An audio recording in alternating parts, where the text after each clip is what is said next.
In a small, unremarkable fishing village on the southeastern coast, Wang Haichuan, a graduate with a master's degree, shocks everyone by returning to open a wild seafood restaurant after leaving his stable job in a state-owned enterprise. Armed with a small fishing boat that can traverse back to the 1980s, he plans to source fresh seafood and create a culinary haven for tourists. However, his ambitious venture is met with skepticism from locals who remember the decline of their fishing resources. As he navigates the challenges of running a restaurant and fulfilling the demands of curious diners, the village slowly transforms into a renowned tourist destination. Will his dream of revitalizing the local economy succeed, or will he face the harsh realities of the past? Baishiwan, a rather inconspicuous fishing village nestled along the southeastern coastline, is constructed around a small bay and houses merely over 100 fishing families. On the sandy beach, only a handful of tourists can be seen indulging in recreational activities, while the dock is anchored with over 10 small fishing boats. One morning, an explosive piece of news swept through the village. Wang Haichuan, the youngest son of the gossiping Wang Laosan family, has returned home to open a wild seafood restaurant. Upon hearing this announcement, the villagers were taken aback. Everyone knew that Wang Haichuan was not only a university graduate, but also held a master's degree. It was rumored that after graduating, he worked in a large city and secured a position in a state-owned enterprise, thus obtaining a stable job. How could he possibly return to the village to run a restaurant? Surely, this was a baseless rumor spread by the village's meddlesome tongues. However, the news was soon confirmed, for at noon, 10 delivery trucks rolled into the village to unload goods in front of Wang Laosan's ancestral home. Wang Haichuan had invited several local masons and hired over 10 laborers to renovate his family home. Village chief Wang Jiangwo had just returned from a meeting in town when he overheard villagers discussing his own nephew, causing his face to flush with anger. Riding an old, second-hand motorcycle, he sped towards the Wang family ancestral home. Amidst the roaring sound of the motorcycle, a plume of black smoke billowed before Wang's residence.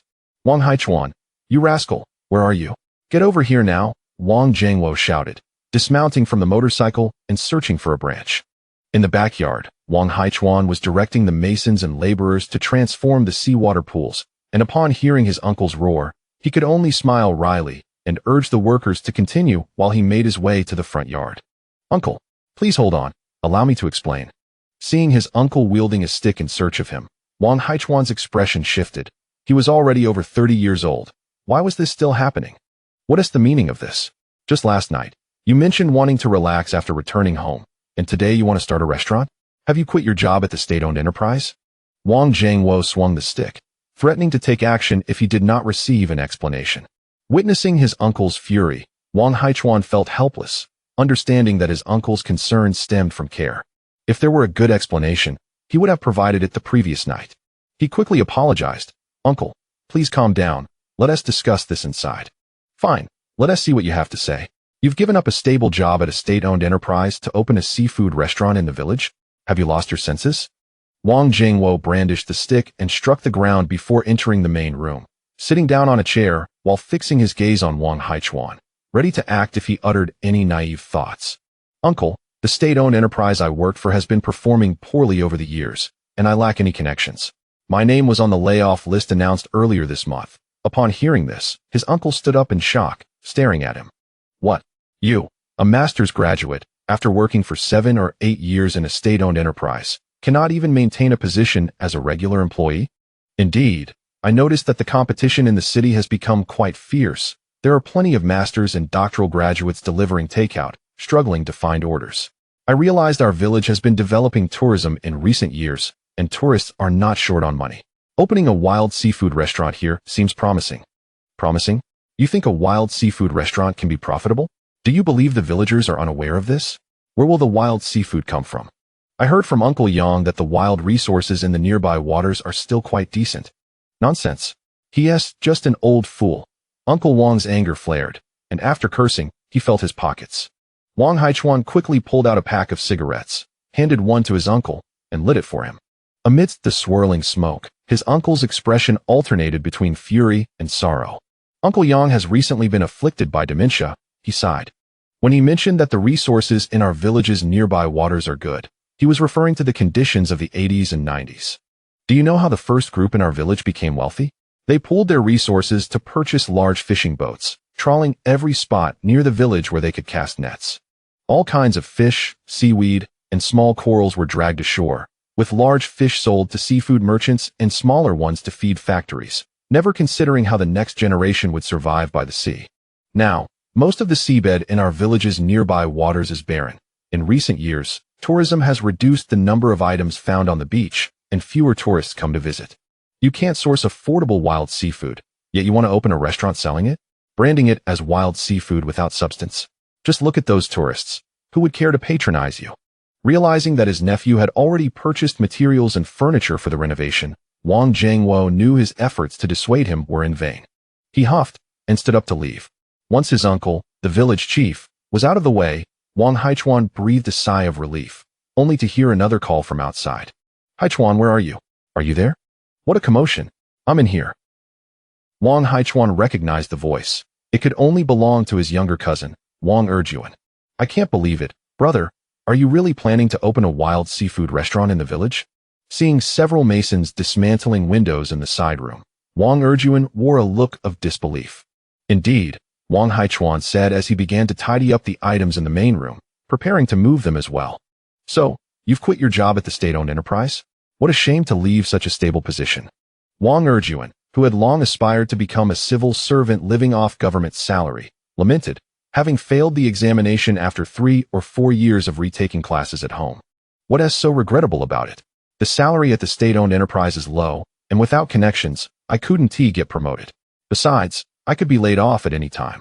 But why would you make such a drastic decision to return home and open a seafood restaurant? Are you not aware of how expensive wild seafood has become?"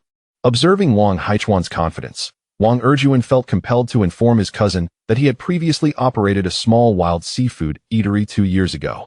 Most visitors to Baishuan arrived by car, possessing the financial means to indulge in wild seafood. However, in this age of advanced technology, attempting to pass off farmed seafood as wild catch was futile, as news of such deceptions spread like wildfire online, leading to a surge of consumers challenging the authenticity. The cost of sourcing wild seafood was also exorbitant. In a remote fishing village like theirs, even if opening a restaurant incurred little expense, profits would be negligible. "Rest assured, I have a reliable source for purchasing wild seafood at reasonable prices and ample supply." Upon hearing his cousin's words, Wang Erjuan wore a peculiar expression. If a channel for wild seafood procurement was already established, why pursue a seafood restaurant? Wouldn't it be easier to act as an intermediary and profit from that instead? "Do not concern yourself with the lack of patrons at my seafood restaurant. After years of laboring in the city, I can still summon some business owners to dine here. In the meantime, please assist me in overseeing the renovations of our ancestral home while I reach out to suppliers for fresh seafood." Wang Haichuan reassured his cousin, who was apprehensive about the viability of his venture. The plan to transform their ancestral home into a seafood restaurant had been devised by Wang Haichuan the previous month, and having returned yesterday, he brought all the necessary materials today. You are heading out? Very well then." Wang Erjuan conceded with a hint of reluctance. Wang Haichuan handed him the renovation blueprints and issued a few instructions before departing. Arriving at the village dock, he boarded an 8-meter-long fishing vessel, starting the diesel engine to head out to sea. Upon reaching the periphery of a hidden reef area, the fishing boat vanished like a mirage. Chapter 2. Journey to the 1980s. Beneath a red flag atop the seaside hill, 2 individuals lay concealed among the weeds, one peering through a telescope, vigilantly surveying the horizon where the sea met the sky. "Sure to. Is it time for me to take over the watch?" "You should go and alert the others," one urged. "Not a chance," Wang Shurtu replied, fixating on the vessels traversing the ocean, his gaze drawn to a dark speck appearing on the horizon. He widened his eyes, intently observing the approaching ship through the lens. It's coming. It's coming. Quickly go and send the word. Tell the lookout outside the village to be vigilant. We cannot let them capture Uncle. Here it comes. There's Candy." The youth beside Wang Shurtu exclaimed with excitement, leaping to his feet and racing down the hill. Wang Shurtu adjusted the telescope, scanning the vicinity of the ship, instinctively inching closer to the red flag. Should any unusual activity arise on the water, he would raise the flag to alert the vessel. As the ship neared the fishing village, he sprang to his feet, hoisting the flag and dashing down to the village. "Haichuan has arrived. Notify the observation team to pay extra attention to the sea and the roads outside the village. Precisely, we cannot allow a repeat of last time. If anyone dares to abduct Dachuan, I will fight to the death. At the Wangjia village dock, 2 to 3 dozen villagers scanned the sea, and upon hearing the village chief Wang Fugui speak, they echoed his sentiments. Wang Fugui felt a surge of excitement.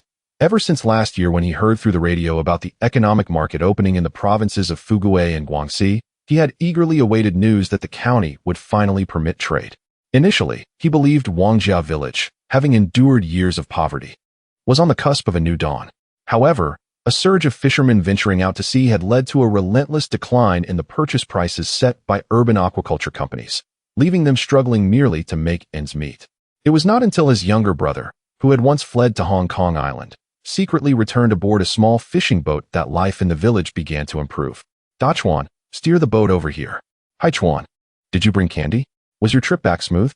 Wang Haichuan stood on the ship, gazing at the familiar faces on the dock with a warmth he could scarcely articulate. Last month, while retrieving 2 fishing leaders from a remote island, he had capsized after encountering an unexpected mirage at sea. Upon waking, he found himself rescued by the village's fishermen, who, upon calling him Wang Haichuan, he mistakenly assumed he was in a fishing village frequently researched by his company. Yet, as a throng of villagers began to call him brother, uncle, and nephew, he realized he had been mistaken for someone else. However, he refrained from clearing this misunderstanding, for during their conversations, he discerned that he had traversed into the temporal realm of the year 1980, and this very Wangjia village was the precursor to the modern-day Beishuan. His mind was a tumult of thoughts, especially as many familiar faces among the villagers resembled his youthful relatives. The village chief Wang Fugui was, in fact, his uncle who had passed away shortly after his childhood. The rest of his grandfather's family had relocated to the city as early as 1978. Wang Haichuan had heard tales from his grandfather about a younger relative named Wang Haichuan who, during the Great Leap Forward, had been wrongfully accused and had to escape to Hong Kong Island, promising to return secretly within 3 years.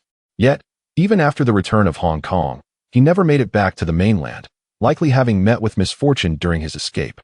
This familial connection was undeniable, and stepping into the shoes of his younger counterpart to engage with the villagers felt strangely natural. Once the villagers helped him retrieve his small boat, he discovered an inexplicable bond with it. An unfamiliar knowledge flooded his consciousness, enabling him to navigate this bound fishing vessel across the temporal divide between 1980 and the present. He could also freely manipulate the time differential between the 2 eras, allowing for the passage of a day in one to equal merely an hour in the other, or synchronizing both timelines. Thus, over the past month, he had returned to the modern era, purchased this small fishing boat, and executed 3 successful trips. He procured urgently needed supplies for the small fishing village from modernity, exchanging them for seafood priced at a pittance here, and then returned to sell them in the present. Unfortunately, after just 3 trips, problems arose on both sides. In the present, his substantial sales of wild seafood attracted the attention of numerous seafood vendors trailing him. Meanwhile, in the 1980s, the sudden prosperity of Wangjia village piqued the curiosity of neighboring villages.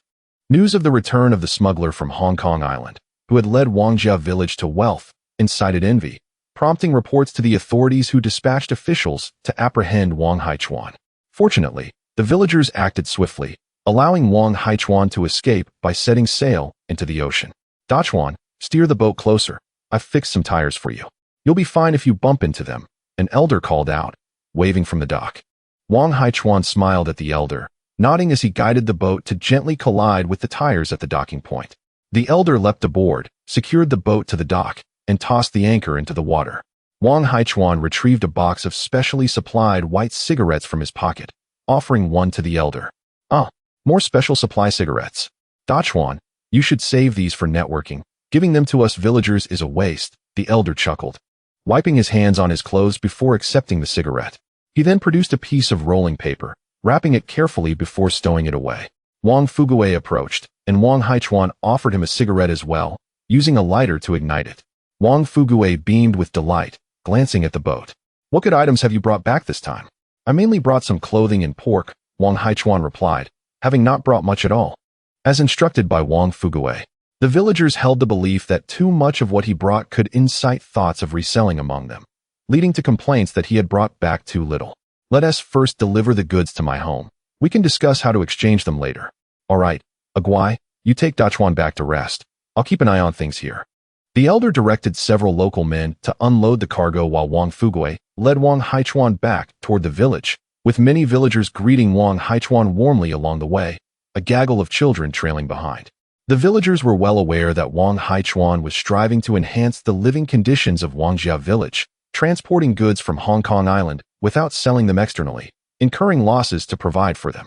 They believed that he had not profited, given that the purchase price in the bustling Hongkou city was 1.3 yuan per jean, while even at 2 or 3 times that in Hong Kong Island, it barely reached 3 or 4 yuan.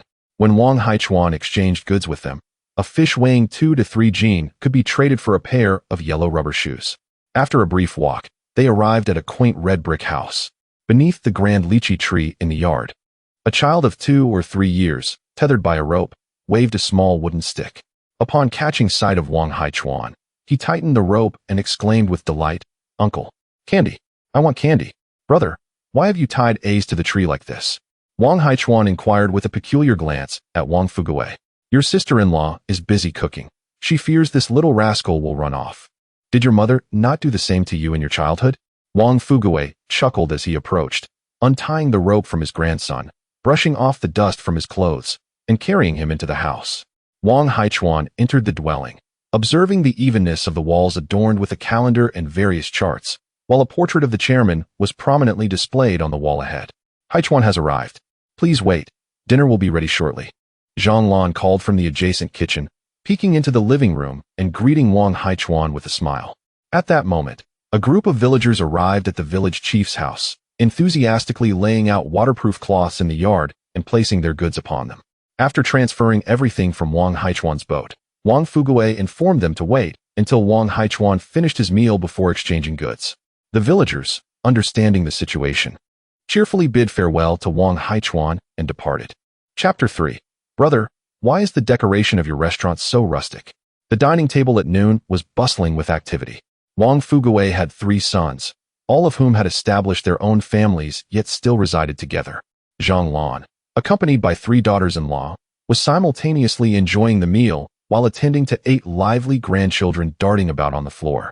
The table was abundant with steamed wuchou fish, steamed blue crabs, and several stir-fried pork dishes, complemented by a generous serving of fluffy white rice, surpassing even the lavish feasts they typically enjoyed during the New Year celebrations. Just last month, their lunch consisted of little more than pickled vegetables and a few small fish and shrimp, making this spread a remarkable transformation, all thanks to Wang Haichuan's contributions. "Haichuan, will you be able to stay a few more days this time?" Wang Fuguei inquired, raising his glass toward Wang Haichuan. He was aware that his younger brother could not linger in the inland region for too long. As a family member, he hoped for more time spent together in the village. "Unfortunately, I have matters to attend to over there. It will be a while before I can return," Wang Haichuan replied, shaking his head. The modern establishment he was working on, a restaurant specializing in wild seafood, required his attention. He intended to employ a chef once it was completed, allowing him more time to remain here in the future. "My primary purpose for this visit is to greet everyone and to inform you that I will be expanding the variety of seafood I collect. Please reserve the larger catches for me, and I will select them before selling to the seafood companies." The ordinary seafood from the small fishing village was something he had previously encouraged the villagers to continue selling to the city's seafood companies. However, after being closely monitored during his last large-scale transactions of wild seafood, he had temporarily shelved his plans for lucrative reselling ventures. As for trading other goods, he had neither the connections nor the expertise. It would be akin to attempting to sell antiquities without knowledge, leading to inevitable exploitation. After much contemplation, he realized that utilizing the wild seafood from this area to establish a restaurant in the modern era was the most prudent path. The ability to traverse 2 timelines for profit was indeed advantageous, but safety held paramount importance. "Rest assured, we have plenty of relatives here. We will assist you in securing whatever seafood you need. Just be cautious over there, and if you find yourself in danger, seek refuge here," Wang Fuguei advised with concern. Following news of Wang Haichuan being targeted due to his significant seafood sales, the family had worried for a long time. The aunts and older women had even tried to dissuade him from taking risks. Nonetheless, the village was in dire need of his assistance to sell the valuable catches.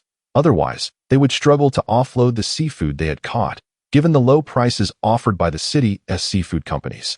Most importantly, the local supply and marketing cooperative requires tickets to purchase goods, and they need you to convert the proceeds from seafood sales into essential supplies. As long as the volume of goods shipped was manageable, there would be no issues. Wang Haichuan planned to sell everything he collected here to his regular customers at the wild seafood restaurant. Just keep that in mind, Wang Fuguei advised, refraining from elaborating further. He turned his attention to the others at the table, urging them to eat quickly, as many villagers were already gathered outside their yard, eagerly waiting to exchange goods. Once the villagers saw that the dining table was being cleared in the village chief's house, they entered the yard. Lifting the waterproof covering beneath the large lychee tree, they revealed a sizable pile of fatty pork mixed with dry ice, causing everyone to salivate, while the adjacent heap of new clothing sparked joy among the village's daughters-in-law. Haichuan, hurry out. How can we trade for your pork? The people of this era were eager for fatty pork. Even those with wealth in the city found it scarce, let alone in the countryside. Stay inside and don't squander. I will assist you with the trades. Wang Fuguei restrained his younger brother, worried that he might indulge in reckless spending again as he stepped outside the hall. Why the rush? Will waiting a bit to eat meat kill me? Wang Haichuan chuckled bitterly as he watched Wang Fuguei's retreating figure. During his initial ventures trading seafood, he had exchanged a pound of pork for a pound of sandao fish and a pound of rice for a pound of sea cucumber, feeling guilty for being exploitative. Consequently, he was roundly criticized by his relatives for being wasteful. They believed Wang Haichuan had become accustomed to life on Hong Kong Island and was oblivious to the realities of the mainland. A pound of sandao fish was hardly a meal, whereas a pound of pork could sustain a family for days, thus depriving Wang Haichuan of the right to trade. The villagers of Wangjia village first exchanged their seafood among themselves before trading with the village chief for the goods Wang Haichuan had brought. Since he did not accept money, only live seafood, they had no choice. Before long, each family had acquired the items they desired. Wang Haichuan gazed into the large basin, which contained over 100 pounds of prized grouper, each weighing over 3 pounds, alongside more than 10 large lobsters, measuring nearly the length of a forearm, as well as numerous other valuable seafood. With delight, he retrieved a black plastic bag from the pile of waterproof clothing and opened it to reveal a bounty of candies, distributing them among the village's children. After sharing a substantial portion of the toffees, he entrusted the remainder to his nephew Wang Shitu, instructing him to distribute them to the village's lookout team. The lookout team had been formed spontaneously by the villagers after an official raid to apprehend him, consisting of local children who had not been educated. As evening descended, Wangjia village was filled with laughter and joy, and the enticing aroma of pork wafted throughout the entire village. After spending 2 days in this realm, Wang Haichuan estimated that the renovations on his ancestral home in the modern era must have been completed, bidding farewell to his relatives in Wangjia village. He placed the seafood he had traded for into the live well of his small fishing boat and steered it toward the horizon where the sea met the sky. Arriving at a secluded area devoid of other vessels, the small fishing boat, along with Wang Haichuan, vanished like a mirage. In the modern timeline, the location where Wang Haichuan had previously disappeared began to emit a mist over the water, accompanied by the sound of a diesel engine. As dusk settled, wisps of smoke rose from the rooftops of every household in Baishir Bay. A small fishing boat sped toward the village dock and, as it neared the shore, it made a wide turn, gradually approaching the docking area. Upon returning to the modern era, Wang Haichuan first went to the city to sell all the wild seafood he had brought back to the seafood merchants from his previous 3 shipments. Unexpectedly, after selling his goods and setting sail out of the harbor, 2 speedboats began to follow him. In a moment of anxiety, he pushed the small fishing boat to its maximum power. To his astonishment, he discovered that the boat, having undergone some form of mutation, could now achieve speeds akin to a jet ski. Experiencing a thrilling rush on the water, he managed to lose the 2 pursuers before quickly adjusting course toward Baishir Bay. Wang Haichuan, upon returning home, hurried to his ancestral residence. Upon seeing the newly revitalized abode, a radiant smile graced his face. The ancestral house comprises 4 spacious rooms and 3 smaller ones.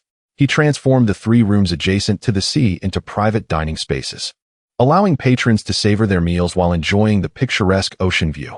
Additionally, he constructed a traditional stove kitchen. Brother Haichuan, you still remember to come back. Wang Erjuan emerged from within, gazing at Wang Haichuan with a hint of melancholy. After a moment's hesitation, he softly inquired, Brother, are you short on funds? Not at all. I am not lacking in money, Wang Haichuan replied, puzzled by his cousin's question. With over 1 million yuan in savings, how could he possibly be in want? Then why, pray tell, did you decorate your restaurant in such an outdated manner? If you had made it more appealing, I could have asked my sister to come and shoot videos to promote it. Wang Erjuan's sister, Wang Zixuan, after graduating from university, found herself unable to secure a job in the city and returned to the fishing village to create content focused on agricultural and rural life, producing short videos and live streams of daily village activities. She has since garnered over 1 million followers online. No need for that. I have no intention of promoting it online to attract customers, Wang Haichuan stated, satisfied with the interior arrangement of the restaurant, which was styled in the fashion of seafood establishments from the 1980s. To his cousin and other young people in their 20s, it might indeed appear rather outdated. The unique charm of Wang Haichuan's seafood restaurant lies in its nostalgia and the use of wild seafood. Nowadays, attracting young diners is challenging, as they are often preoccupied with social media, ready to share videos that could lead to public backlash. Hence, the restaurant will offer beverages from the 1970s and 1980s, which will undoubtedly be priced beyond the norm, appealing primarily to older patrons who cherish a sense of nostalgia. Well then, I shall take my leave. My sister has been urging me to help her with her videos, Wang Erjuan said, as he frequently appeared in his sister's content. After exchanging pleasantries, he departed. Wang Haichuan circled around his refurbished wild seafood restaurant, locked the door, and headed toward the village. The restaurant was still in need of a chef. Chapter 4. Obtaining documentation from the modern 1980s Inn by Shi Wan, there resides a retired seafood chef named Chen Yugang. Upon returning to his village, he personally orchestrated a grand feast. Wang Haichuan vividly remembers the exquisite flavors of the seafood he prepared, convinced that no establishment in the city could rival his culinary prowess. Just yesterday, during a temporal excursion to the 1980s, Wang encountered a youthful Chen Yugang, the same young boy who once trailed behind Wang Deshi, pleading for candy. Chen Yugang's culinary skills are a treasured family legacy, said to trace back to his ancestors who served as royal seafood chefs. In the 1990s, he was recruited by a prestigious seafood restaurant in the city, where he worked diligently until he chose to retire and return to his village a few years ago. Initially, Wang believed it would be a challenge to persuade him. But upon mentioning that his restaurant would exclusively feature wild seafood, Chen agreed without hesitation. With a smile, he explained that after retirement, he felt a sense of unease during his leisure. He harbored a peculiar quirk of only cooking with wild seafood. The city's restaurant could not provide him with such ingredients, prompting his decision to return. When discussing employment at Wang Haichuan's restaurant, Chen Yugang's salary expectations were modest, 200 per day would suffice. However, he made it clear that if any farmed seafood were to be passed off as wild, he would not hesitate to show his displeasure. Wang promptly assured him that if he discovered any farmed seafood in his establishment, he would gladly demolish his own restaurant. After all, farmed seafood commands a hefty price, while in the 1980s, wild grouper could be procured for a mere 1 or 2 yuan per pound. Wang Haichuan had already completed the necessary preparations for his wild seafood restaurant. All that remained were the ingredients and patrons. He knew a few business owners who relished wild seafood and planned to contact them for supplies from the 1980s. Before venturing to that era, there was an important matter to address.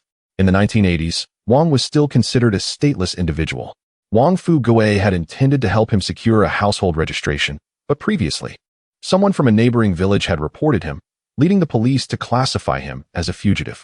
Unless the authorities cleared his name, he would remain burdened by this wrongful accusation.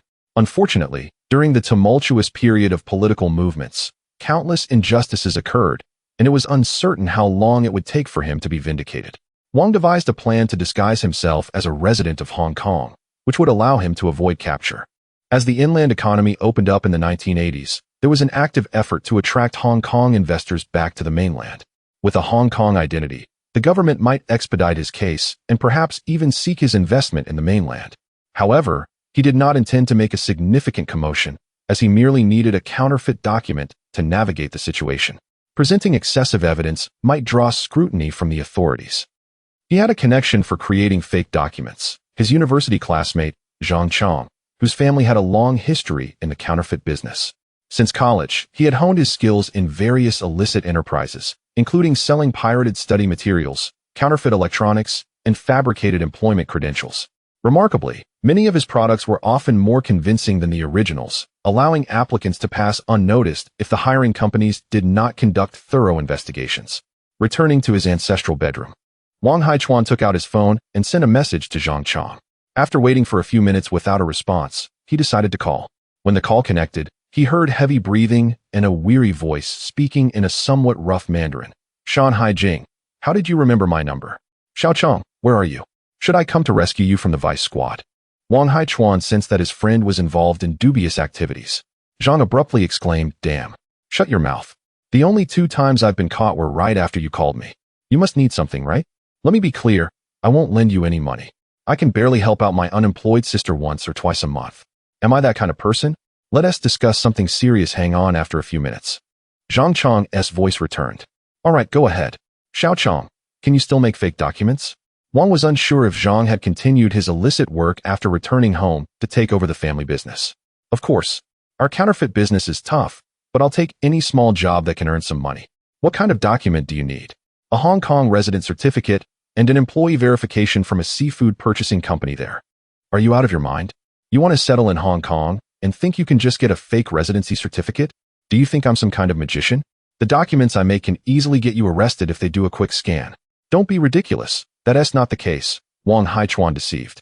It's like this. My uncle fled to Hong Kong during a disaster in the 1970s, and recently, a close friend of his back home is nearing the end of his life. His family asked me to gather some items from my uncle to show him, so he can pass peacefully. In the 1980s, Hong Kong was still somewhat chaotic, and a small amount of money could secure a residency certificate without rigorous scrutiny. The reason he also needed the seafood purchasing company employee verification was to provide assurance to the villagers back in the 1980s.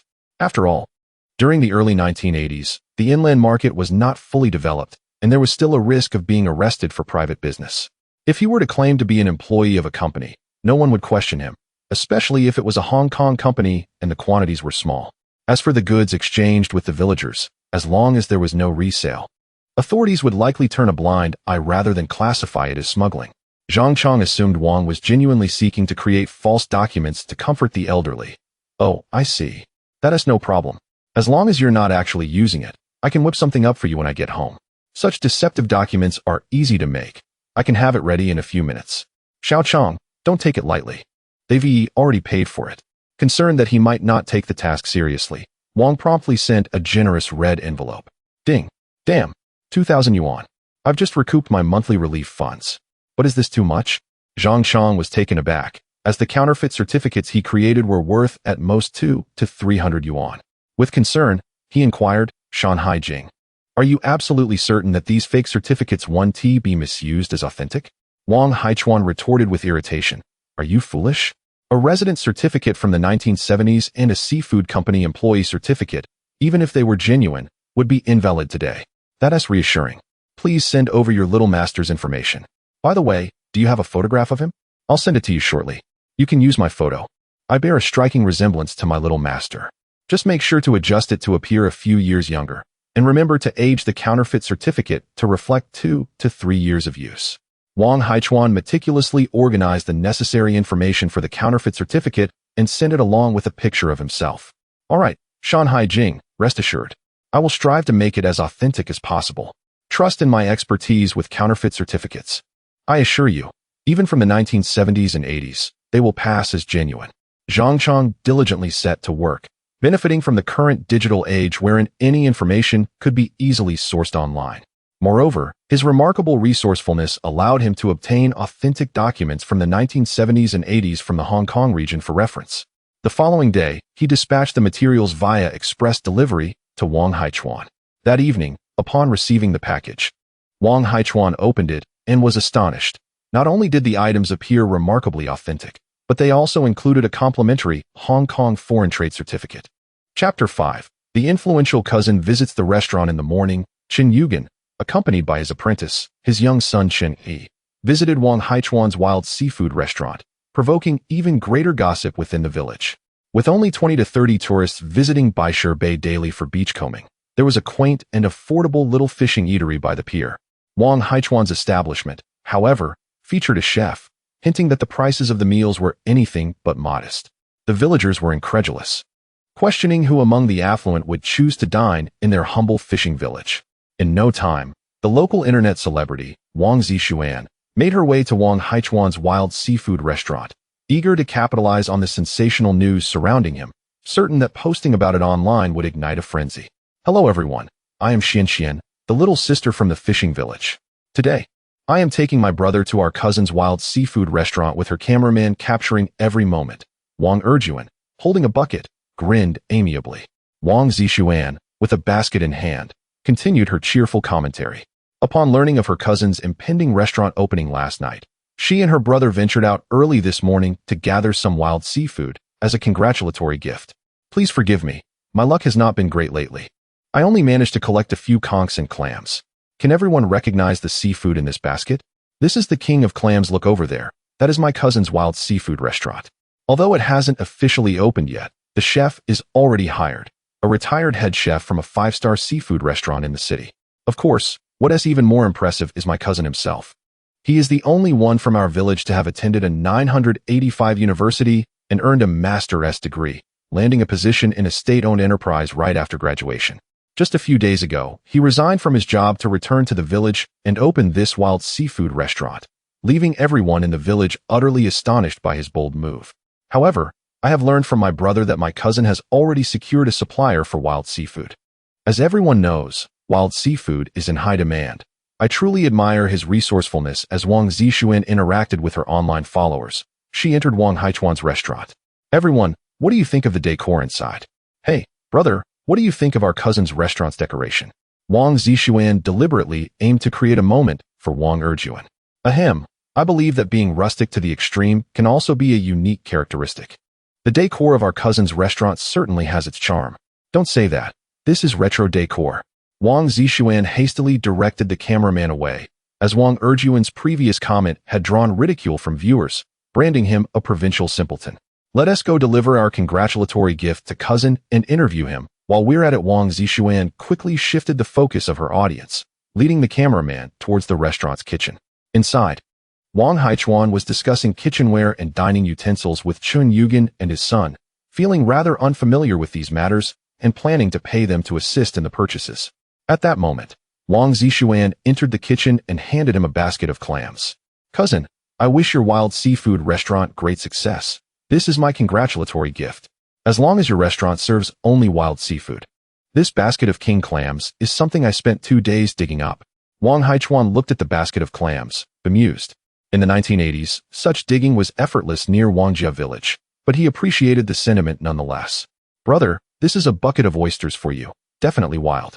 Wang Erjuan shamelessly placed a bucket of oysters before Wang Haichuan. Wang Haichuan rolled his eyes, responding curtly, the oysters here are rather small, and no one really likes them. What did you bring these for? Cousin, may I interview you? Wang Zixuan smiled brightly as she approached Wang Haichuan. He recognized that the siblings' visit under the guise of delivering gifts was merely a pretext to extract news from him. Casting a sidelong glance at them, he queried, what do you want to interview me about? Cousin, could you share what inspired you to return to the village and open a wild seafood restaurant? Baishur Bay boasts a beautiful environment, with pristine beaches and numerous fishing spots nearby. Such a locale is perfect for a business owner who enjoys fishing to bring their family for leisure. My plan is to welcome those former acquaintances, business owners and leaders, who used to know me. So, cousin, you're opening a private dining establishment. What a splendid idea. Wang Erjuan exclaimed, suddenly enlightened, giving Wang Haichuan a thumbs up. Cousin, once you open, I will bring some business owners here to dine. Observing the restaurant's decor, Wang Zixuan thought her cousin's concept quite astute, as private dining establishments prioritize ambience, flavor, and uniqueness. Is the interview over? Since the show is done, hurry and take the props back. I have to go out and be busy in the next few days. I don't have time for this. Wang Haichuan urged the siblings to leave promptly, as Chun Yugen and his son were to assist in purchasing kitchenware and dining utensils. And he needed to procure supplies from another time. Wang Haichuan placed the freshly obtained documents onto the small fishing boat and, accompanied by Chun Yugen and his son, made his way to the port of Linhai County. He transferred 20,000 to Chun Yugen, advising him to manage any shortfall until he returned. After seeing them off, Wang Haichuan began his shopping endeavors. This time, he focused primarily on oil and grain. As over 300 households existed in Wangjia village, a stark contrast to the current count of merely over 100 after the name change to Baishur Bay. Most families there were in dire need of grain, and oil was scarce throughout the village. His plan was to transport 6,000 pounds of rice, knowing it could be stored for an extended period.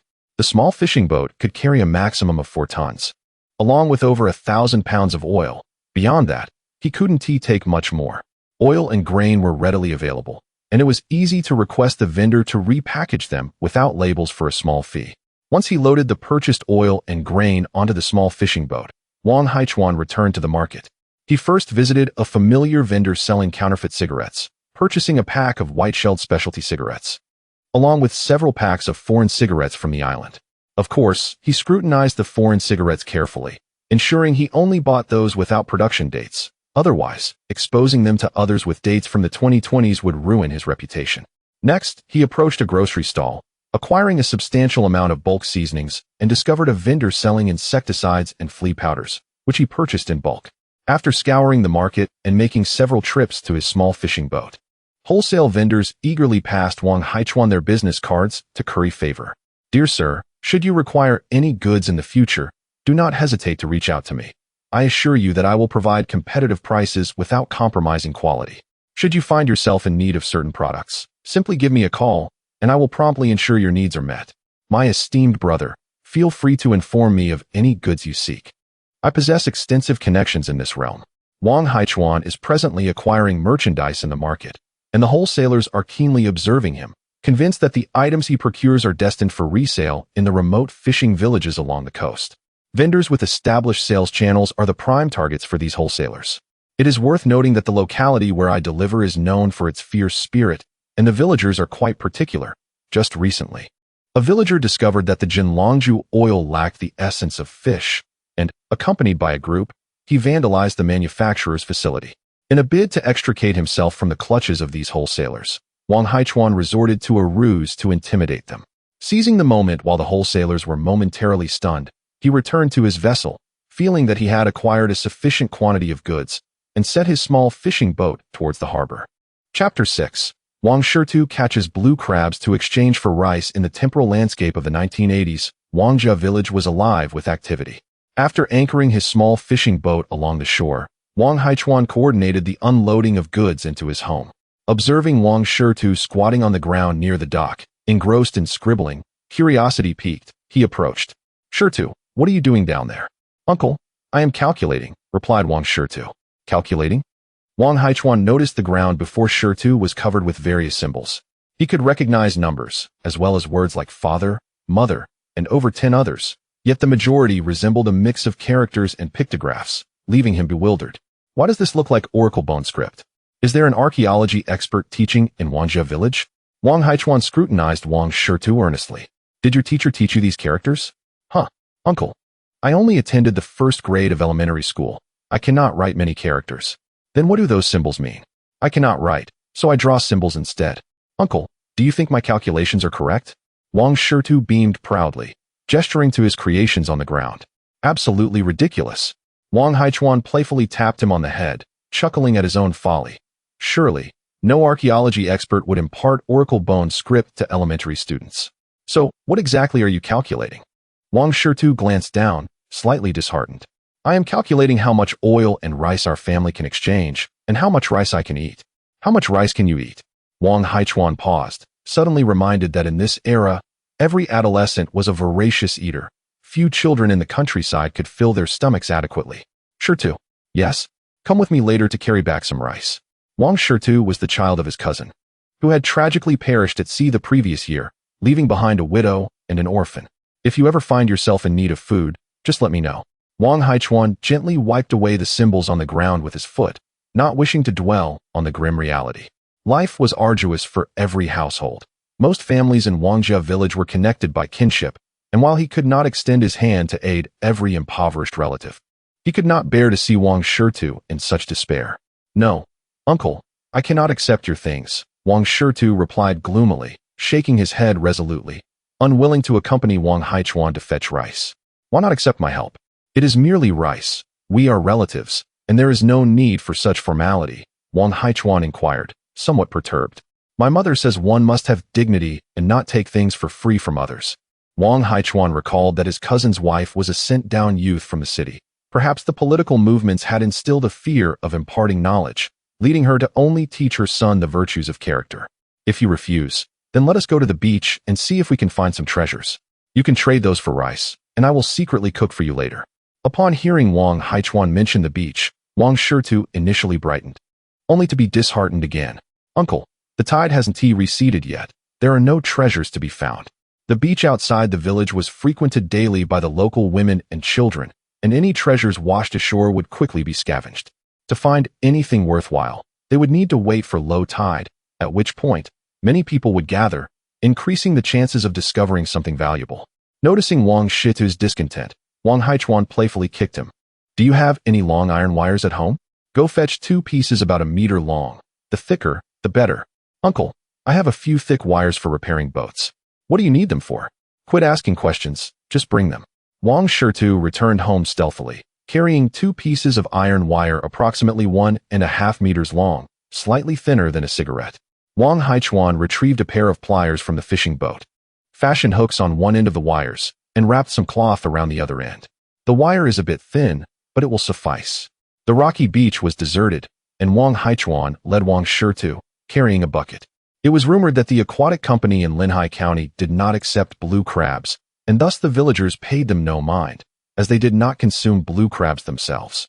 Modern palates appreciate the delicacy of blue crabs, provided they are seasoned and cooked properly.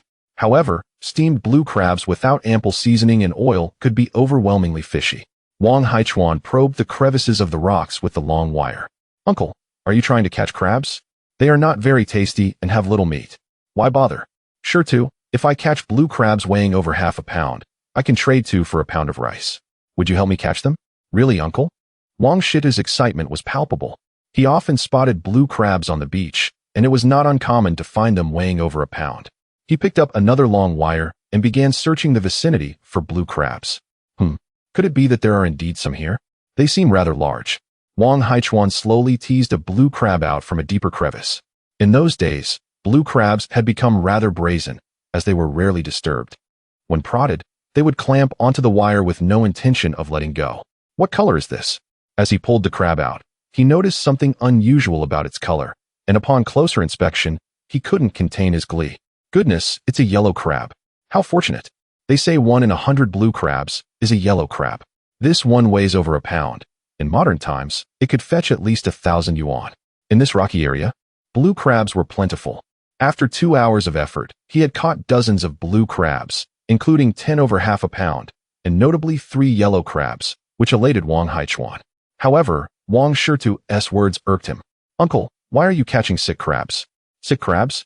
Which of the crabs in my bucket appears sick to you? Those 4 yellowing crabs. I heard from the villagers that yellow crabs are sick and won't live long. I just caught those sick crabs and stomped on them. What? How many did you stomp on? 5 or 6, I suppose. There aren't many sick crabs, uncle. Look at how many lively crabs I've caught. 17 in total. As Wang Shitu proudly presented his bucket, Wang Haichuan nearly lost his composure, almost swatting it away. Taking a deep breath, he addressed him. Shitu, those yellow crabs have a condition known as fugue disease. There are buyers on the island.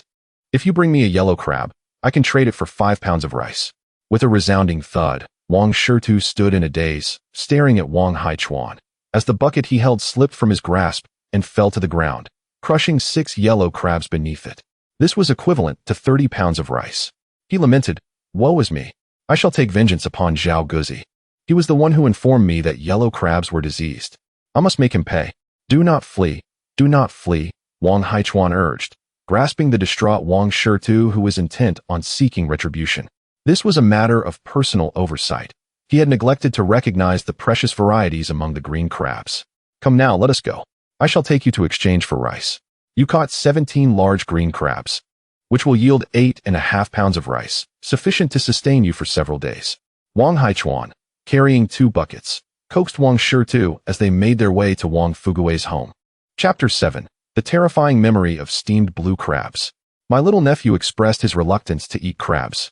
This time, he brought several thousand pounds of rice and over 1,000 pounds of oil, all stored in the side room of the village chief, Wang Fugue. My sister-in-law, Zhang Lan, observed Wang Haichuan and Wang Shitu entering the house with buckets of water, searching for rope to bind the large blue crabs, and she joined in to assist. Wang Haichuan carried Wang Shida's water bucket into the side room and emerged with a small half bucket of rice. Sure to, you exchanged 17 large blue crabs for 8.5 pounds of rice. Make sure to hide it well, he said. Zhang glanced at the crabs in the basin and then at the rice in the bucket, momentarily stunned. What a pity. This little brother has squandered again. In their region, large crabs were often unwanted. One could easily catch a whole bucket just by wandering along the beach. To trade more than a dozen crabs for a mere 7 or 8 pounds of rice would surely result in half the villagers rushing to the beach, as even a few pounds of rice could be exchanged for a bucket. Zhang looked at Wang Shitu and understood. Her brother-in-law likely felt pity for the young boy, being a relative, and was indirectly providing for him. Wang Shitu took the bucket, gazed at the rice, and then at the bound yellow crabs in the basin. Tears welled up in his eyes. It is said that a true man does not shed tears, but tears only flow from sorrow. Wang Shitu felt his heart shatter. He had inadvertently crushed 6 yellow crabs, which could have yielded at least 30 pounds of rice. Zhang was bewildered. The little one was moved to tears. Did this child, with his mother as a widow, now lack even food? Her second uncle was going too far. Wang Haichuan understood why the lad was crying and felt guilty, quickly comforting him. Shitu, do not cry. From now on, I will only accept your large crabs, and you can come over daily to exchange goods. But do keep this a secret from others. He intended to procure the blue crabs for sale in his modern restaurant.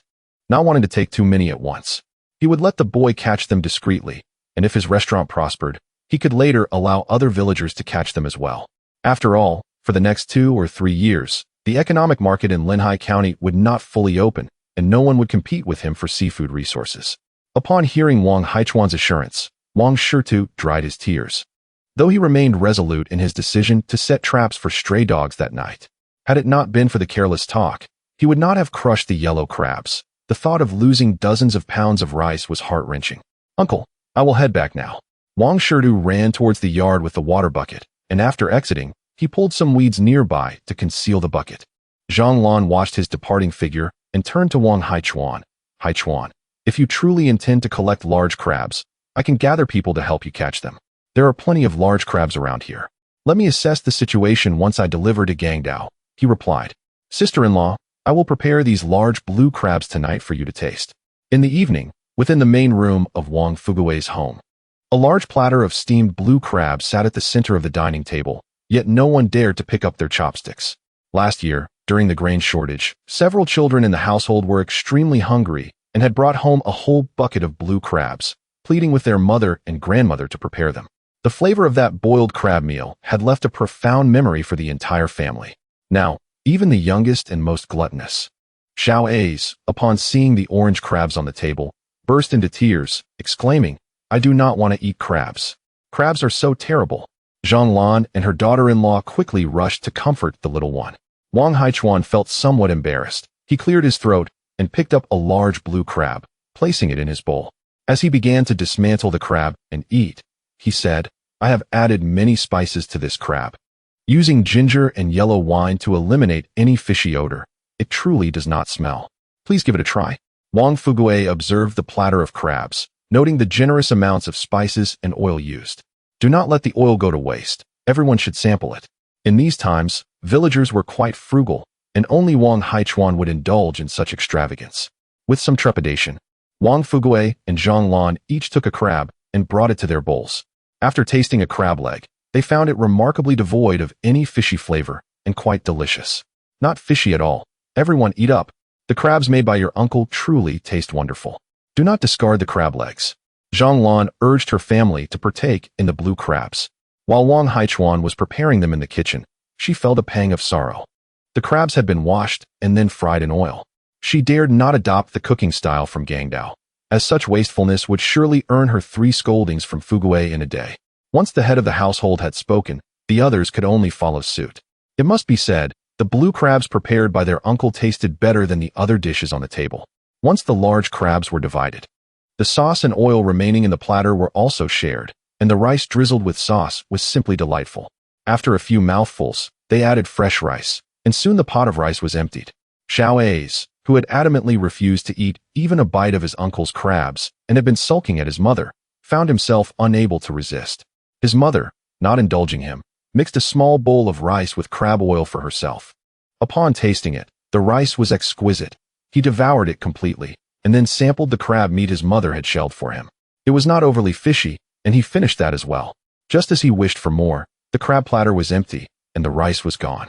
His uncle was busy scraping the crispy bits from the bottom of the pot, which sent him into another fit of tears. Look at you all, so engrossed in eating. You did not save any for A's. A's, do not cry.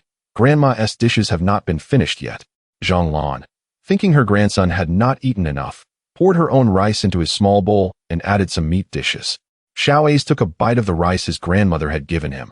It was not as delicious as the large crabs his uncle had made, and seeing his mother's gaze upon him, he dared not protest further. Once they were all satisfied, the elder men in the household settled in the yard to discuss serious matters, summoning several other relatives from the village. Wang Fugui's 3 sons, Wang Weigua, Wang Weijun, and Wang Weimin, recounted the recent situation in the city and the happenings in the surrounding villages. The economic market in Linhai had just opened, yet the conditions were not favorable. In recent months, fishermen had been encouraged to venture out to sea to prosper, only for the past 2 months to see the authorities cracking down on small businesses. In the neighboring villages, there were individuals secretly engaged in smuggling, and it was villagers from their community who reported Wang Haichuan. They were not only envious of Wang village's access to meat, but also suspected that Wang village was involved in smuggling, fearing it would encroach upon their own means of earning. Thus, they sought to undermine Wang village's smuggling operations. Wang Haichuan never anticipated the dire situation he now faced, feeling a twinge of regret for brazenly exchanging essential supplies for an abundance of seafood back in the village. If Wang Jiakin attracted too much attention, it would severely hinder his procurement plans. Haichuan, from now on, you need only deliver the supplies. We will conceal them well, and you need not be involved in the receiving. Whatever you require, we shall gather for you. Wang Fugui lamented his earlier leniency, allowing the entire village to partake in the exchange of seafood for provisions. With over 300 households and more than 1,000 residents, it was inevitable that a few nefarious individuals would emerge. These opportunists, unable to obtain their desired gains, betrayed the secrets of Wang Jiakin. Now, those with ulterior motives from surrounding villages were well aware that Wang Haichuan frequently transported goods back to Wang Jiakin from Gangdao. At that moment, the village was suddenly filled with the cacophony of barking dogs, followed by loud shouts in the distance. What are you doing in our village? Lai Guzi, you dare to bring the police here. The police have arrived. Militia, come quickly. What are you staring at? What of it if I called out? Chapter 8. The public security militia enters Wangjia village. Capturing the traitor at the ancestor hall, the countenance of everyone in the courtyard shifted dramatically as Wang Fugui hastily grabbed Wang Haichuan, urging him to flee.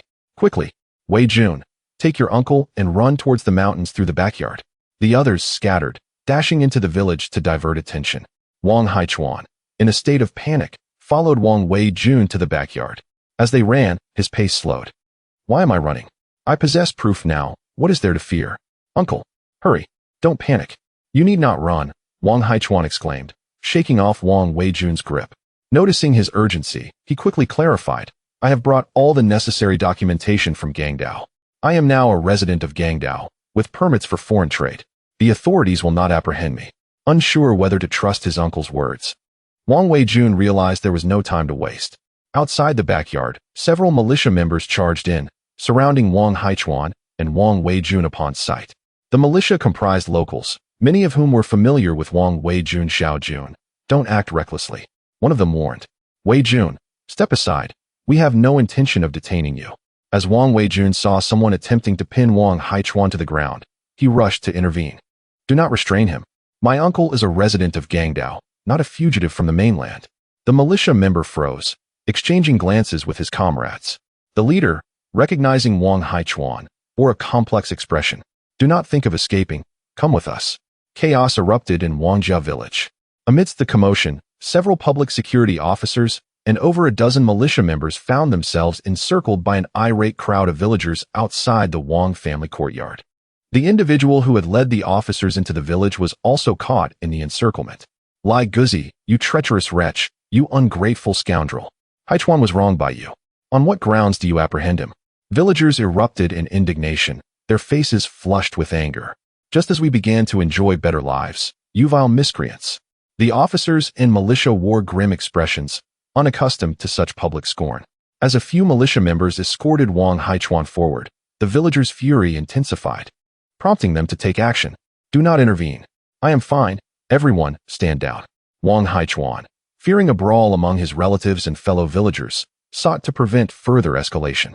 Within the encirclement, Lai Guzi, agitated, pointed at Wang Haichuan. It is him. He is the criminal who fled to Gangdao. He has smuggled seafood from our village. This scoundrel has amassed wealth, bringing back rice and cooking oil without sharing with us common folk. The villagers, incensed by his accusations, turned crimson with rage, deeming him a shameless traitor. They picked up objects from the ground and hurled them at Lai Guzi. Dirt and small stones rained down upon him. In the encirclement, the public security officers and militia hastily shielded Lai Guzi from the onslaught. The leading officer, the deputy chief of the local station, had been informed of this operation by the county. He had assumed it would proceed smoothly, aided by inside information. However, witnessing the rising discontent, he regretted his involvement. He approached Wang Haichuan with a stern expression. Why did you return? Are you not aware of the severity of your fugitive status? Wang Haichuan endeavored to remain composed. I am now a resident of Gangdao. I have committed no crimes on the mainland. You have no authority to detain me. The deputy chief paused, then inquired, what proof do you possess? My documentation is aboard the fishing vessel. The deputy chief led his men to encircle Wang Haichuan as they made their way toward the village dock, a large throng of villagers trailing Lai Guzi closely behind. Wang Haichuan opened a wooden box next to the fishing vessel's diesel engine, retrieving a bag and handing it to the officer before returning to the shore. The deputy chief opened the bag, examining the contents several times. Although he had never encountered such documentation from Gangdao, the details were thorough, and the photographs matched Wang Haichuan, complicating the situation. Why did you flee the last time you returned? I was part of a company acquisition team that came to the mainland and did not have my Gangdao ID. If detained by you, I would miss my return, risking termination from my job. I do not care about your circumstances there. You have a record of fleeing on the mainland. Even with identification, you must accompany us for questioning.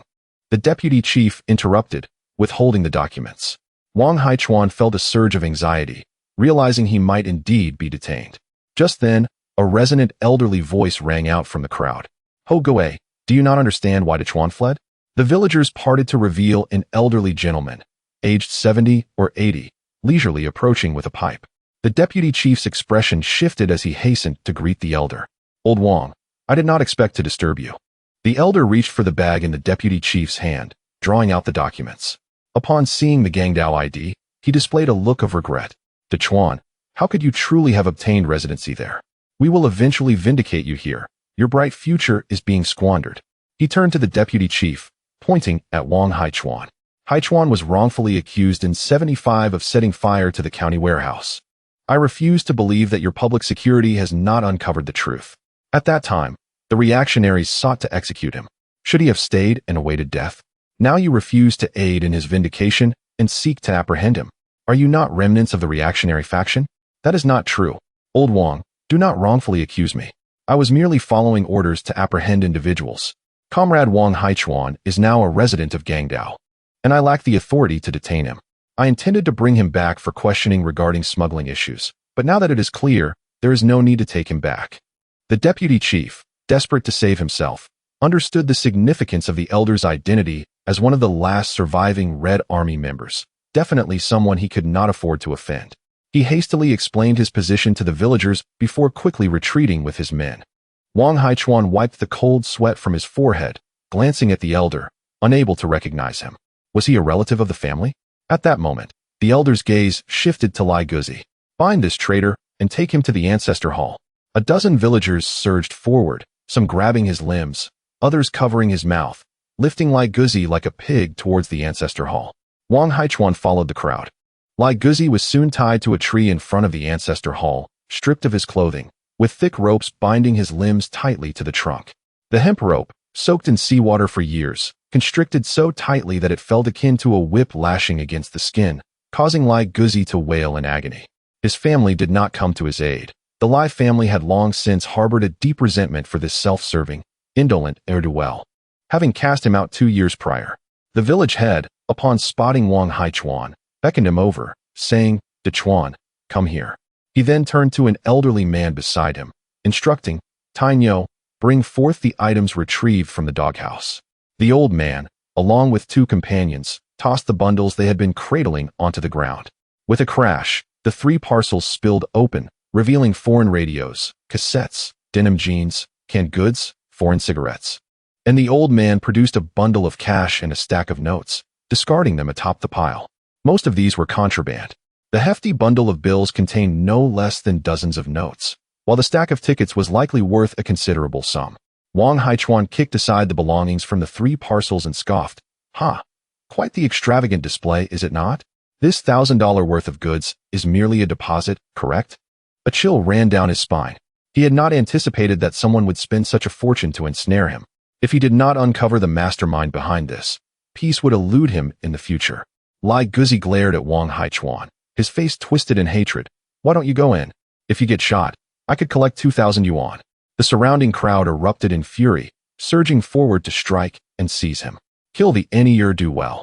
Slay the ungrateful wretch. Capture this selfish fiend. Hundreds of villagers were related to Wang Haichuan, while the remaining townsfolk still hoped to exchange rice and oil for their sustenance. Ultimately, it was the village head who intervened, pulling the crowd apart, instructing the village chief, Wang Fugue, to escort Lai Guzi and the contraband to the police station. Before they departed, the village head whispered something into Wang Fugue's ear. After watching them leave, he turned to Wang Haichuan, saying, Dechuan, do not let the village's scoundrels affect you, nor should you worry about further trouble. Continue trading your supplies for seafood. If anything goes awry, your grandfather will support you. Chapter 9. Returning to modern times after collecting fresh seafood. Restaurant opening. Wang Haichuan stood beside the seawater pool in Wang Fugue's backyard, counting the precious seafood he had managed to procure. He had previously overlooked a crucial issue, naively believing that in 1980, with abundant marine resources, he could collect as much precious seafood as he desired. It had recently dawned on him that this was far from the truth, although the sea was teeming with marine life. The villagers of Wangjia village primarily relied on small boats and outdated fishing techniques, often returning from the sea with little more than luck on their side, especially when it came to capturing valuable seafood. Over the past few days, he had only received a little over 200 jin of seafood that met the standards. In reality, the villagers caught more seafood that met the criteria, but much of it perished before reaching the shore. Wang Haichuan had decided against collecting frozen seafood, as his private restaurant had just opened and could not accommodate an overwhelming quantity. Observing that 2 sandiao fish in the pool were showing signs of distress, he resolved not to wait any longer. Today, he would return to modern times. Uncle, Lai Guzi has been shot. Many people have been shot. At that moment, Wang Shirtu rushed into the backyard, shouting. Wang Haichuan was taken aback and, seeing Wang Weijun following Wang Shirtu, he hurriedly inquired, Weijun, do you know what happened? With a look of delight, Wang Weijun replied, Uncle, didn't my father send Lai Guzi to the police station a few days ago? The police discovered several smuggling routes linked to him. Lai Guzi had even helped the enemy monitor the naval base in the neighboring county. No wonder he lived so lavishly without working. The 2 smuggling villages near our village have also been raided by the city police, and many of those captured have received death sentences. They've all been executed today near Yingtu. Wang Haichuan recalled the words of the former village chief, finally understanding what he meant when he said no one would trouble him again in the future. Feeling elated, he said to Wang Weijun, Weijun, many valuable seafood in this pool are on the verge of dying. I must hurry and send them to the port. I'll help you load them onto the boat. Wang Weijun quickly called for his family to assist in transferring the seafood from the seawater pool into Wang Haichuan's small fishing boat's live well.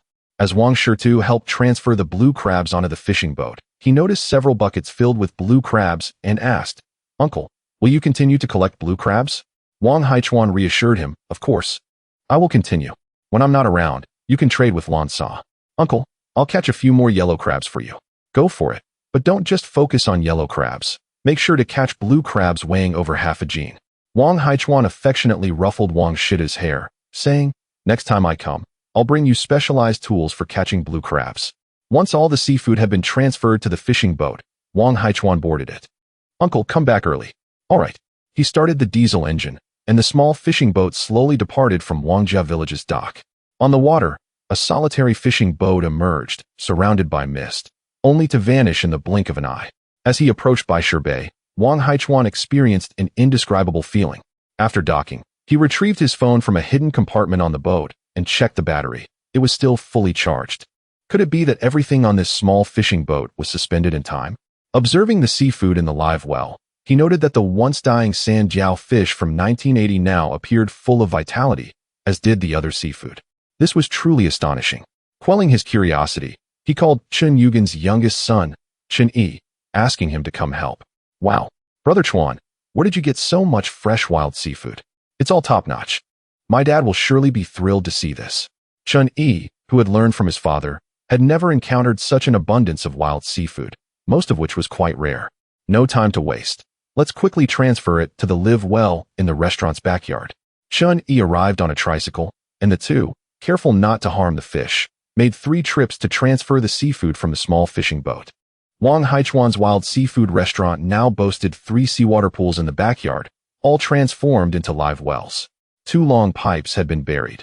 One drew seawater from the rocky area by the sea and directed it into the 3 pools, while the other expelled the water from the pools. Most importantly, 3 oxygenation systems ensured the seawater pools remained adequately oxygenated.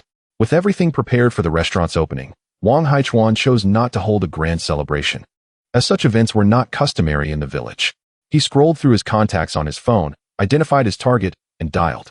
Hello, Manager Zhang? It's Xiao Chuan.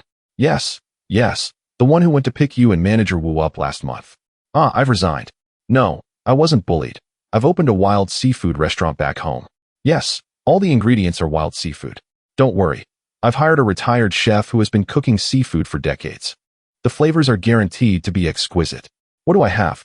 I've just procured over 200 gene of wild seafood, including sand-jiao fish, mouse grouper, and butter crabs. Really? Are they alive? Send me a location, and Manager Wu and I will come right over. Manager Zhang was a well-connected individual in a state-owned enterprise, typically enjoying a leisurely routine. Together with another well-connected colleague, Manager Wu, they formed the company's renowned fishing duo. A little over 2 hours later, a fishing boat docked at Baishir Bay. Manager Zhang, Manager Wu, and esteemed guests, greetings. Wang Haichuan had been waiting by the dock and felt even more delighted to see that both managers had brought 4 friends along. Zhang Liang chuckled, Xiao Chuan, everything you mentioned over the phone is true, right? Manager Wu and I have brought some bosses with us, so don't let us down. Manager Zhang, I assure you, if I didn't have that wild seafood, you could smash my restaurant. Leading the way, Wang Haichuan did not hear the complaints from the bosses about Baishir Bay's remoteness, allowing him to relax. Wow, this decor is quite unique. Indeed, it has a strong sense of nostalgia, reminiscent of the seafood restaurants from my childhood. Yes, I often dined in places like this with my family, longing to try those exquisite seafood dishes but too timid to order. Once the group entered the wild seafood restaurant, the decor pleasantly surprised them. However, Zhang and Wu's attention quickly shifted to the backyard, where they exclaimed, Ha ha ha, Xiao Chuan, you really managed to gather so much wild seafood, and it's all alive. Manager Zhang and Manager Wu joyfully gathered around the 3 seawater pools, captivated by the sight. Indeed, they were all wild seafood, the fish elongated, their colors richer than those of farm varieties. They truly knew their craft, as they were seasoned anglers. Though their catches may not be plentiful, their knowledge of fish was undeniably profound. Old Zhang, why didn't you bring us here sooner to this treasure trove? Old Wu, you too. Knowing there were live wild ones here and not informing us. Last night, I had to bring home dead fish for my wife, and she nearly broke my fishing rod in her fury. You can't blame me. I only received Xiao Chuan's call today, just like old Zhang. Please, esteemed guests, do not hold Manager Zhang and Manager Wu at fault. My restaurant only opened today, and I sincerely hope you will support my business in the future. Very well, as long as you serve exclusively wild seafood, we shall frequent your establishment. However, you must sell us some live fish. Haha, Xiao Chuan, as we dine here, these 3 ponds should be accessible to us, right? Rest assured, we shall purchase the fish we catch at menu prices. Wang Haichuan looked speechlessly at these patrons. It was no wonder Manager Zhang rushed over upon receiving the call. It seemed that dining was not their priority, but rather procuring wild seafood to take home. Chapter 10. The wild seafood in this saltwater pool is quite impressive. Let us cast our lines and indulge in the thrill of fishing. A few individuals settled on a menu and eagerly returned to the fishing boat to retrieve their fishing gear, encircling the 3 saltwater pools in the backyard to catch fish. Wang Haichuan and Chun Yi scooped up the seafood required for the menu and presented it to the chef, Chen Yugen, who inquired about everyone's preferences before the father and son busied themselves in the kitchen. Unable to assist, Wang Haichuan returned to the backyard to ask the guests what they would like to eat and drink, fortunately finding that they had no special requests, as the restaurant had everything they desired. However, Wang Haichuan made a mental note to bring some tobacco and alcohol from the 1980 timeline on his next visit. The group in the backyard became engrossed in their activity. The fish in the saltwater pools had never experienced such treatment, with fragrant bait scattered everywhere. Hooking one fish resulted in a feast for the entire school. Suddenly, Wang Haichuan had an epiphany. There was no need to feed the fish anymore. It was simply for sport, so why bother with creating a fishing spot? Meanwhile, the meal was ready in the kitchen, prompting Wang Haichuan to call them for dinner. "Gentlemen, dinner is served. Is it all prepared? Then we shall pack up our gear." What a delightful experience. Next time, the Air Force should come here for leisure. That sounds like a splendid idea. In the seaside private room, the table was laden with dishes, steamed three-knife fish, steamed mouse grouper, salt-baked butter crab, and a total of 10 seafood dishes, complemented by a soup and 2 vegetable dishes to cleanse the palate. The aroma of wild seafood was simply unparalleled. The group tidied up their fishing equipment, washed their hands, and entered the dining room. As Manager Zhang entered, he caught sight of Wang Haichuan tidying up in the backyard. "Xiao Chuan, don't release the fish we caught back into the water. We intend to purchase them after our meal." The group turned to see Wang Haichuan preparing to return a fish from a basin back into the pool. "Hey, Boss Wang, we agreed that the fish we catch are to be sold to us." Wang Haichuan paused, glancing at the several basins by the pool, as he had intended to share a taste with other guests. "I must say, you gentlemen are quite unreasonable. I've allowed you to catch most of the fish in my pond. And you can't possibly eat that much at home, can you? Who said we would eat it all?" The gentlemen shared knowing smiles. The joy of fishing often lies in showcasing their catch. "Boss Wang, these wild seafood are rare. Presenting them as gifts carries prestige. In the current market, there are many dubious wild seafood options. Where can one find the safety of purchasing here? Moreover, fish of this size are typically snatched up by hotels as soon as they land. It's truly difficult to find such in the market." Zhang Liang, noticing Wang Haichuan's reluctance to sell, pulled him aside. "Haichuan, my brother, I've brought people here to support you. You must do me this favor. Besides, purchasing from you will only enhance your reputation. We will certainly return with more guests to support your business. But you see, your demands are quite excessive. Rest assured, we will pay according to the menu prices. The fish you sell will ultimately be used for dishes, and you need not worry about cooking them." With Zhang Liang's words hanging in the air, Wang Haichuan felt compelled to acquiesce, secretly hoping he would bring more patrons. "Very well, these wild catches are indeed a challenge to procure. We understand the difficulty, which is why we wish to purchase them. In return, my brother, we will bring you any good catches we get." Zhang Liang patted Wang Haichuan on the shoulder, making a promise. Wang Haichuan rolled his eyes. These affluent anglers would never truly sell fish. They would take home their prize catches to share the delight, and any fish they deemed inferior, they would not value either. Satisfied with Wang Haichuan's agreement to sell the fish, the group finished their meal and eagerly weighed the fish.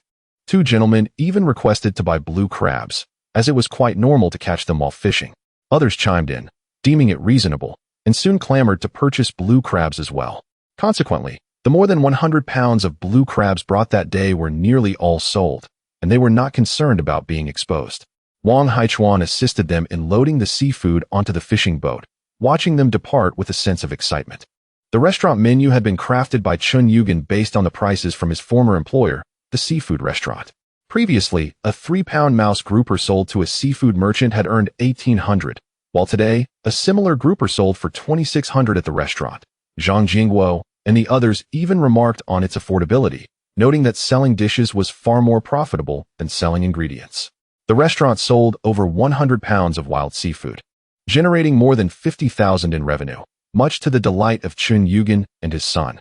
After calculating a 30 profit, they realized Wang Haichuan had earned over 10,000, indicating that opening a wild seafood restaurant in the village was indeed promising.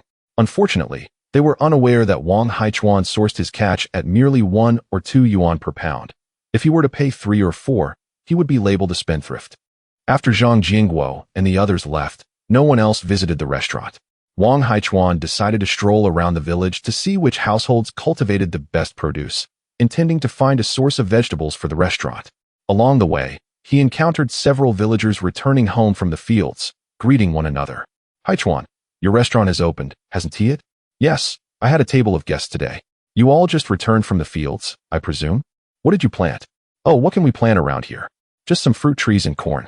"Ah, that is quite good." As they walked away, the villagers began to gossip about Wang Haichuan. "Do you think Haichuan has lost his mind? He left a stable job at a state-owned enterprise to return and open a restaurant. With only one table of guests a day, he is bound to incur losses. Indeed, he is a postgraduate. Even if he doesn't work at a state-owned enterprise, he could easily find a job in the city that pays better than running a restaurant in the village." A few years ago, when the town notified our village about developing fishing village tourism, 3 restaurants opened by the dock, but with few tourists. Only one small eatery remains now. Recently, Old Qian lamented to me that his restaurant only earns 4 or 5,000 a month. Haichuan might suffer significant losses. I heard he spent at least 200 to 300,000 renovating his ancestral home into a restaurant. I would like to support him, but I've heard he only serves wild seafood, which I cannot afford. All wild catches. No wonder no one from the village has tried Chef Chun Yugen's dishes. A single dish must cost several hundred yuan. We country folk cannot afford that. It is estimated that Wang Haichuan's connections in the city are soon to be exhausted, as our village is rather remote. Those urban entrepreneurs, once deceived into dining here, are unlikely to return. Unbeknownst to Wang Haichuan, many villagers harbor skepticism towards him, as he meanders outside the vegetable gardens of various households. In the past, numerous villagers relocated to the city, transferring their household registrations to urban status. After Wang Jiakin was renamed Beishuang, the land allocated to the villagers reached an impressive 1 acre and 3 points. Currently, fishing at sea has become unprofitable, and agriculture yields little as well. Many have opted to plant fruit trees, with only a modest amount of grains cultivated. The majority have turned to cash crops, and several fields have been transformed into vegetable gardens. Standing outside one such garden, Wang Haichuan noticed a diverse array of vegetables and was contemplating entering for a closer inspection when his cousin, Wang Zixuan, approached with a basket in hand. Upon seeing Wang Haichuan, she dashed away from her assistant and rushed to his side. "Giggle, I thought someone was stealing from my garden, but it turns out to be my dear cousin. Haichuan Go, your wild seafood restaurant has become quite popular, did you know?" Chapter 11. Is selling vegetables in the fishing village more profitable than seafood? Is this your vegetable garden? Weren't you selling our local seafood online? Wang Haichuan was momentarily taken aback. This small vegetable plot of 1 or 2 acres could hardly be for personal consumption. Could it be that selling vegetables online is also lucrative? Humph, you underestimate me. The prices of seafood are not cheap, and it's hard to sell online. The vegetables I grow can be sold in their entirety, and currently, my income from vegetable sales surpasses that from seafood. Wang Zixuan pouted, her eyes sparkling. "Brother Haichuan, where did you get all that old furniture for your restaurant? It's trending now. Is there much discussion online?" Wang Haichuan had not given much thought to the decor when he renovated. It simply felt that modern restaurant furniture did not suit a rural establishment.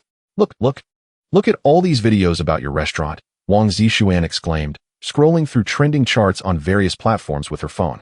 Wang Haichuan craned his neck to see that several of the top 10 videos featured nostalgic themes, mostly showcasing his restaurant's ambience, each garnering hundreds of thousands of views. However, the titles were rather inappropriate. 35-year-old master's degree holder forced to quit due to outdated aesthetics. Master's graduate opens restaurant with exceedingly rustic charm. And how a master's graduate saved money by choosing a countryside location and borrowing old furniture from neighbors. These videos were recreations of Wang Zixuan's own content, aimed at attracting views with sensational titles. Although they could potentially drive traffic to Wang Haichuan's restaurant, he was not pleased, as it severely undermined the establishment's prestige. "Brother Haichuan, look at the comments section. Many people are interested in purchasing your old furniture." Wang Haichuan glanced at the comments, nearly choking in disbelief. The discussions were not about the quality of the food, but rather inquiries on how to acquire the restaurant's old furniture. "Such promotional videos are of no benefit to my restaurant. They might even have negative repercussions."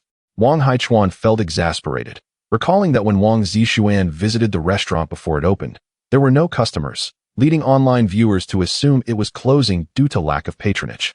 "I think they have a point. Brother Haichuan, you didn't spend much on that old furniture, right? Selling it might be more profitable than running the restaurant," Wang Zixuan analyzed seriously. These videos were actually a collaborative effort between her and Wang Erjuan. If they backfired and harmed her cousin's business, she would feel guilty. Stop talking nonsense.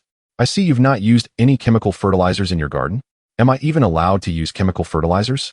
Wang Zishuan rolled her eyes. The fans who followed her vegetable-selling livestream were constantly watching, and if pests invaded her garden, she wouldn't be able to even use traditional remedies without them insisting she seek help from the village aunties to catch the bugs. Wang Zishuan vented about how some fans advised her on growing organic vegetables, suggesting she let chickens into the garden to deal with pests, and if the vegetables weren't thriving, they advised her to dig up river silt to mix with ash for fertilization. In essence, the methods they proposed would guarantee the vegetables were entirely organic. While the streamer's profit was of no concern to them, they only wanted vegetables at prices not exceeding market rates. That sounds promising. You should supply vegetables to my restaurant in the future, Wang Haichuan remarked, considering that her produce would appeal to health-conscious patrons. All right then, after all, Brother Haichuan, your restaurant won't need much produce. Wang Zishuan readily agreed. Her curiosity piqued. By the way, Brother Haichuan, I heard your restaurant started serving customers today. How much did you make? Wang Haichuan cast her a mysterious glance. They ordered 10 high-end wild seafood dishes. You can figure out how much I earned. At that moment, Wang Zishuan's filming assistant arrived, signaling her not to forget her filming duties. Wang Haichuan stepped away, unwilling to become a social media sensation or appear on Wang Zishuan's livestream, even ignoring her calls from behind. Upon returning to the restaurant, he informed Chun-Yi that he would be sourcing vegetables from Wang Zishuan in the future. That evening, he invited his relatives, including his uncle Wang Zhengwo, to dine at the restaurant, only to be criticized for extravagance after the meal. A wild seafood dish costing hundreds, and you only took a few bites? Wouldn't it be better to save that money for marrying a wife? As the conversation shifted from wastefulness to marriage, they chided him for being in his 30s without a spouse, questioning why his parents in the city weren't concerned. Wang Haichuan broke into a sweat, despising this topic. Fortunately, his phone rang at that moment. He quickly stepped outside with his phone, seeing it was Zhang Liang calling. Manager Zhang, is there something you need? Zhang Liang was calling about the wild seafood. After returning home that evening, he boasted about discovering a great fishing spot where he not only caught a plethora of precious fish, but also over 10 pounds of blue crabs. His acting was impeccable. He intentionally arrived home covered in mud, fooling his family. The wild fish and crabs he brought back were substantial, difficult to find in the market, and perfect for gifting. His wife kept a little for themselves, while the rest was given to those needing to maintain social connections, claiming they were caught by her husband. Naturally, those who received the wild seafood were aware that Zhang Liang had found an excellent fishing location. A fellow fishing enthusiast immediately called Zhang Liang, asking him to take him along next time. This person was someone Zhang Liang could not afford to offend. Manager Wu and several other business owners in the fishing group also mentioned that they had people wanting to join them. Now Zhang Liang and his companions regretted being too boastful. They all knew how limited Wang Haichuan's supply of wild seafood was, making it impossible for them to bring others along to fish. Manager Zhang, I run a restaurant. Wang Haichuan was bewildered. You want to come fish in my aquaculture ponds because you can't catch anything? They had promised to bring people to eat, yet they were bringing a group of anglers to indulge in their hobby? Xiaochuan, just charge us more for the precious wild seafood. We're not short on cash, we just want to have some fun. Don't worry, we plan to go fishing first, then come to your place for dinner. We'll only fish in your 3 seawater ponds if our catch is poor, and we'll buy whatever we catch at your menu prices. Zhang Liang immediately mentioned buying fish at menu prices, which were significantly higher than market rates. However, for them, a few hundred or 1,000 is hardly a trivial matter. Wang Haichuan felt a sense of complexity in his emotions. Selling wild seafood at menu prices was undeniably profitable. Yet procuring valuable live seafood has always posed challenges throughout the ages. He tentatively remarked, Manager Zhang, you are aware that many sea fish perish shortly after being caught.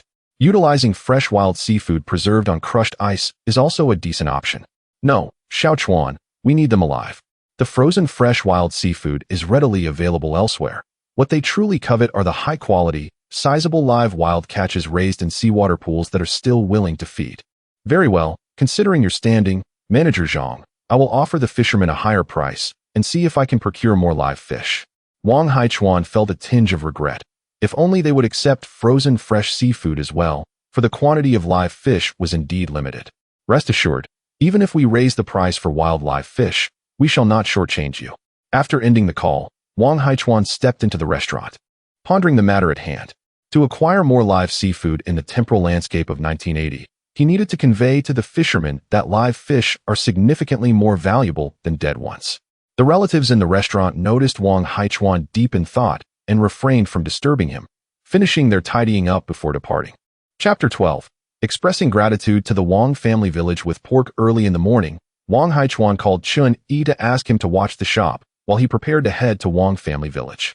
After much thought the previous night, he realized that the fishermen from the village faced difficulties bringing freshly caught live fish back to shore, given their early departures and late returns. He decided to promote an oxygenating device to them.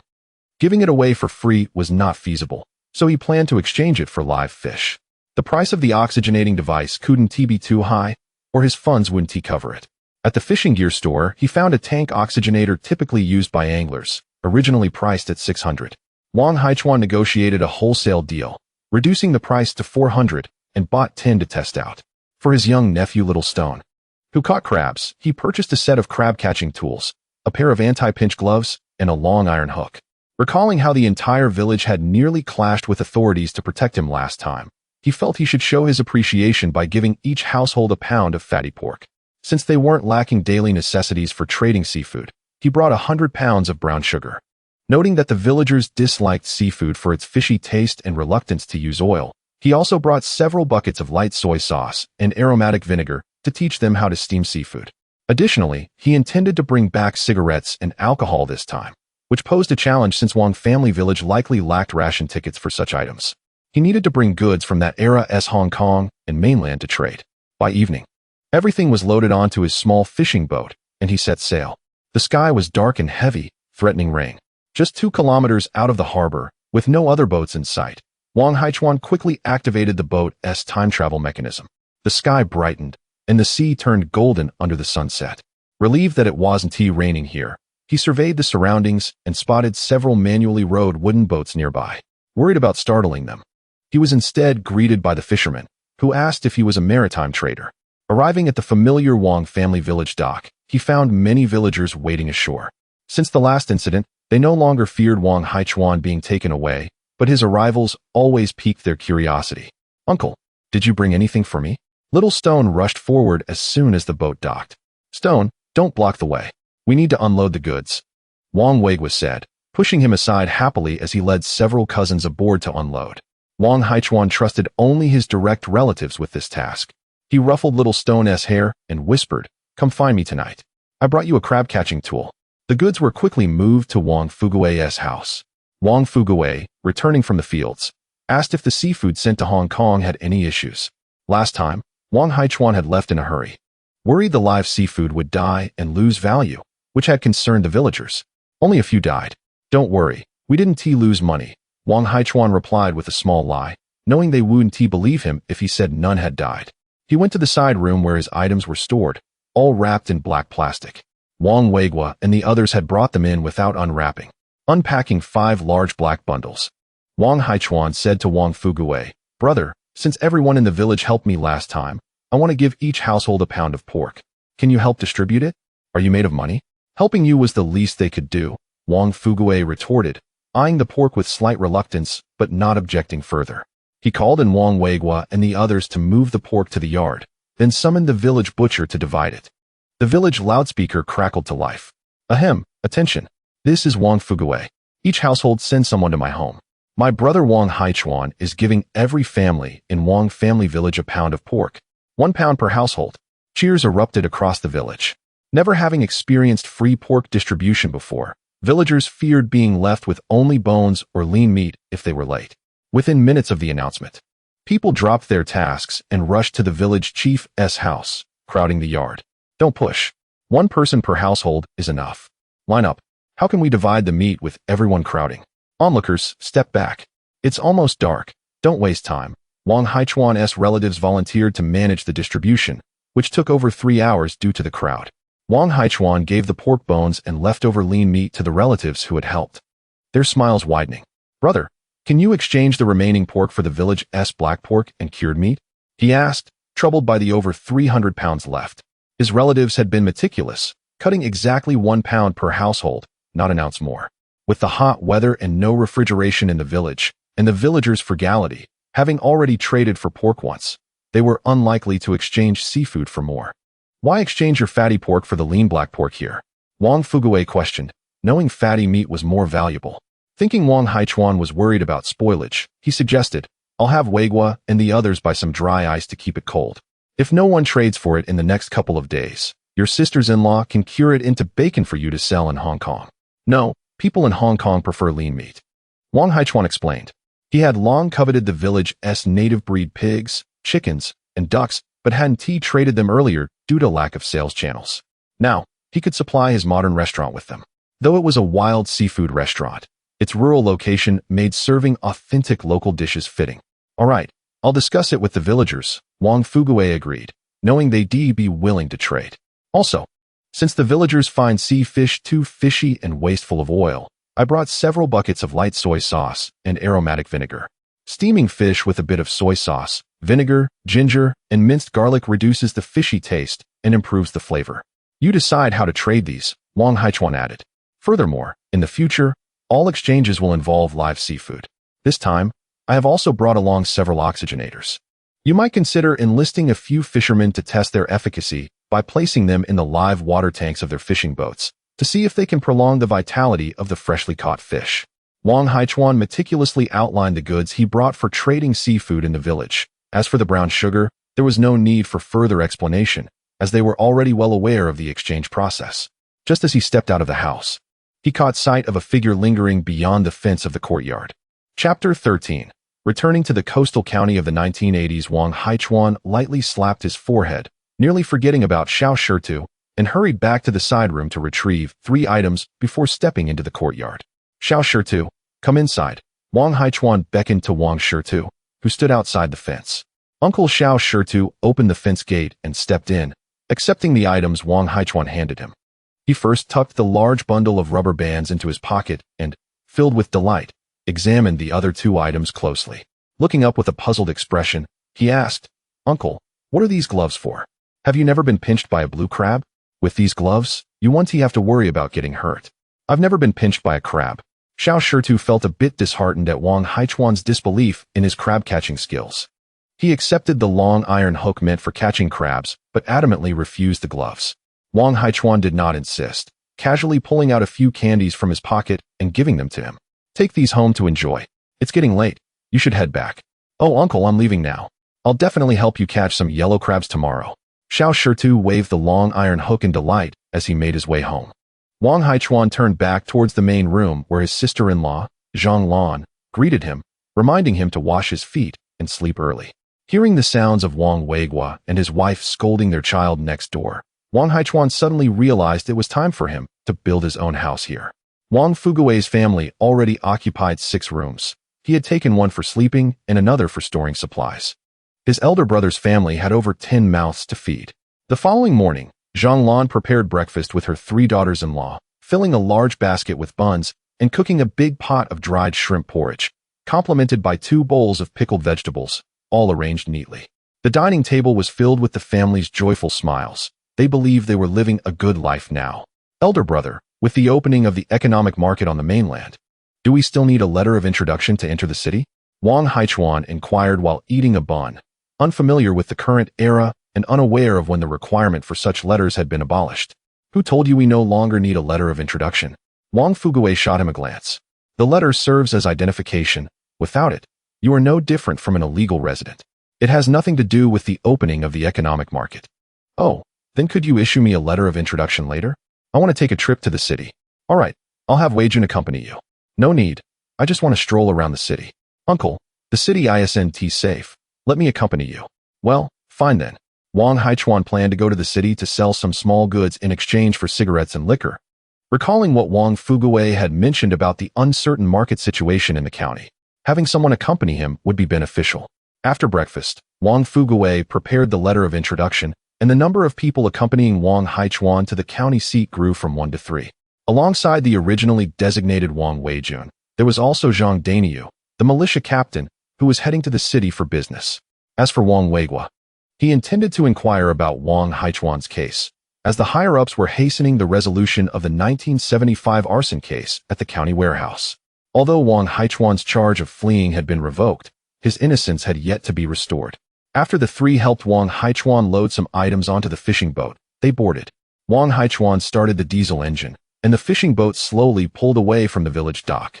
Wang Weijun, unable to remain seated, soon moved to the back of the boat and asked, "Uncle, are you planning to set up a stall in the county? Let us take a look first. I want to trade for some money to buy cigarettes and liquor." "Huh. The cigarettes and liquor from the island are so appealing.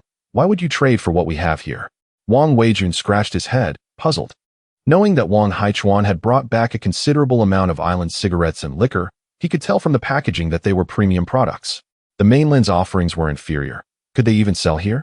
Many people from the mainland frequently travel to the island, and the well-known cigarettes and liquor from here still have a market there.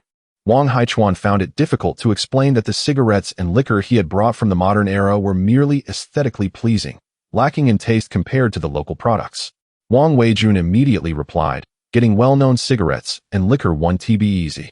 The county's supply and marketing cooperative doesn't sell much, and getting tickets is also challenging. Let us observe the situation for now." Wang Haichuan had modest expectations, if all else failed. He could procure a few bottles of local premium liquor and some high-quality cigarettes from this era to bring back to the modern world. That alone would be a highlight in a restaurant. Wang Weijun ran over to his brother and Zhang Daniu to discuss how to assist Wang Haichuan in acquiring cigarette and liquor tickets. Listening to their conversation, Wang Haichuan marveled at the fact that the three of them were not naive. They seemed to possess considerable knowledge about the black market in the county. Upon docking at the county port, Wang Weigua headed toward the police station to gather information. Just as Wang Haichuan was contemplating whether to leave the boat with the items, Wang Weijun nudged him with his arm. "Uncle, look over there. That seems to be Director Zhao from the County Supply and Marketing Cooperative." Nearby, Zhang Daniu remarked, "Brother Chuan, isn't that Zhao wearing a suit?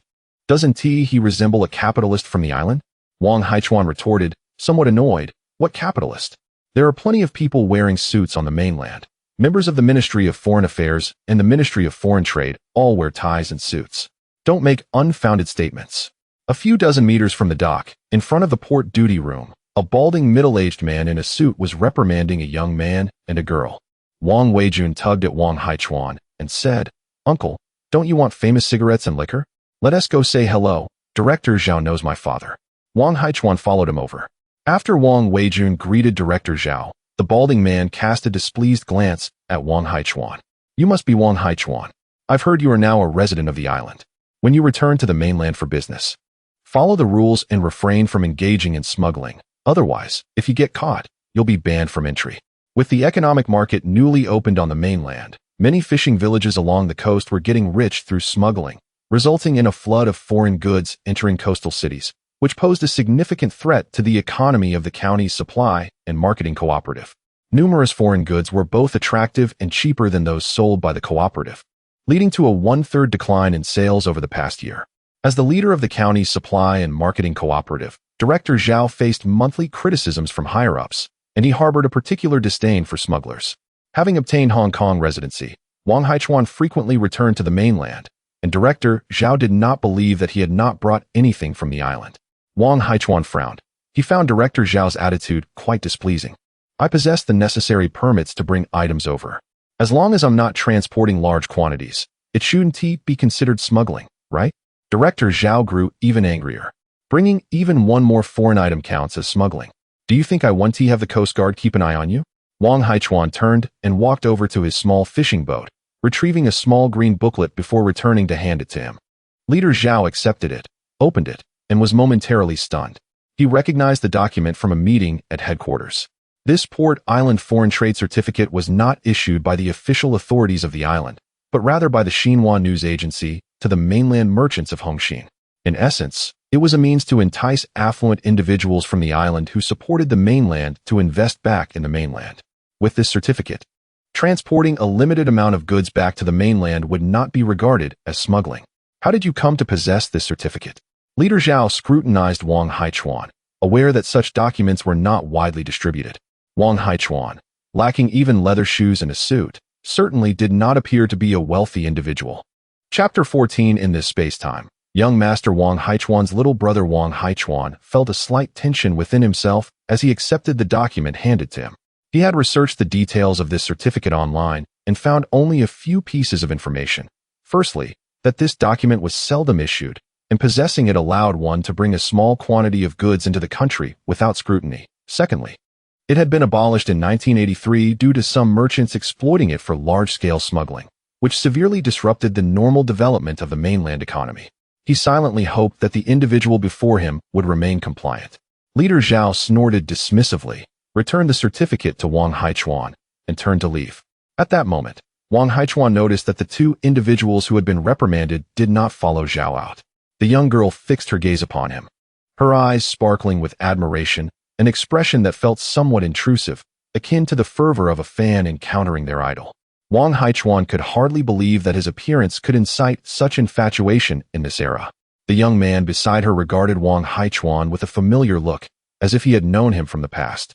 Could it be that he had encountered an acquaintance of young Master Wang Haichuan? Chuan Gu, is that really you? The young man seemed to be quite familiar with Wang Haichuan, giving him a light pat on the shoulder, his eyes glistening with unshed tears. You were wrongfully accused of setting the warehouse on fire, and everyone advised you to hide in the mountains. You feared the reactionaries would search for your family, so you claimed you fled to Hong Kong Island. Later, we heard that many who had escaped to Hong Kong were shot dead by the Coast Guard at sea, and we thought you had perished as well. Listening to this, Wang Weijun and Zhang Daniu were taken aback. They had only known that Wang Haichuan fled to Hong Kong Island due to a wrongful accusation, unaware of any other reasons. The young man continued. Gao Feng also escaped to Hong Kong 3 years ago with some fellow villagers. Last year, one of his compatriots returned and said Gao Feng had been murdered. It is quite chaotic over there. Chuan Gu, didn't Gao Feng ever look for you after arriving there? I do not know whether he sought me out, but my young master had already passed away. Wang Haichuan lied, aware that this young man was a friend of young master, though he did not recognize him. I am uncertain. When I first arrived there, I suffered a head injury and forgot everything from my past. You can see the scar on my head. Wang Haichuan lowered his head to reveal a 3 to 4 centimeter long scar, a remnant of a bicycle race during his school days, where a forceful crash had caused him to collide with a tree, resulting in several stitches on his scalp. At this point, Wang Weijun, lacking sensitivity, inquired, Uncle, you actually suffered amnesia? How then do you remember our Wangjia village? Wang Haichuan responded rather irately. I have a deep-seated yearning to return home. Last month, after coming back to the mainland with the company, I navigated a small fishing boat solely by instinct and eventually capsized, only to be rescued by the villagers. You were unaware of this? The group was deeply moved by his words. Even after amnesia, he still longed to return home. It was indeed a great blessing that he had made it back. The young man grasped the situation, understanding why Wang Haichuan appeared dazed upon seeing him. He promptly introduced himself, hoping to help Wang Haichuan recover some memories. Chuan Gu, I am Su Dongcheng, Xiao Suzi, the boy who used to accompany your county's patrol team. At that time, I had just been assigned to work at the supply and marketing cooperative and often brought some damaged snacks to trade for bullet casings.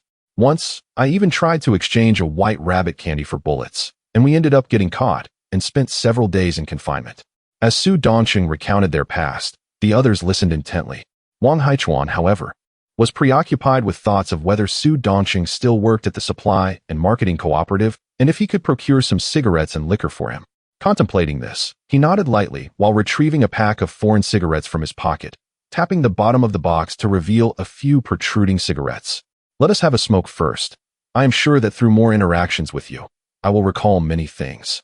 Su Dongcheng paused his storytelling, lowered his head, and extracted a cigarette from Wang Haichuan's pack, his eyes lighting up with excitement. Foreign cigarettes? I have never tried these. Wang Weijun and Zhang Daniu were equally unreserved, taking their own cigarettes from Wang Haichuan's hand. Su Dongcheng brought the cigarette to his nose, inhaling deeply. It smells delightful and refreshing. At that moment, the young girl also reached for a cigarette from the pack. Noticing Wang Haichuan's peculiar gaze, her face flushed slightly. I do not smoke. I just wanted to smell it. Should I return it to you? No need. You can keep it for fun. Wang Haichuan waved his hand dismissively, pulling out a vintage lighter from his pocket, snapping it open with a click to ignite his cigarette, then lighting the others as well. Noticing Su Dongcheng fixated on his lighter, he handed it over. Su Dongcheng received the lighter, marveling. This is an exquisite lighter from Hong Kong. Truly a fine item. Wang Weijun regretted not borrowing it for amusement while on the boat. It works so well, just a press and it ignites. Is it fueled by kerosene? How is it so bright? Is the eagle on the casing made of gold? As they enjoyed the foreign cigarettes and played with the vintage lighter, Wang Haichuan, seeing Su Dongqing's fascination, remarked, "The cigarettes we are smoking are premium foreign brands. And I obtained this lighter from a tough guy. I now regret having it. While it brings a sense of prestige, I worry about it being stolen." Su Dongqing, increasingly enamored with the vintage lighter, thought it impractical to carry such a prized possession daily, deciding it should only accompany him during significant occasions. Suddenly, he slipped the lighter into his pocket. "Chuangu, I am not concerned about it being stolen. Would you part with it? You can still purchase another on Hong Kong Island." Observing his actions, Wang Haichuan understood that as long as the offer was not outrageous, he would likely not retrieve it. "I do not lack money. Can you manage to procure some fine liquor for me? I wish to present it to someone on Hong Kong Island." "Chuangu, the liquor from our side seems a bit low class for gifts over there." Su Dongqing, like Wang Weijun, believed that foreign items were more suitable for presents. There was little to be done. In these times, foreign goods boasted superior packaging and design compared to domestic products. "The recipients of my gifts are also individuals from the mainland, and I aim to convey my heartfelt intentions." Upon Wang Haichuan's explanation, they were persuaded. Su Dongqing pondered for a moment, reluctantly retrieving the vintage lighter and placing it into Wang Haichuan's hands. "All right, wait for me. I shall return shortly. Do not leave." With that, he dashed away. Left behind were Wang Haichuan, Zhang Daniu, and the young girl. Zhang Daniu mentioned that he had come to the county town on business, yet Wang Haichuan sensed that he had been sent by Wang Fuguwei to ensure his safety. Wang Haichuan had ventured into the city to explore, bringing along some goods. Wang Fuguwei, aware of his intentions to sell in the city, harbored concerns about the uncertain circumstances and the possibility of being barred from selling. Wang Weijun might lead him to the black market and gray areas, which were fraught with danger. Hence, having an additional companion would enhance his security. Wang Haichuan was somewhat puzzled as to why the young girl had not accompanied Su Dongqing back, so he inquired, "Is she your sister?" "No," the girl pouted, casually holding the foreign cigarette beneath her nose, seemingly engrossed in her own amusement. Chapter 15. The modern exchange of goods for tobacco and alcohol. Wang Haichuan glanced at Wang Weijun and Zhang Daniu, both of whom shook their heads in denial of any acquaintance. He refrained from engaging the young woman, who, adorned in fashionable attire and possessing striking beauty, clearly hailed from a family of distinction. After waiting for approximately half an hour, Su Dongqing hurriedly approached, clutching a bag. He handed the bag to Wang Haichuan, placing his hands on his knees and panting heavily. Upon opening the bag, Wang Haichuan discovered several bottles of baijiu. He looked around and remarked, "Let us find another location." Wang Haichuan led them back to the small fishing boat. Among the 9 bottles of baijiu, one was Mao Dai, prompting Wang Haichuan to mentally commend himself for a substantial gain. After all, his lighter had cost him just over 100 yuan. Accepting this liquor stirred a slight pang of guilt, compelling him to offer Su Dongqing something in return. Wang Haichuan presented the vintage lighter to Su Dongqing, then unwrapped a package on the boat and placed a pack of Marlboro cigarettes into his arms, gesturing towards the parcel. "I shall gift you one more item. Choose freely." You are gifting me another?" Su Dongqing exclaimed in surprise, while the others looked at Wang Haichuan in astonishment. Was this not a display of remarkable generosity? A few bottles of baijiu, with the most expensive Mao Dai priced at merely 8 yuan, were hardly worth more than a few dozen yuan altogether. The high-end lighter, glimmering in gold, must surely be worth over 100 yuan, and a pack of foreign cigarettes also commanded a few yuan. Brother Chuan, let us forget it. You have already gifted me a pack of foreign cigarettes. I can hardly ask for more." Su Dongqing shyly fiddled with the foreign cigarettes in his hand, wishing to return them, if not for his reluctance. Despite Wang Haichuan's insistence, he remained firm in his decision, prompting Wang Haichuan to relent. At that moment, a clear voice suddenly chimed in. "Choose that light blue outfit. It would suit my sister perfectly. If you don't wish to receive it for free, you could always pay for it." The young woman had somehow made her way onto the small fishing boat, her eyes gleaming as she fixated on the clothes within the parcel. Su Dongqing was taken aback. "Qianqian, why are you still here?" Qianqian, equally surprised, responded, "I have been right here. You didn't notice me?" She glanced at the garments in the package and scrutinized Wang Haichuan with keen interest. "I have seen many new posters, and most of the clothes are similar to these. But the outfit you are wearing is the most appealing. Yes, it looks splendid on you. Wang Haichuan cast a brief glance at his attire. Thus, you have been staring at me since we first met, assessing my outfit? Wang Weijun and Zhang Dainiu exchanged astonished glances, initially believing the young woman had taken a liking to Wang Haichuan and secretly discussing how to play matchmaker. When Wang Haichuan returned to Wangjia village, he had mentioned he was unmarried, leading his family to speculate that he might have lost his spouse again in Hong Kong Island and now wished to introduce him to someone new. With her cheeks flushed, Qianqian suddenly lowered her gaze, murmuring, "The clothes are beautiful, and you possess great charm." Su Dongsheng, taking a moment to process, skeptically looked at Qianqian. "You want me to buy that outfit for Hui Hui, ensuring it won't end up in your possession?" Qianqian lifted her gaze and eyed the garments once more. "Then buy all of these clothes. You would undoubtedly look better in these men's outfits than your current attire. As for the women's garments, let my sister choose. I could simply wear one outfit occasionally. Once we have made our selections, I can help you resell the remainder to other colleagues. I assure you, you will not incur any losses." What an audacious scheme, classic empty-handed wolf. Su Dongsheng genuinely believed her words, glancing at Wang Haichuan for approval. Upon receiving a nod to proceed, he began to examine the clothing closely. Wang Haichuan had not anticipated that the first items to sell would be the clothing. When he selected the 1980s nostalgic outfits from a certain online marketplace, he prioritized avoiding anything beyond the era and ensuring the styles were conservative and pleasing to the eye. He had procured a total of 10 outfits, 5 for men and 5 for women, each costing just over 100 yuan, while his own attire was sourced from a premium retailer. After Su Dongsheng examined the clothing, his gaze shifted to other items: foreign cigarettes, electronic watches, calculators, and chocolate coins, all of which were highly sought after on the mainland. Realizing the potential profit from reselling these goods, Su Dongsheng eagerly turned to Wang Haichuan. "Brother Chuan, can I purchase all of these items from you? Rest assured, I have relatives working at the supply and marketing cooperative who can procure anything you desire on the mainland. I am not lacking in funds or tickets." Wang Haichuan was tempted to agree immediately. However, he understood that such items could not be sold so easily, as easily obtained goods often lose value. Pondering, he furrowed his brow. "These items are not easy to acquire. I brought them over from Hong Kong Island with the intent to exchange them for some well-regarded tobacco and liquor domestically. The quantity is limited, and they are primarily difficult to collect. I understand. It's simply tobacco and alcohol. I can assist you. Give me some time, and I guarantee I can procure whatever tobacco or liquor you desire," Su Dongsheng insisted, his urgency evident. For him, obtaining tobacco and alcohol was hardly a challenge. Moreover, after acquiring these goods, the decision of to whom he would sell would depend on his relationship with them. Those with whom he had a poor rapport would not be sold to, even for money or tickets. Wang Haichuan hesitated, recognizing that obtaining tickets for renowned liquor was not something an ordinary citizen could manage easily. It seemed slow for Su Dongsheng to handle the collection alone, so he vaguely stated, "I am in urgent need."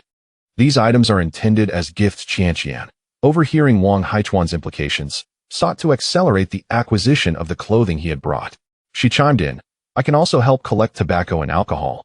I have many relatives in official positions who can surely gather a significant amount." At this point, Su Dongsheng had already formulated his plans for reselling Wang Haichuan's goods.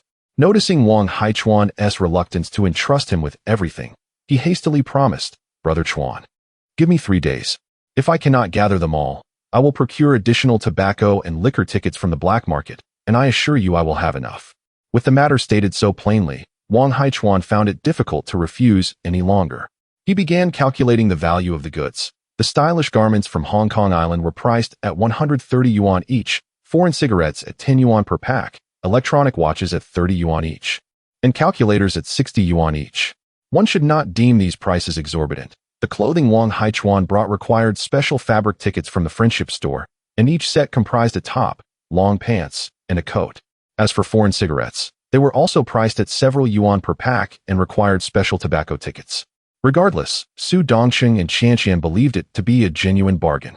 The total value of these goods amounted to 2,357 yuan, indicating that within 3 days, Su Dongsheng and Qianqian needed to collect at least 200 to 300 bottles of renowned liquor and 30 packs of premium cigarettes. Wang Haichuan consoled, "I shall visit the county port at noon each day. You may assist me in collecting the tobacco and liquor while simultaneously exchanging the goods we have." This arrangement brought relief to Su Dongsheng, as it would facilitate the collection of tobacco and liquor and those wishing to purchase our items would also lend a hand in gathering. Wang Haichuan glanced at his watch and suggested, "You should return home to assess how much can be collected this morning. Come back at noon to exchange. Today does not count towards those 3 days." A look of delight spread across Qian Qian's face as she exclaimed, "Splendid. We can exchange this noon. I shall head back immediately." Without waiting for Su Dongcheng, Qian Qian leaped from the small fishing boat onto the shore and dashed away. Su Dongcheng, seeing her departure, smacked his forehead and turned to Wang Haichuan, saying, "Brother Chuan, make sure that girl does not exchange goods before me. She has a penchant for monopolizing. If she exchanges first, I am certain there will be nothing left for me." Wang Haichuan chuckled inwardly, finding it all the more advantageous. After all, competition breeds motivation. In the pursuit of profit, the early bird indeed catches the worm. Chapter 16. Internal Play, Viewing the Fair Legs. During noon, Qian Qian, accompanied by 3 young ladies, arrived with over 50 bottles of fine liquor and more than 10 cartons of premium cigarettes. With great delight, they first exchanged the 5 sets of women's clothing, followed by selecting some gold coin chocolates. Their plan was to cleverly entice the children of the officials with these chocolates, a scheme that seemed foolproof. A single gold coin chocolate for a liquor ticket, or 3 for a bottle of liquor. Would the children of the officials be willing to trade? Certainly. They receive liquor tickets monthly, and the worst consequence of being caught would be a beating, whereas gold coin chocolates were exclusive to the friendship store, unattainable without foreign exchange vouchers. When Su Dongcheng arrived with his cousin, Wang Haichuan remarked that Qian Qian had brought several girls, and he could not resist letting her exchange first. Su Dongcheng believed him. Knowing Qian Qian's tenacity, once she set her sights on something, she would undoubtedly find a way to obtain it. He brought over 30 bottles of fine liquor and more than 10 cartons of cigarettes, employing strategy during the exchange.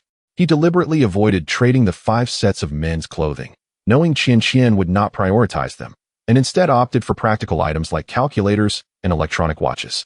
Su Dongcheng asked his cousin to return home first, as he wished to spend time with Wang Haichuan, whom he hadn't seen in years. "Brother Chuan, come, I will take you to a delightful place." "Forget it. I will return the items on the boat shortly." Having accomplished his purpose in the county town, Wang Haichuan planned to return once Wang Weiguo arrived, claiming there was little of interest in the county. "Oh, come on. I will accompany you back. Let us drop off the items and return. You will regret missing the exciting event happening in town today." Su Dongcheng stubbornly remained on the boat, while Wang Weijun inquired about the nature of the event, but Su remained mysteriously silent. At 2 in the afternoon, Wang Weiguo finally arrived, his face beaming with a smile, indicating that the higher authorities had vindicated him. He pulled a document from his bag and handed it to Wang Haichuan. "Uncle, the government has finally restored your honor." Upon reading the statement about the revocation of the previous decision and the restoration of political recognition, Wang Haichuan realized that he was no longer an outcast in this timeline. The document confirmed his current status as a resident of Hong Kong, welcoming him back to the mainland. Wang Haichuan smiled. If he could not return to the modern era, he would certainly seek citizenship in Wangjia village. However, since he could now travel back and forth, obtaining citizenship there would complicate matters, as it might lead to accusations of smuggling if he attempted to bring items from the modern era to Wangjia village. Noticing the somber expressions of those aboard the boat, Wang Haichuan started the diesel engine, heading back to Wangjia village. Upon seeing Wang Haichuan's vindication document, Wang Fuguei and the others were nearly brought to tears with excitement. Shortly thereafter, the village erupted in the sound of firecrackers. "Brother Chuan, there is an internal play in the county town tonight, you see." Su Dongcheng hesitated at the dock, contemplating whether to invite Wang Haichuan, yet feeling the occasion might be inappropriate. "An internal play? What kind of play?" Zhang Daniu, who had just finished helping with the cargo, inquired. Su Dongcheng shyly replied, "A troupe from Beiying has come, the kind featuring fair legs." Zhang Daniu and Wang Haichuan exchanged glances, both recognizing the peculiarities of the situation. An internal play? From Beiying's fair legs? This was a critique of the capitalist world, meant for adults only? Goodness, who would have thought such plays still existed in this era? There wasn't even an anti-vice squad here. What was there to fear? Wang Haichuan felt a surge of excitement. He absolutely could not miss this opportunity. Being adults, it was perfectly normal to attend events. He quickly informed Wang Fuguei that his business in the city was not yet complete, and he might return late tonight. Wang Weijun promptly volunteered to accompany his uncle, having overheard some confidential information at the dock. The four of them hopped onto a small fishing boat, which sped across the sea to the dock of Linhai County Town. Su Dongsheng led Wang Haichuan and his companions to the county people's cafeteria for a meal, 3 meat dishes and 2 vegetable dishes, totaling 16 yuan. After finishing, Wang Haichuan marveled at how inexpensive it was. As dusk approached, the county theater, located in the east of the town amidst a blend of Western and Chinese architecture, remained well-preserved, with a cinema and cultural center nearby. With practiced ease, Su Dongsheng guided Wang Haichuan and the others to the theater's back door. By this time, a considerable crowd of young people in their 20s and 30s had gathered outside the back entrance. Wang Weijun glanced around, unable to find a ticket booth. "Su Ge, where do we buy tickets?" "Internal plays don't sell tickets," Su Dongsheng explained. "The tickets are allocated directly, and one must register their work unit, personal information, and home address. We can only enter through the back door." The theater's performance hall was required to have various attendants, but who would serve at such a play? Clearly, the theater had discreetly released those attendant positions. Zhang Daniu shrank back, expressing concern. "Aren't the audience mostly leaders and officials? What if they suddenly arrest us?" Su Dongsheng chuckled mischievously and gestured towards the nearby crowd. "With so many revolutionary comrades, even if we get caught, they'll just give us a few words of criticism." Evidently, he had experience in such matters, and he pointed to an older woman and man by the theater's back door. "The theater has accepted our money. They will surely help us out. Their attendants must be unwell." Before long, the back door of the theater swung open, and Su Dongsheng hurriedly led Wang Haichuan and the others to queue, as the number of service positions was limited. At the entrance, a middle-aged woman collected money, charging each person 1 yuan and 50 cents. Upon seeing the price, Zhang Daniu and Wang Weijun cursed the parasites under their breath and took a step back. Wang Haichuan firmly grasped both of them, pushing them forward into the entrance. At this point, they still wanted to act like cowards. Wang Haichuan handed 6 yuan to the woman, for tickets. Su Dongsheng bashfully remarked, "Brother Chuan, how can I let you pay?" Wang Haichuan retorted, "You brought me to see this kind of play and still want to play coy." Laughter erupted from those around them. As Wang Haichuan stepped through the theater's back door, he noticed an old man who had been standing at the entrance now staring at him from inside. Su Dongsheng, evidently familiar with the old man, rushed over, saying, "Old Li, this is my brother Chuan. Hurry up and give him a pass." "Hold on, this brother Chuan of yours doesn't quite resemble our people," the old man remarked. Upon hearing this, the newcomers cast dubious glances at Wang Haichuan. Su Dongsheng, incensed, retorted, "What do you mean by that? My brother Chuan, whose name is Wang Haichuan, was wrongfully accused by the reactionaries in 1975 and fled to the island of Hong Kong for several years. Recently, the county has exonerated him. So why is he no longer considered a local?" I merely inquired, "Why the urgency?" The old man scrutinized Wang Haichuan for a moment before suddenly chuckling. "I recognize you. Quite resilient indeed. Many who escaped from this area perished at sea, yet you managed to return. That is remarkable. Do you not remember me?" Wang Haichuan appeared utterly bewildered. "Who are you? Were you once an acquaintance of mine? It seems I should refrain from visiting the county town in the future." Su Dongsheng interjected eagerly. "You certainly do not recognize him. Brother Chuan sustained a severe head injury over there and has no recollection of past people or events. Perhaps it is for the best that he does not remember. Having been vindicated, let bygones be bygones." The old man retrieved 4 identification badges from a small basket nearby and distributed one to each of them. "Hang it on your left chest and behave while you are inside," standing quietly at the back to observe. Chapter 17. A simple heart greatly stimulated. The theater performance hall is roughly the same size as a modern cinema screening room, with a stage at the front and several rows of seats below. At this moment, most of those seats are occupied. Upon receiving their tickets, many had claimed they would not attend. If they truly had the capability, they would not have come at all. Su Dongsheng, spotting a few acquaintances in the seats, murmured quietly to himself. Those seats were off limits to those who entered through the back door. They could only stand in the back to watch. After more than 10 minutes, the seats below were nearly filled. Wang Weijun whispered, "What kind of officials are these? Aren't they afraid of committing a crime by gazing at bare legs?" Zhang Daniu, the militia captain with a high sense of political consciousness, replied earnestly, "You know nothing. We are here to critique the capitalist world. Over there, women are so impoverished they cannot even afford long trousers." Su Dongsheng wholeheartedly agreed with this sentiment. Indeed, capitalists are nothing but vampires. Those bare legs are quite pitiable. By the way, Chuan Gu, can one see bare legs in Guangdao? Can we assist them? Your ideas are perilous, costly, and laborious. You might even get caught and have your family bail you out. Wang Haichuan scoffed at him, disdaining his lasciviousness, who not only wished to gaze openly, but also sought to indulge further. At that moment, someone stepped onto the stage, and the loudspeakers announced, "Distinguished leaders and advanced comrades, has it begun?"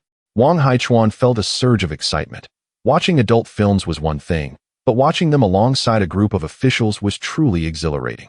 He longed to retrieve the hidden phone from the little fishing boat to capture a video of this moment. After the speech concluded, a piece of music from Beixiong began to play, and the curtain rose. "Look, how white!" Wang Weijun craned his neck to stare at the stage, nearly evolving into a giraffe.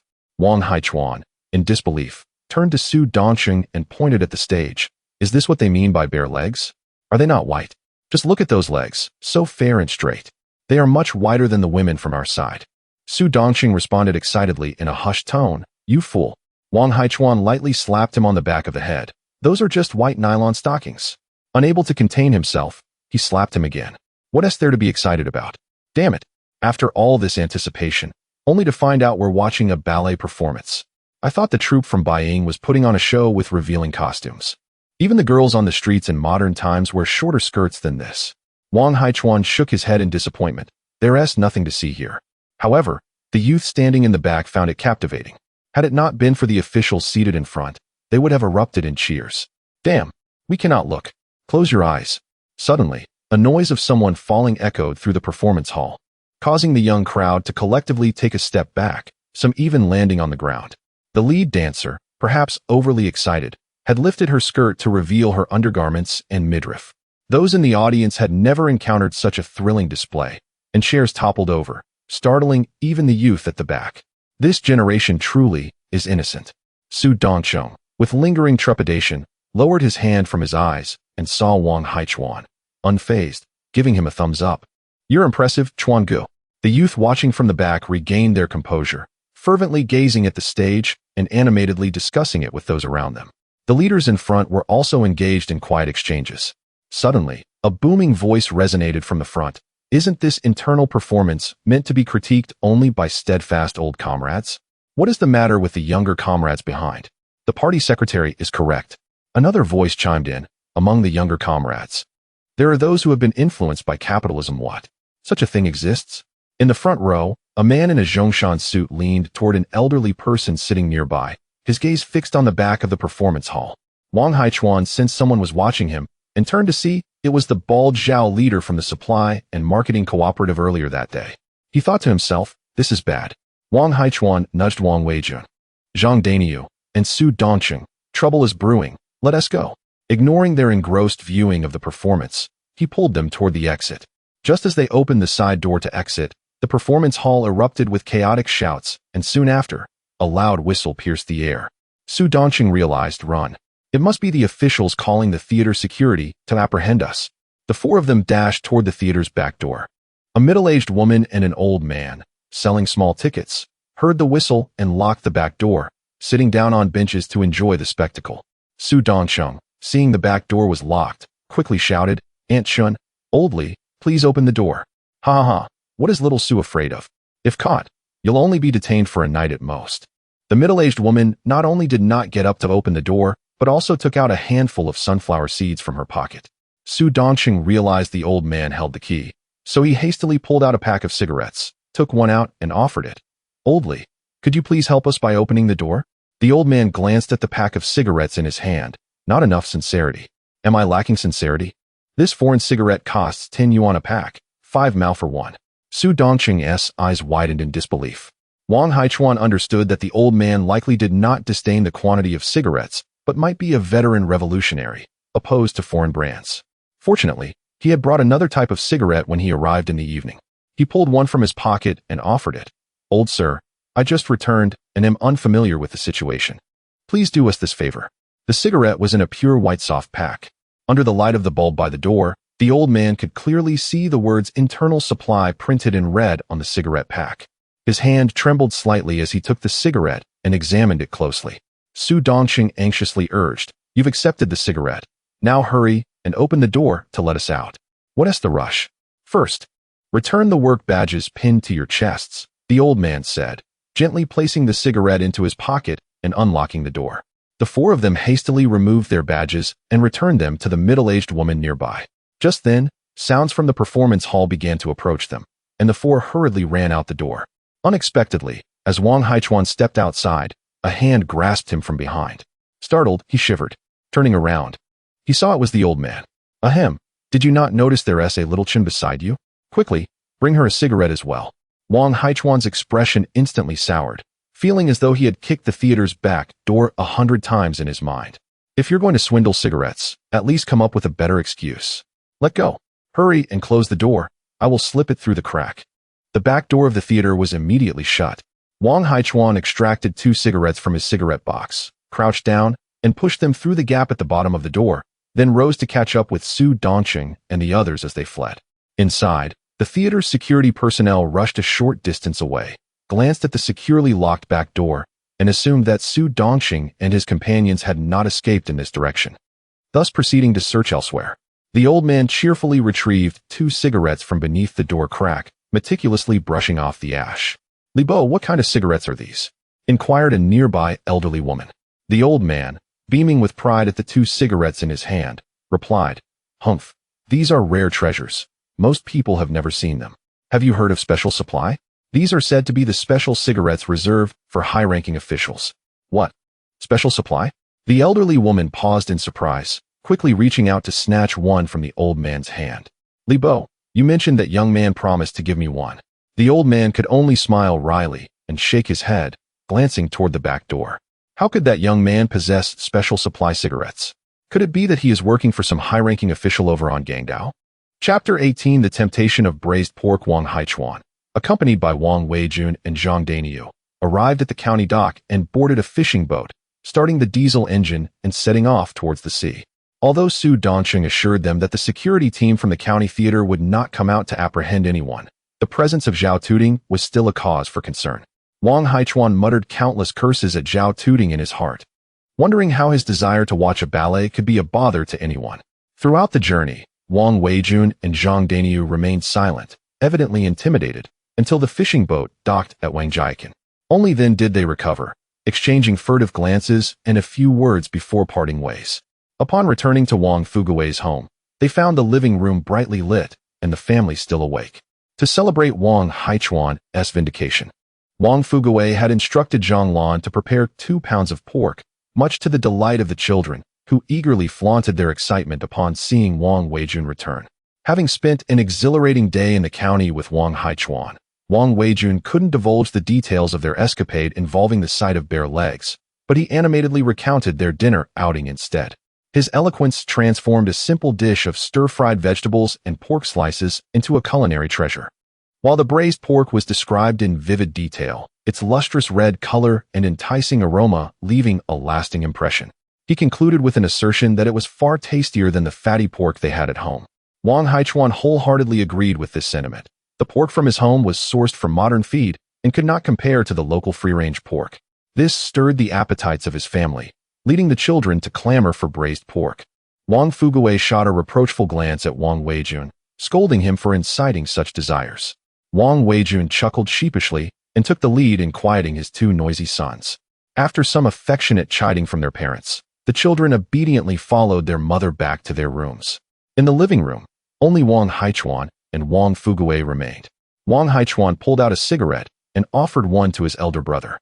As Wang Fugui took a drag, he sighed and expressed his gratitude.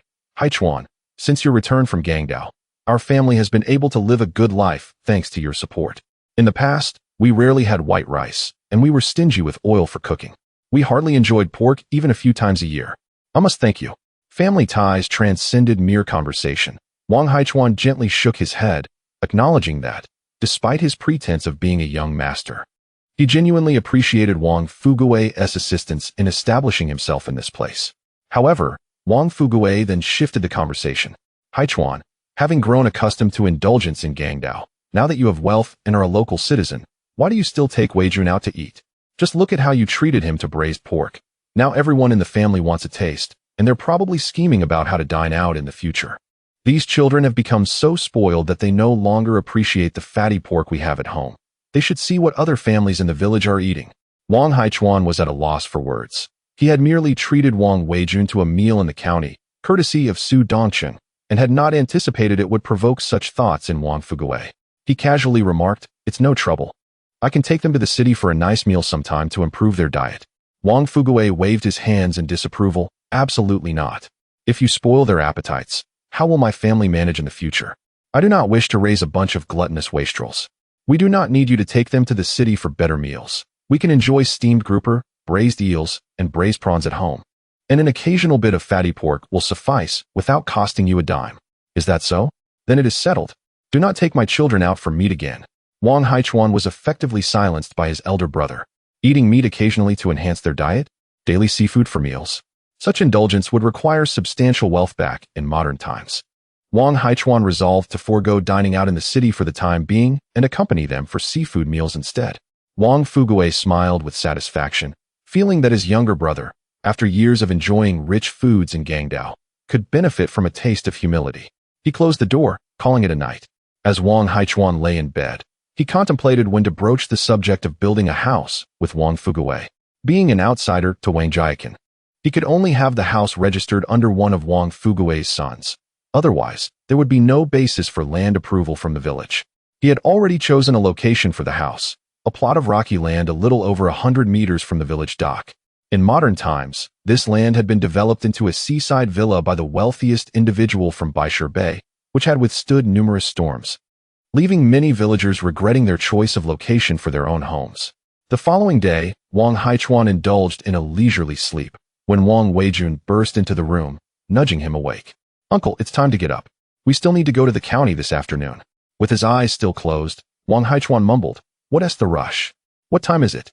Wang Weijun glanced at the watch on the bedside table and replied, "Uncle, it's already past 10. You should get up and eat. We'll head to the county by boat around noon." "Past 10 already." Wang Haichuan rubbed his eyes and sat up, quickly dressing and tucking the watch Wang Weijun handed him into his pocket. After washing up and having breakfast, the two set off in their small fishing boat towards the county dock. Wang Weijun took out binoculars to survey the dock. Still unnerved from the previous night's incident involving the theater security, Wang Haichuan, sharing his concerns about the possibility of someone waiting for him in the county, had also brought along Wang Fugui's binoculars. "Uncle, everything seems normal." "Good." Wang Haichuan maneuvered the fishing boat to the dock and soon spotted Qian Qianqian and 3 young ladies approaching with bicycles. The 4 young women, dressed in the fashionable attire they had changed into yesterday, became the center of attention wherever they went. Upon seeing Wang Haichuan, Qian Qianqian beamed and called out to her companions, "Brother Chuan is here. Let us go." The 4 girls parked their bicycles in front of Wang Haichuan's fishing boat and handed him the snacks and drinks they had brought. Qian Qianqian, twinkling her eyes and revealing 2 dimples, said, "Brother Chuan, we came to the dock twice this morning but didn't see you. We thought you wouldn't come today. You went to the theater last night with Brother Su, right?" This morning, that Zhao fellow criticized him and tried to pin the blame for sneaking in on you. Brother Su scolded him a few times before he went and reported it. Wang Haichuan felt a pang of concern for Su Dongqing and asked, "Is Dongqing all right?" Qian Qianqian laughed and shook her head. Brother Su was called in for questioning but came out soon after. He is now looking for someone to exchange the snacks and drinks. The 4 young ladies have brought with them 105 bottles of exquisite liquor and 7 renowned brands of cigarettes. It is astonishing to think of how many children of officials might be enjoying the luxury of fine leather belts and sumptuous meats. Wang Haichuan couldn't help but twitch his lips at their selections, noting that Su Dongqing's previously chosen items had all been replaced, including 4 out of the 5 sets of men's clothing. Just yesterday, Su Dongqing had confidently asserted that these young ladies would not show interest in men's apparel. Wang Haichuan sensed that this might dampen Su Dongqing's enthusiasm for collecting cigarettes and liquor, so he suggested, "Ahem, Qianqian, perhaps you could discuss the clothing with Su Dongqing when he arrives." However, Qianqian interrupted him before he could finish. "I have already sold these goods." Chapter 19. The County Town Exchange reported indeed. "We have all received deposits and vouchers for tobacco and alcohol. They are eagerly awaiting their goods. My cousin paid and assisted in collecting the tobacco and alcohol, all in anticipation of exchanging for this set of clothing to attend a blind date." The other 3 young ladies clutched the clothes tightly, unwilling to relinquish them. They were not motivated by the profit from reselling, but rather relished the attention of those seeking to purchase from them. Yesterday, They exchanged a set of clothing from Qian Qian's possession and returned home, leaving their other sisters and sisters-in-law envious, all pleading for assistance in making an exchange. They were aware that the lady's clothing was surely gone. Each of the 4 girls had taken one of the 5 sets, and the last set would undoubtedly go to Qian Qian's sister, Qian Huihui, leaving them to claim that only 4 sets of men's fashionable attire remained. Upon hearing there were men's clothes available, the other brothers expressed interest, inquiring about their appearance. They assured them that they looked splendid and exuded charisma, particularly in comparison to Wang Haichuan's image. With so many interested parties, the brothers were enlisted to gather fine tobacco and alcohol, with the promise that the one who collected the most would claim them. Consequently, yesterday afternoon and this morning, many children of local officials exchanged their family's fine tobacco and alcohol for chocolate coins with familiar young men. According to the girls, their brothers were assisting in the exchange for the sake of these outfits, which prompted Wang Haichuan to nod in resignation. Fine, once your exchanges are complete, be swift in your departure, otherwise Su Dongxing will arrive and cause a scene. Thank you, Brother Chuan. We shall return tomorrow. The girls giggled as they carefully packed their chosen items, placing them on their bicycles before hastily leaving. Nearby, many onlookers had clearly observed the selection process and were eager to purchase items from Wang Haichuan. However, he asserted that he was not a vendor, which the crowd did not believe, as they surrounded the small fishing boat, flattering him in hopes of acquiring goods. What are you doing? Su Dongxing shouted as he approached with his cousin, spotting the crowd around Wang Haichuan's small boat. The sudden outburst startled the onlookers, who mistook it for an impending raid. Su Dongxing, pleased with himself, reported to Wang Haichuan, Brother Chuan, today I have brought 73 bottles of fine liquor and 16 packs of premium tobacco. This morning, I encountered a group of children from my second uncle's courtyard, who planned to exchange fine tobacco and liquor for chocolate coins. How fortunate that I could assist them. They snuck over 10 bottles from home. Haha. Fine tobacco and liquor are prized possessions for men, while chocolate coins hold great allure for the children and women of this era. The chocolate coins brought by Wang Haichuan were large, weighing 200 grams each, and would fetch at least $1 or $2 at the friendship store here, making their exchange quite worthwhile. You are celebrating too soon. Hurry and select your goods. Wang Haichuan looked at Su Dongxing with exasperation. Ha ha ha. Su Dongxing stared wide-eyed at Wang Haichuan's package. Brother Chuan, why is there only one set of clothing and some chocolate coins? Qian Qian was here. Aye, that little brat. I'll have Huihui deal with her when I get back. Su Dongxing rummaged through the package and, upon discovering a small pile of chocolate coins at the bottom, sighed in relief but realized it was insufficient. Thus he needed to find items that the children would like as substitutes. Just then, 2 members of the Red Armbands appeared on the road. They had received reports of illicit trading occurring at the dock and came to apprehend those involved, only to find Su Dongxing and Wang Haichuan not fleeing. Speculation and hoarding. Gather your goods and come with us. Wang Haichuan felt a flicker of panic, but Su Dongxing spoke up first. My relative brought some items for me to select. On what basis do you claim we are engaging in speculation? Huh. With so many items, you expect us to believe your relative sent them? Is your relative an official from the department store? A young member of the Red Armbands mocked, preparing to take action. But an older one restrained him. The middle-aged Red Armband recognized Su Dongxing and understood that he was affiliated with the Supply and Marketing Cooperative. In those times, few dared to offend such an entity. He softened his tone towards Su Dongxing. This doesn't concern you. We are only apprehending those selling goods. Su Dongxing replied impatiently. My relative asked Brother Chuan to bring some items. How does that equate to speculation? The young Red Armband retorted angrily, liar. We received reports that a few girls sought him out for purchases not long ago. Seeing the continued insistence, Wang Haichuan decided to reveal his trump card, pulling out 3 official documents from a wooden box on the boat and coldly presenting them for their inspection. The charge of speculation and hoarding exists only in your jurisdiction. Even if I were to sell goods, it would be a legitimate business. Employees of the Shanghai Friendship Store requested that I deliver items to their relatives. What issue is there with that? The middle-aged Red Armband perused the documents, quickly apologizing. My apologies. We were acting on reports and simply came to investigate. Your business is indeed legitimate and not speculation. The middle-aged Red Armband urged his younger colleague to turn back and leave. If you had identified yourself as a resident of the island earlier, you would not have faced any trouble. The county is currently promoting a welcome for merchants from the island to invest and conduct business on the mainland. Who would apprehend you?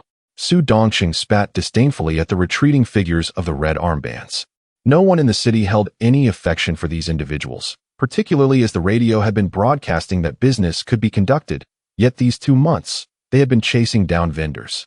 Select your items quickly and leave. We shall change locations tomorrow. Wang Haichuan felt overly conspicuous. Exchanging goods by the dock was indeed ill-advised. Su Dongqing and his cousin carried their items ashore, waving goodbye to Wang Haichuan as they departed. They intended to quickly resell the recently exchanged items, while Wang Haichuan's package contained little left, necessitating a swift continuation in collecting tobacco and alcohol. Wang Weijun occasionally cast glances at his uncle, pondering whether he would take him out for a meal at noon. Unfortunately, Wang Haichuan had already started the fishing boat's diesel engine, slowly pulling away from the county dock. Wang Weijun quickly inquired, "Uncle, it's already noon. Shouldn't we grab something to eat in the county?" Wang Haichuan, amused by his expression, replied, "Isn't it because of your mischief last night that the little ones at home were so envious? When we arrived this morning, they were crying so pitifully. Your father mentioned that we should return home for a meal, even while attending to matters outside. Did those little ones truly wish to dine in the county?" Wang Weijun was taken aback. He had thought the little ones genuinely wanted to come to the county to play, recalling that his 2 children had clamored for braised pork the previous night. He smiled sheepishly and chose to remain silent, gently rubbing his belly. He had hoped to dine at a restaurant with his uncle today, having consumed a bowl of thin porridge that morning. Upon returning to Wangjia village, he discovered that Wang Fuguei and the others had already finished their lunch, leaving the food they had prepared steaming in the large pot steamer. On the 3rd day, after traveling to the county town, Wang Haichuan took Qian and several other young ladies to the sea, awaiting their return after they had exchanged their goods. It must be said that these young women were truly remarkable. Today they had brought back over 80 bottles of fine liquor and 7 packs of premium cigarettes, nearly depleting their wrapped goods. Before disembarking, Qian reluctantly expressed, "Chuan Gu, do let me know next time you bring goods back to this side." Chapter 20. Uncle, will you accept the white pig? As the few young ladies departed, Su Dongqing hurriedly arrived with his cousin. Wang Haichuan observed him with a peculiar expression, suspecting that this young man was intentionally lagging behind Qian, as he always seemed to arrive a good 10 minutes late. However, Su Dongqing quickly dispelled that notion. "What a misfortune. Qian, did your sister not tell you last night that we would split the goods from Chuange?" Su Dongqing lamented, on the verge of tears. Today, he had procured over 70 bottles of fine liquor, yet only 200 to 300 yuan worth of goods remained at Wang Haichuan's end. What was he to do with over 30 bottles of liquor left? His family had no shortage of alcohol. His father only drank erguo too. With hopeful eyes, Su Dongqing implored Wang Haichuan, "Chuange, you still have goods stored over at Wangjia village, right? None left. Only rice and oil. The basic necessities are there. Just hold on to what you have. I will deliver the cigarettes and liquor and then come to you for an exchange," Wang Haichuan replied, deciding against any immediate trades.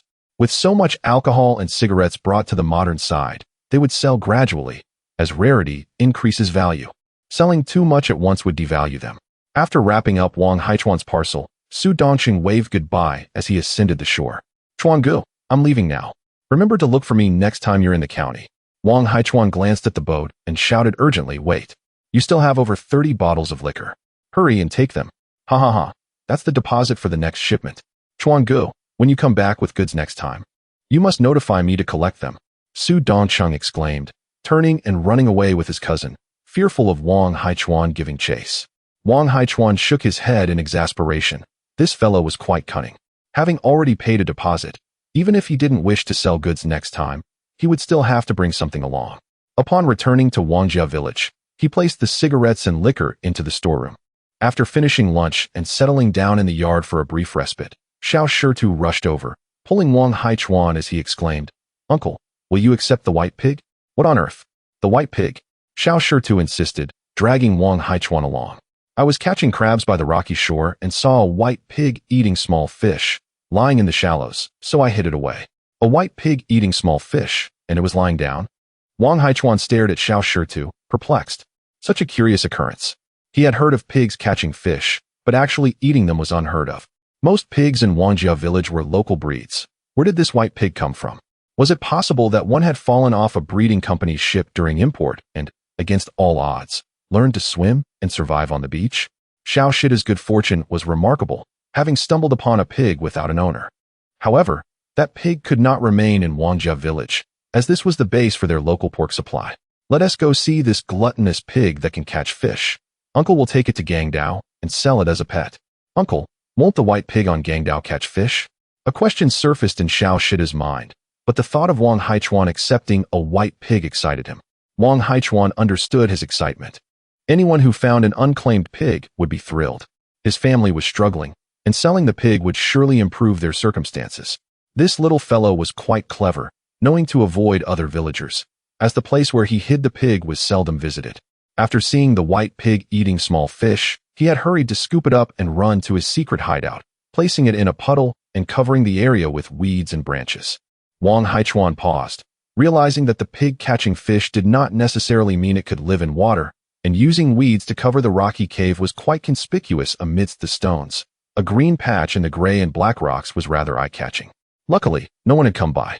After retrieving the weeds and branches, a series of clear, chirping sounds emanated from the cave. Why does the pig sound so strange? Wang Haichuan wondered, peering into the rocky cave. To his astonishment, the cave was several meters deep, and at the bottom of the puddle, a white shadow was struggling. It turned out that this white pig was quite small, which explained how Xiao Shitu could carry it. Wang Haichuan hoped it had not nearly drowned. If there was a problem, they would have to have roast pig for dinner. As he contemplated this, he bent down to enter the rocky cave, slowly approaching. But a nagging feeling of unease crept in. Was this white pig perhaps too slender? To his astonishment, what the heck? A white dolphin? Oh, what the? Wang Haichuan exclaimed, startled, standing upright and bumping his head against the top of the cave. He quickly bent down to check his head. Thankfully, he hadn't drawn blood. Xiao Shitu, you've deceived even your uncle. Hearing Wang Haichuan's words from inside the cave, Xiao Shitu panicked, thinking the white pig must have escaped through a side hole. Uncle, did it slip into that water hole over there? Diving into the rocky cave, he spotted the creature in the puddle. Uncle, isn't the white pig right here? This is a white dolphin, not a pig. Uncle, this is indeed a white pig. Villagers have caught them a few times before, and I've heard they taste just like pork. Everyone in the village calls it a white pig. And you've eaten it? Goodness, consuming this creature could lead to imprisonment. What? Even the village chief has eaten it. Suddenly, Wang Haichuan came to his senses. He had been foolish. It was 1980, and dolphins and porpoises on the dining table were not a rarity. Protection laws had not yet come into effect. Crouching down, he instinctively reached out to touch the white dolphin's head. With a splash, the white dolphin slapped the water with its tail, soaking Wang Haichuan and Xiao Shitu. Wiping the water from his face, Xiao Shitu turned to leave. Uncle, I'll find a stick to knock it out so it stops making noise. Wait, Uncle only accepts live ones. If you cause any trouble, I want to take it. Wang Haichuan quickly called out to Xiao Shitu, knowing that children from fishing villages could be quite serious about such things. Although he would not consume it himself, he could take it back to the modern side and set it free. In the vicinity of Baishir Bay, there weren't many large fish, but plenty of small fish and shrimp. Perhaps he could try feeding it to see if it could adapt. If this white dolphin could remain in Baishir Bay, it would provide numerous benefits to the village there. Wang Haichuan gently lifted the white dolphin from the puddle, exclaiming, Goodness! It must weigh over 100 pounds. How on earth did Xiao Shitu manage to carry it? Had it not been for the increased strength he gained from his small fishing boat, he surely would not have been able to lift the creature. Xiao Shitu, how did you get it in here? He inquired. I wrapped it in plastic and dragged it over, Uncle. I borrowed some plastic from Dinyo Uncle's place, but I've already returned it. Please don't tell him, came the sheepish reply. All right, your secret is safe with me. As Wang Haichuan carried the white dolphin out of the stone cave, he took a closer look. It was a juvenile dolphin, measuring about 1 meter and 30 centimeters, and appeared to be uninjured. Uncertain of how long the dolphin could survive out of water, he hurried towards his small fishing boat, cradling the creature in his arms. The villagers on the beach observed Wang Haichuan sprinting towards the dock with a white object in his grasp, followed closely by the grinning Xiao Shitu. Shitu, why are you chasing after your uncle? Called out Shitu's mother. Mom, I caught a white pig, and my uncle bought it. Upon hearing this, Shitu's mother promptly abandoned her clam digging and hurried after them. Chapter 21. Little Shitu sells the white dolphin alas. Haichuan, where did you acquire the white pig? Senyi, this was captured by Little Shitu. Ha ha ha, then Little Shitu has struck it rich. The village dock is overseen by Wang Senyi, who inquired upon seeing Wang Haichuan approach. Wang Haichuan spoke while climbing aboard his small fishing boat, cradling the white dolphin. He opened the live water chamber and placed the white dolphin inside, relieved to see it lively in the water before he finally relaxed. After washing his hands and wiping the sweat from his brow, he turned to see Wang Shitu gazing at him expectantly, and said, "Little Shitu, Uncle does not know the price of white pigs over at Gangdao. How about this? I will give you 100 jin of rice and 10 jin of cooking oil. Is that agreeable?" Uncle is too generous. Wang Shitu nodded vigorously, having thought he could only exchange for a few dozen jin of rice, never expecting the addition of 10 jin of cooking oil. Such an abundance.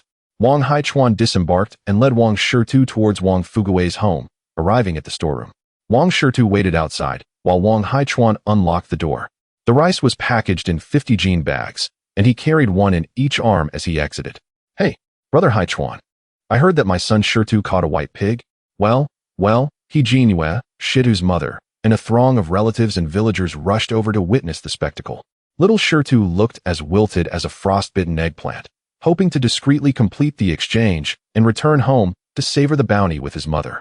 Now, having earned such a substantial amount of rice and oil, word would surely spread in the village, and his grandparents would undoubtedly request some, while his uncles would likely borrow from his mother.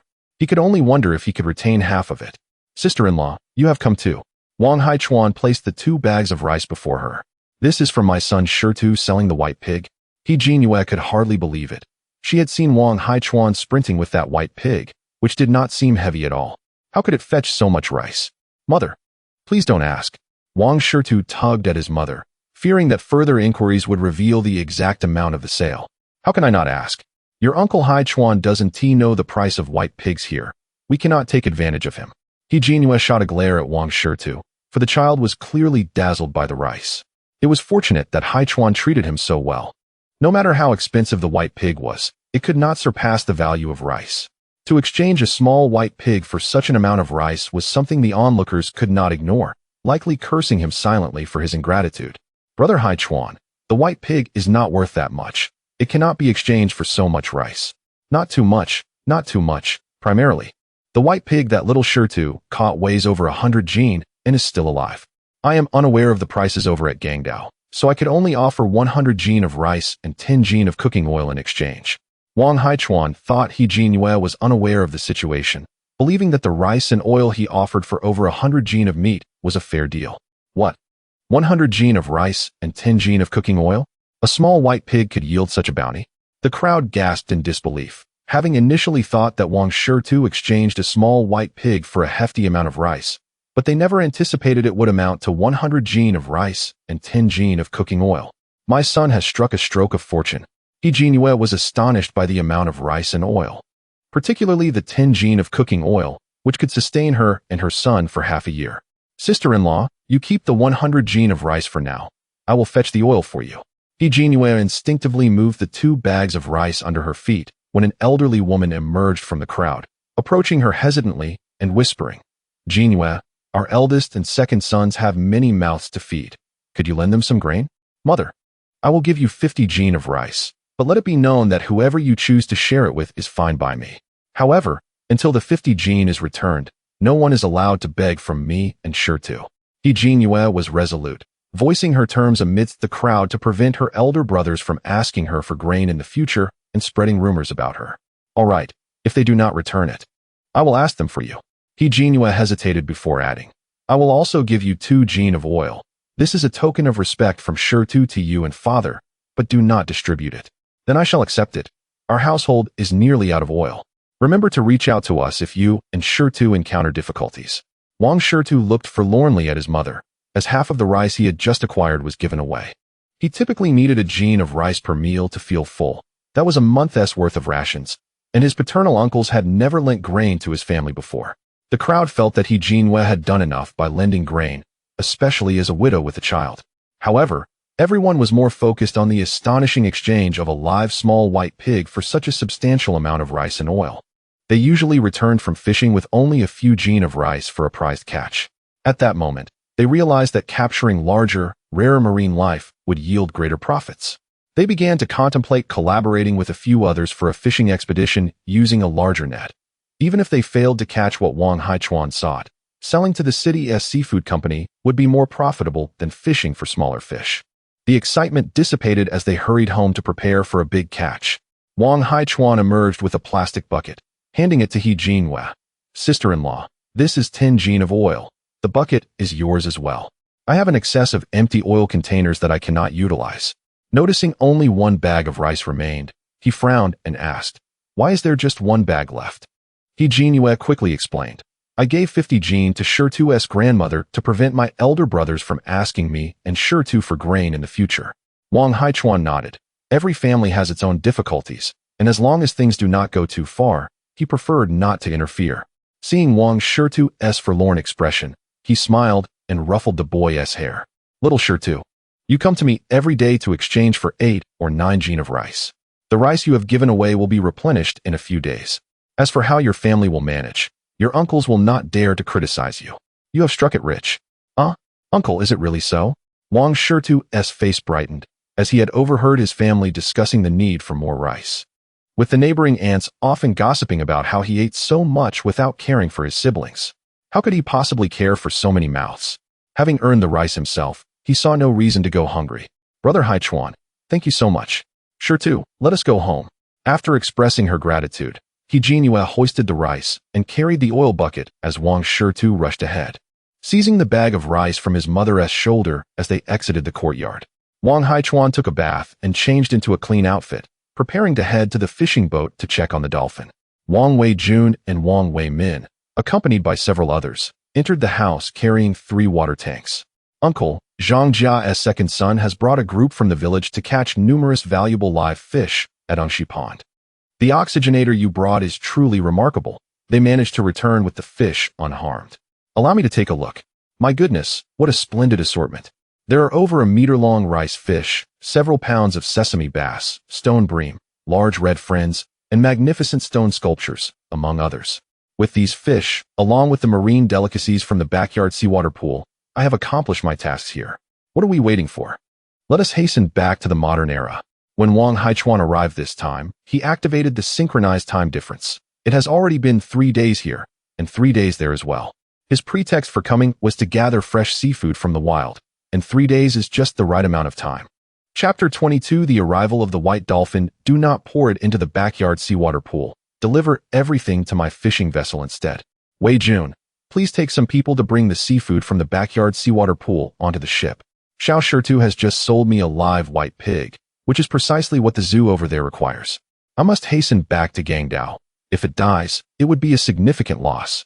Wang Haichuan stopped Wang Weijun and Wang Weimin to prevent them from pouring the fish into the backyard seawater pool and catching them once more. Haichuan, how did you acquire the white pig? I only accept live ones. For the small ones, it's 100 jin of rice and 10 jin of oil. For the larger ones, it's 200 jin of rice and 10 jin of oil. Goodness, is the price really that high? Xiao Shirtu must be incredibly fortunate.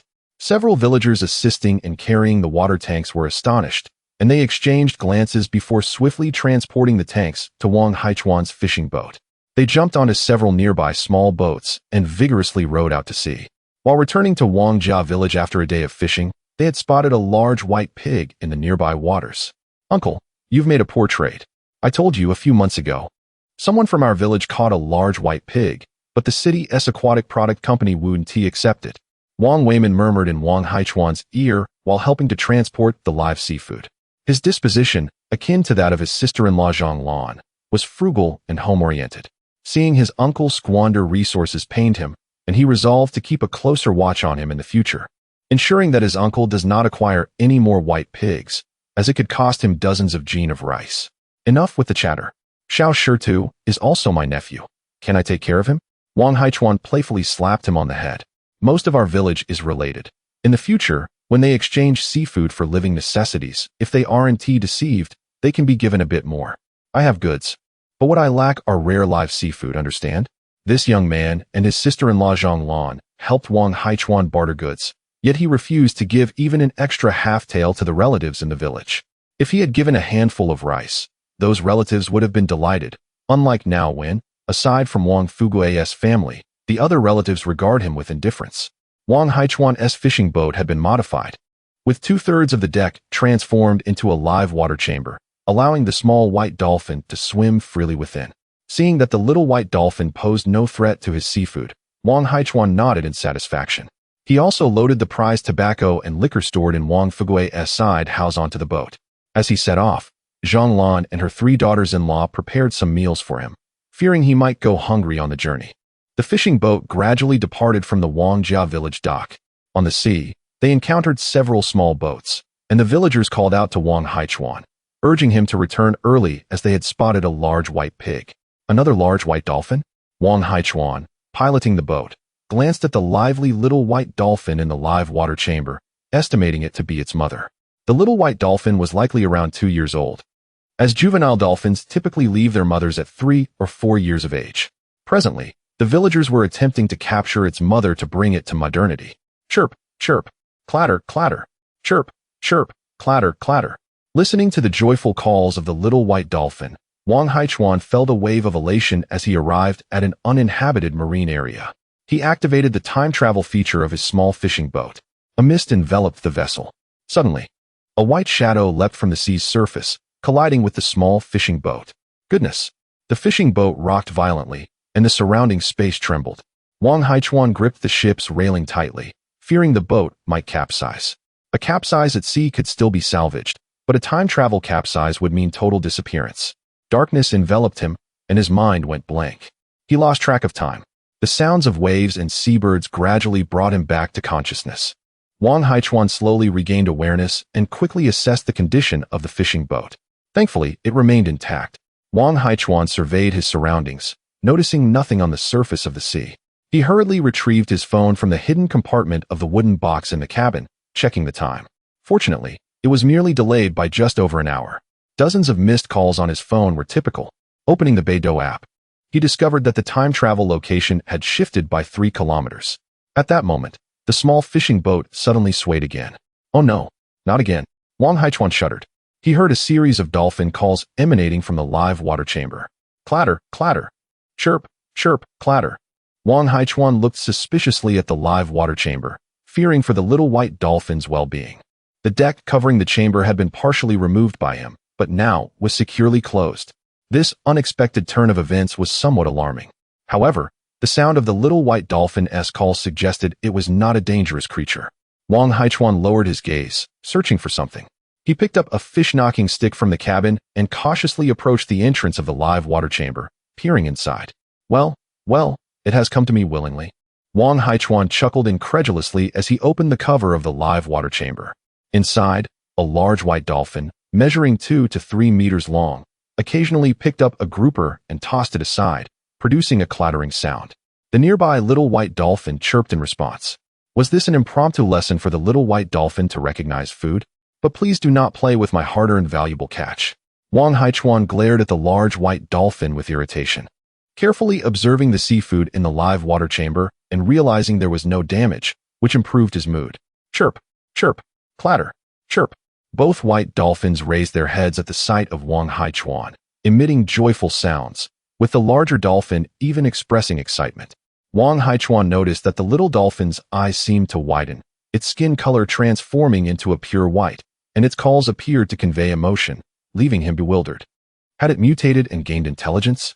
Wang Haichuan cautiously extended his hand toward the live water chamber. The large white dolphin tilted its head and nudged its snout against Wang Haichuan's palm, revealing an unexpected familiarity. The little white dolphin swam to the other end of the live water chamber, turned, and accelerated. Wang Haichuan understood its intent and shouted, "Don't jump! Stop!" In that instant, as the little white dolphin leapt from the water, it was pushed down by the larger dolphin. Wang Haichuan wiped the cold sweat from his brow. With the little dolphin weighing 1 to 200 gene, if it suddenly jumped out of the live water chamber to embrace him, that would not be intimacy, but an attempt to crush him. Thankfully, the large white dolphin intervened. But wait, how did the large white dolphin comprehend my intentions? Could it understand my words? Wang Haichuan tentatively asked, "Big White, can you understand my words? If you can, give a call and nod your head." Clatter. The dove by ton raised its head and swayed it up and down. Wang Haichuan proceeded to ask a few more questions, to which the dove by ton responded accordingly, while the shao by ton also offered some replies. Astonishingly, their intelligence seemed to surpass that of an ordinary by ton. suggesting that keeping this mother and son duo near Bai Shiwan posed no issues. Wang Haichuan navigated the fishing boat to a point 1 kilometer off the coast of Bai Shiwan, intending to release the Bai Tun into the ocean. However, it appeared that the mother and son were reluctant to return to the sea. Wang Haichuan attempted to lift the Xiao Bai Tun to toss it into the water, but it struggled vigorously and joyfully called out as it returned to the live water tank. When he tried to pick it up again, the Xiao Bai Tun understood his intentions and resolutely refused to allow him to hold it.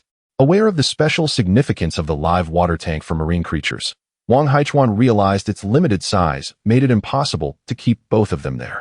If they were unwilling to cooperate, he decided to enter the live water tank, slowly approached the Xiao Bai Tun, and gently stroked its head. The Xiao Bai Tun, mistaking this for play, joyfully called out and lifted its head, splashing its pectoral fins against the water's surface. As Wang Haichuan continued to caress it, he suddenly scooped it up and tossed it over the side of the boat. Off you go into the sea. Chapter 23. Renowned liquors. From over 40 years ago, the great white dolphin let out a series of urgent calls, using its tail to splash water onto Wang Haichuan as a protest against his transgressions. In the sea, the small white dolphin rose upright, thrusting its head above the water as it shrieked toward the small fishing boat, then plunged back into the depths, only to emerge once more, directing a spray of water at Wang Haichuan. Wang Haichuan wiped the seawater from his face, casting a glance at the creature, and noted its mischievousness. Indeed, the spirited nature of this species was not exclusive to humans. He turned to the great white dolphin and remarked, "The live well cannot accommodate both you and your offspring. Given your size, how could I possibly return you to the ocean?" Wang Haichuan felt a twinge of worry. The great white dolphin weighed at least 400 to 500 jin, a burden beyond his current strength. Just then, the great white dolphin raised its head and vigorously slapped its tail, performing a roll against the side of the boat, and leapt from the live well into the sea. Goodness, could you not have given a warning? The sudden drop of several hundred jin caused the small fishing vessel to sway uncontrollably, and in a moment of misfortune, Wang Haichuan found himself unceremoniously seated in the live well. Clatter, clatter, squeak, squeak. Soaked through, Wang Haichuan gazed into the water, where the mother and baby dolphins appeared to mock him, prompting him to bend down and retrieve a grouper to hurl back at them. Regret washed over him after the throw. That fish was worth over 1,000 yuan. Climbing onto the deck, he shed his shirt, wringing it out before putting it back on, intending to navigate the boat home for a shower. At that moment, a fish leapt from the sea and landed on the deck. Wasn't that the very grouper he had just thrown? Squeak, clatter, clatter. The great and small white dolphins stood in the water, raising their heads and calling out, seemingly chastising Wang Haichuan for covering the deck of the live well, which would have allowed them to simply leap inside. Wang Haichuan squatted at the edge of the boat, saying, "You two shall reside in this area from now on. Please do not venture elsewhere. I will visit you whenever I have the chance." The two white dolphins nodded their heads in understanding, as if sensing Wang Haichuan's impending departure, and after a few more calls, they dove back into the sea. Wang Haichuan started the diesel engine, steering the small fishing boat toward the Baishir Bay dock. The two white dolphins rolled in the water a few times before beginning their patrol of their territorial waters. Upon returning to the dock, he took out his phone to summon Chen Yi for the transportation of seafood. Chen Yi arrived on a tricycle with remarkable speed, and upon seeing Wang Haichuan, he greeted him as if welcoming a hero returning from battle. "Brother Chuan, you finally returned. I tried calling, but you were out of service. Where did you procure your goods? In this age of advanced technology, how can there still be areas with no signal? Did you know? Manager Zhang, who dined with us last time, has been coming daily, not just to eat, but also to buy seafood. They claim you promised them that any fish they caught would be sold to them. Brother Chuan, how could you agree to such demands? Do you realize they have fished all the fish from our seawater pool? Today, there were no fish left, so they had my father prepare a feast of farmhouse dishes, and they left with the last 10+ jin of large crabs." Wang Haichuan suddenly felt he had overestimated the integrity of these fishermen. After all, they were leaders and business owners, not the leisurely sort. In the past few days, aside from Manager Zhang and his companions, have any other patrons visited the restaurant? "A few," Chen Yi replied. "They were introduced by Zishuan, hoping to purchase wild seafood, but we have none to spare. Our restaurant supply is already insufficient." "Brother Chuan, why didn't you procure any frozen wild seafood while you were sourcing? Freshly caught and frozen seafood is hardly distinguishable from live ones. Do you think I wouldn't want to?" The electricity in Wangjiakan cannot support modern freezers, and there are no ice storage facilities. How can I store frozen seafood? As Wang Haichuan and Chun Yi conversed, they began transferring the seafood from the live well into a large water tank. After unloading the cargo, he instructed Chun Yi to continue transporting the goods. Brother Chuan, what are in these boxes? Valuable items, handle them with care. Noticing Wang Haichuan had acquired such an abundance of renowned liquors, Wang Fugui from Wangjiakan had commissioned a carpenter to construct over 10 wooden boxes. Concerned about potential damage during transport, he had used soft straw to separate the bottles for protection. It remained uncertain whether Wang Fugui's precautions were effective or if the small fishing boat possessed unique capabilities, but the renowned wines arrived unscathed despite the tumultuous journey. The wooden boxes were carefully placed next to the storage room of the restaurant, where Chen Yugen, who had been observing the fish in the backyard, curiously followed Chen Yi over. Wang Haichuan cautiously opened the wooden boxes, parting the straw to retrieve a bottle. Chen Yugen reached out to grab it, his expression one of astonishment. Where did you order this high-quality counterfeit wine? It looks remarkably authentic. Uncle Chen, this is the real deal. Nonsense. Fuhai Daku was acquired by a private enterprise over 20 years ago and rebranded. Where could the genuine article come from? Wang Haichuan offered no explanation, but instead opened a hidden door in the storage room, revealing a small chamber just 3 to 4 meters in size. When he had brought a bottle of locally bottled wine back from Wangjiakan to the present, he was astounded to discover that the newly produced wine had aged into a vintage upon arrival. Upon closer inspection, he noted the bottle had also appeared somewhat aged. Thus, when he converted the ancestral home into a restaurant, he had specially constructed a small wine cellar for the storage of aged wines. After unpacking all the wooden boxes and placing the wines into the cellar, he contemplated taking one of the boxes inside. He selected over 10 bottles of relatively affordable renowned liquors and opened a few packs of famous cigarettes, placing 1 or 2 packs into the box. Carrying the box outside, he closed the hidden door. But just as he stepped out of the storage room, he was seized by Chen Yugen. His eyes sparkled with excitement. Xiao Chuan, this bottle of Fuhai Daku is indeed authentic, isn't it? Wait, just a moment. Chen Yugen released Wang Haichuan and rushed toward the wooden boxes containing the wines, examining them closely, lifting a handful of straw to inspect and sniff. Just as I thought, several decades ago. Some fine wines were packed using wooden boxes and straw and stored in a dedicated wine cellar, only to be opened now. Xiao Chuan, the sellers must be young people, right? Your deductions are remarkably accurate. All the sellers are indeed young. Wang Haichuan gave him a thumbs up, recalling that Su Dongqing and Qian Qianqian were indeed youthful. How did you acquire them? They desired the goods in my possession, so they traded me some aged wines for a portion of my inventory. No wonder. Chen Yugan seemed to have grasped something. The quality of the wild seafood sourced through your channels is exceptionally high, and they have not suffered any losses in their respective pursuits. Father, do you mean to say that the wines brought by Brother Chuan are all aged for 3 to 4 decades? Chun Yi stared in bewilderment at the wooden boxes at Wang Haichuan's feet, each containing vintage wine, with each bottle worth at least several hundred to 1,000 yuan. Isn't it rather casual to be carrying them like this? Humph, can I be mistaken? In my youth, the finest liquor I indulged in at the seafood establishment was Fuhai Daku. At that time, Fuhai Daku was the renowned liquor of our province, with limited production. Many yearned to partake, but could not acquire it. This bottle is now being fiercely sought after at 20,000 yuan. Wang Haichuan was also somewhat perplexed. He had thought that aside from Mount I, any liquor with collectible value that could fetch several thousand yuan per bottle would be remarkable. Was he not, then, on the verge of prosperity? Chun Yi curiously observed the cigarettes in the wooden box. Brother Chuan, these cigarettes are not also aged, are they? Can they still be smoked? If you ask me, how would I know? Scientifically speaking, cigarettes brought home that have been stored for a year or two would mold and deteriorate, rendering them unfit for consumption. The cigarettes I brought from 1980 have only been stored for a few days. Theoretically, they should still be smokable, right? Chapter 24. The aroma of aged tobacco. Manager Zhang's fish Wang Haichuan and Chun Yi carried a wooden box into the dining hall of the restaurant, where the liquor shelf behind the cash register displayed a selection of relatively high-end spirits. The two of them organized the liquor shelf, carefully arranging the collectible spirits from the wooden box. Wang Haichuan took a pack of peony cigarettes, opened it, and placed it on the cash register. He exchanged a glance with Chun Yi, neither daring to smoke. Decades-old liquor, as long as it had not spoiled, would be eagerly consumed, but the old cigarettes from decades ago were unheard of outside. At that moment, the village head, Wang Jiangwo, arrived at the restaurant.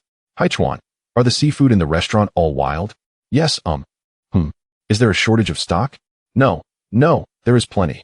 Upon seeing his uncle Wang Jiangwo enter, Wang Haichuan picked up the open pack of cigarettes from the cash register and took one out to light. Just as he intended to remind him, he noticed that Wang Jiangwo had already taken a few puffs without any reaction. Wang Jiangwo remarked, as long as there's stock, that's good. I brought a table of guests for you.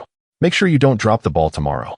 Since Wang Haichuan returned to the village to open a wild seafood restaurant, he had been closely monitoring the restaurant's business.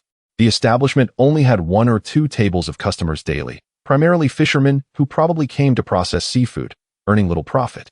He genuinely wished to assist Wang Haichuan by introducing customers, but few tourists visited Baishur Bay, and most were merely there for a day trip, opting to eat at the small eateries by the dock. Those places offered affordable and practical meals, while Wang Haichuan's high-end wild seafood restaurant had only seen customers who came to look but left shortly after. Today, while attending a meeting in town, he encountered an old classmate who expressed a desire to treat someone to a meal. After considerable persuasion, he managed to convince his friend to come to Wang Haichuan's restaurant. The classmate insisted on wild, quality seafood, and Wang Jiangwo, feeling uneasy, worried that Wang Haichuan might pass off farmed seafood as wild, so he made a special trip to check. Goodness, where did you source all this wild seafood? Planning to resell it? Wang Jiangwo ventured into the backyard and was greeted with a perplexed expression upon seeing 3 pools filled with wild seafood. No, it's all for my restaurant. Nonsense. Forget it, I won't press you. Wang Jiangwo felt somewhat reassured, believing Wang Haichuan was merely acting as a middleman in the wild seafood trade. Given the high prices of quality wild seafood nowadays, dealing in it seemed far more reliable than running a restaurant. Before leaving, he took a cigarette from the cash register and inquired, "This peony cigarette has a genuine flavor. Where did you buy it?" A classmate gave it to me. Haha, this brand used to be a luxury cigarette around here. I heard it was discontinued over 20 years ago. I didn't expect to find it still available. You must help me procure a couple of boxes in the future. Cough, cough. I'll ask him if he has more. Wang Haichuan watched as Wang Jiangwo cast a few glances at the pack of cigarettes on the cash register while exiting, without calling out to his uncle. It wasn't that he was stingy about sharing a single pack. Rather, the cigarettes had not been tested, and he worried about the potential consequences of smoking them. Wang Haichuan planned to take the cigarettes to the city for testing. If they were deemed safe, he would consider selling them in the restaurant. Brother Chuan, these cigarettes are still smokable. Let us give it a try. Wang Haichuan took out 2 cigarettes, handed one to Chen Yi, and lit the other for himself. As long as there was no moldy taste, smoking 1 or 2 should pose no issue. Cigarettes from over 40 years ago felt no different from contemporary ones. In fact, their flavor was even superior to that of modern cigarettes, resembling those priced around 10 yuan per pack. Wang Haichuan furrowed his brow. Such cigarettes were better suited as collectibles. Wealthy patrons might indulge in a taste, but there was little profit to be gained. He resolved to deal in fine liquor from the 1980s instead. Just then, his phone rang. A glance revealed it was Manager Zhang calling. Manager Zhang, is there something you need? Xiao Chuan, you finally returned. How much live wild seafood have you brought in? This time, I brought in several hundred pounds. It's genuinely difficult to source live wild seafood now. The scarcity of quality wild products is precisely why prices are so high. I'll bring people over tomorrow, so make sure to reserve everything for me. Don't sell anything to Lao Wu and the others today. What? If they come to fish, I can't stop them. Don't worry, I want to put you in a difficult position. I'll give them a heads up, and I'll reserve what I need in advance. Just keep an eye on my stock. As soon as the call ended, Wang Haichuan received a notification. Upon checking, he was astonished to find that Zhang Liang had transferred 100,000 yuan directly. Zhang Liang wrote, "Here is a deposit. Tonight, Lao Wu and the others are coming to eat at your place. If they want to fish in your seawater pool, just tell them that I've already paid for the fish in the pool." Wang Haichuan replied with an "O" message. "Xiaoyi, I'm heading to the county town to take care of some matters. Don't let those fishing enthusiasts disturb the seawater pool today. Manager Zhang has paid for the seafood." If there's no seafood, what will we sell? It's fine for our own use. After giving his instructions, Wang Haichuan left. Upon arriving in the county town, he first visited the tobacco testing station, slipped 2 red envelopes to the staff, and asked them to test the cigarettes he had brought back from the 1980s. The main concern was whether they contained any toxins and if they were still smokable. The testing was swift, taking just over half an hour to complete. The two staff members, having accepted the red envelopes, informed Wang Haichuan that he had indeed purchased counterfeit cigarettes. Though non-toxic, the tobacco was aged. Wang Haichuan felt relieved, as long as they were smokable. That was all that mattered. After wandering around the city, he bought several sealed, transparent glass boxes. Returning to Baishur Bay, he transported the glass boxes to the restaurant, placing the spirits and cigarettes from the 1980s into them for preservation. Once reorganized on the liquor shelf, they resembled a display case. Not bad, not bad. It's evident these are not ordinary goods. Wang Haichuan gazed at the liquor shelf behind the cash register, now adorned with transparent glass boxes filled with spirits and cigarettes, a smile gracing his face. Although it looked somewhat peculiar, it was not a gimmick. Aged spirits and tobacco could easily absorb moisture when exposed to air, especially by the seaside. As evening approached, Manager Wu and several fishing friends arrived at the restaurant, displeased to learn that they could not procure fish from the seawater pool. They had promised Zhang Liang not to purchase fish from Wang Haichuan. Yet after a day of fishing with no catch, they felt compelled to bring back something, lest it tarnish their image as skilled anglers. Boss Wang, there are so many fish in the sea pool. Could you sell us a few? No. Manager Zhang has already paid for them. Nothing can be done until he arrives.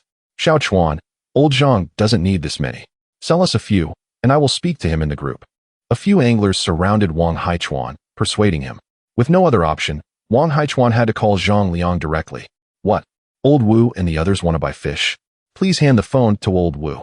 Wang Haichuan passed the phone to Manager Wu, who walked aside to speak quietly. Upon returning, Zhang Liang instructed over the phone that each person could purchase 2 or 3 fish. Once the anglers saw Wang Haichuan agree to sell the fish, they eagerly began to ready their fishing rods. Hey, Manager Wu, let me scoop for you. Don't cast your rods yet. Wang Haichuan hurriedly stopped them, jokingly warning that if they cast their rods, they would surely end up with fish and insist on purchasing from the sea pool, which would complicate matters. Realizing their little scheme had failed, Manager Wu and the others had no choice but to relent. Each selected 3 live fish, weighed them, and placed them into their aerated fish boxes. Boss Wang, we can't buy live fish. What about the large blue crabs and lobsters? Well, as long as you deem the purchase reasonable, it is fine. Of course, it is reasonable. Today, we went fishing at sea and discovered a beach on an island abundant with large blue crabs. Not only did we catch a bunch of them, but we also snagged a few lobsters in the shallow waters. After that, we managed to catch several fish as well. It is indeed quite reasonable. Chapter 25. Zhang Liang brings guests to the restaurant for dining.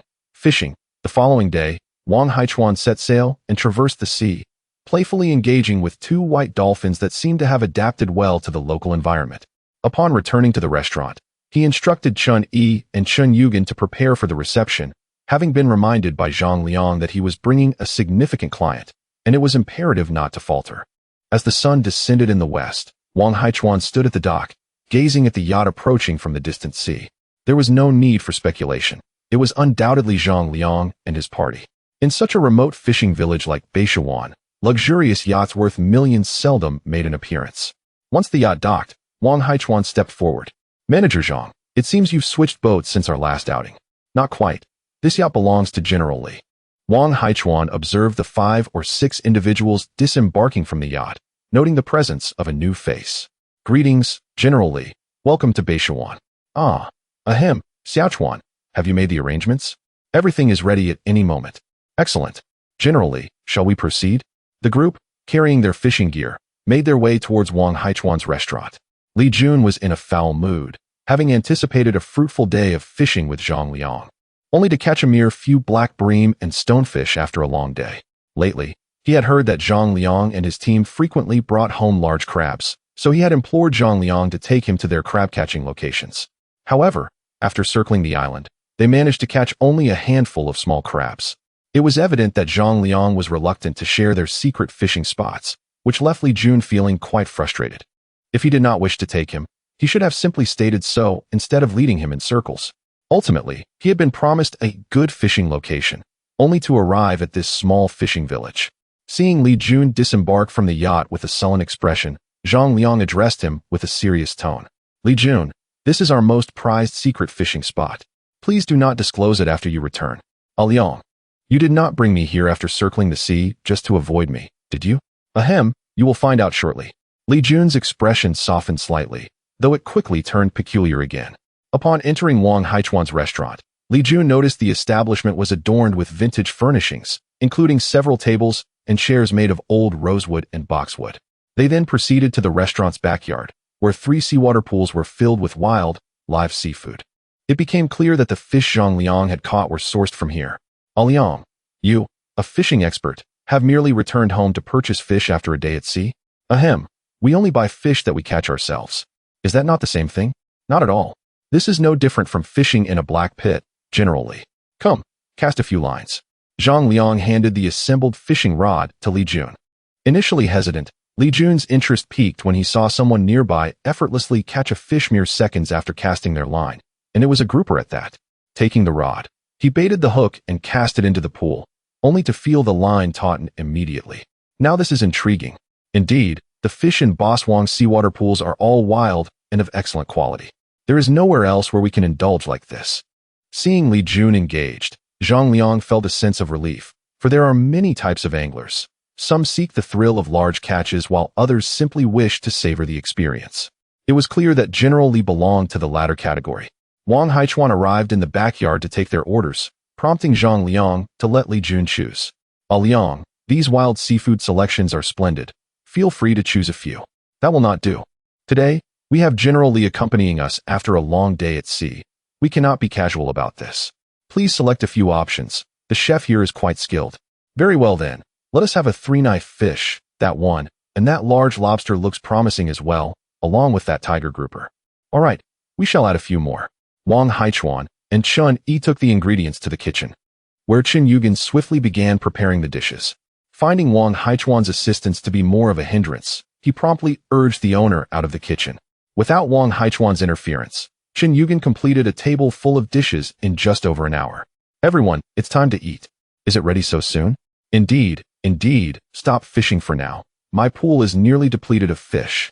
Not so fast. We can continue after the meal. You all still wish to fish.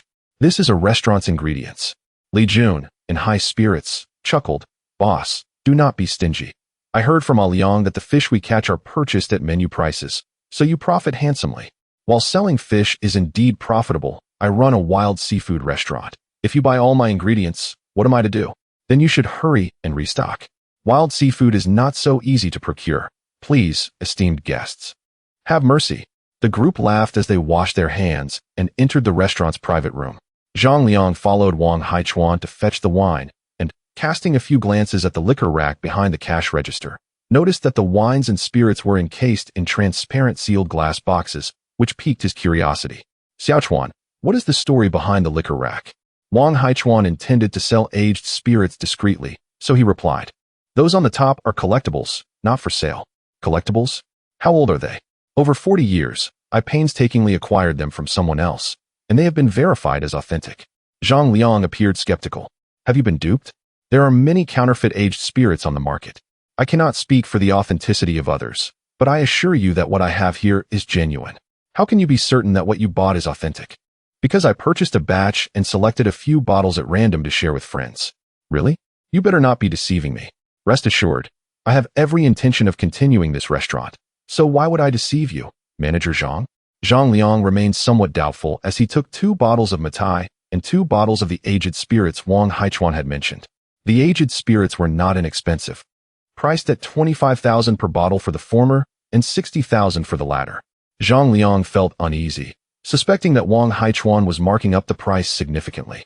He was not short on funds, yet he couldn't shake the feeling that Wang Haichuan was trying to take advantage of him. Little did he know, in reality, Wang Haichuan was selling them at half price. According to Wang Haichuan's online research, renowned spirits from over 40 years ago could fetch upwards of 1 to 200,000, with the cheapest being around 50 to 60,000. Due to the inadequate sealing technology of domestic distilleries over 40 years ago, many bottled spirits have since lost their integrity, resulting in a scarcity of marketable bottles.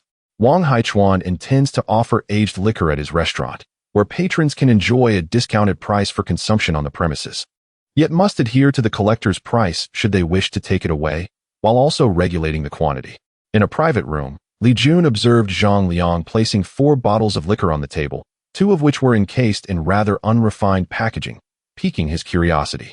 Mr. Li, I noticed that the restaurant owner had some collectible aged liquor, so I procured 2 bottles for us to ascertain whether his offering is genuine. Oh, then I shall savor it thoroughly. Zhang Liang uncorked a bottle of aged liquor, and a rich aroma of time-honored spirits wafted through the air. Ah, quickly pour me a glass. This liquor seems intriguing. Zhang Liang promptly poured a glass for Li Jun, followed by servings for several other friends. Li Jun lifted his glass and took a sip, his eyes gleaming with delight. Indeed, this is aged liquor. It must be over 40 years old.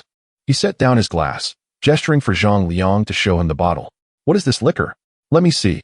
It turns out to be Xinlua Gunyang. This liquor was rebranded over 30 years ago. Chapter 26. Han Dongqing invites guests at Wang Haichuan's restaurant. 2 luxurious deca vehicles glided into Baisher Bay, halting before Wang Haichuan's restaurant, from which several individuals disembarked. Agua, is this the private dining establishment you spoke of? Han Dongqing inquired. His countenance darkened as he cast a dissatisfied glance at his old classmate, Wang Jingwo. Ahem, my nephew has designed it with a nostalgic decor akin to that in the city. Rest assured, the chef he has engaged is Chun Yugen, and the cuisine will undoubtedly meet expectations, Wang Jingwo replied, slightly blushing.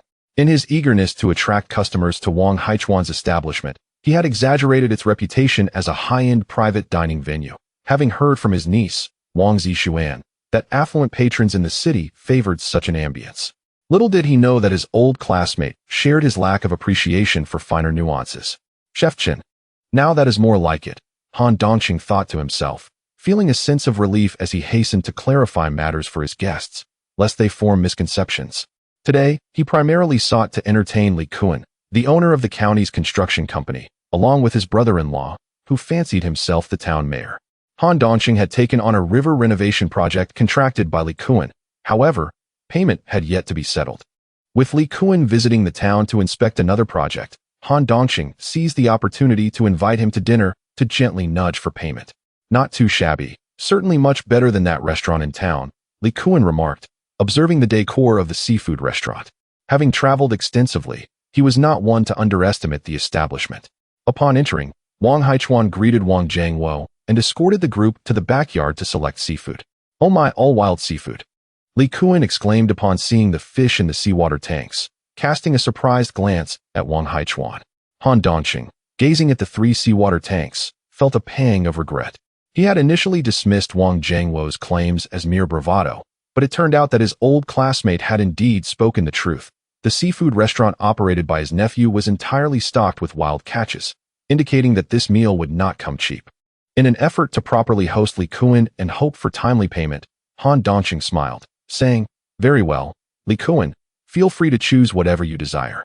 Li Kuan did not hold back, selecting several grouper, to which Han Dongqing added a large lobster and over 10 sizable blue crabs. Due to their unexpected arrival, Wang Haichuan also assisted in the kitchen, with Chef Chun Yugen and Chun Yi both pitching in, eschewing time-consuming stews.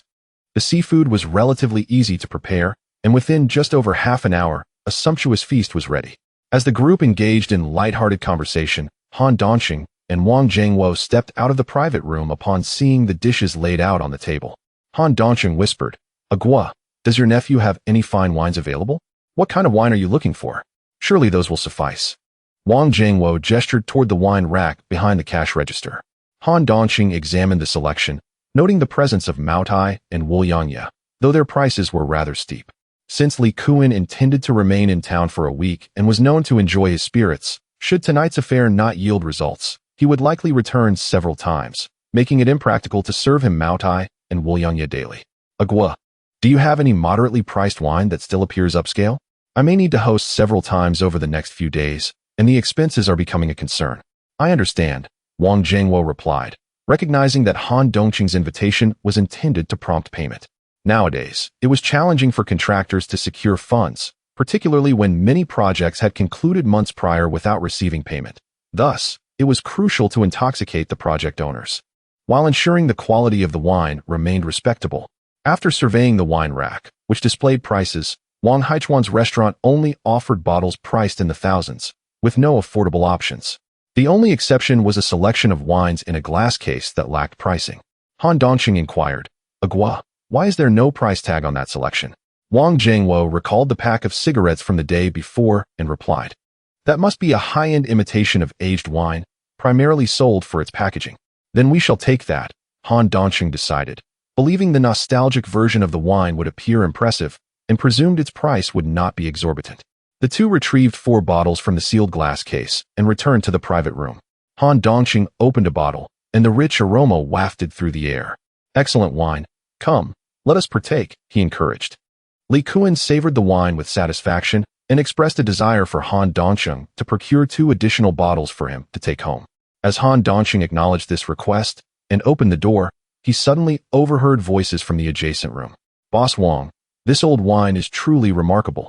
I'd like 2 more bottles to take with me. Please refrain from such requests. Old wine is already scarce in the market, and I hope to establish it as a signature offering of this establishment. It is perfectly acceptable to enjoy it here, but taking it away is not permitted. I wish to purchase 2 bottles for my collection. Truth be told, encountering a 40-year-old vintage like yours is a first for me. At 25,000 a bottle, it is indeed a fortunate find. Indeed, this old wine from Longquan Kiln, which dates back 40 years, typically commands a price of 40 to 50,000 a bottle. One would be hard-pressed to find it for less than 70 to 80,000 outside. Upon hearing the conversation from the neighboring room, Han Dongqing and his companions glanced at the 2 empty bottles on their table, noting the labels, Fuzhou Laojiao and Longquan Laojiao.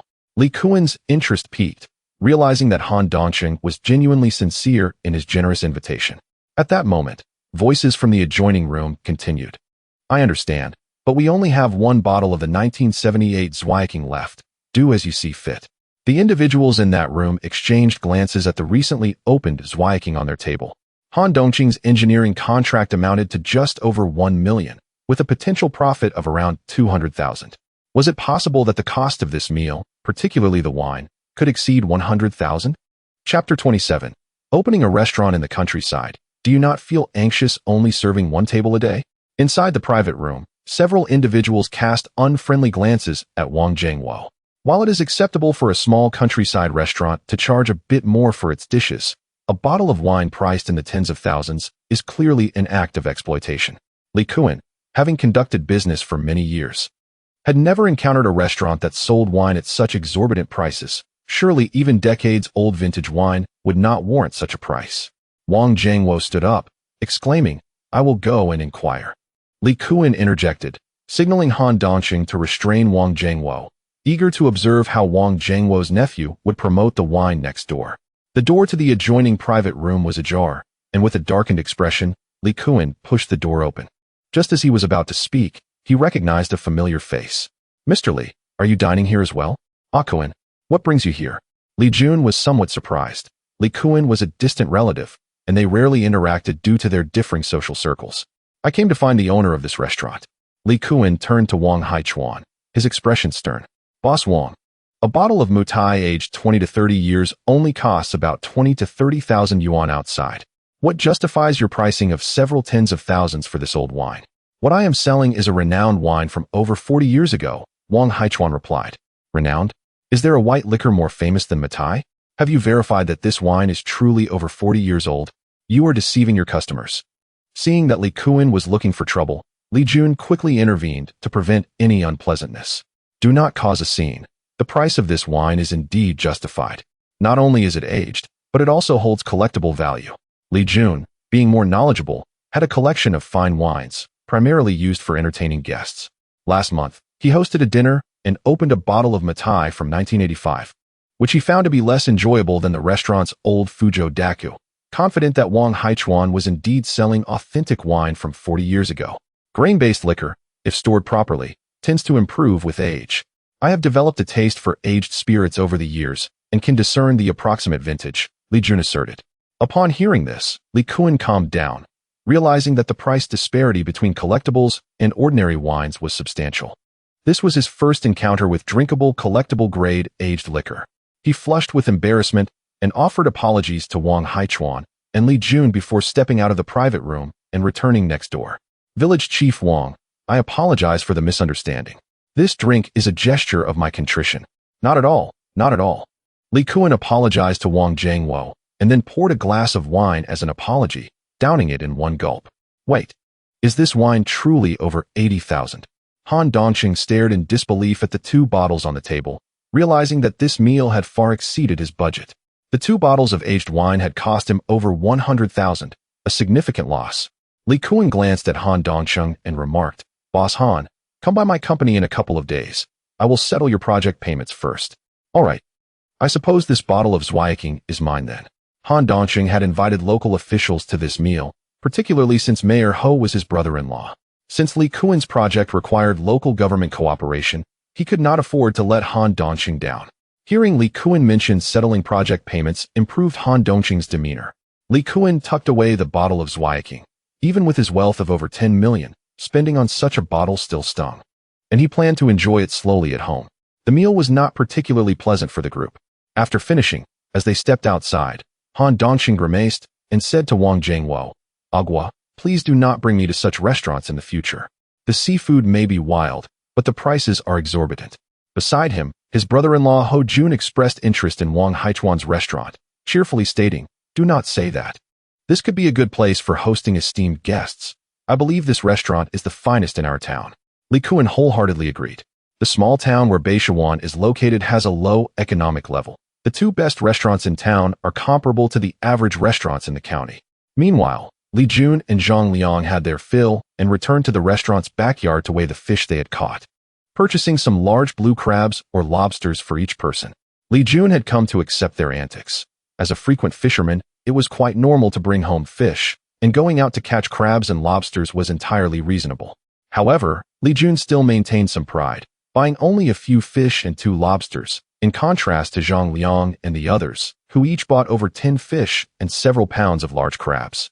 Wang Haichuan saw them off at the village dock, watching as their yacht departed before he left. Given their rate of fish purchases, it seemed the restaurant's supply would be depleted within a week, necessitating an early trip to Wangjiakan for fish. Wang Haichuan estimated the stock in his restaurant's backyard, noting that Zhang Liang and his group now frequently visited to buy fish and dine. Fortunately, they did not all come to the restaurant every day. Only 5 or 6 would show up, consuming around 50 to 60 pounds of live fish daily. Currently, the restaurant's profitability had shifted. The income from selling fish surpassed that from meals. Although Zhang Liang and the others were purchasing fish at menu prices, it was clear that this could not continue indefinitely. As Wang Haichuan pondered these matters while walking, he suddenly heard someone calling him from a distance. "Haichuan Gu, wait," on a nearby path. Wang Zishuan exchanged a few words with her assistant before sprinting over. "Haichuan Gu, how is business at your restaurant lately?" Wang Haichuan smiled and nodded. "Not bad." "Humph, you're lying." "Lying about what?" Wang Zishuan suspected her cousin Wang Haichuan was being dishonest, having heard from villagers that his restaurant had been serving only 1 table of fishermen each day. Most of the fish caught by fishermen were wild, and they brought their own ingredients to the restaurant. So her cousin must not have been making much money. Otherwise, their uncle Wang Jiangwo would not be desperately trying to attract customers to the restaurant. "Haichuan Gu, the villagers are aware that your restaurant only serves 1 table a day. Don't worry, I will promote it online and strive to bring in more customers." Wang Haichuan chuckled and shook his head. "No need. My restaurant is making a decent profit now, and having too many customers could be quite troublesome." Wang Zishuan gazed at Wang Haichuan in disbelief. Her cousin was too concerned about appearances, having spent hundreds of thousands to open a restaurant in the village, yet he only served 1 table a day. Was he not anxious? Chapter 28. The troubles brought by internet celebrities. Wang Haichuan returned to the restaurant, where Chun Yi was tidying up 2 private dining rooms. His work alongside Chun Yugen for the day was considered complete. Emerging from the kitchen, Chun Yugen was in high spirits, as the restaurant had finally surpassed the milestone of serving a single table of customers daily. Recently, he had harbored concerns about the longevity of Wang Haichuan's establishment, given that they were only attracting 1 table of diners each day. While selling fish could be profitable, the customers were primarily anglers, and it was unlikely they would return consistently. Once Chun Yi finished organizing the 2 rooms, the trio gathered by the cash register to settle the accounts. Brother Chuan, today manager Zhang, and the others purchased 137 jin of fish, yielding a total income of 73,650 yuan. The big blue crabs weighed 38.5 jin, and 5 large lobsters weighed 31 jin, generating an income of 12,780 yuan. The 2 tables of dishes brought in another 1,800 yuan. Chun Yi reported the figures, and regarding the wine on the table, which Wang Haichuan had sold without noting in the accounts. He inquired, "Brother Chuan, how much did you sell of that old wine?" Wang Haichuan glanced at the back end of the payment system and replied, 6 bottles of old wine sold for 255,000. Such a substantial amount. Chun Yi and Chun Yugen exclaimed in astonishment. "This is no ordinary old wine. The bottles I brought are collectibles. If sold outside, they would fetch an even higher price," Wang Haichuan elucidated. He then glanced at the wine rack behind the cash register and added, "Hold on. I will place a label on it. In the future, when patrons dine here, each table will be limited to purchasing no more than 2 bottles." Wang Haichuan planned to rest at the modern location for a few days before heading to the 1980s to collect goods. Unexpectedly, Wang Zixuan, in an effort to promote her cousin, visited the restaurant twice daily to check in. Her followers had increased by over 100,000 recently, and indeed, some viewers from her videos and live streams specifically drove to Baisher Bay to dine at Wang Haichuan's restaurant.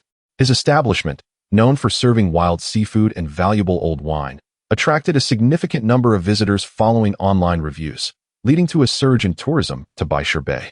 Even nearby internet celebrities noticed the online popularity of Wang Haichuan's restaurant and came to visit.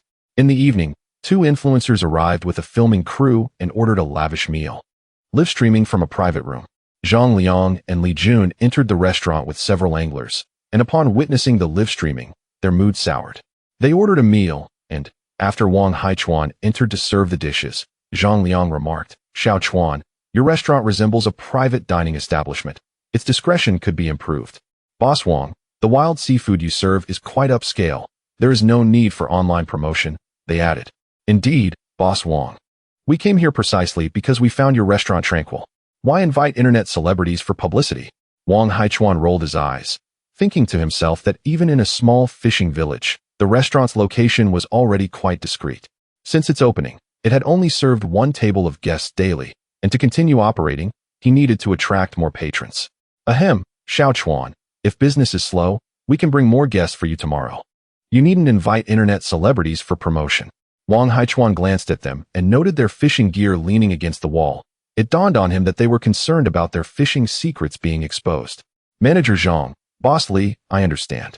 Rest assured, I will ensure that those internet celebrities filming in the restaurant are kept outside tomorrow, so they do not disturb your enjoyment." "Yes, that is good to hear," Zhang Liang and Li Jun chuckled. With internet celebrities live streaming in the restaurant, they felt embarrassed to fish in the seawater pool out back. If captured on camera and shared online, it would be seen by acquaintances, which would harm their reputation. After sending Zhang Liang and Li Jun away, Wang Haichuan saw that the 2 influencers were still live streaming and regretted allowing them entry. They ordered a meal costing several thousand yuan, yet the broadcast continued for 2 to 3 hours without conclusion. Only as dusk approached did they exit the private room, at which point they requested Chun Yi to provide them with a discount during checkout. Wang Haichuan offered them a 50% discount, informing them that his establishment did not require publicity and would only cater to regular customers. They should not return the following day. The 2 influencers departed somewhat reluctantly. Not long after, Wang Zixuan hurried over. "Cousin, are you no longer accepting influencer teams starting tomorrow?" "Correct. You shouldn't come to check in either," he replied. "Why? The patrons coming to dine do not wish for exposure." Wang Haichuan warned Wang Zixuan, "If you continue filming, you'll scare away my regulars. If they stop coming, my restaurant may not survive." "But, Haven Tea, I brought netizens to dine?" Wang Haichuan retorted, "Your followers come to sample the experience, not as regulars. I have yet to see any return customers." "Isn't there's someone coming every day?" Wang Zixuan awkwardly averted her gaze, acknowledging the remoteness of Baisher Bay. Typically, only 2 or 3 netizens visited each day. Most online interactions were merely spectators expressing interest without actual visits. Ironically, Wang Haichuan's restaurant gained modest popularity, with several nearby influencers coming to check in, outnumbering genuine diners. The following day, Wang Haichuan summoned Wang Erjuan, asking him to devise a strategy to diminish the restaurant's online buzz. The revenue from anglers far exceeded that of casual diners, making it unnecessary to chase after fleeting fame. Wang Erjuan confidently patted his chest, promising to reduce the hype within a few days. Gaining online popularity is challenging, but cooling it down is quite effortless. Wang Erjuan also began live streaming, analyzing the situation from a cost-effective perspective, persuading financially constrained netizens to refrain from visiting, which ultimately swayed many. Chapter 29 Return to Wangjia Village. Indeed, Erjuan, keep up the good work and strive to diminish the restaurant's online buzz within a week. Wang Haichuan was quite pleased with Wang Erjuan's efforts. In recent days, only 1 or 2 netizens visited the restaurant each day. The online fervor for his establishment had waned, and with no new developments in Baisher Bay, the influencers who had once flocked to the restaurant were no longer making appearances. Wang Zixuan, witnessing her cousin Wang Haichuan's lack of cooperation, ceased her visits, and the private dining establishment's popularity reverted to its original state. Zhang Liang and his fishing companions were also satisfied with Wang Haichuan, as the absence of outsiders allowed them to indulge in their fishing pursuits at the restaurant's seaside pool without concern. Brother, you have truly put me in a predicament. Now many people online are criticizing me. Wang Erjuan looked at Wang Haichuan with a hint of resentment. He had just begun a live stream, riding on the coattails of his sister Wang Zixuan's popularity. While Wang Zixuan promoted Wang Haichuan's restaurant, he contradicted her during his broadcast, resulting in more online detractors than supporters. No worries, negative fame is still fame. Rest assured, brother will not treat you unfairly. Wang Haichuan sent Wang Erjuan a few thousand yuan in red envelopes to placate him. In the past few days, Zhang Liang and Li Jun continued to dine at the restaurant and purchase fish, bringing along several new fishing enthusiasts. Each day, 7 to 8 individuals took away over 200 pounds of seafood, each purchasing a few grouper, a couple of large lobsters, and several pounds of blue crabs. Wang Haichuan urged them to buy less, but they insisted that the seafood was for gifting, leaders, relatives, friends, and those with favors to ask. Even after sending gifts to 2 or 3 families, it would take months to complete a full rotation. The key was that Wang Haichuan's wild seafood was of exceptional quality, prompting daily inquiries about their catches. For them, connections were capital that could not simply be bought with money. Moreover, gifting too much still garnered payment, so they encouraged Wang Haichuan to procure more stock. We have all bought at menu prices. Your procurement costs must rise a bit to encourage the fishermen to catch more fish. Noticing the dwindling supply in the restaurant's seaside pool, Wang Haichuan decided to procure goods from the 1980 time zone. Upon arriving at the dock, he navigated his small fishing boat to a local fishing tackle shop, where he purchased dozens of oxygenators, which were highly effective in the 1980s. After a brief tour of the market, he acquired some daily necessities. Finally, he visited the courier point to collect the items he had ordered a couple of days prior. After inspecting the supplies on his boat, he felt satisfied and set sail for the open sea, transitioning through time. In the 1980 time zone, the sky appeared bluer and the sea clearer, with the calls of seabirds uplifting his spirit as he steered his fishing boat towards Wangjia Village. Hi Chuan, you are back. Brother Chuan, has the white pig been sold? Xiao Chuan, did you bring more goods this time? Along the journey, many villagers from Wangjia greeted Wang Haichuan as they set out to sea. When his small fishing boat docked, he spotted Wang Weimin under a large tree by the pier, setting out 2 large basins and waving to him. Uncle, you are back. I'll have someone help with the goods. Wang Weimin immediately dashed into the village. Seeing him run off, old man Wang Sin scolded, Xiaoman, why are you running off to set up your stall? Don't you have anyone to inform you? Wang Weimin did not look back. Uncle is watching. Wang Haichuan chuckled and gently shook his head, offering old man Wang Sin a cigarette. 3 Grandpa, no worries, I am right here. After a few exchanges with Wang San, he noticed Wang Weimin returning with several relatives who had not gone to sea to help with the goods. 3 Grandpa, please keep an eye on Weimin's stall. Sure, they are all villagers, no one will touch your things. The shipment this time was modest and could be moved in one go. Arriving at Wang Fugui's home, sister-in-law Zhang Lan greeted him with a smile and inquired about the family situation over the past few days. Recently, Wang Weijun had been out at sea fishing while Wang Weimin collected fresh seafood by the dock.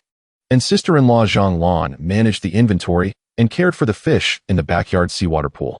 Wang Haichuan did not want dead fish, so Zhang Lan froze the ones that had perished, intending to sell them to the city's aquatic product company in the evening alongside Wang Weigua. Uncle, was the white pig sold last time? Did we make a profit? After the goods were moved, Wang Weimin asked once he confirmed there were no outsiders around. It went well. We made a bit. Wang Haichuan refrained from mentioning his release of the white dolphin, fearing that if he revealed this, Wang Weimin might inadvertently harm a dolphin in the future while helping with deliveries. This was not mere speculation. In their eyes, dolphins were simply fish to be sold, and only a fool would release one. Wang Haichuan produced a cigarette, offering one to Wang Weimin. With a grin, Wang Weimin accepted it and lit it himself. Uncle, a few days ago, Hanyu and the others discovered a large white pig at sea, yet many people ventured out and could not find it. Dolphins swim everywhere. It's quite normal not to find them. Wang Haichuan chuckled inwardly, knowing that the large white dolphin had been brought to the modern world by himself, making it no surprise that it was elusive. He chose not to disclose the truth and shifted the topic to the fishing situation in the village. Uncle, our village is now focused on catching large fish. We no longer bother with small ones. Why not catch the small fish? Only large fish can bring in profits. It turned out the villagers had realized that selling live large fish to Wang Haichuan was quite lucrative, and the city's aquatic product company only purchased large fish at a premium, while small fish fetched too low a price, often rendering them unsellable without connections. Wang Haichuan found this arrangement preferable. As long as there were fewer people collecting small fish, these fishermen would not be tempted to catch everything in one net. Arriving at Wang Fugui's backyard seawater pool, he noticed that 300 to 400 pounds of live fish had been harvested recently. Observing several belly-up bluefish and 3 knife fish pained him, had they not died. Selling them at menu prices could have yielded tens of thousands. Suddenly, an idea struck Wang Haichuan as he slapped his forehead. He realized that since Wang Weimin was collecting goods at the dock, he could directly keep live fish on his fishing boat. During dinner that evening, Wang Haichuan shared his new collection method with Wang Fugui and the others.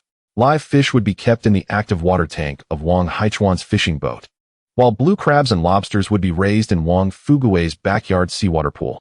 Wang Haichuan explained, "My fishing boat's active water tank is equipped with oxygenation devices.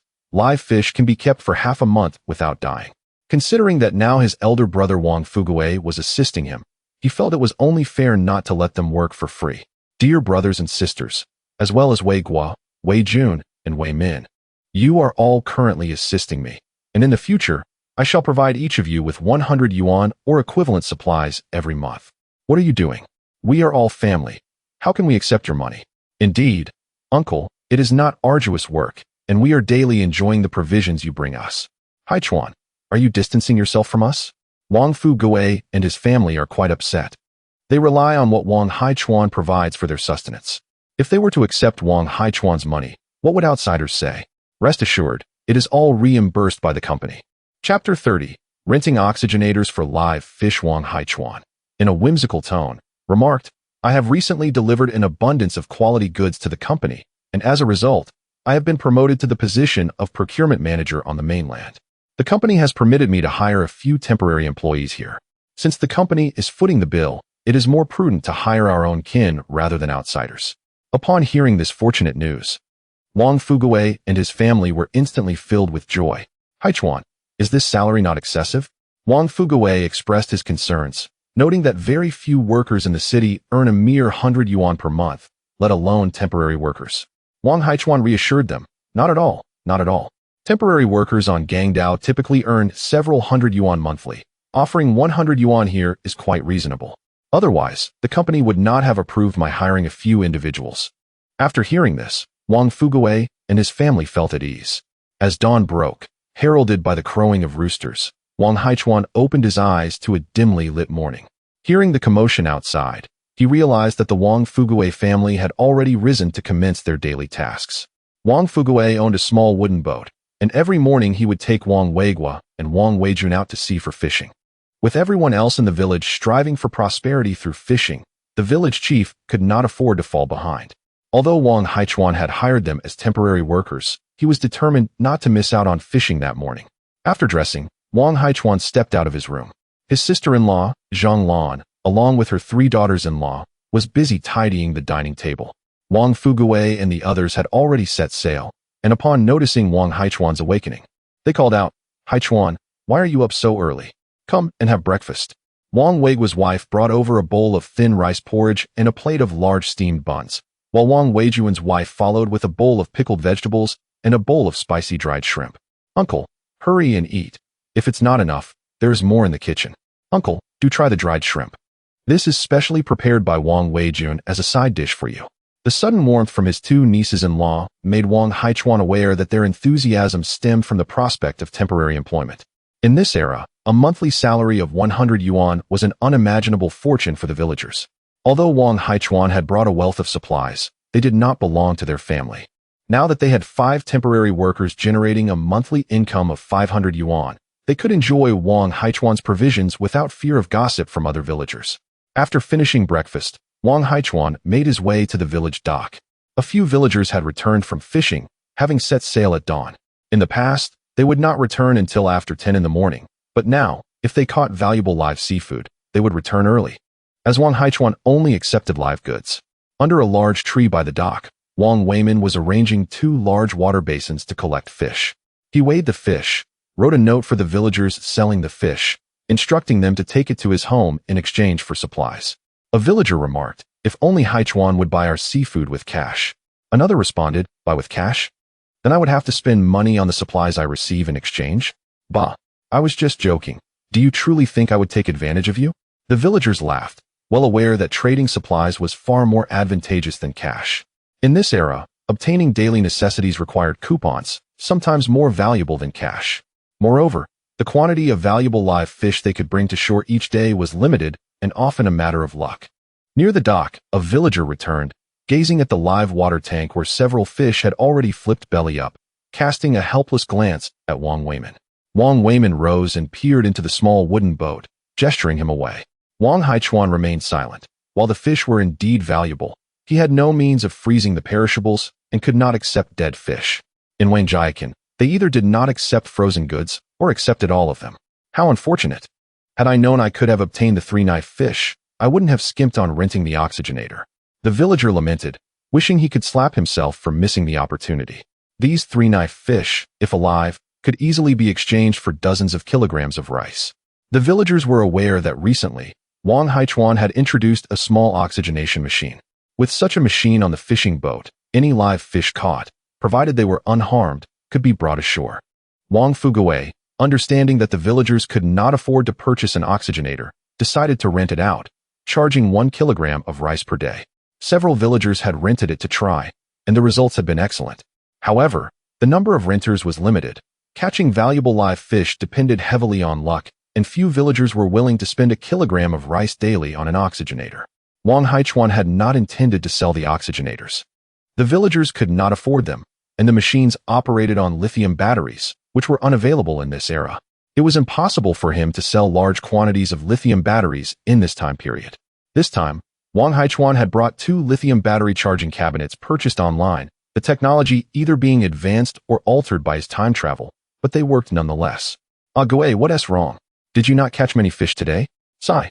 I caught a few spotted fish, but they all died before reaching the shore."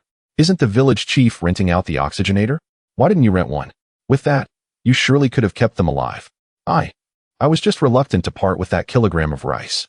"Then you've lost out significantly." "Goodness, what a loss. I caught over 10 blue fish, but they died just half an hour after coming out of the water." "Why didn't you rent an oxygenator?" "Don't forget, Haichuan only accepts valuable live fish." "Enough said. From now on, I will rent one every day." "Then you need to go early. I heard Haichuan only has a limited number of oxygenators. If you arrive late, you might miss out." The villagers of Vindication were not foolish. After suffering losses a few times, they recognized the immense value of the oxygenator and hurried to rent Wang Haichuan's machines. The quantity of precious live seafood they brought back had significantly increased, averaging 1 to 200 kilograms daily. Wang Haichuan felt both joy and concern, wondering if his restaurant could consume all this. Observing that the live water tank on the fishing boat was nearly full, he bid farewell to Wang Fugui's family and returned to the modern era. Upon returning to Baishur Bay, Wang Haichuan realized he had been unnecessarily worried. In the restaurant's backyard, over 10 fishermen were shoulder to shoulder, surrounding 3 seawater pools, continuously casting their lines. As Wang Haichuan and Chun Yigong released the live fish, the wild marine fish that had not yet encountered the enticing bait were being caught by the fishermen in droves. Zhang Liang spotted Wang Haichuan's return and pulled him aside. "Xiao Chuan, could you please help me acquire some wild oysters next time?" "Wild oysters? Aren't they easily obtainable outside?" Wang Haichuan gazed at Zhang Liang with a hint of perplexity. "The wild oysters outside are of little value. In fact, cultivated oysters are far more delectable than their wild counterparts." Zhang Liang remarked, "The fish you procure is considerably superior to that available in the market. That stretch of sea is well preserved, and the wild oysters there are likely to be exceptional." Zhang Liang cast a meaningful glance at Wang Haichuan. They had come to the restaurant to dine and fish, without inquiring where Wang Haichuan sourced his goods, as such information constituted a closely guarded secret of his enterprise. Furthermore, they believed the fisherman would not divulge this information to Wang Haichuan. Chapter 31. Successfully reducing the online popularity of the private restaurant. All right, next time bring some wild oysters along. Bring plenty, as several of us wish to purchase. Upon hearing Wang Haichuan's agreement, Zhang Liang hurried back to his fishing. Chun Yi quietly informed Wang Haichuan that today these fishermen had reserved 3 tables. Zhang Liang and a few old fishing buddies occupied 1 table. Another fisherman brought 3 newcomers for a separate table. And the big boss Li Jun also brought 2 newcomers to book another table. In recent days, the restaurant welcomed 9 new guests, divided into 2 circles, one comprising company leaders like Zhang Liang and the other consisting of company owners like Li Jun. Their spending habits also differed. Zhang Liang and his companions would consistently purchase over 10 pounds of wild seafood each visit, while Li Jun's group would buy less seafood but insisted on enjoying aged liquor during their meals. If Wang Haichuan hadn't imposed a limit of 1 bottle of aged wine per visit, Li Jun would have emptied the restaurant stock.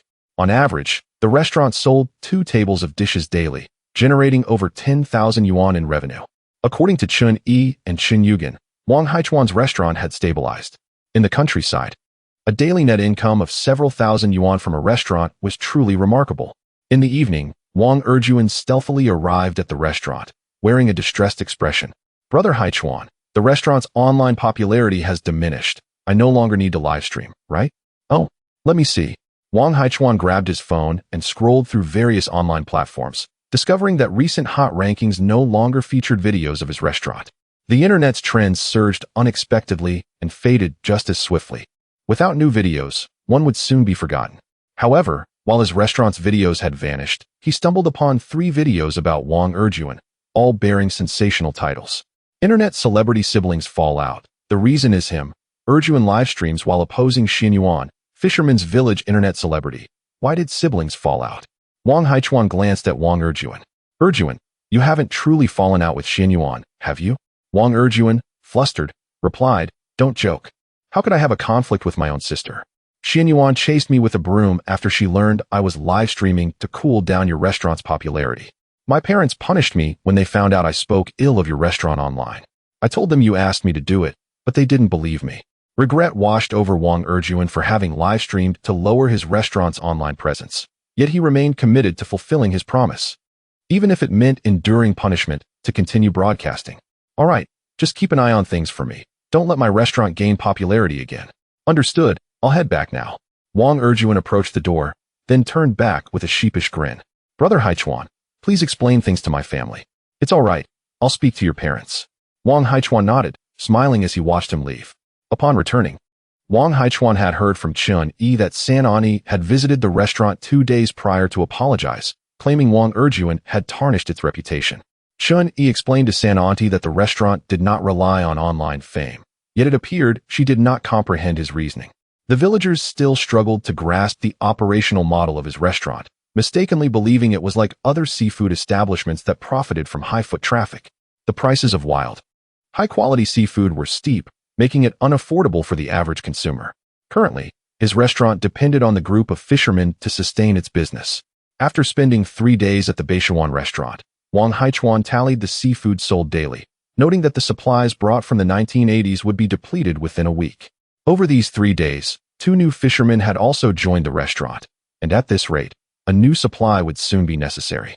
He felt assured about the sales of live seafood and returned to Wangjiakan in the 1980s with confidence. As he docked his small fishing boat at the Wangjiakan pier, he was greeted by Wang Weiman, who waved enthusiastically. Once the boat was secured, Wang Weiman rushed over to peer inside. Uncle, you're back. Why didn't you bring anything this time? What should I bring? I still have supplies from the last few trips. Wang Haichuan knew that Wang Weiman and the others were always eager to see fresh items from his travels. He was cautious about what he brought from the modern world, ensuring that the items seemed characteristic of the era. If not for the purpose of increasing the number of live fish caught by the village, he would not have considered bringing oxygenators. The oxygenators and lithium battery charging cabinets posed significant risks. If exposed, he would have to flee back to modern times. Wang Weiman, accompanied by others, transferred the live fish collected over the past 3 days onto Wang Haichuan's boat. Upon seeing the fish in the live water tank, they suddenly appeared more vibrant, prompting him to take a closer look. "Uncle, the oxygenation equipment in your live water tank is excellent." Some lethargic fish perked up immediately upon entering. "Next time, could you bring a set of such equipment from Guangdao? The weather is getting hotter, and over the past few days, more than 10 fish have died in our backyard. Having this kind of equipment would surely reduce the loss."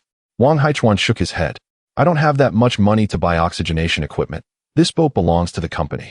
He felt pain knowing that over 10 fish had perished in Wang Fugui's backyard seawater pool, costing him 1 to 2,000 yuan. While modern oxygenation devices were plentiful, they required electricity, and although Wang Jiakan had power, it could not support modern electrical equipment. Wang Haichuan examined the fish in the live water tank, most of which were grouper, with few valuable live fish present. A few oxygenators in Wang Fugui's backyard had mediocre results. "Uncle, you're back." Not far away, Wang Shitu ran toward the pier, carrying a bucket. "Uncle, I'm selling crabs." Wang Haichuan glanced into the bucket. "Let Wayman exchange them for you." "Shitu, hand me the bucket." Wang Wayman cheerfully accepted the bucket from Wang Shitu, who had neatly bound crabs inside. Wang Shitu sold crabs by quantity, simply counting them. Today, he was fortunate enough to catch 3 butter crabs, which explained his good mood. "Shitu, your crab catching skills have improved." "Of course, it's all thanks to the long hook you brought me, uncle." Wang Wayman handed a note to Wang Shitu, requesting him to bring back some blue crabs and place them in the seawater pool in his backyard. As the local militia leader, Zhang Daniu, passed by, he reached out for Wang Shitu's sales note, glanced at it, and returned it to him. What a remarkable feat. He had earned the equivalent of over 30 caddies of oil rice in living supplies within a mere half-day. Zhang Daniu felt envious. A few years ago, as the militia leader of Wangjia village, he was among the few who lived comfortably. However, since Wang Haichuan returned to Wangjia village, the villagers who ventured out to sea had enjoyed an increasingly prosperous life. Although his family's circumstances had improved, the enhancement was minimal. With only 2 brothers in his household, and his younger brother and father going out to fish, their income was less than that of other families with 3 or 4 laborers. As the militia leader, he frequently organized drills and had little time to fish. Witnessing how Wang Shitu effortlessly caught crabs and amassed such substantial living supplies stirred Zhang Daniu's ambition. Chapter 32. Qian Qianqian arrives at Wangjia village. He approached Wang Haichuan with a hint of hesitation, asking, "Haichuan, do you require a substantial quantity of crabs? If not, I could catch some for you." Wang Haichuan cast him a surprised glance. The villagers were well aware that his collection of green crabs was meager, and his aim in gathering Wang Shitu's crabs was merely to assist his family. Wang Haichuan shook his head. The demand for green crabs on Guangdao is not high. Currently, it suffices for Shitu to catch them alone. "I see." Zhang Daniu, feeling dejected, turned to leave, but Wang Haichuan called him back. "Wait a moment." Wang Haichuan handed Zhang Daniu a cigarette, lit it, and said, "Daniu, someone on Guangdao has asked me to bring some large oysters. Would you be willing to exchange 3 pounds of large oysters for a pound of rice?" Zhang Daniu, the militia captain of Wangjia village, was a valuable ally.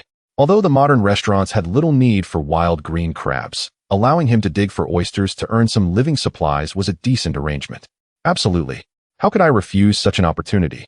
Zhang Daniu's excitement surged at the prospect of digging for oysters, as they were plentiful just outside Wangjia village. He could not possibly decline the chance to exchange large oysters for supplies.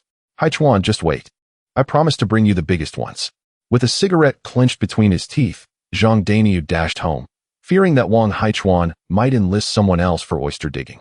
Zhang Daniu's mother, known for her loose lips, soon spread the word throughout the village that Wang Haichuan had asked Zhang Daniu to dig for oysters, inciting a flurry of gossip. Can oysters really be sold? Aren't they usually gathered to be smashed and fed to the chickens and ducks? During lunch, Zhang Lan could not help but remind Wang Haichuan, "Haichuan, have you considered that by having Daniu dig oysters for supplies, our relatives in the village are watching? If good things come along, it could lead to idle talk." Wang Haichuan was momentarily taken aback. He had indeed not considered this aspect. In this era, the sentiments of relatives in Wangjia village had not shifted. They were all relatively well off. After some contemplation, he replied, "Sister-in-law, perhaps you could discreetly suggest to them to raise more chickens and ducks. They sell well on Guangdao. I will also seek additional selling channels there to help them explore more avenues for income." The native chickens and ducks from this area fetched high prices in the modern market, with authentic free-range chickens selling for 200 to 300 each, and the risk involved in selling them was minimal. One day, while Wang Haichuan was fishing by the dock, he found himself without any responsibilities concerning the village's deliveries, and with no entertainment activities, he resorted to fishing for leisure. The sound of a diesel engine caught his attention. He glanced up to see an unfamiliar motorboat approaching, but he paid it little mind and continued fishing. After the boat docked, two young women disembarked. Spotting Wang Haichuan fishing nearby, their eyes lit up. "Haichuan Gu, what a surprise to find you here." Wang Haichuan turned to see Qian Qianqian and her friend. They approached him with delight. "Haichuan Gu, it's been a while since you visited the county. Have you returned to Gangdao recently? Did you bring anything with you?" Qian Qianqian and her friend gazed at him with eager anticipation. Their previous exchange of smuggled goods had not only brought them profit, but also a taste of glamour. They adored fashionable clothing, yet regrettably, each had only managed to acquire one outfit, leaving them without anything to change into. They eagerly awaited Wang Haichuan's return from Gangdao, hoping he might bring back more apparel. Qian Qianqian lamented having forgotten to inquire about Wang Haichuan's hometown address. She had asked Su Dongcheng, who claimed ignorance, but serendipitously encountered Wang Haichuan during this trip to the countryside. Wang Haichuan felt somewhat uneasy under their gaze and cleared his throat. "Ahem. I returned to Gangdao, but I didn't bring anything back this time. Nothing at all." Qian Qianqian and her friend immediately appeared disheartened. Wang Haichuan curiously inquired, "What brings you both to Wangjia village?" "I came to visit my cousin." "Your cousin?" "Yes, my cousin He Jinhua. Her son is Wang Shitu. Do you know him?" Wang Haichuan was momentarily stunned. He Jinhua was actually Qian Qianqian's cousin? "I know him, but how is He Jinhua your cousin?" "It's a bit of a story. It turned out that He Jinhua's family had once belonged to the cadre class, but they had been dismantled during the early stages of the Great Movement. The reason was that over a decade ago, shortly after He Jinhua graduated from high school, she secretly dated someone in the city. Her partner's family was targeted by the reactionaries, and He Jinhua became a target of criticism herself. After returning to the countryside, she was subjected to public denunciation during the Great Movement, and only after marrying a local man was she left in peace. Her family was exiled to the north, and He Jinhua lived in guilt, terrified by the Great Movement. She refused any assistance from Qian Qianqian's family, fearing it would implicate them, and thus, her life remained impoverished. Consequently, Qian Qianqian visited Wangjia village 2 to 3 times each year to see her cousin, bringing only a small amount of food each time. After visiting He Jinhua with her friend, Wang Haichuan returned home. After finishing lunch, Wang Haichuan strolled around the village, unexpectedly encountering Qian Qianqian again. After exchanging a few words with her cousin, and amid He Jinhua's teasing, her cheeks flushed slightly as she pulled her friend towards Wang Haichuan. Noticing the absence of other villagers, Qian Qianqian exchanged a knowing glance with her friend, and they sweetly implored, "Haichuan Gu, please bring back more new clothes next time you return to Gangdao." "Yes, Haichuan Gu, you only brought a few outfits last time, and neither Qian Qian nor I have anything to change into." Wang Haichuan felt a chill run down his spine and instinctively declined without a second thought. "No, that is not possible. It's too risky." Wang Haichuan was not inclined to bring clothes back at that moment, as the bald-headed bureaucrat from the supply and marketing cooperative was keeping a close watch on him. If Qian Qianqian frequently wore fashionable clothes to the cooperative, the bald-headed man would undoubtedly suspect him of smuggling and could very well come to the village to investigate. "But you brought clothes last time." "Last time, I was also scrutinized by the leaders at your supply and marketing cooperative." Qian Qianqian was taken aback, recalling how recently Zhao, the bald-headed man, had been keeping an eye on her and Su Dongcheng. It dawned on her that the bald-headed man was not seeking trouble with them, but was actually after Haichuan Gu. Qian Qianqian and her friend fell silent once more, realizing that their hopes for beautiful, fashionable clothing were dashed. She recalled the lunch at her cousin's house, where rice was served generously and the stir-fried dishes were laden with oil. Upon hearing her cousin mention that Wang Haichuan was trading daily necessities for seafood in the village, she inquired, "Brother Haichuan, may I purchase some daily necessities from you?" Wang Haichuan responded with skepticism, "Isn't your family well supplied with these items?" "Indeed. How could we possibly have enough? If you don't believe me, just ask Fong Fong. Even those living in the courtyard are in need of daily supplies." "That's right. My family also lacks daily necessities. With so many members, the ration tickets we receive each month are far from sufficient." The two lamented to Wang Haichuan. explaining that everything now required tickets to purchase. In recent years, the country had suffered from severe drought, making daily necessities scarcer than other goods. Wang Haichuan began to understand why the villagers of Wangjiakan were so grateful to him. Not only were they financially strained, but they also lacked the necessary tickets. Chapter 33. The hidden figures of Wangjia village. Wang Haichuan gazed at Qian and her companion, inquiring, "How much do you intend to purchase?" Considering that Wang Haichuan could supply the entire village with provisions, Qian responded, 100, 300, 500 yuan. May I initially acquire 500? That is not permissible. Why not? You may buy for personal consumption, but do not think of reselling. Brother Haichuan, please sell us more. Despite their attempts at persuasion, Wang Haichuan remained resolute. Brother Haichuan, is there a limited quantity of provisions you brought? Qian assumed that the supplies Wang Haichuan had acquired were surplus goods from the Foreign Trade Bureau, imported from the island port to the mainland. Approximately. Wang Haichuan led the two young women to Wang Fugui's home, where Zhang Lan, upon seeing them return with Wang Haichuan, joyfully engaged in conversation with Qian and her friend. Mistakenly believing that Wang Haichuan had finally moved past his widowhood and was seeking a new spouse. Instead, Wang Haichuan took the two girls to a side room, exchanging cash for goods, which infuriated Zhang Lan, prompting her to leave in a huff. Qian and her friend pooled their resources, purchasing over 70 yuan worth of provisions, including 200 jin of rice, 20 jin of vegetable oil, and various condiments. The two young women felt they had made an exceptional bargain. In the county, rice that required tickets cost 8 mao per jin, while Wang Haichuan only charged them 4 mao per jin, and the vegetable oil was merely 1 yuan per jin, which was difficult to procure even with tickets in the county. The individual who brought them was a relative of Qian's friend, a boatman who promptly assisted in loading the large bundles onto the vessel upon seeing Wang Haichuan's burden. After placing their purchases on the boat, Qian bid farewell to her cousin. Before departing, she quietly advised Wang Haichuan, "Brother Haichuan, you must be cautious. Zhao Tuding has been roaming about due to poor sales at the supply and marketing cooperative, seeking to combat smuggling. It is rumored that the Coast Guard is preparing to eradicate smuggling vessels. If you encounter the Coast Guard while transporting goods from the Foreign Trade Bureau, they may confiscate your cargo. It would be prudent to obtain some formal documentation from the Bureau." Wang Haichuan felt a wave of concern wash over him. His goods were not merely surplus items, but rather smuggled goods, illicitly transported from over 40 years into the past. One should not underestimate the capabilities of the domestic navy in this era, despite seeming weak. They maintained strict control over coastal areas. Fishermen along the coast often engaged in smuggling, and any unfamiliar or non-local vessels would certainly be reported. His small fishing boat could only traverse the sea, and each time he journeyed back to Wangjia village from the modern world, he would encounter fishermen from neighboring villages. The locals were well aware of his trade from the island port to Wangjia village, and if the Coast Guard intensified their efforts against smuggling, they would undoubtedly target him. Currently, he possessed only about 1/3 of the provisions in Wangjia village, and trading them for live seafood would likely sustain him only until the end of the month. He would need to bring a new shipment of provisions at the beginning of next month.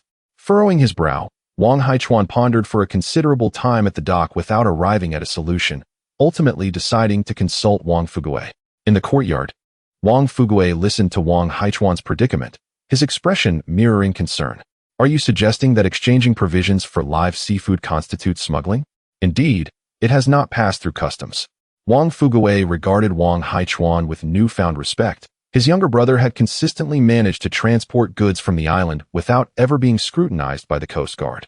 Wangjia village had only just begun to enjoy a better quality of life, and it was inconceivable to halt Wang Haichuan's trade of provisions for live seafood. Once one had savored rice, no one wished to revert to wild vegetables and coarse millet dumplings. However, Wang Fugui was reluctant to put Wang Haichuan in jeopardy. After a moment of silence, he suddenly spoke, "Please wait here, I will summon someone." Wang Fugui rose and exited the courtyard. Shortly thereafter, he returned with an elder. "Xiao Chuan, I heard you are in trouble. Please share your concerns." Seeing Wang Fugui bring in the elder party secretary, Wang Te, Wang Haichuan felt a flicker of skepticism. Could Wang Te truly resolve his dilemma? Wang Haichuan recounted his current plight. Wang Te scrutinized him intently. "Are you genuinely collecting goods for the company from the island?" Wang Haichuan felt a shiver run down his spine under the elder's penetrating gaze. The intensity of his presence was formidable, suggesting a past of significance.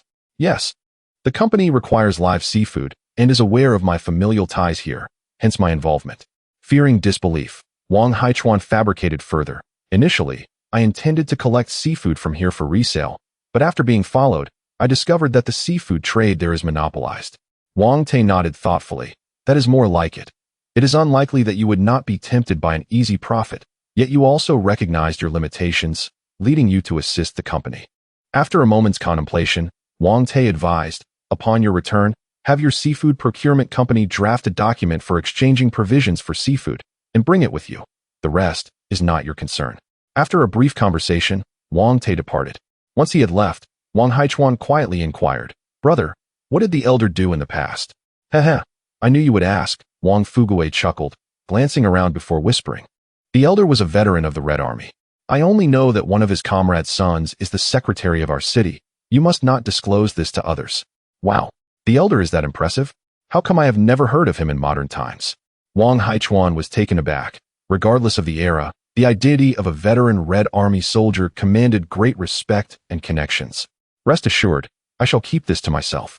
In the evening, Zhang Dainiu arrived bearing a large sack filled with premium oysters.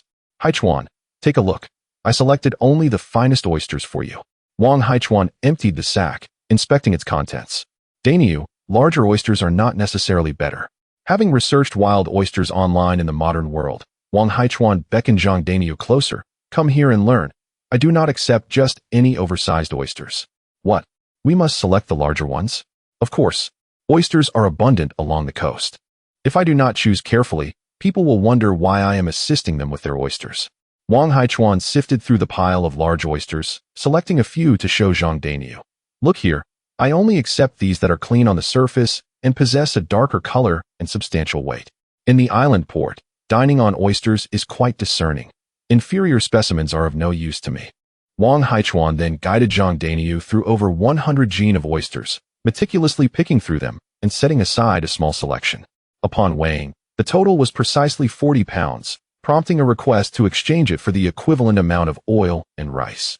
Wang Haichuan pointed at the heap of unselected oysters on the ground, instructing, take these rejected oysters back to feed the chickens.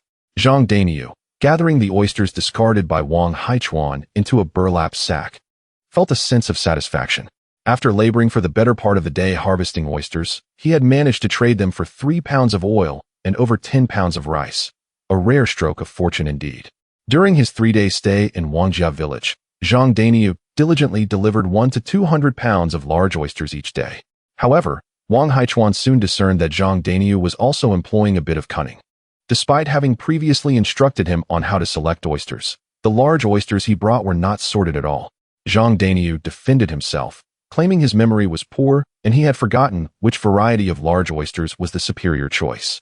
The true reason, however, was his aversion to the tedious task of sorting the oysters. Chapter 34. Opening a foreskin company in 1980s Guangdao. Upon seeing the harvest of over 200 jin of exquisite oysters, Wang Haichuan summoned Wang Weiman and a few others to transfer the seafood from their backyard seawater pool onto a small fishing boat. The live well of the boat was also filled, ready to return to the present for delivery.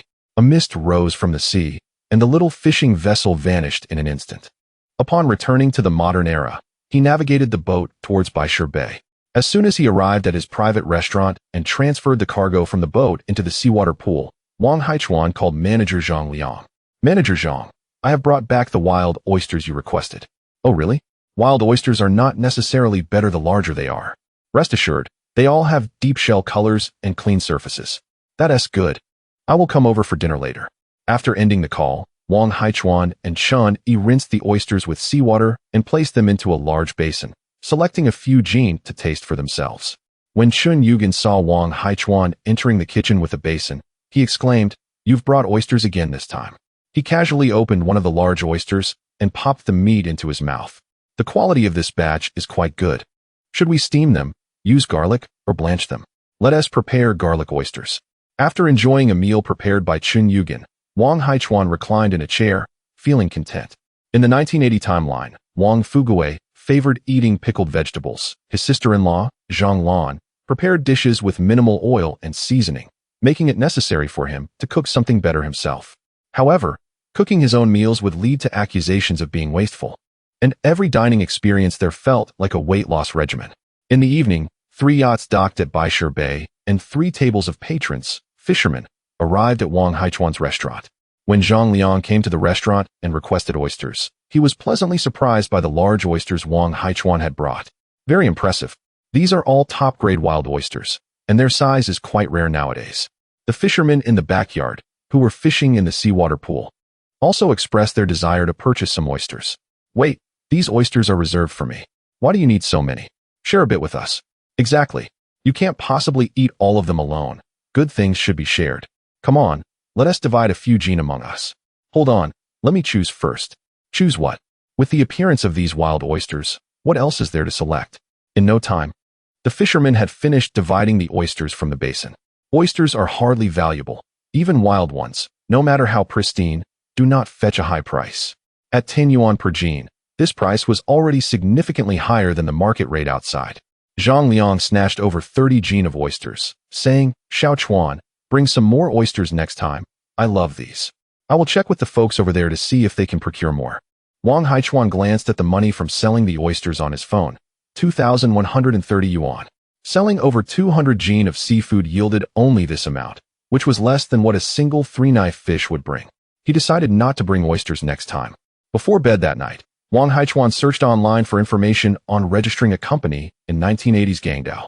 Lord Wang had instructed him to bring back a document for purchasing living supplies in exchange for seafood, and he knew such a document could not be forged in the modern era. It was evident that Lord Wang intended to use that document to obtain a foreign trade passage permit. If the company issuing the document were found to be non-existent, it would lead to disaster.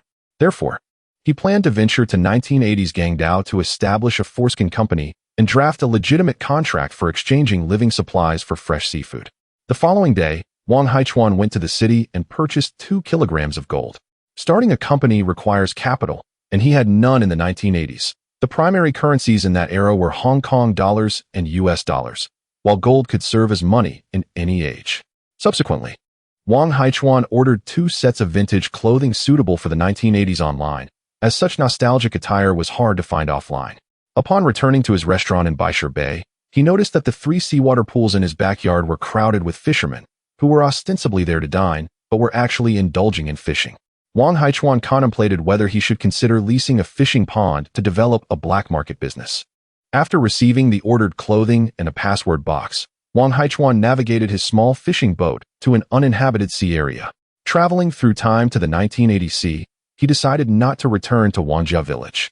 Having adjusted for the time difference between the 2 timelines, while he had been busy for 2 days in the modern era, only 2 hours had passed in 1980. He took out his phone, opened the Beidou navigation, which could provide guidance even without signal, and as long as his phone had power, he need not worry about getting lost at sea. He steered the small fishing boat towards Guangdao. Sailing alone was rather dull, so Wang Haichuan took out a fishing rod and fished while steering the boat. Although he didn't catch many fish, it helped pass the time. Several hours later, as the sun began to set, Wang Haichuan traversed back to the modern era, returning to Baishur Bay to rest, as he was in no rush. As his small fishing boat neared the Baishur Bay dock, he heard the sounds of chirping and clicking. 2 white dolphins circled around his vessel incessantly. "What are you doing here? Aren't you afraid of being caught near the fishing village?" The dolphins continued their clicks. "Be careful from now on, and do not expose yourselves. Do you wish for me to play with you for a while?" Wang Haichuan observed the dolphins standing in the seawater and felt he had an inkling of their communication. After pondering, he looked towards the shoreline. "Follow me." Wang Haichuan powered the fishing boat toward a small cove not far from Baishur Bay. There were several small bays near Baishur Bay. In the past, some would go there to gather seafood, but now, few villagers did so, and most of the gatherers were tourists. In the evening, most tourists had already driven back, and those who remained would not venture into desolate areas. Wang Haichuan arrived at a small cove, and after surveying the surroundings and finding no one, he bent down and began splashing the water. "Come, let me pet you. Chirp, chirp. Haha, did you miss me? How have you been lately? Are you well fed? Do you feel unwell? Chirp, chirp. Oh, that is good. Here, let me gift you some fish from your homeland." Wang Haichuan hurried to the living water reservoir, utilizing a net spoon to retrieve the marine fish he had caught today near 1980, tossing them one by one to the white dolphins. With a series of delightful clicks and whistles, the great white dolphin unmistakably savored the familiar flavor of the sea fish, joyfully leaping above the water's surface to catch the fish Wang Haichuan tossed. The young dolphin, still unable to consume larger fish, was fed the smaller ones from the reservoir. The sounds of excitement echoed as Wang Haichuan laughed. "Familiar, isn't it?" he added. "There are no more. I have given you all." As he continued, the sounds of clicks persisted. "Wait, are you asking me to wait a moment before leaving?" Wang Haichuan gazed curiously at the two white dolphins as they submerged into the water. Shortly thereafter, a fish suddenly leapt from the sea, landing in the fishing boat's living water reservoir, and the great white dolphin emerged, calling out to the boat. "Did that fish just come to me as a gift?" Chapter 35. The two white dolphins brought back to Baishir Bay. Wang Haichuan gazed at the lively water storage, astonished by the sight of several wild large red spots, weighing 7 to 8 jin, which are rarely seen along the modern coast. Each one could fetch over 2,000. "Ha ha ha, Dabai, you are too kind." At that moment, the little white dolphin surfaced, tossing something toward Wang Haichuan, who waved his hand to catch it. "Jujio, Jujio." "What the? Little Bai, you actually hit me with a pufferfish." "Jujio, Jujio, Jujio. A gift for me to play with? I don't know how to use this. I shall return it to you." Wang Haichuan held the inflatable pufferfish, wiped it on his shoe, and tossed it back into the sea. The little white dolphin retrieved the pufferfish and tossed it back to Wang Haichuan again. "No, I don't want to play with that. Keep it for yourself." Just as Wang Haichuan threw the pufferfish back into the sea, it was again tossed back to him by the little white dolphin, who thought he was engaging in a game. Another red spot leaped out of the water, landing in the fishing boat's lively water storage. "Thank you, Dabai. Little Bai, can we refrain from playing with pufferfish?" Wang Haichuan crouched on the deck, negotiating with the little white dolphin in the water. However, before the little dolphin could respond, a sudden scream pierced the air. "Ah, what the?" Wang Haichuan, caught off guard, fell into the sea with a splash. "Ah, cousin." Wang Zishuan panicked and ran towards the rocks. In the evening, while Wang Zishuan was live streaming the sunset over the sea, she noticed that after Wang Haichuan returned to Baishir Bay, he did not head back to the village dock, but instead sailed towards a nearby small cove. Encouraged by the online viewers to check on her cousin's whereabouts, she was initially reluctant, but was compelled by a generous donation of 2 carnivals to follow the crowd and investigate Wang Haichuan's activities in the small cove. As she circled the small cove, she was astounded to witness fish leaping into her cousin's fishing boat's lively water storage. Climbing onto the rocks for a better view, she spotted her cousin playing fetch with a dolphin, and in her excitement, she inadvertently startled him, causing him to fall into the water. "Cousin, Haichuan," Wang Zishuan shouted anxiously towards the sea, preparing to jump in to rescue him. Suddenly, she saw Wang Haichuan emerge from the water, half of his body rising above the surface. Wang Zishuan was stunned, as was her filming assistant, and the viewers in the live stream collectively gasped in astonishment, their shock echoing through the broadcast. "How is this possible? Is your cousin a sea god? Oh my, a miracle." Wang Haichuan spat out some water, momentarily distracted, causing him to tumble back into the sea. Fortunately, the large white dolphin reacted quickly, nudging him back to the surface. Otherwise, he would have ingested more seawater. "Jujio, Jujio, what the? Little Bai, don't come over here." The little white dolphin dove into Wang Haichuan's embrace, the 100+ gene of its warm hug feeling overwhelming. Wang Haichuan sputtered a couple of times, finally resurfacing. "Ah, cousin, white dolphin." Wang Zishuan shouted excitedly from the shore, finally realizing that a large white dolphin had helped her cousin surface, while another smaller white dolphin nestled against him. However, her loud exclamation startled the 2 dolphins, prompting them to swiftly dive back into the sea. Wang Haichuan climbed back onto the small fishing boat. "Cousin, Haichuan, quickly bring the boat over. I want to see the white dolphins. Hurry and pick me up." Wang Zishuan waved her hands excitedly from the shore, her filming assistant looking eagerly toward Wang Haichuan. Wang Haichuan, somewhat exasperated, shouted back, "What are you talking about? Wang Zishuan, do you realize what mischief you have caused?" Soaked, he removed his shirt, wrung it out, put it back on, and started the diesel engine to leave. "You expect me to take you to see the white dolphins? I ought to toss you into the water so you can taste the seawater. Haichuan, don't leave." Wang Zishuan shouted in frustration, shaking her small fist at the small fishing boat sailing away. "Ha ha ha, Zishuan, you scared your cousin into the water. How can you still ask him to take you to see the dolphins?" You better go back and apologize to your cousin, so he will take us to see the dolphins. Your cousin must be angry. Had he not been fortunate enough to be rescued by the dolphins, he might have nearly drowned. Wang Zixuan's filming assistant, while watching the live stream, recalled how she had startled her cousin into the water and lost her enthusiasm for the dolphins. Let us go home. I need to apologize to Haichuan. The discussion in the live stream shifted, with more female viewers suddenly chime in. Zixuan, your cousin has a great physique. Is he married? Why don't you ask if he has a girlfriend? With six-pack abs and a sculpted waist, Zixuan, introduce your cousin to me, divorcee or not. Wang Haichuan returned to Baishur Bay, bringing back the 2 large red spots gifted by the large white dolphin to the restaurant. After taking a shower, he began his dinner, which consisted of chun yugan and chun yi's special dish prepared for him upon their return from work. Later that evening, Wang Zixuan arrived alone, continually apologizing to Wang Haichuan. Haichuan, I'm sorry. I was wrong. I shouldn't have screamed. I didn't mean to scare you. Please forgive me. It was not intentional. Stop, it's fine. I forgive you. Wang Zixuan looked at Wang Haichuan, her eyes filled with anticipation. So, Haichuan, will you take me to see the dolphins tomorrow? Wang Haichuan looked at her with a bemused expression. Is that the primary reason for your visit? No. I came to apologize. The dolphins are my fans. They want to see them. I have matters to attend to tomorrow. I cannot take you out to sea. You can rent a fishing boat and explore the nearby waters yourself. Oh, okay. I'll head back then. Wang Haichuan waved her off, closing the door after she exited.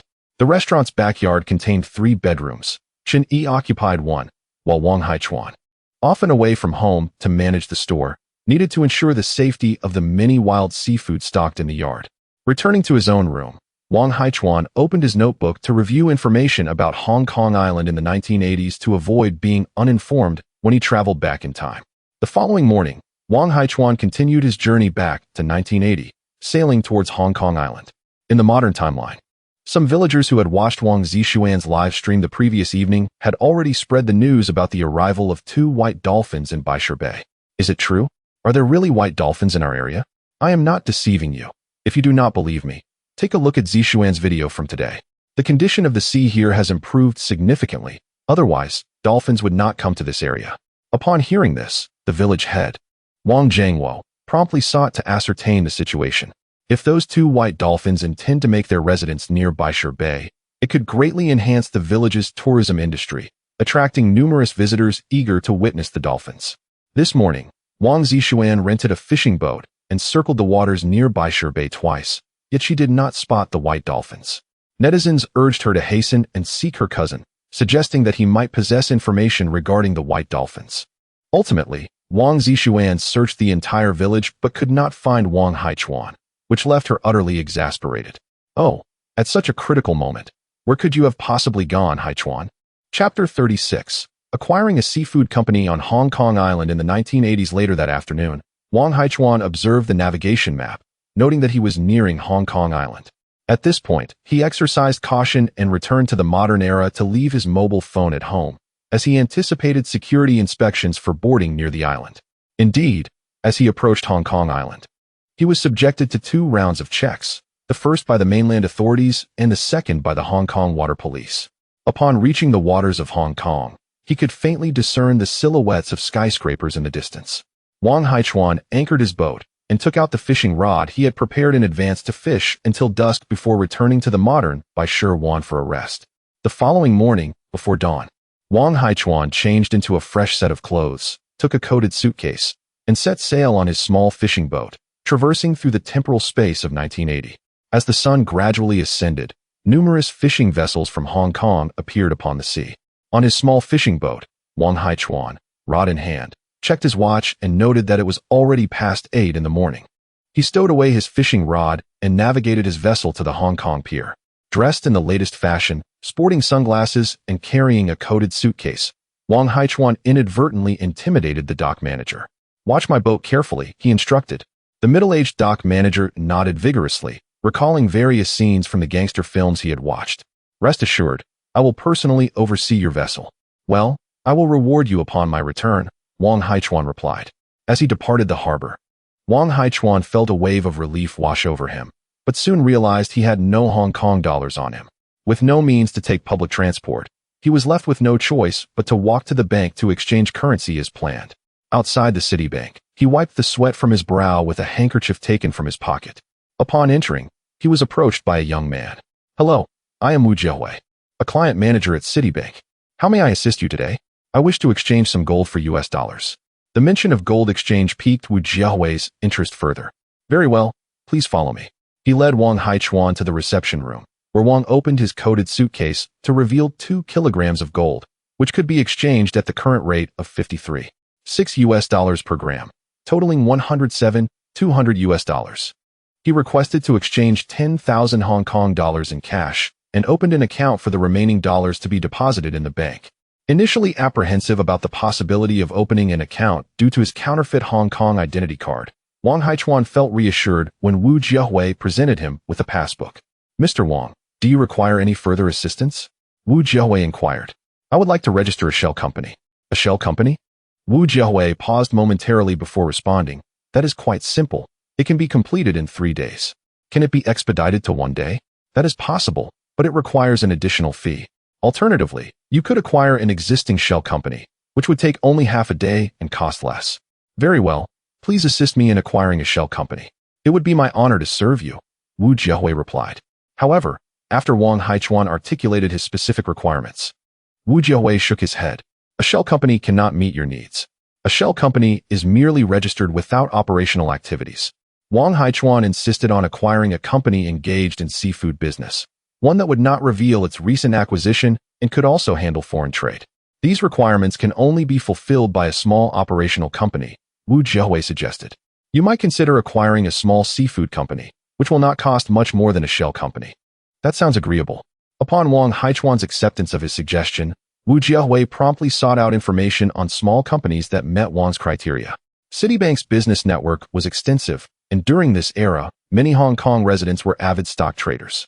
Numerous small company owners had become entangled in the stock market, pledging their companies to the bank. Wang Haichuan perused the information Wu Jiahui provided and was particularly interested in a company called Yazhou Haichan. This company, registered with an English name, had a broad range of operations and boasted over a decade of history. While it sounded impressive, it was, in fact, a medium-sized company functioning primarily as a middleman. The owner, surnamed Zhang, had become infatuated with stock trading over the past 2 years and, having been trapped by the market, had been forced to sell and pledge the company's assets, leaving only a single office remaining. Wu Jiahui made a phone call, and shortly thereafter, Mr. Zhang arrived at Citibank, where he transferred the company to Wang Haichuan for a sum of 100,000 Hong Kong dollars. "Congratulations, Mr. Wang. This company possesses a customs license and import-export permit, indicating a promising future." Wang Haichuan felt a sense of disorientation. He had intended to establish a shell company, but had instead acquired a medium-sized enterprise for merely 100,000 Hong Kong dollars. Accompanying Wu Jiahui and Mr. Zhang, he arrived at the Yazhou Haichan company. The company now consisted of only a single office, with all employees having been dismissed, leaving only a secretary. This secretary, now serving as Mr. Zhang's wife, voluntarily resigned upon learning of the company's sale. After Mr. Zhang and his wife departed, Wang Haichuan pondered where to find a new secretary. In Hong Kong, a company could operate without a manager or employees, but it was imperative to have a company secretary. Wu Jiahui, taking the initiative, sought Wang's approval before making a call. Shortly thereafter, a young woman entered the office. "Brother, is this the company?" Wang Haichuan cast a skeptical glance at Wu Jiahui, questioning the nature of their relationship. Wu Jiahui awkwardly introduced, "Mr. Wang, this is my younger sister, Wu Huijin, who graduated from Hong Kong University with a major in accounting." Knowing that Wang Haichuan intended to use this company as a shell, Wu Jiahui understood that a company secretary in this context required minimal work but commanded a respectable salary. Wu Huijin gazed eagerly at Wang Haichuan. As a recent graduate with no work experience, she knew she would typically start at the bottom in any company. However, serving as a company secretary in Hong Kong was seen as a prestigious role for someone with an accounting background. Wang Haichuan regarded Wu Huijin for a moment, noting her attractiveness, and concluded that her work capability was of little consequence, as this position was merely a facade. "All right, you will be the company secretary," he decided. Rest assured, boss, I will work diligently." After signing the contract with Wu Huijin, Wang Haichuan, along with Wu Jiahui, transferred 200,000 Hong Kong dollars into the company account at the bank. The office rented by Yujo Haichan had a monthly rent of 10,000, while the secretary's salary was 3,000 per month. Wang Haichuan was uncertain whether these expenses were excessive, yet he felt secure in his investment, knowing that with the proper documentation, receiving goods from the mainland would be significantly easier. In the office, Wang Haichuan instructed Wu Huijin to prepare a procurement document for live seafood from the mainland. Trading living essentials for fresh seafood? Surely, such a venture could not be profitable for the boss. Wu Huijin had heard that the mainland was impoverished, and seafood would undoubtedly be inexpensive. Given that the population of Guangdao was considerable, most daily necessities were imported and thus rather costly. She remarked, exchanging living essentials for live seafood is not cost-effective. We could procure seafood with cash instead. Wang Haichuan responded, your suggestion is commendable, but please refrain from offering advice in the future. I merely require this document. Hearing her boss's words, Wu Huijin reluctantly complied with Wang Haichuan's wishes. Before long, an official document was generated, detailing the exchange of living essentials for live seafood from Wangjiakan by a company in Guangdao. Wang Haichuan secured the document in a safe and instructed Wu Huijin to oversee the company while he traveled to the mainland for business. Wu Huijin gazed blankly as her boss exited. She had just joined the company at noon, and by afternoon, he was already leaving. With her monthly salary to be drawn from the company account, did he not fear that she might abscond with the funds?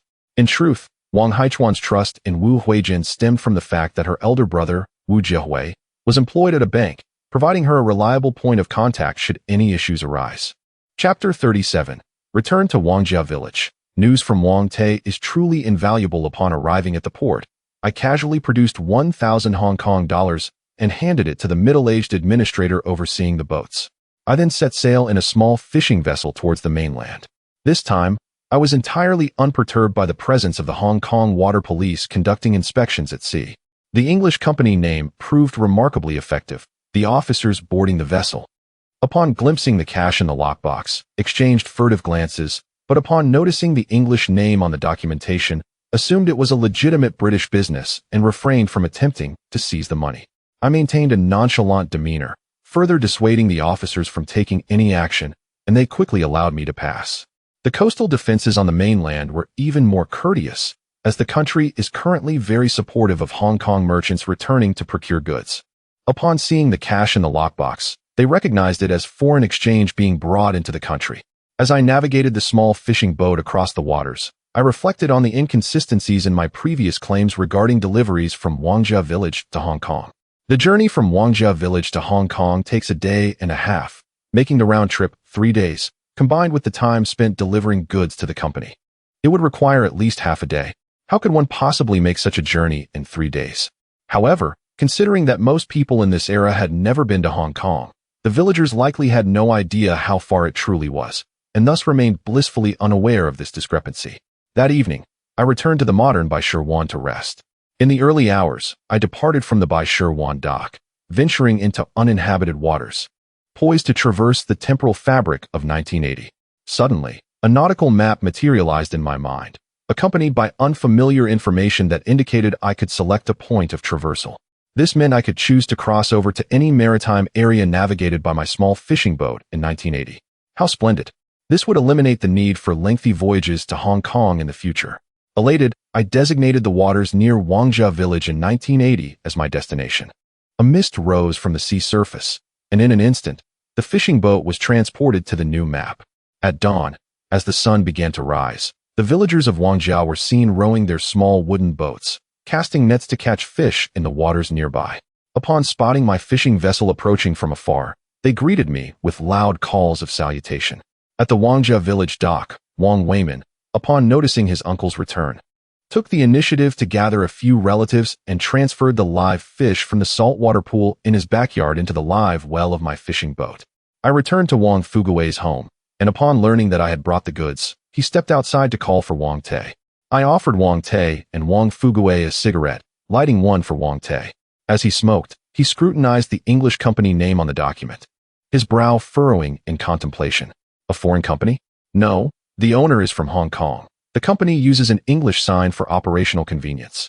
The document stated that the Hong Kong company would initially exchange daily necessities for live seafood from Wangjia Village, and once the village's subsistence was secured, transactions would be conducted in Hong Kong dollars.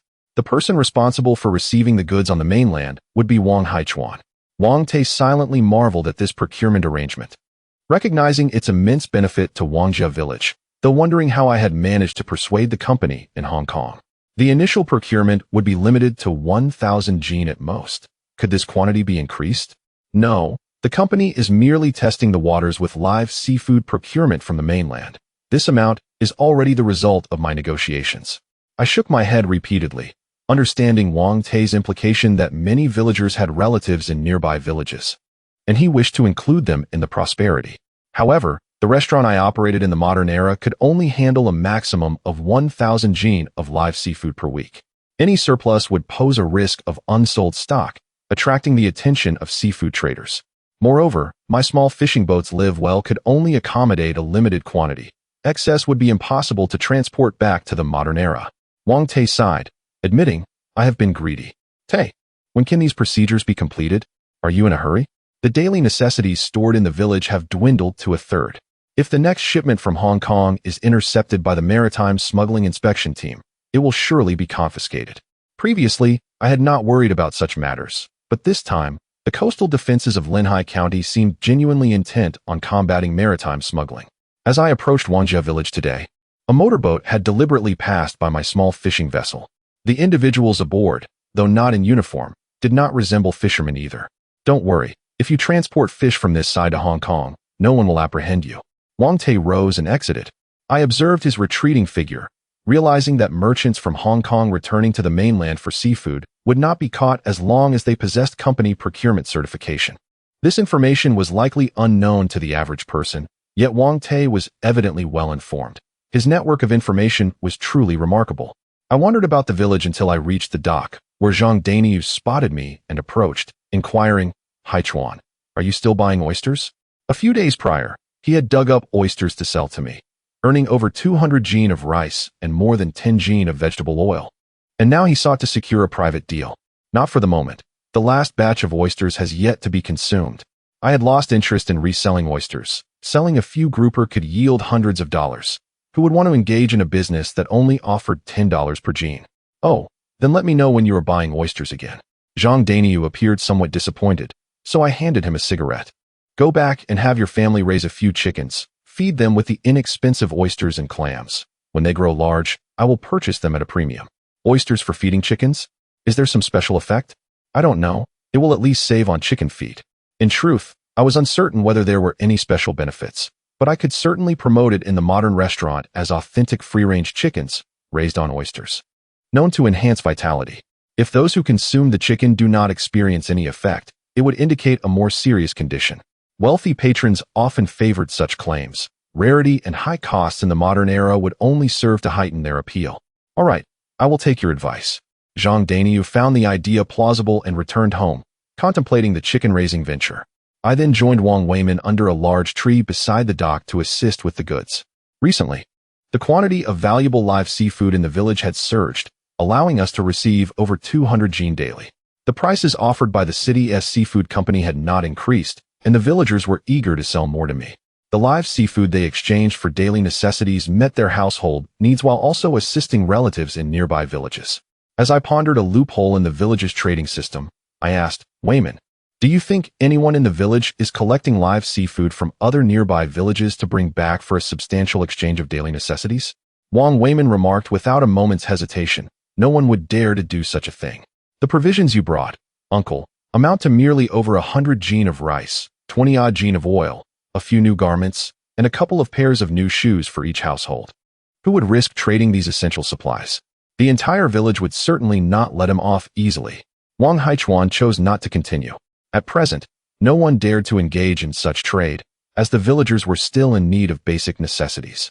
However, once the scarcity subsides, it is certain that someone would attempt it. Exchanging essential goods for live seafood is not a sustainable strategy. After some time, a high-priced acquisition could be introduced. This elevated price would only be relative to the fishery companies in the city. Excessively high acquisition costs would lead to envy among the villagers, who might suspect him of making illicit profits by delivering goods to the island. After merely 3 days, the live hold of Wang Haichuan's small fishing boat was filled to capacity. Upon returning to the Modern by Sherwan, he was taken aback by the bustling scene of the restaurant. Chapter 38. The Restaurant at by Sherwan. Increasing numbers of anglers. Excuse me, please. Just a moment. I'm about to catch one. I'm reeling in a fish. Please make way. Let me land this tiger grouper before we continue. That's not fair. This is a seafood pool. It's all ingredients. Isn't it possible to fish in the seafood pool after ordering? Exactly. We're not taking the fish for free. We'll purchase them at menu prices. Your restaurant stands to profit handsomely. In the restaurant's backyard, Wang Haichuan watched helplessly as anglers surrounded the saltwater pools. 3 saltwater pools were encircled by 30 or so fishermen, with more queuing behind. After unloading a large tank of live fish from the fishing boat, he wanted to pour the fish into the saltwater pool, but the anglers refused to create a passage. Just a few days prior, only 10 or so anglers visited the restaurant daily, but today, an unexpected throng had arrived. Not wanting to offend those willing to pay menu prices for live wild seafood, Wang Haichuan found himself at a loss for how to proceed. Fortunately, at that moment, Chef Chen Yugen called out from the kitchen, "The dishes in room 2 are ready." Several anglers reluctantly reeled in their lines, and Wang Haichuan seized the opportunity to pour the fish from the large tank into the saltwater pool. On subsequent trips from the fishing boat, the anglers in the backyard voluntarily made way. "Come, pour it into this saltwater pool. Let's start with a tank for our side. Wait, this saltwater pool is running low on fish. Let's replenish this side first." Seeing Wang Haichuan bring another large tank of fish, the anglers eagerly rushed to help, realizing that the fish just added to the saltwater pool were already biting. Once they finished transporting the fish from the small boat, they quickly went to assist in the bustling restaurant. They worked tirelessly until evening. After dining, the anglers left the restaurant with their catches in high spirits. At the cash register, Chun Yi wiped his brow and said, "Brother Chuan, today the restaurant served 6 tables of dishes, with some guests sharing their orders." "That is fine," Wang Haichuan replied. Among the anglers in the backyard today, only 4 or 5 were familiar faces, the rest were newcomers. Regardless, they are all purchasing fish at menu prices, so their dining choices are inconsequential. Chun Yi added, "Brother Chuan, those guests who come to eat are all fishing in our saltwater pool. This can't continue long term. With more guests, I struggle to catch fish from the saltwater pool for cooking, and they make me wait. Just yesterday, a new guest left in a huff after I scared away the grouper he was trying to catch while I was fishing for cooking." Chef Chen Yugen approached, chuckling, "Xiao Chuan, I commend your ingenuity. Which restaurant allows guests to fish in the seafood pool? If this goes on, it won't work. With too many fishing guests, they won't enjoy themselves, and it will negatively impact those coming to dine, leaving us in a predicament. Let me think." Wang Haichuan offered them a cigarette. The diners in the restaurant were all anglers, and for them, fishing in the saltwater pool might be more enticing than the restaurant's dishes. In truth, high-end wild seafood is readily available to affluent anglers elsewhere. If not for allowing them to fish for high-quality live wild seafood in the seafood pool, who would willingly dine in such a remote fishing village as by Sherwan? If we prevent diners from fishing in the seafood pool, the restaurant's allure would diminish significantly, and Zhang Liang and the other owners would certainly not frequently patronize their own business. A lack of diners could threaten profits, while an influx of patrons also brings its own worries. What to do? On the 3rd day, Wang Haichuan visited the village committee and found the village chief, Wang Zhangwo. "Uncle, I wish to lease by Li Wan." "What nonsense is this?" Wang Zhangwo tossed aside the statistical report in his hand and glared. "Your restaurant has just started to thrive, and you want to pursue something else? Are you tired of the money in your hands?" Bai Li Wan is a small bay located just over 100 meters behind Wang Haichuan's restaurant. Shaped like a pear, it is referred to as Bai Li Wan by the villagers. The bay spans only over 50 acres, with its outlet to the sea merely several meters wide, making it suitable for aquaculture. Upon hearing Wang Haichuan's intention to lease Bai Li Wan, Wang Zhangwo assumed he wanted to engage in aquaculture and advised him, "Focus on running your restaurant." In the past, some villagers considered leasing Bai Li Wan for aquaculture, but they discovered that many aquaculture ventures in the coastal counties have suffered losses in recent years, and they hesitated to act. "No, not for aquaculture." Wang Haichuan interrupted, explaining, "I want to lease Bai Li Wan to create a fishing pond where the diners at my restaurant can indulge in fishing. I plan to stock it with live wild seafood for them to catch. After all, they will buy whatever they catch, so I won't incur losses." Wang Zhangwo remained skeptical. "Then why not just lease a regular fish pond? The guests at my restaurant are business owners. They have no interest in ordinary fish. They desire high-end live wild seafood." Wang Jingwo had no further arguments. A regular fish pond could not sustain valuable wild seafood, and enclosing by Li Wan for breeding wild fish would be costly and risky. After half an hour of persuasion yielded no results, Wang Jingwo relented, seeing that Wang Haichuan was determined to lease by Li Wan. The leasing paperwork for by Li Wan had been completed years earlier. A villager who once intended to engage in aquaculture had backed out before signing, so Wang Haichuan only needed to sign and pay. The cost for over 50 acres of fishing waters was merely 6,000 yuan per year, and Wang Haichuan opted for the maximum lease term, paying 10 years' worth of rent up front. Wang Jingwo collected the contract copy and payment, stating, "Later, I will ask Old Shi to visit by Li Wan to assess how you plan to manage the fishing pond." Wang Haichuan waved his hand. "The villagers may not be capable. Besides the renovations, I also need to install surveillance. I plan to hire a professional engineering team to handle it." "Hire an engineering team? Wait." Wang Jingwo opened the desk drawer, rummaged through it, and pulled out a business card. "Let me make a call." He took out his phone and dialed. "Hello, Bosley?" Yes, I'm the owner of that restaurant in by Shi when you visited last time. Would you like to come and take a look?" "Great, I'll ensure Haichuan treats you well." After hanging up, Wang Jingwo turned to Wang Haichuan. "I've called an engineering contractor over, the same Bosley I took to your restaurant last time. He handles projects of all sizes. He arrived at noon. Please invite him to a meal first and let him assist you with a thorough plan." "Very well, I shall return to prepare." As noon approached, Wang Haichuan instructed Chen Yugen to prepare a feast, and just as it was completed, he heard the sound of a vehicle outside the restaurant. What perfect timing! Upon stepping outside, Wang Haichuan noticed two individuals alighting from a Land Rover. "Boss Wang, I heard you were planning to renovate Shaohaiwan, so I rushed over as soon as I received the call." "I am hardly a boss," he replied. "The meal has just been prepared. Let us dine first." "Indeed, let us eat first. The wild seafood I had here last time was truly authentic. The wild seafood served at the county's seafood establishment lacks genuine flavor." Wang Haichuan nearly burst into laughter. What authenticity could there possibly be in wild seafood? It is merely a matter of quality. Chapter 39. Contracting by Li Wan. Transforming the fishing grounds inside the private room. A table was laden with seafood dishes, accompanied by a bottle of aged liquor. "Oh my, Boss Wang has truly gone all out," Li Kuan remarked, his eyes narrowing in delight. His visit was motivated not only by friendship, but also by a longing for the fine wine that Wang Haichuan had to offer. After their meal, Li Kuan requested Wang Haichuan to show him around by Li Wan. This time, he had brought along a middle-aged engineer, intending to ensure that Wang Haichuan's small project was executed well and to foster camaraderie. Bai Li Wan was flanked by rocky outcrops, with an entrance to the sea measuring over 40 meters in width and a depth of over 20 meters. Wang Haichuan envisioned enclosing the land and the rocky formations with wire mesh and installing a monitoring alarm system to deter any potential fish thieves. The entrance to the bay would feature a corrosion-resistant steel fence, and 2 to 3 dozen fishing platforms would be constructed on the rocky sides. While the scope of the project was modest, it was not trivial, particularly in terms of expenses. After a brief discussion, Li Kuan and the engineer quoted a total of 1.23 million, promising completion in half a month. "What quality of materials will be used?"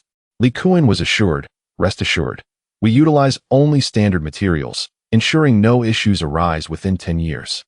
Is there a higher standard option? For a superior standard, the cost would be 1.55 million. Money is no object. Can you complete it within a week? If we can finish within a week, I shall add an additional 150,000. Not a problem. Any issue that can be resolved with money is not an issue at all."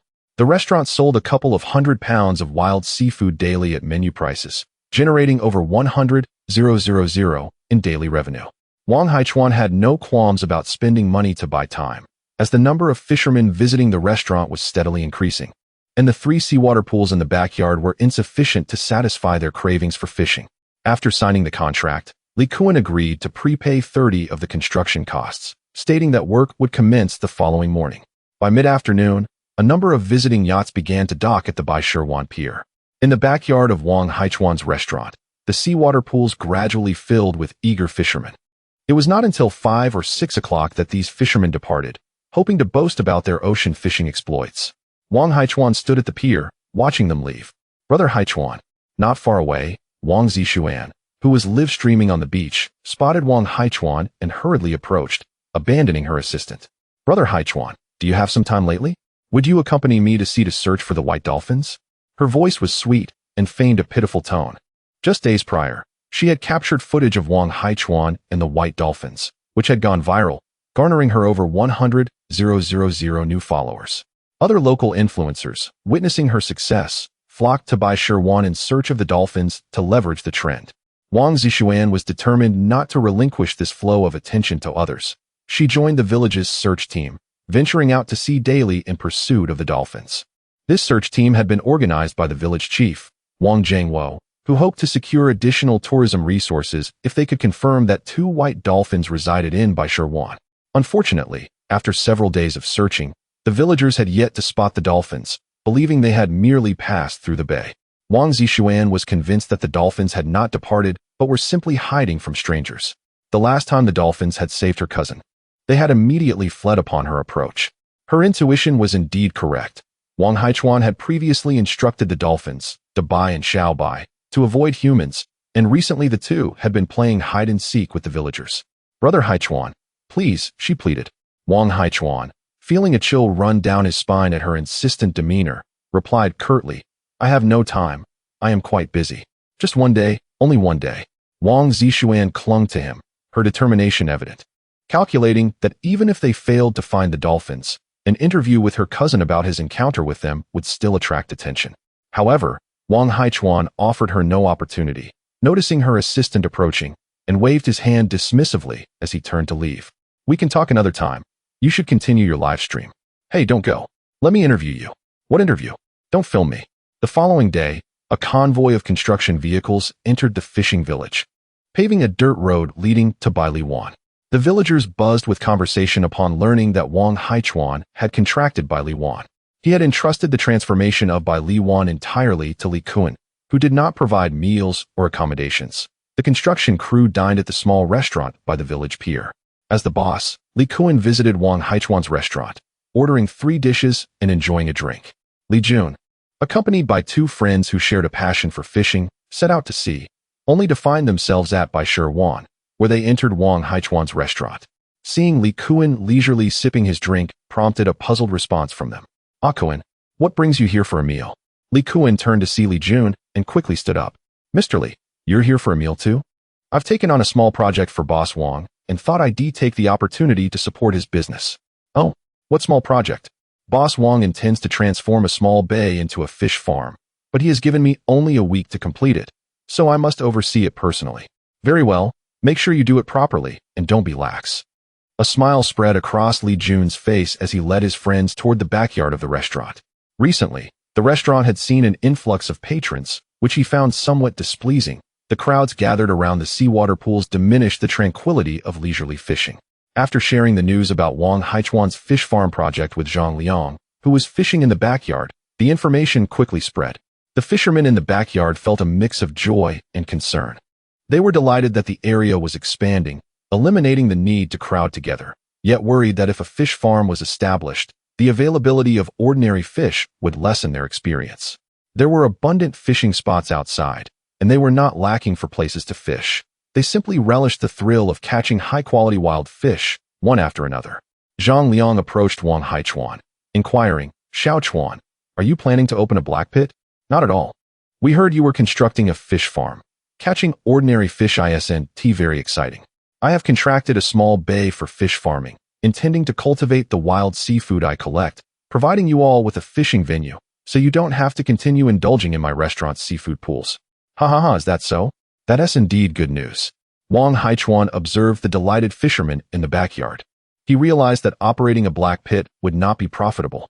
Charging an entry fee for fishing would only lead to losses. The most expensive black pit tickets could reach tens of thousands, while each wild sea fish he nurtured could fetch hundreds to thousands. Fish from the 1980 time zone were particularly easy to catch, and a casual day of fishing could yield dozens of catches.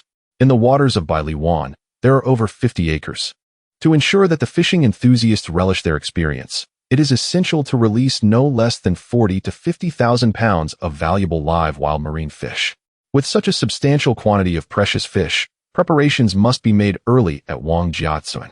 That evening, Wang Haichuan inspected the 3 seawater pools in the restaurant's backyard, where the fish lay quietly at the bottom of the water. Chapter 40. Overseas procurement certificate, transporting 50,000 gene of live fish back to modern times in a month after exchanging a few words with Chen Yi. Wang Haichuan displayed a peculiar expression. Since the restaurant's opening, the fish transported from the year 1980, kept in the salty water pool in the backyard, had astonishingly survived without a single casualty. Even the pampered Sandiao fish managed to live until they were caught by fishermen. It seemed that raising fish in by Li Wan posed minimal risk. In the year 1980, Wangjia village, Wang Haichuan docked his small fishing boat at the village pier. Wang Weiman, who was collecting goods beneath a large tree by the pier, quickly darted in front of him. "Uncle, why were you gone for so long? We thought something had happened to you. A few days ago, my father went to the county town to inquire if you had been arrested." "It's nothing. I was delayed on the island," Wang Hai replied sheepishly, recalling how he had forgotten to adjust the time upon his last return to the modern era and had ended up staying for over 3 days, while 10 days had passed back in 1980. "Weiman, go gather some people to transfer the live fish into the water tanks of my fishing boat," Wang Haichuan instructed, wanting to avoid further inquiries. Just as Weiman departed, nearby villagers approached with questions. Wang Haichuan's brief absence had led them to worry, especially since they had been delivering over 200 gene of live fish to Wang Fugui's home daily. The salty water tank in Wang Fugui's backyard was overflowing with live fish, many of which had perished from lack of oxygen. Although they could still be sold to the city's seafood companies, Wang Fugui and the others considered it a significant loss. Consequently, in recent days, Wang Fugui had restricted the quantity of valuable live fish exchanged for essential supplies. The villagers were anxious about Wang Haichuan's safety at sea, fearing a return to their previous hardships, and had been inquiring about recent happenings on the water. Upon seeing Wang Haichuan return, they finally breathed a sigh of relief. Arriving at Wang Fugui's home, Zhang Lan went on about the situation regarding the exchange of essential supplies for valuable live fish. The rice Wang Haichuan had brought back had dwindled to just over 500 gene, with only 100 gene of cooking oil remaining, alongside minimal quantities of other items. Hearing Zhang Lan mention that over 300 gene of the valuable fish exchanged in the past 5 or 6 days had died, Wang Haichuan felt a pang of loss. Estimating his losses to be at least 1 or 200,000 yuan, Wang Fugui entered the room with Wang Te. "Haichuan, why were you gone for so long?" "There were matters to attend to on the island," Wang Haichuan replied, rubbing his nose. Sometimes, telling a benevolent lie too often made him believe it himself. "Here, this is what you wanted." Wang Te handed Wang Haichuan a document packet. Wang Haichuan opened it, finding not only his original documents, but also a dark green booklet. "Overseas procurement certificate? Is this, for real?" Wang Haichuan flipped through the certificate, astonished to see it granted rights for overseas procurement. He had never encountered such a document online in the modern era, and it seemed to be affiliated with the Navy military district, appearing somewhat dubious. "Umph." Wang Te glared and scoffed. "I had someone specially arrange this. Who would dare forge such a thing?" Of course, please don't be angry. I just have never seen one before." Wang Haichuan quickly apologized, offering cigarettes to Wang Te and Wang Fugui, lighting them up for them. Wang Te snatched the box of cigarettes from Wang Haichuan's hand, inspecting it closely and noting its special supply status. "Special supply? Where did you get these?" Wang Haichuan smiled without responding, well aware that they were purchased from a wholesale market. Wang Te assumed Wang Haichuan wished to keep it a secret and did not press further. Wang Fugui chimed in. "Now that we're smoking special supplies, what is there to worry about bringing back essential goods?" Wang Haichuan's lips twitched. If those cigarettes were genuine, the items he had brought back would likely have been intercepted by higher authorities long before reaching Wangjia village. "Hey, big brother, I have something to discuss. I need to increase the procurement of valuable live seafood, ideally to reach 50,000 gene within a month." 50,000? Did something happen with the company on the island? Wang Fugui was taken aback. Currently, the village was only receiving over 200 gene of valuable live fish daily. Suddenly demanding to procure over 1,600 gene daily indicated that something must have gone awry with Wang Haichuan's company on the island. "Fugui, no questions. Plan with the villagers to help Haichuan complete the procurement task quickly." Wang Te recalled the documents Wang Haichuan had brought. Now, Wang Haichuan was the representative sent by the company on the island to the mainland, responsible for the exchange of essential supplies for live seafood, which certainly came with procurement responsibilities. Wang Te pondered the delay Wang Haichuan experienced on the island. Perhaps someone at the company was causing trouble, resulting in a sudden increase in his procurement volume. Wang Haichuan chose not to clarify, fearing that any lies would be hard to retract, and decided to let them think as they wished, as long as he could procure enough fish.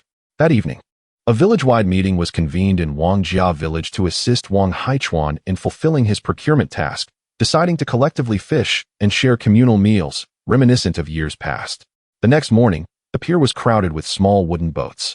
With a command from Wang Fuguwei, the boats set off, albeit without sails, as they were all rowed by hand, the sound of rowing resonating in unison. Wang Te stood at the pier, spiritedly gesturing towards the fleet of fishing boats, and remarked to Wang Haichuan, "So, have you ever witnessed such a scene on the island?" Wang Haichuan silently gazed at the sea, aware that such scenes might vanish entirely in a few years. During times of shared poverty, the villagers maintained their simplicity. However, once a small number of individuals became prosperous, human nature would inevitably change. If the entire village were to prosper, would their genuine camaraderie endure? Wang Haichuan harbored aspirations of leading Wangjia village towards wealth, yet the exchange ratio of essential supplies for live seafood remained unchanged, as cheap goods would not be cherished. First, he aimed to ensure that every villager had their fill of rice, and only then would they be generous with the oil in their stir-fried dishes. With over 300 small wooden boats setting out to sea to cast nets for valuable fish, success relied on 3 parts experience and 7 parts luck. By noon, the small boats gradually returned to the village pier, bringing back over 730 jin of valuable live fish from the morning haul. In the afternoon, they returned again at dusk, this time with 850 jin of valuable live fish. Approaching a total of 1,600 jin of live fish in a day, Wang Haichuan was elated. At this rate, the white pear bay he had contracted in the modern era would soon be filled with high-quality wild seafood. 3 days later, Wang Haichuan realized his oversight. He had underestimated the power of collective effort. Within just 3 days, the villagers had caught over 6,000 jin of valuable live fish. However, his small fishing boat could only hold a maximum of just over 2,000 jin. Recalling his words in Wangjiatsuan, he lamented that a round trip to Gangdao would require 3 days, rendering it impossible to transport 50,000 pounds of fish within a month.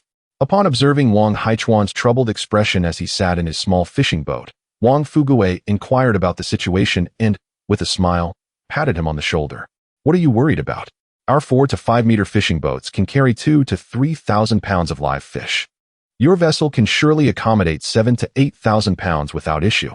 Subsequently, Wang Fuguwei, along with the villagers, filled Wang Haichuan's small boats live well to the brim and brought over a large wooden basin brimming with live fish. Once the deck was laden with these substantial basins, the gunnels were just a mere 30 centimeters above the surface of the sea. Wang Haichuan's heart raced with trepidation, should the winds and waves rise. His small fishing boat might well deserve a new name, the inevitable sinking.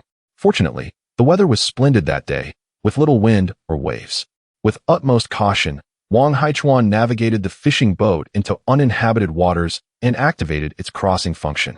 A mist arose from the sea, and suddenly, the boat trembled violently, causing the live fish in the wooden basin on deck to leap about in a frenzy. What on earth was happening? The vessel seemed to emit cracking sounds. Wang Haichuan felt as though he had been struck by a heavy blow to the head, and just before losing consciousness, he heard a distinct cracking noise. Chapter 41. The transformation of a small fishing boat into a medium-sized vessel. Feeling the warmth of the sun on his skin, hearing the crashing waves and the calls of seabirds, Wang Haichuan opened his eyes, gradually bringing his blurry vision into focus. On the deck, he sat up, squinting against the sunlight as he surveyed his surroundings. The sky remained a brilliant blue adorned with white clouds. The sea continued to shimmer with its azure waves. And to his astonishment, the small fishing boat had transformed into a 16-meter medium-sized vessel. Upon perceiving the information linked to the fishing boat, he noted that 2/3 of the space beneath the deck was designated as a live fish tank, while the remaining third served as a freezing compartment. On the deck, there existed a storage room and a control cabin. The large basin, once situated atop the small fishing boat, had been moved into the storage area, and the fish within it had dwindled by more than half, most of the remaining fish now lifeless. Conversely, the fish in the live tank appeared to have suffered little loss. Wang Haichuan poured the fish from the basin into the live fish tank, recalling the incident of his last journey through time. He quickly adjusted the temporal discrepancies between the two timelines, aware of the necessity to familiarize himself with the new fishing vessel in this modern era. This unexpected turn of events had indeed startled him. Venturing into the control cabin, Wang Haichuan sensed an intriguing possibility. He could occupy the pilot's seat and effortlessly maneuver the fishing boat, akin to a self-driving car. After a brief exploration at sea, he had mastered the operation of his new vessel. Navigating back to Baishur Bay, he called Chun-Yi to arrange for the delivery of his catch. Chun-Yi arrived at the village dock on a tricycle. "Brother Chuan, you've upgraded your boat," he exclaimed. "Yes, the old fishing boat encountered trouble at sea, so I had no choice but to procure a new one. This vessel is truly beautiful," Chun-Yi remarked as he boarded, carrying a large water tank. Upon reaching the live fish tank, he exclaimed, "What happened to all these fish? I lost some time purchasing the boat. The fish were stored too long in the tank, and by the time I received them, their condition had deteriorated," Wang Haichuan offered as an excuse. "But they are still fresh fish, and the restaurants can utilize them." Chun-Yi nodded in agreement, recognizing that many seafood restaurants relied on frozen fish, which could not compare to the freshness of these specimens. He began scooping up the dead fish and transferring them to the large water tank. After completing the task, they filled the tank to the brim and transported the fish to the restaurant, intending to place them in the freezer. "Boss Wang, have you been out collecting your catch?" Wang Haichuan was startled by a voice from behind and turned to find Li Kuan, feeling relieved that he wasn't one of the fishermen who frequented his restaurant. "Indeed, Li boss, what brings you here at this hour?" Wang Haichuan inquired. "I'm here to settle accounts. Your small fish farm in the bay is now complete. It's finished? Let us go take a look." Wang Haichuan entrusted Chun-Yi with the frozen seafood task and followed Li Kuan to Bailey Bay. Upon arrival, Wang Haichuan was astounded by the dramatic transformation of Bailey Bay. Surrounded on three sides by a 2-meter steel mesh, there were panoramic surveillance alarms placed every 50 meters. As they entered through a card access gate, they encountered a small building containing a cash register and fish weighing equipment. The rocky shores of the inner bay had been equipped with wooden pathways, with fishing platforms situated every few dozen meters. The bay opened to the sea, with the fence extending 1 meter above the water surface. The underwater fencing was guaranteed for 5 years. If it corroded or deteriorated within that time, compensation would be provided. Not to boast, but this underwater fencing material was once exclusively used by the Naval District and has only recently become available to the public, Li Kuan stated. Wang Haichuan was uncertain whether this was mere bragging or genuine truth. As he approached the fencing in a small construction boat, he pushed against it, finding it sturdy and immovable. The improvements were impressive. Not only had the necessary facilities been repaired, but there were also enhancements in landscaping. The previously desolate Bailey Bay had been transformed into a fishing paradise within just a week. Upon returning to the restaurant, they signed the necessary documents, and Wang Haichuan transferred 40 of the labor payment to Li Kuan, with the remaining 30 contingent upon the successful operation of Bailey Bay in 3 months. Li Kuan, having received the payment, lingered, casually wandering into the restaurant's backyard with a fishing rod, harboring ulterior motives. Ordinarily, overseeing such a minor project would not require his daily presence on site. However, on the first day of construction, he had uncovered a secret. He discovered that many of the fishermen patronizing Wang Haichuan's restaurant were not ordinary individuals. They indulged in live wild seafood priced at 2,000 to 3,000 yuan per fish, merely for the thrill of the catch. They would invariably order bottles of vintage liquor, costing upwards of 20,000 to 30,000 yuan, as casually as one would order a soft drink. Those who could afford such luxuries must possess wealth exceeding 10 million yuan. From that day forth, he embraced the hobby of fishing, recognizing the potential for networking and building relationships within this affluent circle. Observing Li Kuan with the fishing rod in the restaurant's backyard, Wang Haichuan anticipated his intentions. The fishermen visiting the restaurant were familiar faces brought by Zhang Liang, all influential and wealthy individuals. As the restaurant's prices were beyond the means of the average patron, Zhang Liang approached from the backyard. "Xiao Chuan, I heard your Bailey Bay is ready. When can we go fishing?" "Just a bit longer. I brought over 3,000 pounds of live wild sea fish to replenish the backyard seawater pool, and the rest will be transferred to Bailey Bay." "Then hurry up." Zhang Liang settled down at the reception table, opting for tea while awaiting the opportunity to fish in Wang Haichuan's dedicated fishing area. Wang Haichuan replenished the 3 seawater pools in the backyard with several hundred pounds of seafood, then transported the live fish from the boat to Bailey Bay.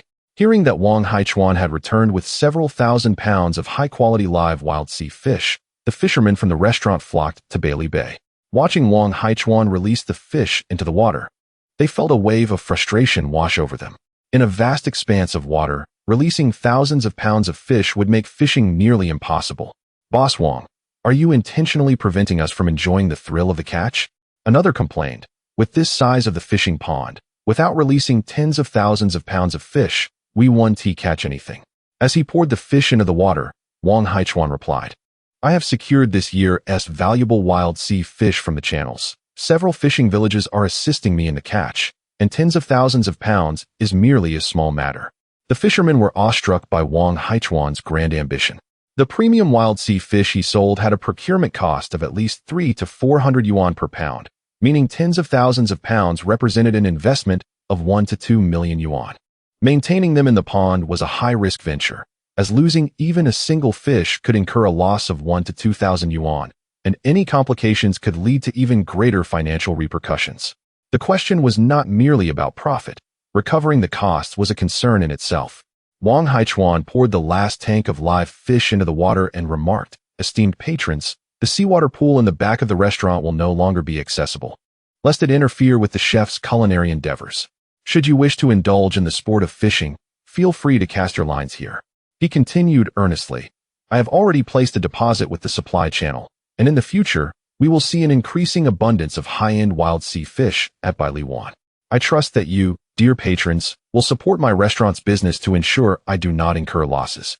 He added, by the way, the fish caught here will be sold at market price. Any profits I make shall hardly offset my initial investment. The group of anglers exchanged glances, showing little interest in the proposition. Zhang Liang, however, was shrewd. He hurried to the spot where Wang Haichuan had just released the fish to secure his position. The regulars who frequented the restaurant also followed suit, setting up their fishing gear beside him. Those accustomed to Wang Haichuan's establishment were well aware that the wild sea fish he provided were quite voracious, making even freshly released fish particularly easy to catch. After Zhang Liang successfully reeled in 3 fish in succession, the other anglers began to set up their equipment as well. Soon, others also caught fish, and no one departed. Wang Haichuan realized that his fishing venue had indeed commenced successfully. Chapter 42. Wang Zishuan's entanglement and procurement of daily necessities in the evening. At the entrance of the restaurant, Chun Yi bid farewell to the last few customers and made his way to a modest room in the backyard. This room had been newly converted into a surveillance room by Wang Haichuan, furnished with a large bed, a desk, a main computer, and 2 monitors, one large and one small. Wang Haichuan was busy reviewing the surveillance feeds. When Li Kuan refurbished Bailey Bay, he also installed cameras in the restaurant. The large screen displayed the video from Bailey Bay, while the smaller screen showed the 4 cameras positioned outside the restaurant. Brother Chuan, you can't expect me to watch the surveillance all night, can you? I simply can't handle it. Chun Yi lamented with a pained expression. Wang Haichuan indeed contemplated this, but considering the restaurant's bustling daytime activity, he felt it unreasonable to impose such a task on Chun Yi at night. No need, Wang Haichuan replied. Thank goodness. Even if you were to increase my salary, I would refuse, Chun Yi responded. This month, Wang Haichuan had raised the salaries for both Chun Yi and Chen Yugen earning 10,000 yuan and Chun Yi 6,000. Although it paled in comparison to urban salaries, it was considered a generous compensation in the countryside. In the front yard at the cash register, Wang Haichuan conferred with Chun Yi and Chen Yugen about hiring an additional worker for the restaurant. Chen Yugen was to handle cooking in the kitchen, while Chun Yi would assist him, also taking on the roles of waiter and cashier. With the need for someone to oversee Bailey Bay during the day and monitor the cameras at night, Chun Yi found himself overwhelmed, and it was unreasonable for Wang Haichuan to manage these tasks alone. The recruitment would certainly target locals, yet Wang Haichuan was not well acquainted with the villagers, and there were no suitable candidates among his relatives. What about Zhang Shuo from Zhang the blacksmith's family? He served in the military and hasn't he found work this year, suggested Chen Yugen. Wang Haichuan recalled Zhang Shuo, tall and dark-faced, in his 30s, who had recently married after returning from military service. He was uncertain if Zhang would be willing.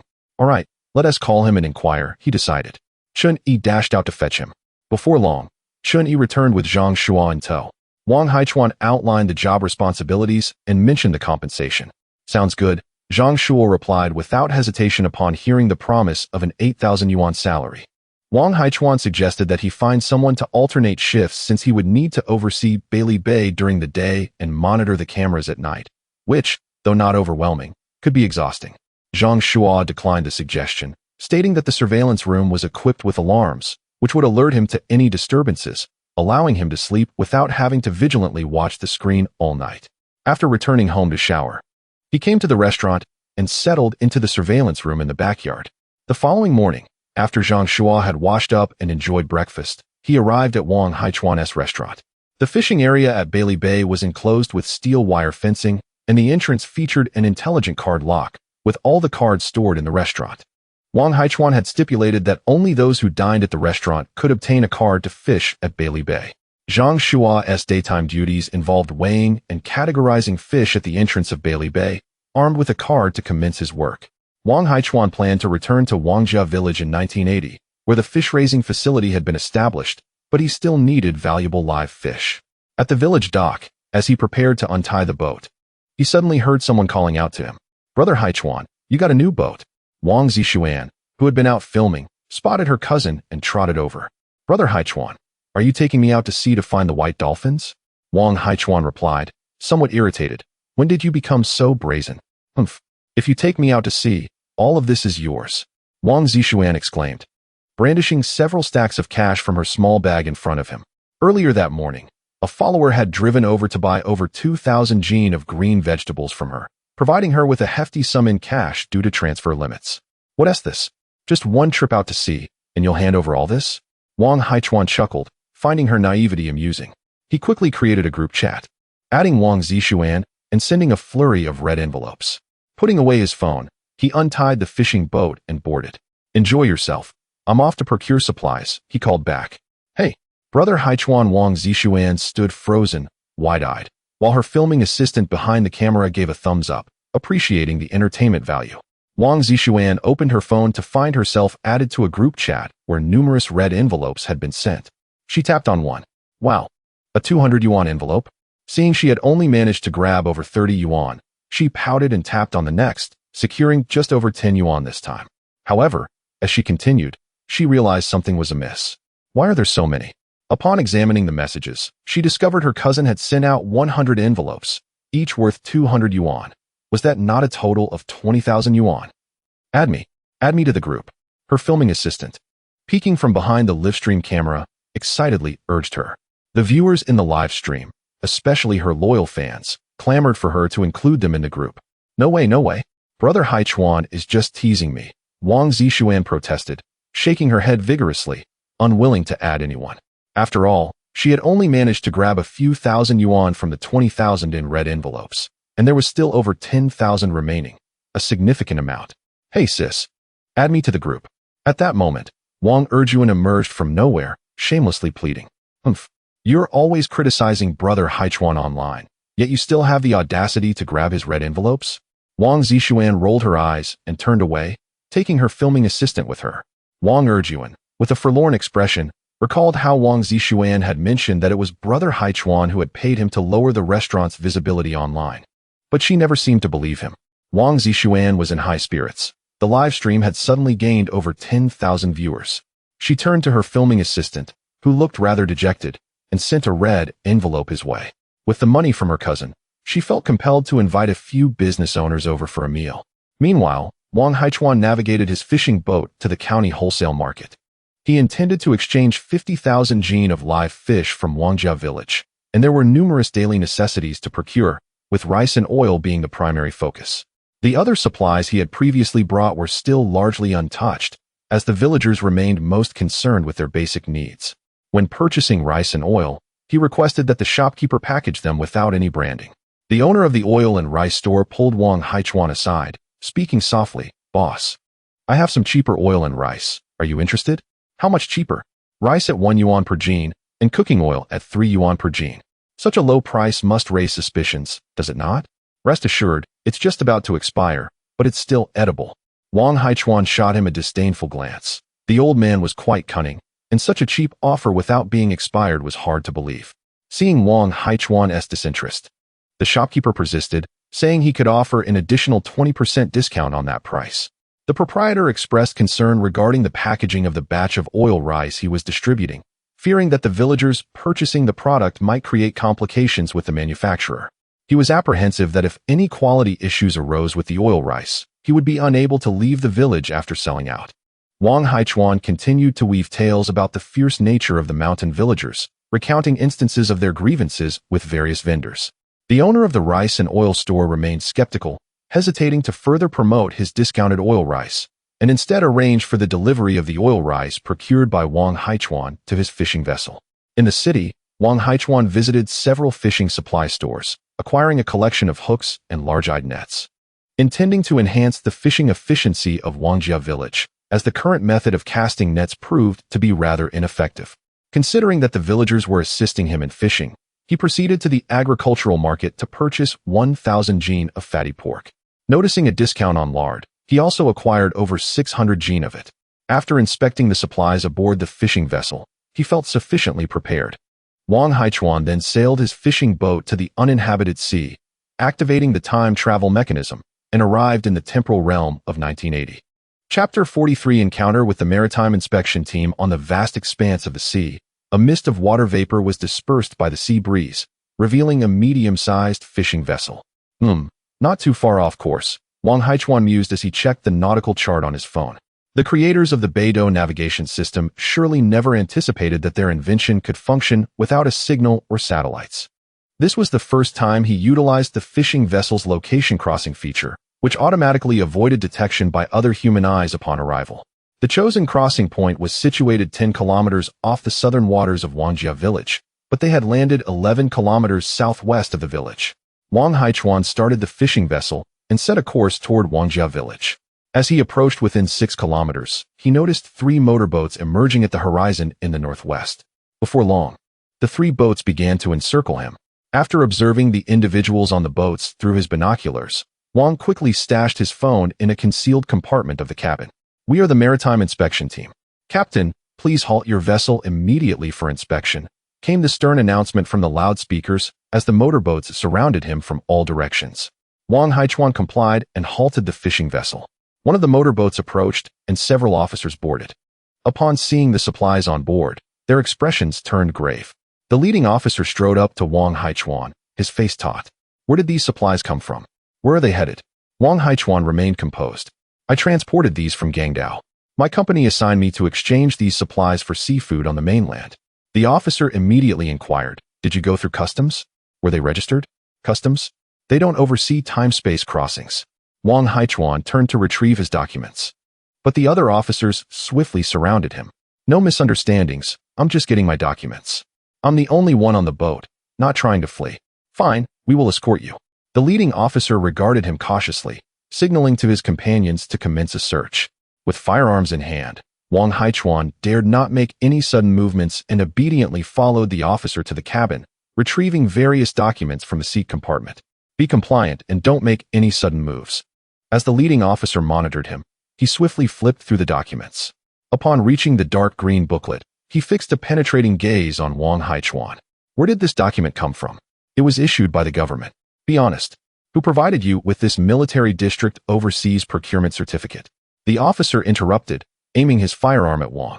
This officer had recently transitioned from the naval district to the maritime inspection team. Noting Wang Haichuan's identification as from Hong Kong, he knew that military district procurement documents would never be issued to overseas Chinese. Wang Haichuan felt a surge of fear. Wang Taigong had assured him that as long as he presented the dark green document, he would not be apprehended, yet here he was, facing a firearm. "It truly was issued to me. I am from Wangjia village in Yuhai County. I fled to Guangdao due to persecution by reactionaries. Last month, the government cleared my name, and our village's former secretary, Wang Taigong, helped me acquire this overseas procurement certificate." "Wangjia village in Yuhai County? What relation do you have to Wang Fuguei?" The officer's expression softened slightly. "He is my elder brother, my biological brother," Wang Haichuan quickly replied. The officer scrutinized him with suspicion, causing a chill to run down Wang's spine. Lowering his firearm slightly, he stated, "I will accompany you to Wangjia village for verification."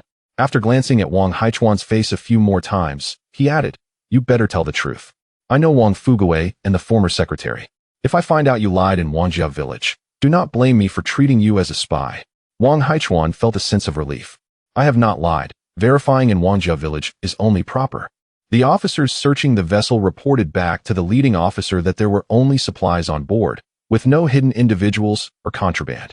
The leading officer instructed the others to continue patrolling the sea, while he decided to accompany Wang Haichuan to Wangjia village. After the other officers returned to their motorboats, Wang Haichuan resumed his journey toward Wangjia village. On the surface of the sea, several small wooden boats had gathered to cast their nets for fish. One young man aboard a small boat turned and inadvertently glanced southwest, exclaiming, "Look, a large vessel is approaching." "Not that large, only about 10 meters, another responded. 10 meters is still a large boat. Our village doesn't have fishing vessels exceeding 10 meters. As Wang Weijun and his companions discussed the approaching fishing vessel, they suddenly spotted familiar white snakeskin bags piled on its deck. Quickly retrieving a pair of binoculars from their small boat storage, they observed the familiar figure in the cabin of the large fishing vessel, and one of them shouted excitedly, "Uncle! It's my uncle! My uncle is back with the big fishing boat." Seeing the approaching vessel laden with goods, the young men on the small boats shouted with excitement, "Hey, uncle, take me along. Uncle Haichuan, take us with you. Brother Haichuan, let us help you unload." Hearing the enthusiastic calls from Wang Weijun and his friends, Wang Haichuan slowed the speed of his fishing vessel. Initially expecting them to board, he was surprised when they secured their small boats to his large fishing vessel, allowing Wang Haichuan to tow them along. A large fishing vessel towed several small wooden boats as they neared the dock at Wangjia village. Upon docking, the leading officer disembarked. "Hey, Uncle Changwei, what are you doing on my uncle's boat?" Wang Weijun remarked in surprise upon seeing the officer step down. It turned out the leading officer was named Lin Changwei, who had visited Wangjia village several times over the years with his elders and was relatively familiar with Wang Fugui's family. Lin Changwei turned to Wang Weijun and inquired, "Is your father home? I need to speak with him." Wang Weijun replied, "I just went out to fish. I'm not sure." Lin Changwei responded, "Go fetch your father." Wang Weijun muttered, "I still need to unload the goods. You know where my family lives? You can go there yourself." Lin Changwei glanced at several youths unloading goods and noted their nimble movements, clearly indicating they were no novices at this task. He signaled to Wang Haichuan to follow him. Wang Haichuan felt indifferent. Upon reaching Wangjia village, he was confident that not even Lin Changwei could arrest him, regardless of whether he had proper documentation. In the courtyard, Wang Fugui was discussing matters with Wang Taigong when he caught a glimpse of newcomers outside the fence. "Haichuan is back?" He observed Lin Changwei standing beside Wang Haichuan and chuckled. "Changwei, you have arrived as well. Has Chief Lin come?" "I came alone," Lin Changwei replied, respectfully approaching the elder Wang Te to salute him. "No need for such formalities. I am merely an old man from the countryside. Don't trouble yourself to seek me out unnecessarily," Wang Te remarked bluntly. After a brief pause, he inquired, "What brings you here?" Lin Changwei hesitated for a moment before responding, "I am here to consult Brother Fugui about some matters." "Very well, you may proceed," Wang Te granted permission. Lin Changwei then led Wang Fugui to the entrance, where the two exchanged a few whispered words. Suddenly, Wang Fugui became agitated, pushing Lin Changwei aside. "How could you doubt my brother?" he exclaimed. He swiftly approached Wang Haichuan, pulling him over and angrily confronted Lin Changwei. "Do we not resemble each other? Are we not true brothers?" Chapter 44. 1 gene of premium live fish in exchange for 1 gene of pork. Lin Changwei glanced at Wang Fugui, then at Wang Haichuan, one a middle-aged peasant, the other young and handsome. It was difficult to discern any resemblance between them, yet if one were to claim they were father and son, no one would raise an eyebrow. Hesitantly, he remarked, "There is a slight resemblance." "What slight resemblance?" "In my youth, I looked just like Haichuan," Wang Fugui retorted, pointing at Wang Haichuan. In his memory, he too was once a striking young man. Lin Changwei had 2 objectives for visiting Wangjiakan: to ascertain Wang Haichuan's identity, especially since Wang Fugui had nearly turned against him over doubts about whether they were truly brothers, and to inquire about the dark green certificate. Lin Changwei posed the question, "What is the story behind Wang Haichuan's military district overseas procurement certificate?" From the courtyard came the voice of old Master Wang. "I helped him find someone to handle it. Is there a problem with that certificate?" Lin Changwei turned and shook his head repeatedly. "No problem. It is merely my first time seeing such a certificate." "Lin Kid, did you intercept our Haichuan at sea?" Old Master Wang asserted confidently. Lin Changwei, had visited him earlier this year after retiring from the military. The sudden appearance of the Maritime Inspection Team captain alongside Wang Haichuan could only mean that the government had apprehended smuggling vessels at sea and encountered Wang Haichuan. Lin Changgue explained, recently, the county supply and marketing cooperative leadership reported to higher authorities that since the economic market was opened, smuggling along the coast has severely impacted the cooperative's economy. We at the Maritime Inspection Bureau have been instructed to collaborate with the county police in combating smugglers. The county supply and marketing cooperative leader provided intelligence suggesting that major smugglers have surfaced near Wangjiakan. As he spoke, Lin Changgue looked at Wang Haichuan, who now held Hong Kong residency and operated a sizable fishing vessel, making smuggling remarkably easy. Don't look at me. The supplies I brought are all being exchanged for live seafood from Wangjiakan, Wang Haichuan replied indignantly. That Zhao from the Supply and Marketing Cooperative is retaliating against me. Wang Haichuan recounted his grievances with Zhao Tuding. Wang Fugue was incensed. He was familiar with Zhao Tuding, who had previously handled the village's procurement of supplies. Well, I will inquire further and return later, Old Master Wang said, not expressing any further opinions, and departed. Wang Fugue turned to Lin Changgue. Changgue, please do not make things difficult for my Haichuan at sea. Of course not. It is not my first encounter with brother Haichuan. Lin Changgue replied with a wry smile, gesturing dismissively. Old Master Wang had already assisted Wang Haichuan in securing the military district overseas procurement certificate, so bringing supplies from Hong Kong did not qualify as smuggling. If their inspection team encountered him at sea, they would ensure Wang Haichuan's cargo remained unharmed. Brother Fugue, I have gathered all the information I need. I shall take my leave now. Come inside for a drink before you go. No need. I must investigate the nearby villages to ascertain whether there are any smugglers in the area. Wang Fugue did not press him to stay. Wang Weijun and the others transported the goods brought by Wang Haichuan to the storage room for supplies at his home. After Lin Changgue departed, Wang Weijun entered the main room and quietly asked, Uncle, how should we handle the meat brought this time? Wang Haichuan replied, Let us keep a portion for the family and exchange the rest with the villagers, informing them that 1 gene of valuable live fish can be exchanged for 1 gene of pork. Indeed, the lard we brought can be exchanged at the same rate with our relatives in the village. Wang Weijun and Wang Fugue were taken aback. 1 gene of live fish in exchange for 1 gene of pork. Wang Haichuan nodded with a smile. Indeed. The villagers have been assisting me in catching fish. 1 gene of live fish for 1 gene of pork will allow everyone to enjoy some meat. Just then, several eager heads popped up at the door, each asking excitedly, Is that true? 1 gene of live fish for 1 gene of pork?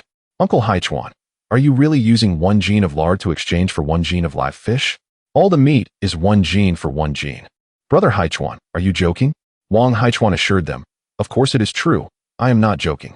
Fresh pork cannot be stored for long.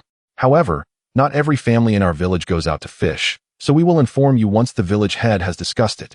Upon confirming the news, the youths listening outside immediately dashed away.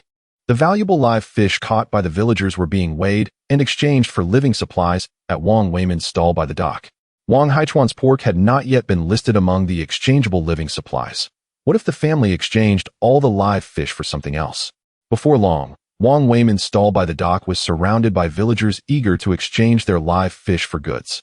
Those who had not yet received their items from the fish exchange hurriedly asked Wang Weiman for a receipt, indicating that they would no longer be exchanging for living supplies. Wang Weiman, not daring to make decisions on his own, enlisted the help of his relatives to watch over the fish stall and hurried home. A large waterproof tarp was piled high with pork, and Wang Weijun held a knife, contemplating which piece to cut. Nearby, the children clamored for him to cut more, and he shared this sentiment. Weijun, cut 10 gene of fat and 10 gene of lard. Be careful not to cut too much. Your father will scold you when he returns, Zhang Lan instructed. 1,000 gene of pork and 600 gene of lard may seem abundant, but with over 300 households in Wangjiakan, it averages only a few gene per family. With so many relatives in the village, if they reserved too much meat, it could lead to gossip. Wang Fugue returned with several village officials, having agreed on how to allocate the pork based on population. While distributing by household would have been the simplest approach, many families had not separated, with some containing 3 or 4 people and others having over 10. This made disparities in meat consumption potentially contentious. By evening, a dense crowd gathered in the grain-drying yard. Relatives of Wang Fugue took the initiative to maintain order as families lined up to exchange their live fish receipts for pork. Some households, even if they had not caught enough live fish today, coordinated with relatives and neighbors to meet the pork exchange quota. The villagers were elated. The notion of exchanging 1 gene of live fish for 1 gene of pork had been unthinkable in the past. The relatives of Wang Fugui were particularly pleased, having secured a quota of 1 gene of live fish for 1 gene of lard, and their gazes toward Wang Haichuan grew warmer. In summary, this exchange of 1 gene of live fish for 1 gene of pork endeared Wang Haichuan to the hearts of the Wangjiakan villagers. The impact of exchanging meat proved far more effective than merely distributing it for free. Wang Haichuan stroked his chin, recalling that during his previous delivery of pork to the villagers, their focus had solely been on the meat. This time, if he could gauge their loyalty, it was likely that the villagers' loyalty ratings would all be displayed at 90, 90, 90. As the villagers busied themselves, Wang Haichuan made his way to his fishing vessel at the dock. After unloading the cargo today, Wang Weijun and his team transferred the live fish collected over the past 3 days into the live water chamber of their fishing vessel. In recent days, the fishing boats from Wangjiakan have collectively ventured into the sea, bringing back no less than 1,600 pounds of valuable live fish each day. Currently, the live water chamber of the fishing vessel holds over 5,000 pounds of precious goods, predominantly comprising grouper, along with rarer catches such as large white eels, mud loaches, 3-knife fish, and bighead carp. Among these, the stonefish was specifically requested by Wang Haichuan for capture. During the 1980s, stonefish were not commonly consumed along the coast.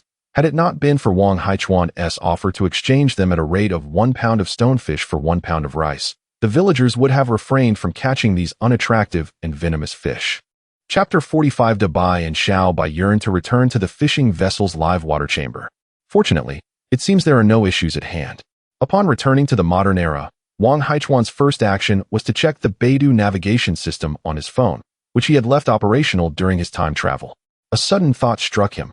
The navigation system provides location data, yet every time he returns to the present, he finds himself in a different location. Would this sudden shift trigger any alerts? If this occurred frequently, would it raise suspicions?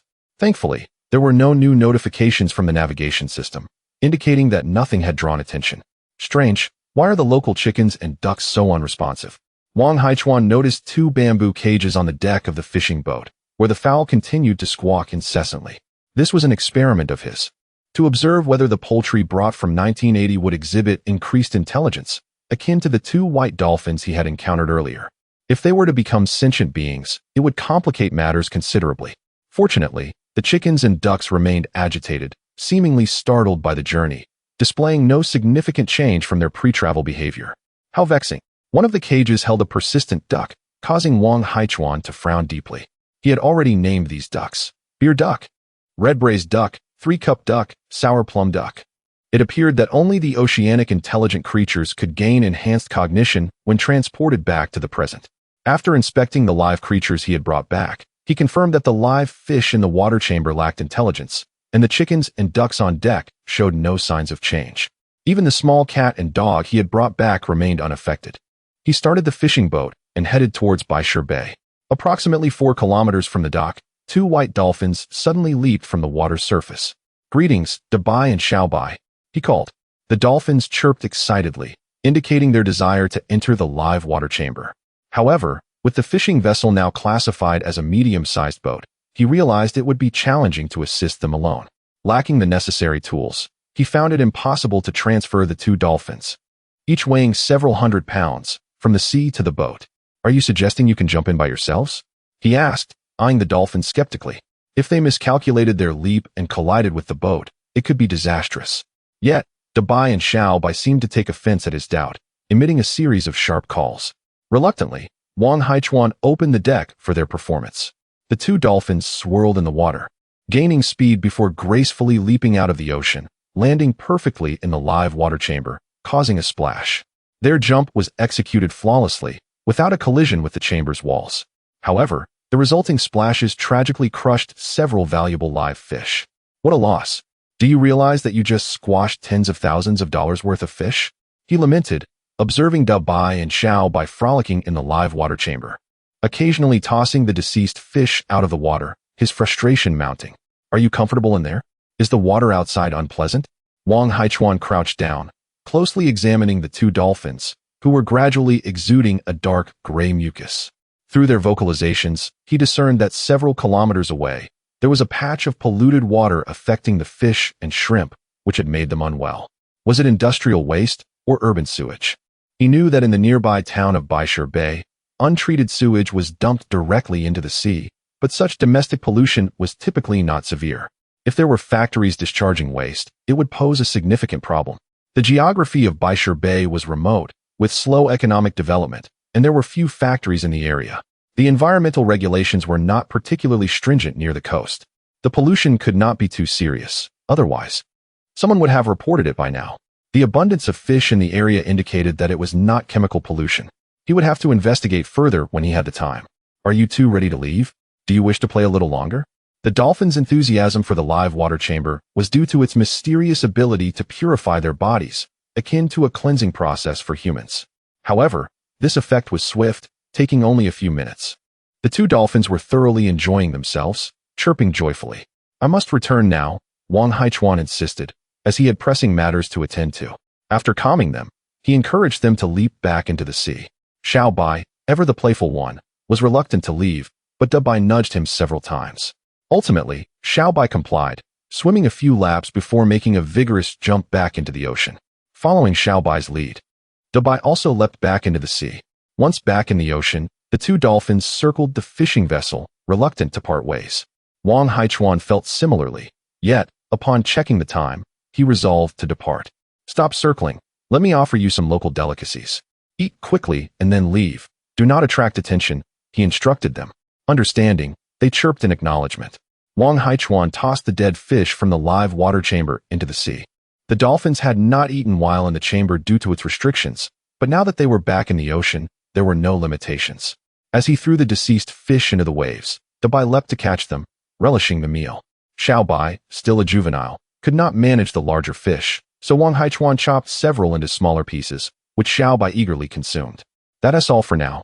I'll feed you again another time. After satisfying the dolphins, Wang Haichuan navigated the fishing vessel back to Baishur Bay. He called Chun Yi to replenish the restaurant's fish supply, and after that, he instructed him and Zhang Shua to transport the remaining fish to the fishing grounds at Bailey Bay. There was, in fact, a straightforward method for unloading the fish. By steering the vessel near the Bailey Bay entrance and close to the water enclosure, transferring the fish from the live water chamber to the fishing grounds would be effortless. However, the anglers at the restaurant were all fishing along the Bailey Bay shores, so the fish had to be released from that side. Otherwise, with over 50 acres of water, it would be uncertain when they would swim over to the other side. Xiao Chuan, it seems you have acquired quite a collection of exquisite sea fish this time. Indeed. Did Manager Zhang have a fulfilling fishing experience? It was satisfactory. Zhang Liang, with a cheerful demeanor, accompanied several fishing enthusiasts, each carrying a water tank, having fished from dawn until now. After enjoying a meal at Wang Haichuan's restaurant, they were preparing to return. Upon noticing the considerable number of premium wild sea fish that Wang Haichuan had released into Bailiwan, they decided that fishing here would be their preference in the future. Their excursions into the sea were primarily for the thrill of the catch, with aspirations to reel in only the most valuable fish. They were not serious anglers. The quantity and weight of the fish were of little consequence. What mattered was the value of their catch, which would enhance their reputation upon returning home. We shall visit frequently in the future.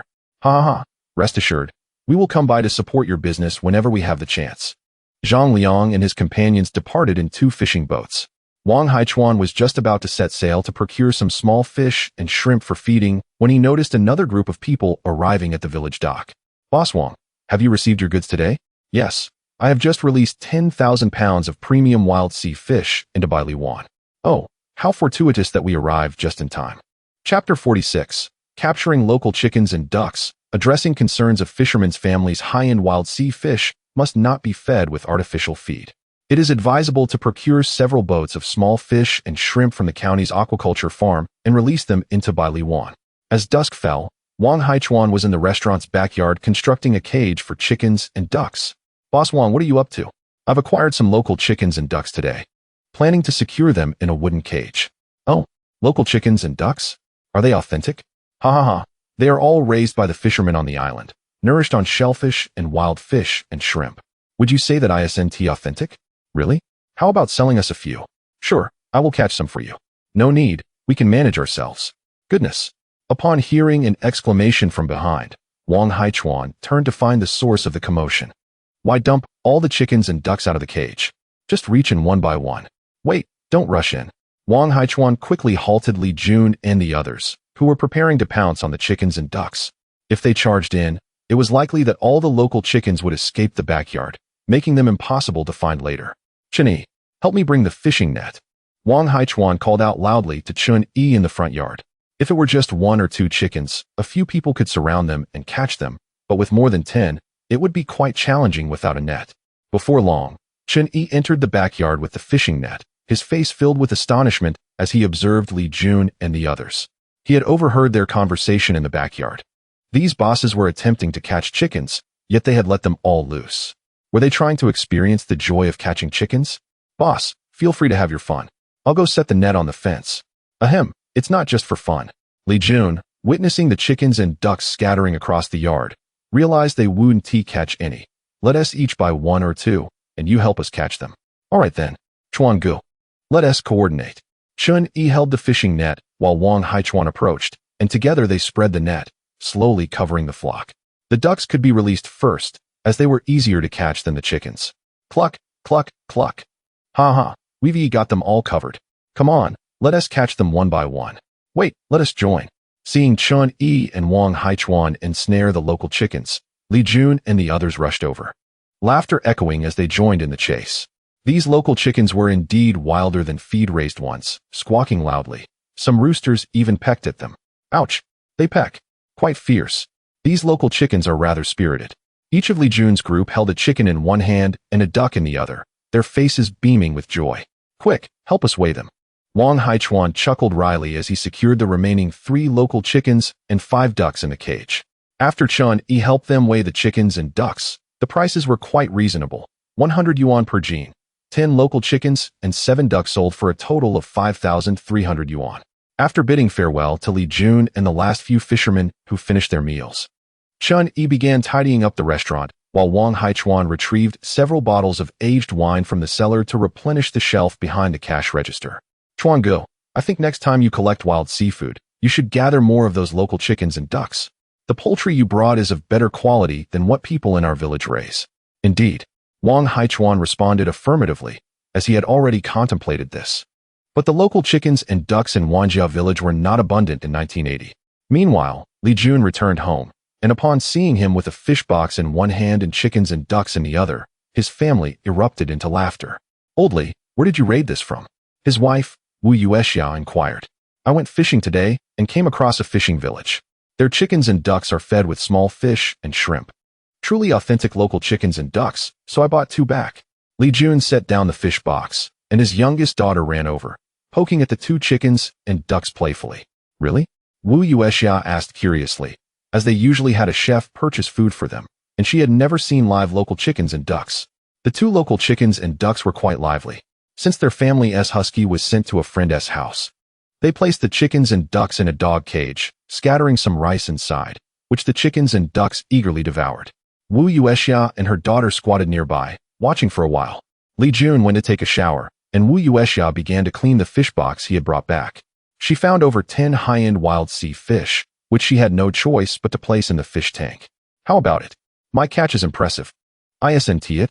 When Li Jun emerged from the shower, he saw his wife feeding the fish and boasted a bit. Wu Yuexia rolled her eyes at him. Indeed, when was the last time your catch was poor? At that moment, their daughter approached. Daddy, I want to go fishing with you during my break. No, girls shouldn't play with that. Don't want to, I want to go. His daughter insisted, and Wu Yuexia coaxed her, saying, Old Li, it's been a while since we traveled. Why don't you take us out for a bit? Both Wu Yuexia and Li Jun had a strong desire to fish, and she continued. Was the scenery nice in the fishing village where you bought the chickens and ducks? We could go in the morning, you fish while we play, and then we can all return together in the evening. Li Jun felt a bit awkward. He didn't want to take his wife and daughter to buy Sherwan, but what if they discovered that all the fishing experts were merely buying fish? Ahem, Yuexia, that fishing village isn't particularly interesting. I'll find a nicer island to take you to later. Wu Yuexia looked at him skeptically, as this was the first time Li Jun had deferred, making her more eager to visit the place where he fished. It's all right. I'll go with Jiao Jiao to unwind. Seeing he could not evade, Li Jun replied, I'll discuss it with Liang. That spot is their secret fishing location. If it doesn't work out, I'll find another fishing village to take you. He didn't want to undermine the image his wife and daughter had of him. After contemplating, he went to the balcony, claiming he was calling Zhang Liang to discuss. But he dialed another number instead. Wang Haichuan was conversing with Zhang Shuo about the Bai Liwan fishing grounds when his phone rang unexpectedly. Is this Mr. Li? Yes, Boss Wang. Is there something you need, Mr. Li? Wang Haichuan stood up and walked outside. The small local dog he had brought from Wanjia village was quite friendly, having eaten and drunk enough, now playfully tugging at Wang Haichuan's shoelaces, refusing to let go even as he walked. Go play somewhere else. Huh, Boss Wang. Ahem, not you, Mr. Li. I have a pet that is currently tugging at my shoelaces. Oh, is that so? May I inquire if you receive visitors? Indeed, we have been developing tourism in our village for several years now. Is Mr. Li bringing a group for team-building activities? Although Baishiwan is somewhat remote, the scenery is quite delightful.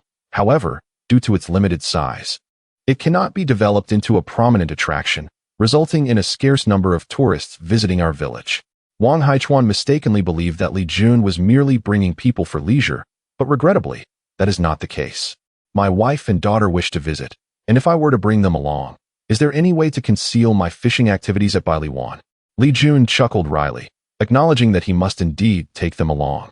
Yet he yearned to fish without tarnishing his reputation as an angling expert. This is quite simple. The recreational areas in our village are all located to the west, while Bailiwan lies to the east. As long as you prevent them from entering the fishing grounds, your secret shall remain safe. Very well, I shall bring my wife and daughter tomorrow, but you must ensure that my fish purchases at your place remain undisclosed.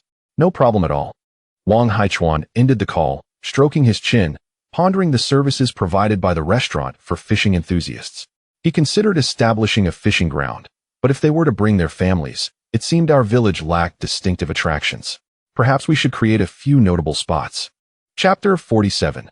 The Vision for Bai Tunbei Attractions. Upon returning home, Wang Haichuan briefed Chen Yugen and Chen Yi about the arrangements for hosting Li Jun and his family the following day.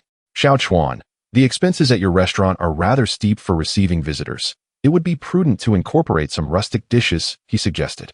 Well, it's up to you to decide. After all, I brought back quite a few free-range chickens, ducks, and some cured pork. We can certainly develop more dishes, he replied. Wang Haichuan was aware that the prices at his establishment were excessively high, primarily serving upscale, wild seafood, with bottles of wine starting at several hundred yuan. This elevated standard suited formal gatherings, but was ill-suited for everyday dining. Typically, private dining establishments do not cater to many guests, yet his restaurant primarily catered to the fishing community, making it essential to attend to their families well. After a brief discussion, Chen Yi and Chen Yugen departed for home. Wang Haichuan made his way to the monitoring room in the backyard, where he observed Zhang Shuo engaged in video conversations with his family. He chose not to interrupt, closing the restaurant door behind him as he stepped outside. With Li Jun's wife and daughter visiting the next day, it was imperative to find a tour guide for them. As dusk fell, Wang Haichuan ventured out without the need for a flashlight. However, he sensed something following him. Glancing back, he saw nothing, which sent a shiver down his spine. Suddenly, something nudged his heel, nearly startling him into a jump. Looking down, he exclaimed, "What are you doing here, you little rascal?" The chubby little dog, a local breed, barked in response upon seeing Wang Haichuan. Did this land animal come back to modern times without enhancing its intellect, but merely its physique? Wang Haichuan picked up the little dog for a closer inspection, noting it appeared stronger than the average pup, having kept pace without complaint. Well, if you wish to accompany me, so be it, he decided, releasing the dog onto the ground to follow him, curious to see if it would whimper from fatigue. To his surprise, the little dog wagged its tail and continued to accompany him without a sound as they approached the village dock, where he intended to find Wang Zishuan, who lived nearby. Wang Zishuan's residence was a two-story building with a yard housing 2 vehicles, a 3-wheeled cart for farm work and a modest domestic car for outings. At that moment, the lights in her living room and on the second floor were aglow. As he entered, he found Wang Zishuan and Wang Erjuan busying themselves with a new water pump in the hall.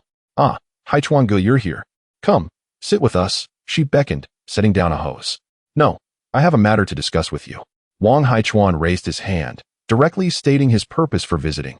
He needed her assistance to entertain Li Jun's wife and daughter during their village tour, since she often filmed videos and live-streamed in the fishing village. She was well acquainted with the scenic spots and entertaining activities, making her the perfect guide, provided she avoided capturing the guests on camera. Of course, I can do that. I frequently bring visitors here for fun. I have plenty of experience, Wang Zishuan readily agreed. However, after agreeing, she looked at Wang Haichuan and added, Haichuan go, while I'm helping you with your guests, perhaps you could assist me as well? What do you need help with?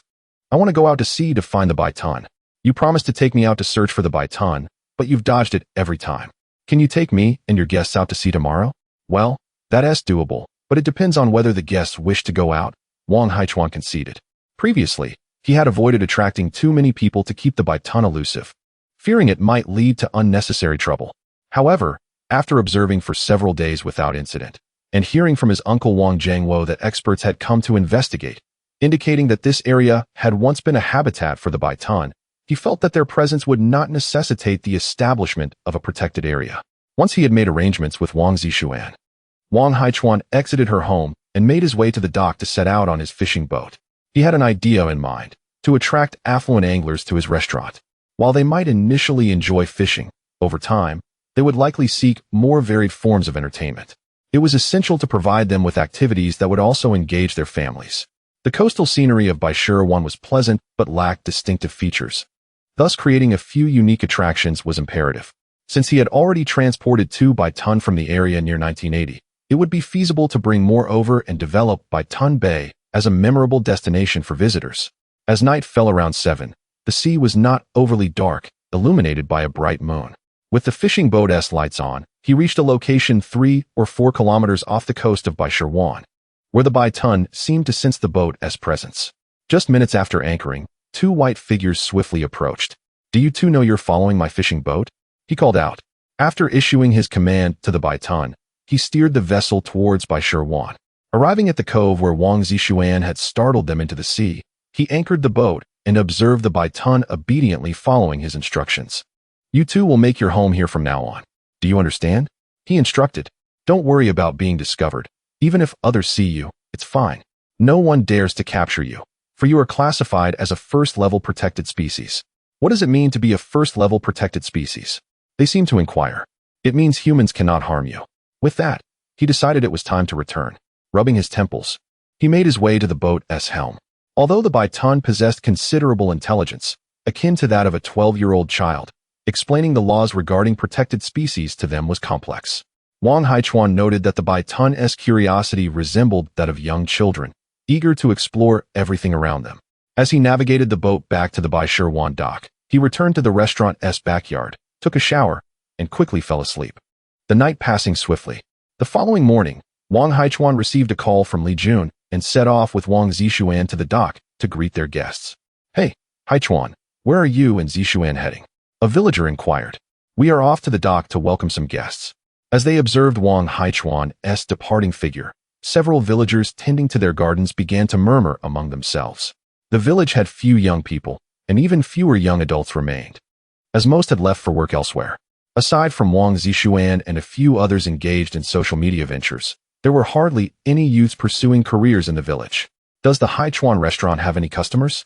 Indeed, it does, though not many. They are primarily anglers who stop by for a meal before heading home each day.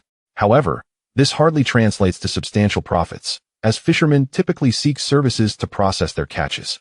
It seems that the Haichuan restaurant serves only about 20 patrons daily. The processing fees are minimal, and even a couple of hundred yuan would be considered generous.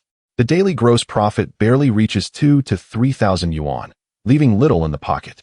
Furthermore, it is true that the Haichuan restaurant specializes in high-quality, valuable wild seafood. Its elevated standards mean that few customers order, resulting in limited earnings. Chapter 48. Pretending to set sail in search of the white dolphin. Ever since Wang Haichuan upgraded the fishing boat he was bound to, his hearing had become remarkably acute. He overheard the discussions behind him and couldn't help but find them amusing. How could they claim that he wasn't making substantial profits? His restaurant generated tens of thousands, even over 100,000, in daily revenue. Was that not a considerable sum? As for the fish processing, the fishermen often returned empty-handed. If they were successful on the sea, they would surely frequent his restaurant. Li Jun arrived aboard a large yacht. The first to disembark were several fishermen, who greeted Wang Haichuan before heading straight to the restaurant to collect their access cards for the Bai Li Wan fishing grounds. Li Jun followed, accompanied by his wife and daughter, both dressed in athletic attire and carrying small buckets, clearly planning to gather treasures from the shore. "Boss Wang, have you made the arrangements?" "Rest assured, Mr. Li, everything is prepared." Wu Yuexiao was visiting the fishing village for the first time and initially thought she and her daughter would only be gathering shells. However, upon discovering that a local was there to guide them, she felt delighted. "Thank you, Boss Wang, for the trouble." "Not at all. Zishuan, please take our guests to the beach. I will join you shortly." After Wu Yuexiao and her daughter followed Wang Zishuan, Li Jun accompanied Wang Haichuan to the restaurant to place an order and collect fishing cards. "I want to be coming over to Bai Li Wan for lunch. Please don't take my wife and daughter there." "Understood. I will ensure your presence remains undisclosed in the village and have the restaurant send the meal over." Appreciating the gesture, Li Jun patted Wang Haichuan on the back before taking the Bai Li Wan access card and his fishing gear and departing. Wang Haichuan then instructed in the kitchen, "Uncle Yu, prepare a meal for Mr. Li at Bai Li Wan. Once it's ready, have Chun Yi deliver it." Previously, fishermen typically arrived at the restaurant between 3 and 6 in the afternoon.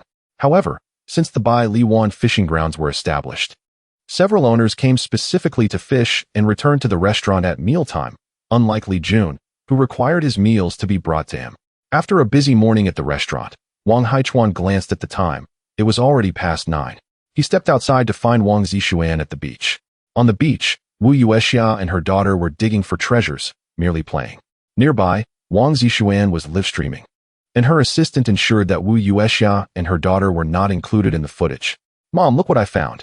Zhao Jiao unearthed a palm-sized starfish from the seaweed, vibrant in color and plump, and proudly showcased it to her mother. "How beautiful. I haven't found anything yet," Wu Yuexiao admitted, genuinely impressed by the starfish. Noticing Wu Yuexiao's lack of enthusiasm for beachcombing, Wang Zishuan recognized that aside from gathering treasures, there were few engaging activities in the village, and she brightened at the sight of her cousin approaching. "Haichuan Gu, we are going out to find the white dolphin, right? Let's hear Mrs. Li's thoughts first." Wang Haichuan approached them with a smile. Upon hearing Wang Zishuan mention the white dolphin, Wu Yuexiao curiously inquired, "Are there really white dolphins here?" Indeed, there are 2 white dolphins. The last time, when Haichuan Gu fell into the water, it was a large white dolphin that rescued him. Zhao Jiao, who had been searching for treasures, lost interest upon hearing about the white dolphin. "Mom, I want to see the white dolphin." Wang Zishuan, observing Wu Yuexiao's interest, eagerly suggested, "Mrs. Li, I have been pleading with Haichuan Gu for a long time. He finally agreed to accompany me out to find the white dolphin. Shall we go?" "All right." Wu Yuexiao readily agreed, leading her daughter to the village dock, where they stowed their beachcombing tools on her yacht before boarding Wang Haichuan's fishing boat. "Cousin, let us go faster." Once aboard, Wang Zishuan urged Wang Haichuan to speed up, feeling impatient as the fishing boat slowly departed the dock. "Why the hurry? Do you think this is a small fishing boat?" Wang Haichuan cast a sidelong glance at Wang Zishuan. Small fishing boats might exit the dock swiftly, but larger vessels required caution to avoid disturbing nearby small boats. Zhao Jiao was more excited aboard the fishing boat than on the yacht, snapping photos with her phone. She was used to traveling by car, and riding on a fishing boat was a refreshing novelty for her. Many of her friends and relatives inquired about her whereabouts, speculating whether she had gone fishing with her father, who was known for his love of the sport. Wu Yuexiao, also absorbed in her phone, noticed her daughter's social media post and provided an explanation. Her comments sparked interest among many, who urged her to take plenty of photos and videos of the white dolphin once they found it. "Sister Xian, when can we find the white dolphin?" Zhao Jiao and Wang Zishuan had become quite familiar with each other and were both eager for the adventure. "You must ask Uncle Haichuan. He is the only one who knows." Zhao Jiao raced to the cockpit to inquire, and Wang Haichuan smiled. "Just keep an eye on the sea. The white dolphin could appear at any moment." Wang Haichuan planned to navigate the fishing boat around by Shirwan before heading to the residence of the white dolphins, as Wang Zishuan had been searching for them for quite some time. He wasn't sure how to explain their whereabouts directly. After circling for over an hour, the small waves in the distance appeared somewhat dolphin-like, but upon approaching, they found nothing, leaving the occupants of the fishing boat rather disappointed. As they turned back to Bai Shirwan, Wang Zishuan assumed Wang Haichuan intended to return, but instead, The fishing boat arrived at the small cove where he had previously fallen into the water. Wang Haichuan halted the boat and stepped out of the cockpit. Haichuan go, what's wrong? You don't really think the white dolphin is here, do you? I've searched this small cove multiple times and spent days here without ever spotting one. You might be in for a disappointment. Wang Zixuan gazed seriously at Wang Haichuan. Since the last time she captured footage of him with the white dolphin, the viewers in her live stream had become fascinated by the creatures, urging her daily to find them, prompting her frequent visits to this spot. It's hard to say. Just stay quiet for a moment. Wang Haichuan grabbed an oar, approached the side of the boat, and began to splash the water. Everyone fell silent, watching his actions. The surface of the water splashed rhythmically with the oar, creating a series of pattering sounds. This was a deliberate performance by Wang Haichuan. In reality, the large and small dolphins were foraging not far away. To attract them, he only needed to call out to the sea a few times. The dolphins would instinctively come closer without any coaxing. Before long, two white silhouettes emerged beneath the water's surface, swiftly darting towards Wang Haichuan's fishing boat. Whoosh, whoosh. Two lithe white figures leapt gracefully from the water. The bipong. Indeed, it is the bipong. Mother, how exquisite it is. Is there really a bipong? Wu Yuexiao was momentarily stunned. Recalling how Wang Zixuan had searched tirelessly without success for the elusive bipong, assuming they were simply fortunate to have encountered it. Ah, the bipong. At last, I have captured the bipong once more. Wang Zixuan exclaimed excitedly at the camera, disregarding whether the bipong might be frightened away, for she had already provided an account for the viewers in the live stream. Chapter 49. Welcoming the families of anglers, a delightful experience. Wang Zixuan urged those aboard the vessel to swiftly capture photos and videos. Quickly, don't let them slip away. The delightful calls of the dolphins, Dabai and Xiaobai, resonated as they emerged from the depths, beckoning Wang Haichuan with their playful antics. Their charming appearances enchanted the three lovely ladies on the boat, who incessantly captured the moment with their phones, engrossed in both photography and videography. After a while, noticing Wang Haichuan's silence, Dabai and Xiaobai swam deeper, occasionally surfacing to frolic nearby the fishing boat. Ah, they haven't left yet. These dolphins have not swum away. Wang Zixuan excitedly exclaimed, Brother Haichuan, these two dolphins recognize you now. You must bring me to see them whenever you have the chance. As the dolphins leapt joyfully in the water, Wang Haichuan chose not to disclose that Dabai and Xiaobai would be residing in this small bay, confident that Wang Zixuan would frequently return to witness their playful nature. Mom, the dolphins are so adorable. Yes, Jiao Jiao, be careful not to fall in. Wu Yuexia cautioned as she and her daughter continued to photograph the dolphins surfacing for air. The sheer beauty of the pristine white dolphins was strikingly different from their earlier encounters in the Baitan protection zone, as these dolphins exhibited an unusual willingness to interact with humans, occasionally vocalizing towards the fishing boat. After an exuberant half-hour of play, Dabai and Xiaobai, perhaps feeling hungry, called out to Wang Haichuan before diving into the depths, not resurfacing again. They're gone, sighed the others on the boat, their spirits dampened.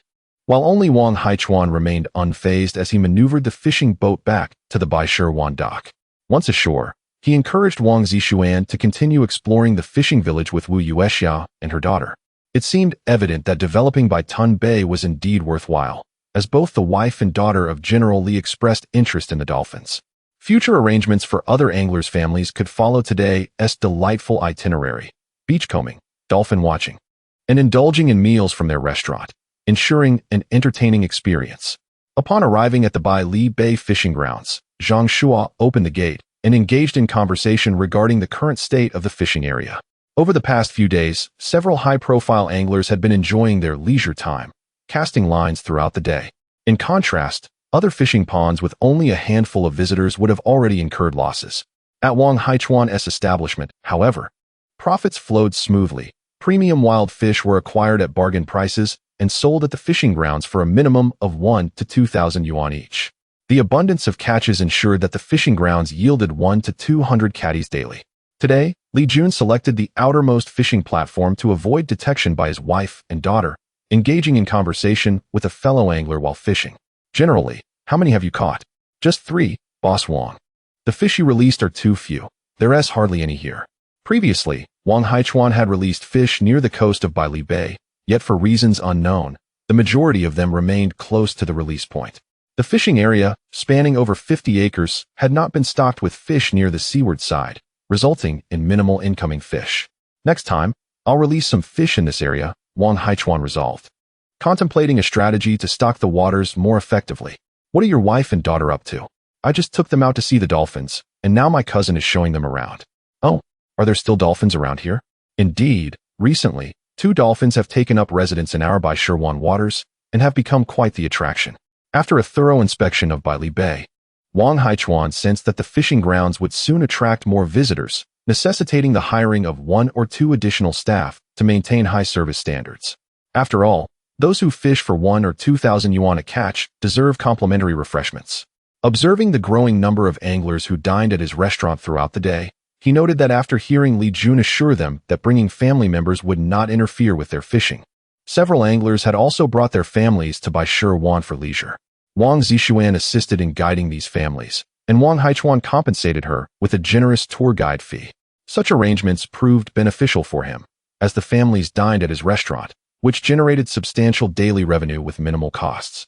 Although the village was developing its tourism sector, there were no tour guides available, leading the families of anglers to rely on Wang Zixuan's guidance. As numbers increased, he could consider hiring a dedicated tour guide. In Baili Bay, a new staff member had recently been appointed to provide complimentary fruits and refreshments to the anglers, utilizing locally sourced produce from villagers who cultivated various fruits at reasonable prices. Modern advancements on this side of the village had progressed significantly. What essentials should I take to the 1980s? Wangjia village was currently aiding in the capture of high-quality wild fish. With over 300 small fishing boats, the oxygenators for the live water tanks numbered only 60, necessitating the transport of additional supplies. The villagers also lacked sufficient headlamps and flashlights, which needed to be brought in larger quantities. Wang Haichuan decided to order a batch of urgently needed supplies for Wangjia village online, and then proceeded to purchase oxygenators and fishing gear from the county's fishing tackle shop. In 2 days, he spent over 200,000 yuan. Feeling a pang of heartache, but reassuring himself that one must invest to reap rewards. After loading all the supplies onto the boat, he collected some fruits and vegetables, as the variety available in the 1980s was limited. Having eaten only greens at Wang Fugue's home previously, he longed for a change, even in a vegetarian diet. With a cargo-laden vessel, he set sail into uninhabited waters, initiating the crossing. A gust of sea breeze dispersed the mist over the surface, revealing the medium-sized fishing boat as it began to move. Glancing at his phone's navigation map, Wang Haichuan noted that this time, the landing point had shifted southward by over a kilometer. The farther from the coastline, the fewer fishing boats were present, as domestic marine fisheries were still quite undeveloped in the early 1980s. However, he could not choose a location too distant from Wangjia village. Being alone at sea could become quite tedious, and arriving earlier at the village would be preferable. He pondered whether he would encounter any maritime inspection teams this time. Recently, there have been investigations into smuggling, making the sea seemingly safer. Wang Haichuan piloted his fishing vessel, periodically surveying the surrounding waters. Having previously experienced an inspection by the maritime enforcement team, he felt better equipped to handle another encounter should it arise. He had researched online about the maritime transport of the 1980s, which was fraught with peril. On land, while transport may face robbery, it is often the case that only goods are taken without harm to individuals. However, at sea, encounters with pirates may lead to both theft and loss of life. Fortunately, there were no alarming situations. As Wang Haichuan approached Wangjia village in his fishing boat, he was greeted warmly by numerous small fishing boats, all belonging to the villagers of Wangjia. Upon docking at the pier, Wang Weimin, who was busy receiving goods under a large tree by the wharf, quickly organized the villagers to assist in unloading. Chapter 50. Returning to Wangjia village in 1980, what goods did Haichuan bring back this time? Old Wang III, who was watching the dock, greeted with a smile. I brought quite a few daily necessities and aerators this time, Wang Haichuan replied with a smile, taking out a cigarette and handing one over. Old Wang III glanced at the cigarette brand. Not the special supply this time. That's more like it, he remarked. Striking a match to light his own cigarette, Wang Haichuan glanced subtly at Old Wang III. When he first arrived in Wangjia village, he had put on airs to conceal his identity, offering counterfeit special supply cigarettes to the village elders. This had made the elders wary, always checking the brand whenever they received a cigarette. Now that his identity was cleared, there was no need for pretense. He had swapped the high-grade fake cigarettes for genuine ones. Though it was still difficult to obtain authentic cigarettes in the modern era without drawing attention. Old Wang, could you keep an eye on Wayman's collection stall for a while? I need to head back, Wang Haichuan said. Sure, go ahead, Old Wang III replied. Wang Haichuan, with a cigarette in his mouth, hurried toward Wang Fugue's house. Old Wang III strolled leisurely to the large tree by the dock, glancing at the two large basins. Only 30 or 40 caddies. The folks in the village aren't pulling their weight, Old Wang III muttered, shaking his head as he smoked. In his youth, when the village went out fishing collectively, they could haul back hundreds of caddies of valuable catch in just one morning. Nowadays, the young men lacked fishing experience. Wang Haichuan entered the courtyard, where his sister-in-law Zhang Lan was organizing the goods he had brought in the side room. Wang Weiman and his clansmen were busy transporting items from Wang Haichuan's fishing boat. Haichuan, the things you brought this time are wonderful, Zhang Lan remarked. Though they weren't oil or rice, they were aerators for the live wells, headlamps for night fishing and beachcombing, flashlights for evening outings, and sulfur soap. Zhang Lan knew these were precisely the daily necessities the village urgently needed. Not bad, Wang Haichuan replied.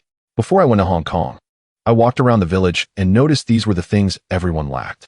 He pulled a new aerator from a cardboard box and handed it to a villager who had come to rent one. Oh, you brought so many this time? I'll have to let the others know, the villager exclaimed, peering into the box. Estimating there were 200 to 300 aerators, he was astounded. Such a large number must have cost a fortune. Haichuan's company was clearly well-funded. The villagers of Wangjia village believed the aerators Wang Haichuan rented out were provided by his company. Such high-tech equipment was obviously expensive. Many villagers had heard Wang Haichuan brought numerous daily necessities this time and flocked to Wang Fugue's house to see the novelties. This flashlight is excellent. Is Haichuan selling it? No, Zhang Lan interjected before Wang Haichuan could respond. Addressing the curious aunts and elders, they can only be exchanged for valuable live fish. Tell your men to catch more. My husband Fugue made it clear. The things Haichuan brought can only be traded, not bought with money. Otherwise, the supply and marketing cooperative will cause trouble for Haichuan. Earlier, Wang Fugue and Old Wang Te had discussed the matter. If Wang Haichuan exchanged goods from Hong Kong for live fish, the supply and marketing cooperative might turn a blind eye due to existing connections. But selling the goods outright would mean competing with the cooperative's business. Can't buy them with money. The onlooking aunts and elders were disappointed. After all, catching valuable sea fish depended on luck. With bad luck, they'd only bring back dead fish, making it difficult to trade for flashlights or other items. How do we exchange for the flashlight? We'll have to wait until my husband returns and discusses it with Haichuan, Zhang Lan replied. The exchange rates for Wang Haichuan's goods were determined by Wang Fugue and the others after careful deliberation. They had stripped Wang Haichuan of his pricing authority. Given Wang Haichuan's temperament, he might have traded a flashlight for a single large red grouper weighing a few caddies. Such extravagant behavior would easily earn him the reputation of a fool in the village. Wang Haichuan had no objections. After all, Wang Fugue and the others had his best interests at heart. No matter the exchange rate, he wouldn't lose out. Even if the villagers later gained more experience and realized they had gotten the short end of the stick, they'd have no grounds to accuse him of being unscrupulous. The villagers gazed enviously at the various goods in the side room, wanting each item but frustrated by the requirement to trade valuable live fish. How much better it would be if they could use cash or ration coupons instead. Noticing the villagers' longing looks, Wang Haichuan refrained from saying much. He couldn't afford to be soft-hearted and charitable. With so many relatives in the village, once he made an exception, it would be impossible to rein it in. Ahem, I've been collecting quite a lot of goods lately. Everyone should try to catch more live fish, he said. Haichuan, besides valuable live fish, can't you accept other things? The aunts and elders outside the door asked hopefully. For now, I'm only accepting valuable live fish. I'll definitely accept other goods in the future, Wang Haichuan replied. In modern Baishur Bay, his restaurant didn't have many customers yet. Once tourism picked up there, he could bring back more goods from this side. After all, items here were cheaper than cabbage, and anything he brought back would turn a profit. After having some tea at home, Wang Haichuan returned to the village dock. Finished unloading the goods? Old Wang III, standing under the large tree by the dock, asked as Wang Haichuan approached. Yes, Wang Haichuan replied. He walked over to the tree, offered Old Wang III another cigarette, and glanced at the two large basins where Wang Weiman collected goods. The live fish from the basins had already been transferred to the live well on his fishing boat. At that moment, Wang Weimin and his clansmen were moving live fish from the seawater pond in his backyard to the live well on Wang Haichuan's fishing boat. When you deliver so many live fish to the company in Hong Kong, do you encounter any difficulties? Old Wang III inquired. Who would give me trouble? Wang Haichuan chuckled to himself, thinking, what does it matter if they look down on me? I deliver the live fish to my own fishing pond in the modern era. Who is there to look down on me? The sight of high-end wild sea fish in the fishing pond has already stunned plenty of people. Nothing like that, he replied aloud. I deliver goods to the company. If they dared to look down on me, would they still want the live fish I bring? That's good. If they ever bully you, just hold back their goods. What you collect from the village are all valuable seafood, Old Wang III said, watching as Wang Weimin and the others carried crate after crate of valuable live fish onto Wang Haichuan's fishing boat. In his youth, these large red groupers, three-knife fish, and tiger groupers could fetch a good price even in the city. Unfortunately, during the years of the planned economy, even high-quality goods couldn't be sold. Now, on the mainland, they simply couldn't command a decent price. Nothing of the sort. Wang Haichuan waved his hand dismissively and walked onto his fishing boat. Due to the adjusted time difference between the two eras, only 3 days had passed here. Chapter 51. The feed factory collects small fish. Su Dongqing brings gifts. The villagers of Wangjia village are well aware that a pound of valuable sea fish is certainly more expensive than a pound of rice, much like the purchasing price of the city's big red snapper at 1 yuan and 3 jiao, while rice costs only a few jiao per pound. However, the valuable sea fish is priced but scarce, and currently, there are not many seafood restaurants in Linhai County capable of collecting a significant amount of seafood. All the coastal fishing villages in the county are out at sea fishing, leaving the restaurants with no shortage of seafood. The prices offered by the Aquatic Products Company for seafood are exceedingly low, so low that selling a pound of valuable sea fish does not even cover the cost of a pound of rice. Now, the villagers of Wangjia village need not worry about their sustenance as they venture out to fish. Many villagers exchange the valuable live fish they catch for rice, and then trade the rice with relatives outside the village for cornmeal and sweet potatoes, as eating rice every day can be tiresome for adults, aside from the children. The living supplies brought by Wang Haichuan have greatly improved the villagers' lives, but their income has not increased. Thus, many villagers have begun to think of ways to earn more money. A small fishing boat docked beside Wang Haichuan's medium-sized fishing vessel, where Wang Weimin weighed the valuable live fish brought back by the small boat. Once weighed, he promptly placed them in the live well of Wang Haichuan's fishing boat. After chatting with Old Man Wang for a while, Wang Haichuan inadvertently glanced over at the small fishing boat.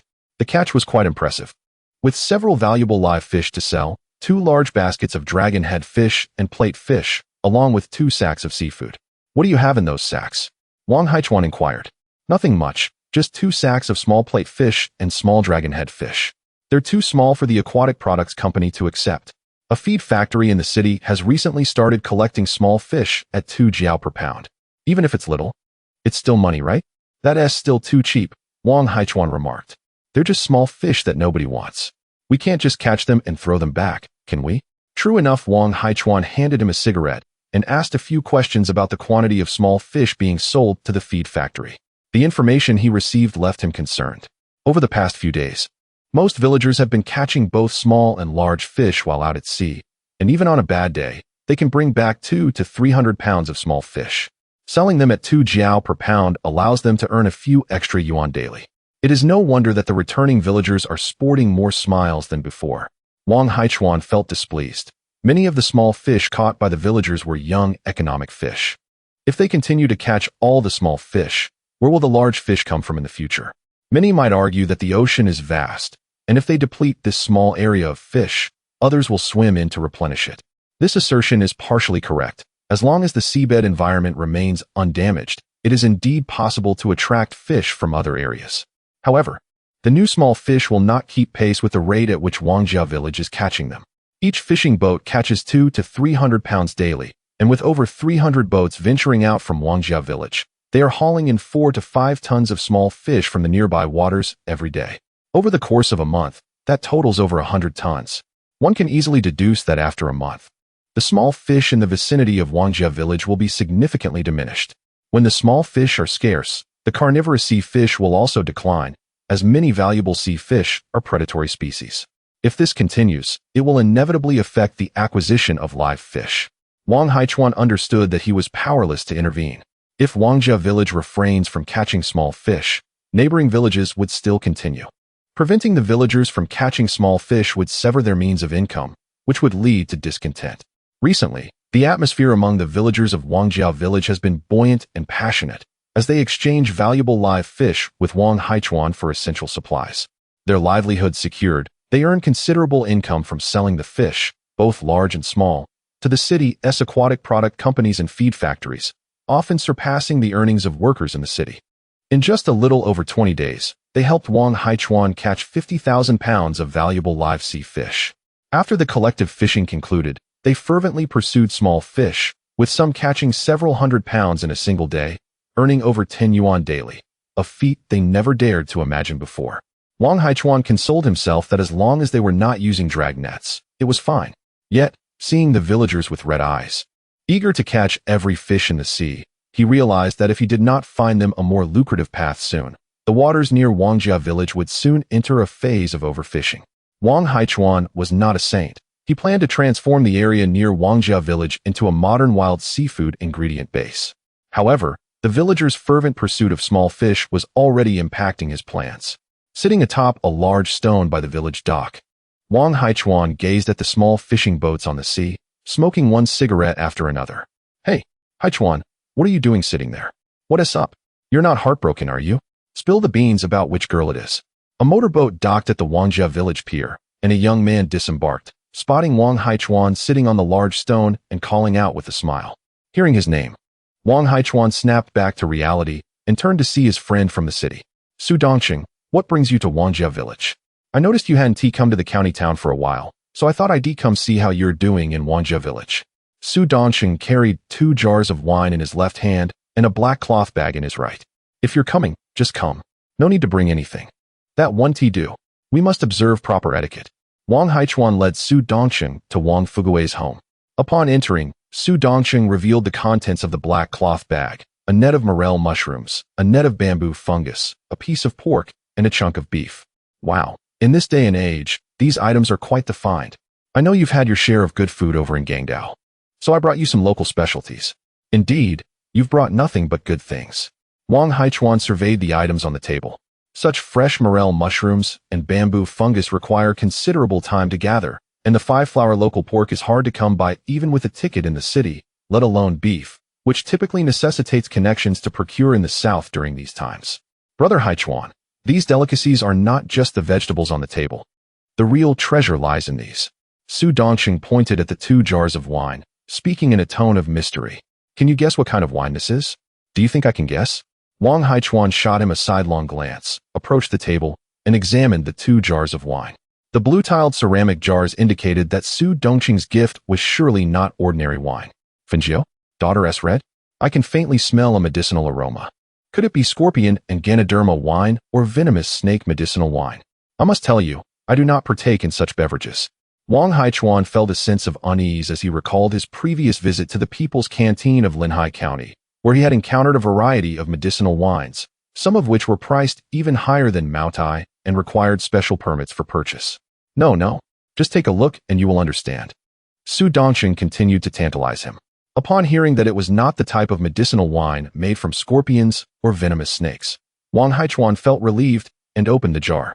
Inside one vessel, he discovered numerous brown slices, a ginseng root, and a generous amount of goji berries. It was a concoction of deer antler and ginseng wine. The other jar contained a murky, tangerine-hued liquid with a somewhat pungent aroma, devoid of any infusion materials. Unable to discern its contents by scent alone, Wang Haichuan inquired, "What kind of wine is this?" Chapter 52, The Tiger Whip Wine and Zhao Tu Ding's Dismissal. You may not recognize it, but this is something I have procured with great effort. Tiger Whip Wine, the 1976 vintage. I obtained it earlier this month during a business trip to the Qinling Mountains from a hunter's household. Upon hearing Su Dongqing's words, Wang Haichuan felt a shiver of apprehension. Regardless of the era, Tiger Whip wine is always expensive, and such a generous gift surely implies that he seeks something from himself. Wang Haichuan instructed his sister-in-law, Zhang Lan, to clear the dishes from the table and take them to the kitchen, as it was time for lunch. With over 2 hours remaining until lunchtime at Wang Fugui's household, Zhang Lan assumed that Su Dongqing's visit was brief and would soon return to the city, so she prepared a separate meal for him and Wang Haichuan. Su Dongqing gazed longingly at the dining table. Were these truly the offerings of a rural fishing village? The array was astonishingly lavish. Steamed tiger grouper, braised golden pomfret, stir-fried morel mushrooms, braised pork belly, beef stew with radish, and bamboo fungus rib soup, accompanied by steaming white rice. What shall we drink?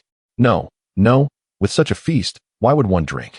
Su Dongqing waved his hands insistently, not bothering to be polite with Wang Haichuan, as he filled his bowl with rice.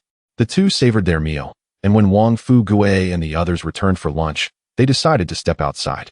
Wang Haichuan retrieved a cigarette from his pocket and offered one to Su Dongqing. "Brother, let me light a cigarette for you." Su Dongqing took out a vintage oil lighter from his pocket, flicked it open with a satisfying click, presenting the flame to light Wang Haichuan's cigarette. "No need, I have my own." Wang Haichuan shot Su Dongqing a glance, producing a disposable lighter from his pocket to ignite his cigarette.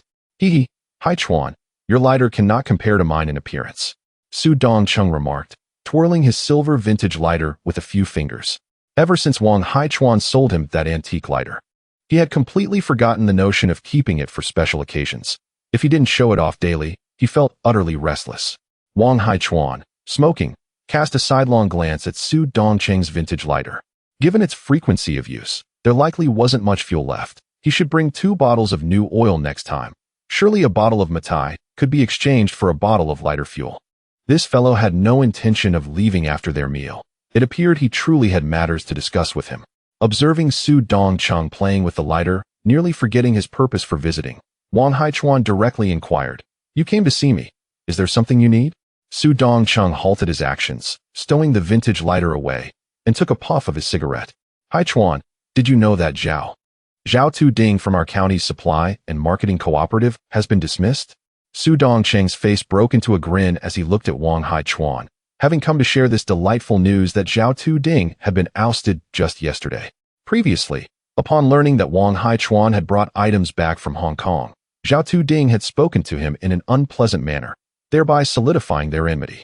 Su Dongqing had taken Wang Haichuan to view internal documents, where Zhao Tu Ding had maliciously accused Wang Haichuan of being a capitalist infiltrator.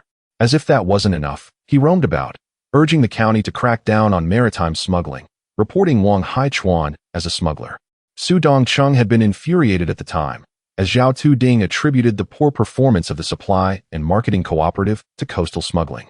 While Wang Haichuan had not sold anything abroad, what justified the assumption that he was involved in smuggling? During this period of the county's crackdown on maritime smuggling, the performance of the supply and marketing cooperative continued to decline. Su Dongqing orchestrated some minor maneuvers, and coupled with Zhao Tu Ding's unpopularity within the cooperative, he was demoted to a warehouse manager. Indeed, that is excellent news. Wang Haichuan had not forgotten Zhao Tu Ding, the old man who had reported him and had the maritime inspection team monitor Wangjia village. If not for his complete documentation, he might have fallen victim to Zhao Tu Ding's schemes. "Haichuan, now that no one is watching you, when will you go to Hong Kong to bring back some goods?" Su Dongqing pressed on. "Let me tell you, calculators are in high demand here. Radios sell well too. Even if you bring a few televisions, I could sell them within 2 or 3 days. Not for now. I do not wish to bring goods over just yet. I will wait until the situation in the county becomes clearer." Wang Haichuan interrupted Su Dongqing, as he had already devised a plan to wait until it was permissible to conduct business openly in the county before transporting daily necessities and electronic products for sale. It likely would not be long before the coastal provinces of Fujian and Guangdong, the first to open up, would attract central attention, making the policy of opening up a national strategy. The conservatives would soon falter. At that point, it would be easier to find an excuse, stating that the goods were sourced from Shenzhen and Huaqing, transported to Linhai County, which would not raise any suspicions. He could not claim to have brought goods from Hong Kong, as import customs were quite stringent in the 1980s. Frequently bringing goods to Linhai County could lead to unnecessary troubles. "Haichuan, this month there are no longer any red armbands on the streets arresting people. Many vendors are calling out in the streets, and no one is stopping them. Now it is said that business can be done in the county." Su Dongqing informed Wang Haichuan. "Let us wait a bit longer. Those vendors in the county are likely selling agricultural products, handicrafts, and food items. My offerings are rare electronic products, which would stand out as highly profitable." Su Dongcheng, undeterred, continued to persuade him, "Brother, as long as you bring goods from Hong Kong, you need not appear yourself. I can sell them to relatives and friends. The policy allows for business, and we are currently in need of supplies. You can make a profit." Making a profit can also wait. Wang Haichuan remained resolute in not wanting to take the lead. With the situation still unclear, stepping into the limelight could easily attract attention. Furthermore, in 1980, the money here did not hold significant importance for him. Enough said. I certainly will not bring over the goods you desire from Hong Kong. Fine, then sell me some daily necessities. Don't say you want to sell. Those daily necessities for Qian Qian and her friends must have come from you. Su Dongcheng gazed at Wang Haichuan in frustration. He had recently been inquiring about Wang Haichuan's situation from Zhang Dinyo, the militia leader who often sold fish in the county, and learned that Wang Haichuan had been in Wangjia village lately. To persuade Wang Haichuan, he had prepared several drafts and even brought out some of his prized possessions to offer to Wang Haichuan. But before he could finish, Wang Haichuan had decisively rejected him, knowing that he could not reclaim gifts once offered. Upon reflecting that since he had ventured to Wangjia village, it would be unwise to return empty-handed, Su Dongcheng expressed his desire for essentials, which he deemed valuable. "What? You think those daily necessities are beneath you?" he retorted with a hint of irritation. "In the mainland, even with wealth, one cannot procure such items without tickets." "Very well then, follow me," Wang Haichuan acquiesced, recognizing that selling a few essentials for personal use posed no dilemma and would also yield some profit, bringing him a sense of satisfaction. In the side room, an array of essential goods awaited, leaving Su Dongcheng astonished. Although not as comprehensive as the county's supply and marketing cooperative, the selection comprised various urgently needed items. "This rice is excellent. I'll take 200 jin," he declared. "That wool looks good as well. Sell me a barrel. Those sandals are quite appealing. Could I purchase several dozen pairs? Rest assured, my family is large, and they are all for our personal use." "What is this? Seafood seasoning? I have never encountered it before. Please provide me with a few bottles." Chapter 53. Changing the future plan of Wangjia village, Su Dongcheng rummaged through the side room, selecting various items, and handed all his money to Wang Haichuan. He even asked if he could issue an IOU to buy more goods for his relatives. Wang Haichuan refused, as the young man had a history of reselling. According to Qian Qianqian, Su had previously admitted that most of the items he bought for personal use were resold to others. If more daily necessities were sold to him, they would undoubtedly be resold rather than gifted to relatives. Wang Haichuan, along with Wang Weijun and his two brothers, helped carry the daily necessities Su Dongcheng purchased to the motorboat at the dock. "Drive slowly," Wang Haichuan reminded.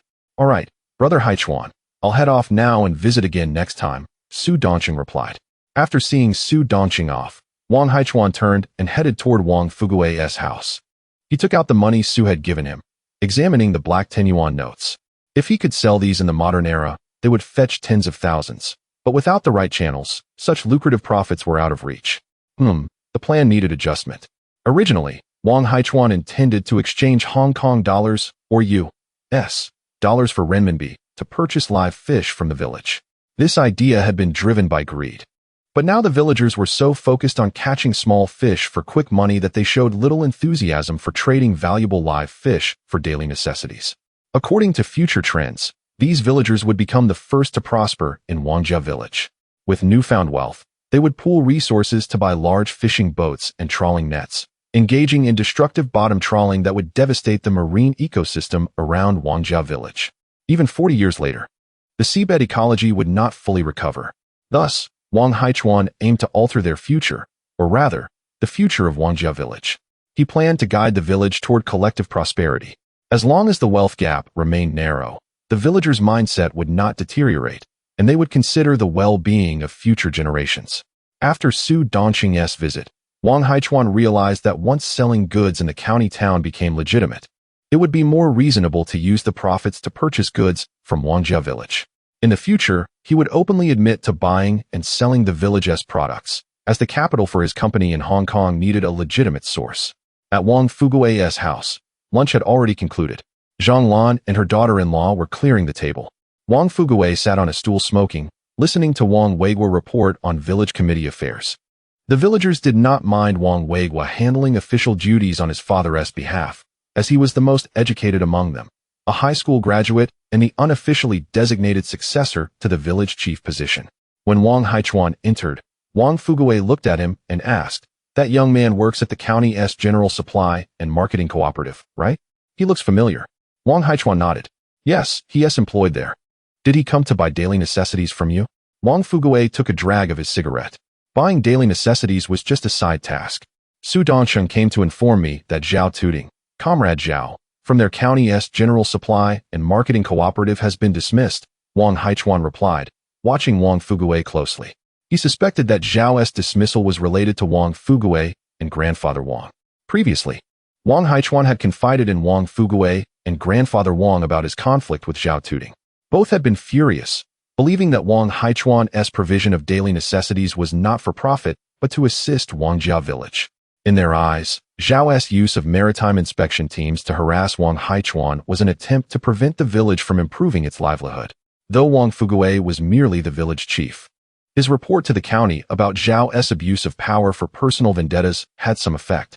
Additionally, Grandfather Wang, who had even secured military overseas procurement certificates, could easily deal with a county supply and marketing cooperative cadre. "Don't look at me like that." Grandfather Wang played a small role. "That Zhao is no good. He always demanded kickbacks whenever our village sought his help. His dismissal was the result of someone protecting him. Otherwise, he would have been imprisoned," Wang Fuguwei explained. Zhang Lan, who was clearing the table, chimed in angrily. "That old man can't stand to see our village prosper. With the daily necessities Haichuan brings, who in our village would still buy from his supply and marketing cooperative?" Wang Weiguo, his two brothers, and their wives joined in cursing Zhao Tuding. The children, unaware of what the adults were criticizing, took advantage of the distraction to sneak bites of the leftover dishes. The noon meal had been lavish due to Su Dongsheng's visit, featuring dishes like braised pork and beef, which were the children's favorites. In just a few moments, half a bowl of meat was reduced to a few pieces. A round of scolding and light spanking followed. Zhang Lan went to the kitchen to wash dishes, while Wang Weiguo and the others took their children back to their rooms to demonstrate parental affection. The main hall was left with only Wang Haichuan and Wang Fuguwei. "Is there any issue with selling daily necessities to that young man?" Wang Fuguwei exhaled smoke and kicked a stool toward Wang Haichuan, gesturing for him to sit. "He buys them for personal use. As long as he doesn't resell them publicly, it should be fine. But he did remind me of something," Wang Haichuan said. "What?" Su Dongsheng mentioned that if our village continues trading live fish for daily necessities on a small scale, it might be fine. But if it becomes a long-term practice, the supply and marketing cooperative might cause trouble for me again. Wang Haichuan silently thought, "Su Dongsheng, don't blame me for making you the scapegoat. I'll make it up to you by selling you more goods next time." "What? They still cause trouble?" "I'll discuss this with Grandfather Wang," Wang Fuguwei exclaimed. "Wait, don't go. I have a solution." Wang Haichuan quickly stopped him, pressing him back onto the stool. "Brother, trading daily necessities for live fish does leave me vulnerable to criticism. The solution is simple. You need to organize the villagers to establish a cooperative. The collective can sell fish to me, and publicly. We can say the cooperative purchases daily necessities from me, while I buy valuable live fish from the cooperative." Wang Fuguwei was taken aback. "Isn't that the same thing? The fish still belong to the villagers, and most people in the village have a negative view of collectives. Establishing a cooperative might not gain their support. Don't worry, they'll agree. The cooperative can sell fish to me at double the price. Once the village's basic needs are met, I'll use cash to purchase live fish." Wang Haichuan explained his premeditated plan, confident that the villagers were not foolish enough to reject such a beneficial arrangement. "Will your company agree to this method?" Wang Fuguwei asked. "Rest assured, brother, the company has already approved it. Otherwise, I wouldn't have access to so many daily necessities. This plan was originally intended for implementation after the new year. But now the villagers are so focused on catching small fish for quick money that they've lost interest in trading valuable live fish for daily necessities. This is to ensure a stable supply of valuable live fish for the company." "All right, I'll discuss this with Grandfather Wang," Wang Fuguwei said, convinced. True to his impulsive nature, he immediately set off to consult Grandfather Wang. Wang Haichuan ventured to the village dock and inquired about the day's catch from Wang Weiming, who was collecting goods beneath the great tree. Today, after a considerable part of the day, only over 800 jin of valuable live fish had been received, leading to the estimation that the total would barely reach 1,000 jin. This quantity left Wang Haichuan decidedly dissatisfied. Under normal circumstances, the entire village could capture approximately 1,500 jin of valuable live fish daily. Furthermore, Wang Haichuan observed that the majority of villagers were exchanging live fish for essential supplies, most of which were in urgent demand. Is it possible that there remain so many villagers in Wangjiakan who have not resolved their own sustenance? Certainly not. It is evident that some astute individuals are covertly acquiring the supplies exchanged from Wang Haichuan and surreptitiously selling them to outsiders. Such behavior must be curtailed. I am not a source of profit through the sale of living necessities. My role is merely to collect goods, so why should I allow you to profit from the essential supplies I bring? Chapter 54. The fishing cooperative of Wangjia village. On a prominent fishing vessel at the dock, Wang Haichuan settled onto a stool at the bow, gazing at the small fishing boats moored nearby. Each of those boats typically housed 3 individuals, one monitoring the catch, while the other 2 ventured ashore to sell valuable live fish or return home to unload their cargo before heading back to the city to sell their goods. It had been 3 days since the suggestion to establish a fishing cooperative in Wangjia village was made. When inquiring about progress with his elder brother Wang Fugui, he was told preparations were still underway, hinting at complications. Sighing, Wang Haichuan took a drag from his cigarette. "Uncle, we have finished collecting the live fish for today," announced Wang Weiman, accompanied by a cousin, as they boarded the large fishing vessel carrying a basin of live fish, which they poured into the live fish tank. After calling out to his cousin, he approached Wang Haichuan. On the surface of the sea outside the dock, no small fishing boats were returning from their expeditions. Instead, numerous small boats traversed the route between Wangjia village and the county town. The occupants exchanged loud greetings, and the joyous laughter carried far across the water. "Weiman, how many fish did we collect today?" Wang Haichuan inquired. "Uncle, we only managed to gather over 800 pounds today. Nowadays, many villagers are only catching small fish and no longer seeking valuable ones," Wang Weiman replied, visibly frustrated. He had been responsible for collecting the village's valuable live fish, and just days prior, they would collect about 1,500 to 1,600 pounds daily. However, since a feed factory in the city began purchasing small fish, the yield of valuable live fish from Wangjia village had been declining daily. They failed to realize that selling small fish is futile if they have no tickets to buy anything. Indeed, money is always better in abundance. Wang Haichuan gently shook his head. Catching larger fish requires searching, while acquiring valuable live fish depends on luck. For the villagers, catching small fish is relatively simple, as they are well acquainted with the local waters and know where small fish are plentiful.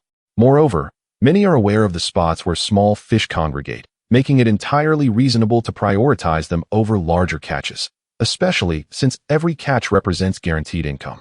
Feeling anxious, Weiman thought about his potential unemployment if this continued.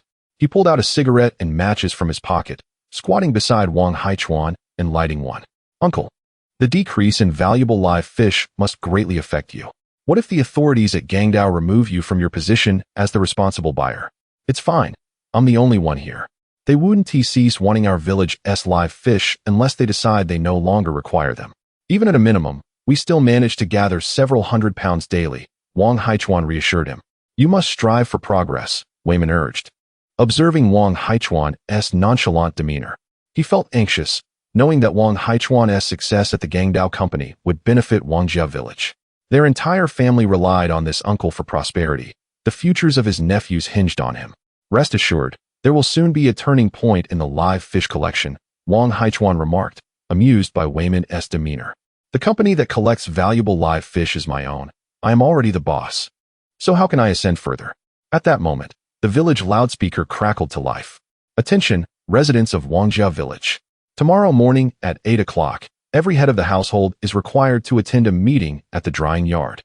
The announcement echoed 3 times. "A meeting? Why didn't I hear my father mention it?"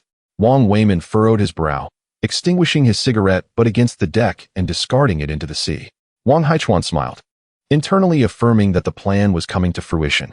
As night fell, villagers discussed the purpose of the upcoming meeting, demonstrating that Wang Fugui's secrecy had been effective. Those privy to the information remained tight-lipped. The following morning, several tables and a row of chairs were set up at the drying yard in the eastern part of the village.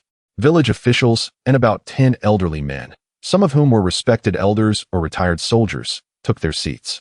As villagers arrived, the atmosphere grew quieter. Zhang Dainiu, the militia captain, scanned the crowd and noted that every head of household was present before nodding toward the podium.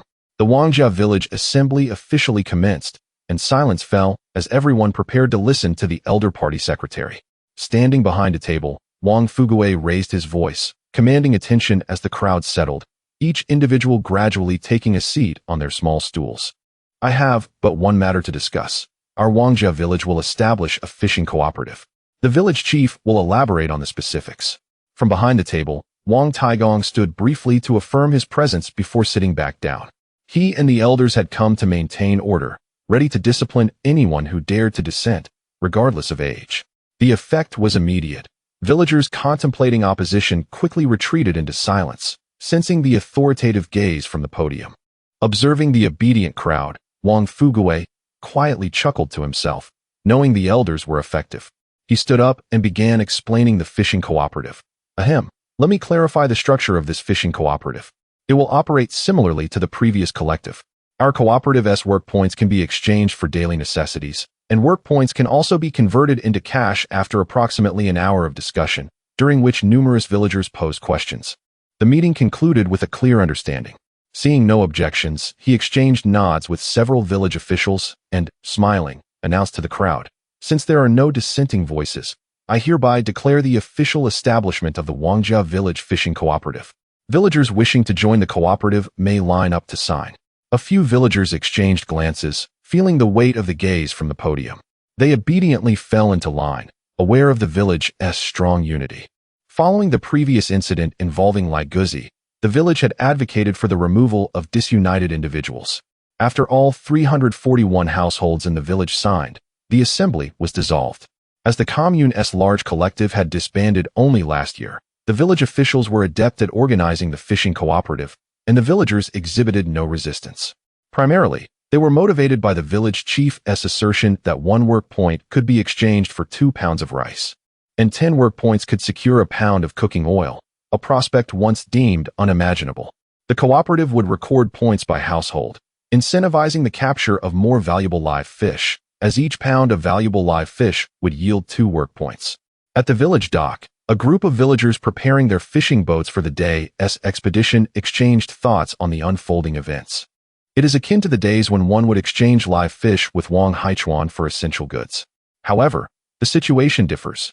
Ever since the establishment of the fishing cooperative, the price of valuable live fish has doubled. Regrettably, the capture of small fish is now prohibited. Alas, the scarcity of small fish is becoming increasingly evident. Just yesterday, many individuals managed to catch only a little over 100 jin, earning merely 2 yuan throughout the day. It is far more lucrative to catch valuable grouper. A single catch yields greater profit than an entire day's effort spent on small fish.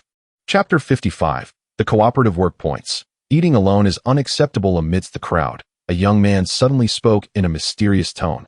"Do you know? Our village's fishing cooperative was proposed by Haichuan Go." Instantly, the surrounding villagers were drawn in. "Is there more to this regarding Haichuan? I heard Wang Weimin mention that the fish company over at Gangdao wanted to collaborate with the aquatic companies on the mainland. Haichuan, fearing they might sideline our Wangjia village, suggested that the village establish a cooperative to connect with that fish company. The company over at Gangdao is likely concerned that Wang Haichuan would monopolize the fish profits. Who knows how much he has earned? Bah, what nonsense. The price ratio Haichuan offers for live fish in the village is hardly profitable. Indeed, I heard Haichuan mention that the more live fish he delivers, the higher his wages. He currently earns over 1,000 yuan a month." After the establishment of the Wangjia Village Fishing Cooperative, the village saw little change. Frankly, this cooperative merely serves logistical functions.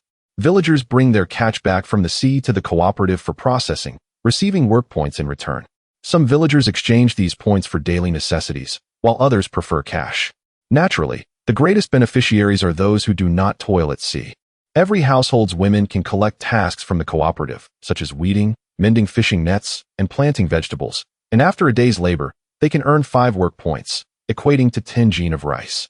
Men who do not go to sea can also pick up agricultural tasks from the cooperative, as well as tasks involving unloading fish from boats and selling them to the aquatic companies.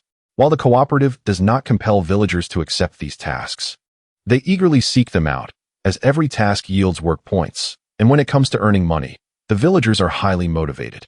Wang Haichuan provided 20,000 Hong Kong dollars to Wang Fugue, instructing him to exchange it for renminbi at the credit cooperative in town.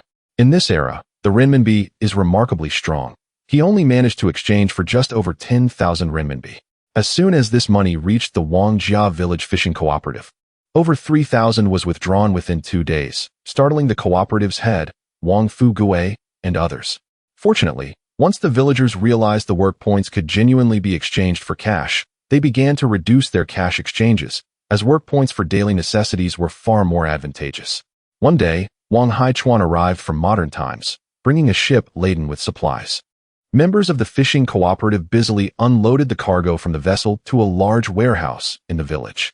Uncle, you have brought back 20,000 jin of rice, 5,000 jin of vegetable oil, 2,000 articles of clothing for all ages, 1,500 pairs of new shoes, and fishing gear. Wang Weigua, now the part-time warehouse manager of the cooperative, recited from a notebook. After listing all the goods, he added, "Our fishing cooperative distributes work points daily. You need not inform me. I simply care how much valuable live fish the cooperative supplies me in exchange for the goods I bring." Wang Haichuan interrupted. Uncle, our cooperative is operating at a loss. Only about a quarter of the work points the villagers receive are exchanged for valuable live fish. Wang Weiguo was dissatisfied with the work point redemption system, feeling that the cooperative was taking advantage of his uncle. The points earned from catching ordinary fish barely equate to half their value. Rest assured, I am not incurring losses. Wang Haichuan patted him on the shoulder, offering no further explanation. Even if only 1/10 of the work points were exchanged for valuable live fish, the profits on his end would still be substantial. The villagers of Wangjia Village are reaping great rewards. And I am not at a loss either. The only change is that the price for valuable live fish has increased from over 1 yuan to more than 2 yuan. Currently, the daily catch of valuable live fish has risen to 1,500 jin, equating to daily earnings in the hundreds of thousands when sold at the modern market. Disregarding Wang Weiguo's concerns, Wang Haichuan strolled contentedly at the village dock, greeted warmly by the villagers with pleasant exchanges. After meandering along the beach outside Wangjia Village, he lit a cigarette and rested on a large rock. Not far away, from the rocky shore, a head suddenly emerged. "Uncle, you are here too." Wang Shitu, with a water bucket in one hand and a long iron hook in the other, hastened over upon seeing Wang Haichuan. "Shitu, how many blue crabs did you catch today?" Wang Haichuan leaned forward to glimpse into his bucket, pleased to see a decent haul of over 10 crabs weighing half a jin or more, including 1 yellow crab. "Uncle, recently I can only catch 20 to 30 large crabs each day." Wang Shitu wore a pained expression, having spent half a day at the rocky area, managing to hook out quite a few crabs from the crevices, but very few exceeded half a jin. "Ah, are you still unsatisfied?" Wang Haichuan exhaled a smoke ring, chuckling as he looked at him. He had entrusted the blue crab orders to this lad, who could be said to possess the most resources in the village apart from Wang Fugui's family. Having learned about the situation in the village, it was clear that he had resolved his family's basic needs some time ago. In just a month, he had caught several hundred jin of blue crabs for sale, exhausting all the prime locations around the village. "No, I want to earn more money. I don't want my mother to toil so hard. You need to be content, lad. Haven't your former friends stopped visiting you lately?" Wang Shitu scratched his head, pondering before nodding. "Yes, Tai Dan and the others haven't sought me out recently." "Uncle, why is that?" "Why else, if not jealousy?" The blue crab exchanges for daily necessities were only pursued by Wang Shitu. Others wished to partake, but were turned away by Wang Haichuan. It was only natural for the villagers to feel envious, and Wang Shitu's friends must certainly harbor some jealousy upon seeing him earn money. Wang Haichuan had no means to assist. Very few fishermen from the modern side sought to take blue crabs back for trade. And how many could a small restaurant possibly consume? Because you have been monopolizing the catch. Henceforth, you shall bring your friends along to catch 50 large blue crabs daily to sell to the fishing cooperative. Should you require more, I shall inform you. "What? Uncle, I can catch that many crabs on my own, no need to call others. You have become quite addicted to eating alone. Haven't you? Follow my instructions." Wang Haichuan lightly slapped the back of Wang Shitu's head and gave him a gentle kick. "Go today. Uncle is doing this for your own good." Currently, Wang Shitu's mother, Jin Yu, had also joined the fishing cooperative, able to take on cooperative tasks to earn work points, whether mending fishing nets or planting vegetables, allowing her to earn a few yuan daily without needing to cater to her son specially. Arriving at the dock, Wang Wei-min announced the collection of blue crabs, as the work point exchanges for live fish in the cooperative were now under his management. This matter was actually mentioned by Auntie Nyang during her visit to my home, where she suggested that selling green crabs is best entrusted to a few families. That day, when my uncle returned to Guangdao, we became so occupied that we forgot to inform you. That rascal Shirtu is solely focused on enjoying a good life with his mother, exchanging numerous necessities. Had it not been for my father's intervention, his uncles would have already caused a ruckus at his home. Wang Haichuan nodded in acknowledgement. Wang Shida's mother, He Jinwei, is well aware that monopolizing resources breeds envy. It is likely that Wang Shirtu has been catching fewer green crabs lately, which is why she has refrained from bringing it up. Upon returning to the village, we headed straight to Wang Fugui's residence. Uncle Haichuan. A figure darted out from the roadside, startling Wang Haichuan. Upon recognizing him, he realized it was the youthful version of Chun Yugen, who now goes by the name Taidan. Chapter 56. Uncle Haichuan, are you buying black pigs? Are you trying to rob me, you rascal? Wang Haichuan kicked the young man playfully and inquired, Taidan, hasn't Wang Shirtu been looking for you? Taidan, unfazed by the kick, brushed off the dirt from his pants with a grin and asked curiously, what does Shirtu want with me? Go find him. There is something good in store for you. Wang Haichuan said as he prepared to leave, but Taidan grabbed him. What's the matter? Do you need something from me? Yes, yes.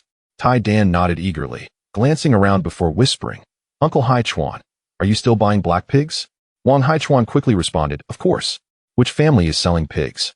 The local pork from Wangjia village is quite popular in modern restaurants, with patrons praising its authenticity after tasting it. Previously, he had traded for 2 local pigs, each weighing over 100 jin, one of which was made into cured meat. Had Taidan not mentioned the black pigs, he might have forgotten that the local pork had sold out just a few days ago. Wang Haichuan inquired, tell me, which family's pigs are they, and how big are they? Taidan chuckled, they're from our surveillance team. The surveillance team? Haven't they been disbanded? Wang Haichuan looked at him suspiciously, but as long as the pigs weren't stolen, it was fine. Let us go take a look. Yes, yes. Taidan led Wang Haichuan around a bend, down a narrow path towards the west of the village, arriving at a dilapidated house at the foot of a small hill. Hello, Uncle Haichuan. Hello, Chuan Shu. You've come. A few youths rushed out from the yard, greeting Wang Haichuan enthusiastically. Wang Haichuan stepped into the yard, growing more bewildered. The courtyard was overgrown with weeds. The doors and windows of the house were broken and rotting, clearly indicating that the house had been uninhabited for quite some time. How can you keep pigs here? The youths hurriedly shook their heads. No, we are selling our own pigs. Stealing pigs in the village would get us hanged. We wouldn't dare steal anything. Taidan pulled Wang Haichuan aside, saying, yes, Uncle Haichuan, we have been secretly raising these pigs. Wang Haichuan thought about it. Having been in Wangjia village for quite some time, he had never heard of anyone stealing. The most common trouble was when a chicken or duck strayed into the wrong coop. Pigs were the most valuable livestock in this era, and if one were stolen, it would surely alarm the entire village. As long as they aren't stolen, let's go check them out. Yes, we keep the pigs in the pig pen. Wang Haichuan followed the youths through the crumbling house to the backyard. The backyard was also overgrown with weeds, except for the area near the pig pen, which had been tidied up. Hearing grunts from within, Wang Haichuan approached the pig pen, his mind filled with questions. Is this a black pig? Yes. The youths nodded in unison. Taidan grinned. Uncle, we're selling the pigs today, and we specially cleaned them up. Wang Haichuan laughed in disbelief. So you shaved all the hair off this pig too? Uncle Haichuan, the pig was too dirty. Are you trying to fool me?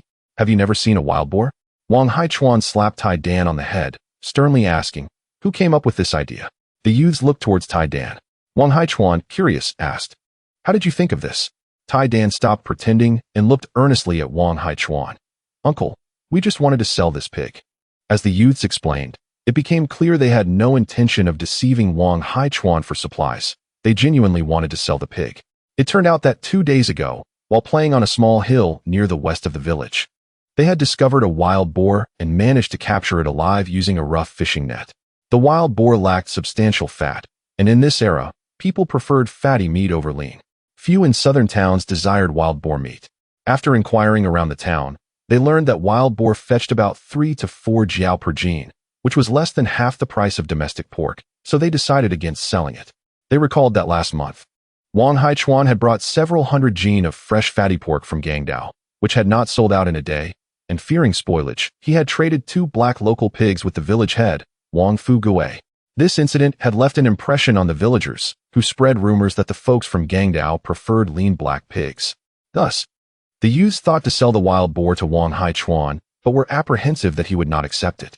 Clever Tai Dan suggested, "Why don't we pass it off as a domestic pig?" So, they subdued the wild boar, shaved off its fur, and even found a saw to remove its 2 tusks. Surprisingly, the hairless wild boar bore a resemblance to the black pigs raised in the village, albeit appearing leaner.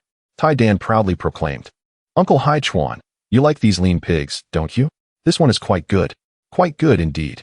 Wang Haichuan smacked him on the head and kicked him a few times. Selling wild boar as domestic pigs. Do you know what that is? It's deceit. Don't try to evade me, or I'll tell your families about this. Wang Haichuan did not spare the other youths, kicking them to deter them from straying down the wrong path. The youths endured the punishment obediently. They knew that if their families found out they had been dishonest, they would face severe consequences. Once the youths had repented and acknowledged their wrongdoing, Wang Haichuan relented, saying, "I will take this wild boar at the price of a domestic pig, but from now on, no more deceit, understood?" Uncle Haichuan, you're so kind. Selling it at domestic pig prices? We never expected to get such a deal after being kicked. Uncle, please kick us a few more times. We feel too guilty to take so much money. Wang Haichuan called the youths, and together they transported the peculiar pig to Wang Fu Gui's home. After weighing it, it came to 78 jin. Do not be deceived by its size. In the south, a wild boar of that weight is considered an adult. Hey, Haichuan, I heard that Tai Dan caught a hairless wild boar. Chiu Mei, that wild boar was caught by Tai Dan alone. Might I also helped? Am I go too? Suddenly, a group of women rushed into the courtyard, intrigued by the hairless wild boar, which they had never seen before. Is it sick? They wondered, glancing at one another. Can this wild boar be eaten? Haichuan, is this wild boar ill? Ahem, there is no illness. The wild boar's bristles have been sheared by Tai Dan and his companions, and even its tusks have been forcibly removed. Wang Haichuan offered an explanation, which left Tai Dan and the others in a state of astonishment. Uncle, how could you have sold us out? Playing with wild boars, were you too reckless? Upon hearing Wang Haichuan's words, the group of aunts and sisters-in-law rolled up their sleeves, ready to discipline the children without hesitation, their hands raised, each slap echoing louder than the last. Chapter 57. Are you interested in hunting? There are no prey on the nearby mountains. All right, let us discuss the wild boar. I will purchase it at the price of domestic pigs. What? At the price of domestic pigs? The group of aunties and older women fell silent as if struck by a spell. Goodness, that means this wild boar could be sold for 70 to 80 yuan. This bunch of boys have struck gold. With such a sum, they could procure many urgently needed items for their homes. By the way, Haichuan, can we exchange the proceeds from selling the pig for fishing cooperative work points? Yes, we can exchange for cooperative work points. There's no need for tickets to trade work points for goods. Work points? Very well. Wang Haichuan was indifferent. Exchanging the wild boar for work points was more convenient. He decided to summon Wang Wei Min to calculate the exchange with the group of women. After the exchange, they planned to confine the hairless, tuskless wild boar in Wang Fu Gui's pig pen, intending to slaughter it when they returned to modern times. The group then arrived at the fishing cooperative's warehouse, where many women eagerly sought to trade work points for various items. A child's father needed new clothes as the patches could no longer mend his old ones, while the eldest needed new shoes due to outgrowing the old pair. Tai Dan and his companions wore somber expressions.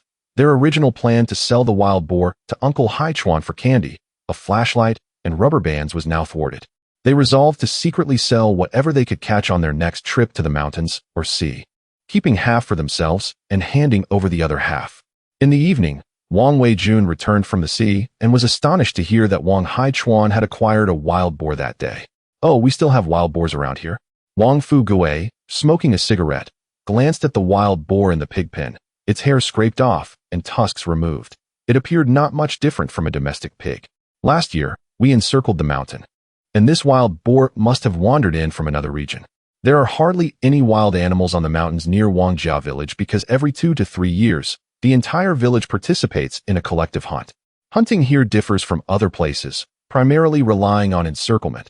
The nearby mountains are not particularly high, only a few dozen to 100 meters, and there is little large game, with wild boars being particularly scarce. During hunts, 2 groups are formed. One encircles the mountain, while the other, armed with harpoons, ascends the mountain to sweep through with nets. Not even wild chickens or rabbits escape. Everything that dares to emerge from its burrow, be it a large snake, a weasel, or a mountain rat, is captured. Wang Haichuan was unaware of the scarcity of game on the mountains. As he had never hunted before, he was merely contemplating a visit to the mountains for leisure. "Brother, do you have a gun at home? I'd like to go play on the mountain tomorrow." Yes, we have 2 guns. If you're not accustomed to them, we can speak to Captain Zhang.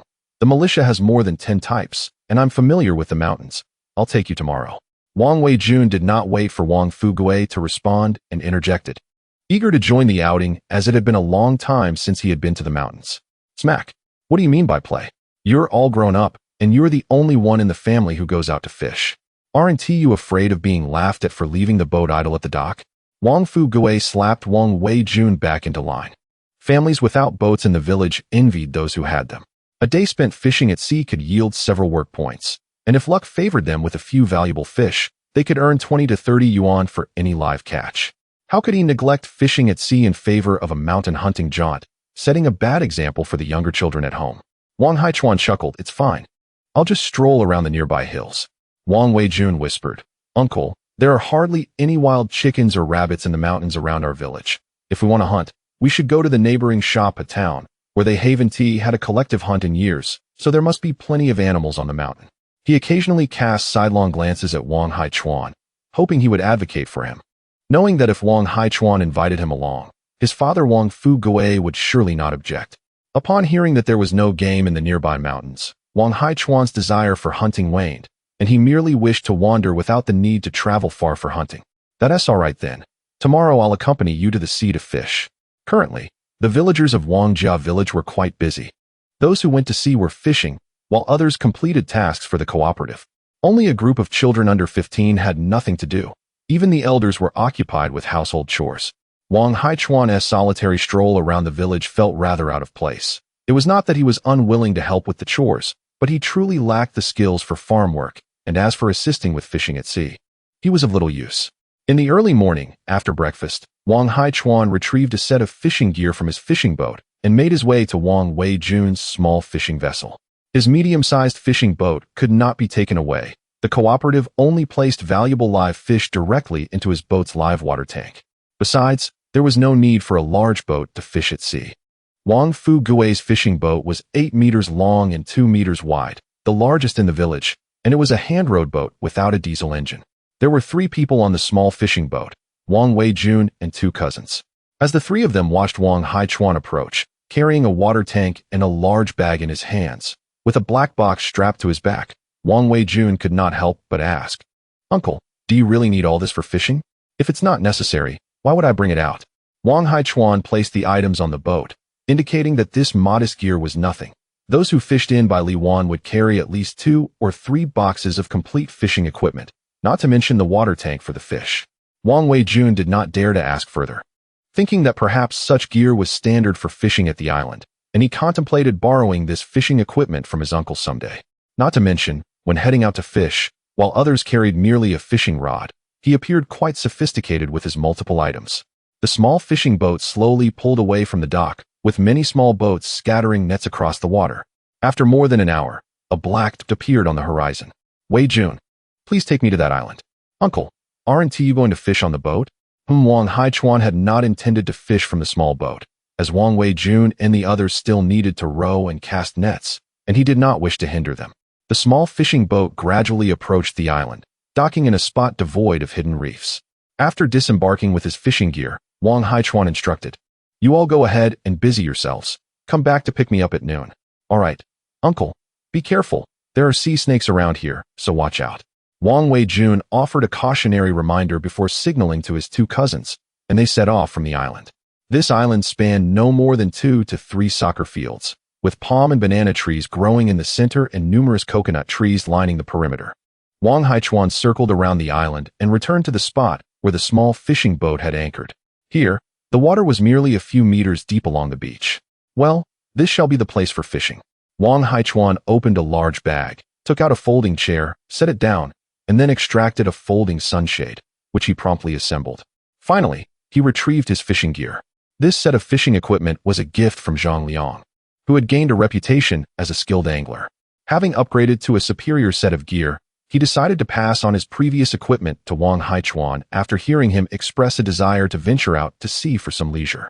For Wang Haichuan, the purpose of fishing was not to catch fish, but rather to unwind and relax. The outcome of his fishing endeavors mattered little. At that moment, he truly resonated with the mindset of those seasoned fishing enthusiasts. Chapter 58. Fishing at Sea. Local coconut crabs 200 meters off the island. 3 individuals on a small fishing boat were not particularly focused on casting their nets, occasionally glancing towards the island. A young man remarked, "I doubt Uncle Haichuan will catch many fish today." Another responded, "Indeed, there aren't many fish near the island. No matter how excellent the fishing gear, it won't make a difference. Catching a few Shijiogong black bream would be fortunate." The first young man continued, "Perhaps not. My uncle brought fishing equipment from the harbor. Besides, he treats fishing as a pastime. Whether he catches anything is of little consequence." Wang Weijun spoke favorably of his uncle, though he secretly shared the same skepticism regarding Wang Haichuan's prospects for the day. Having previously fished in this area without success, he believed that regardless of the quality of the gear, it was futile. He resolved to offer some words of comfort to his uncle, the Air Force man, upon their return. On the island, Wang Haichuan had assembled his fishing tools and took out a small basin, 2 plastic bottles, and a packet of bait from a large bag. Baiting the area is an essential skill for any angler. Those who manage to catch significant fish without doing so either rely on luck or possess an intimate knowledge of the fishing spot.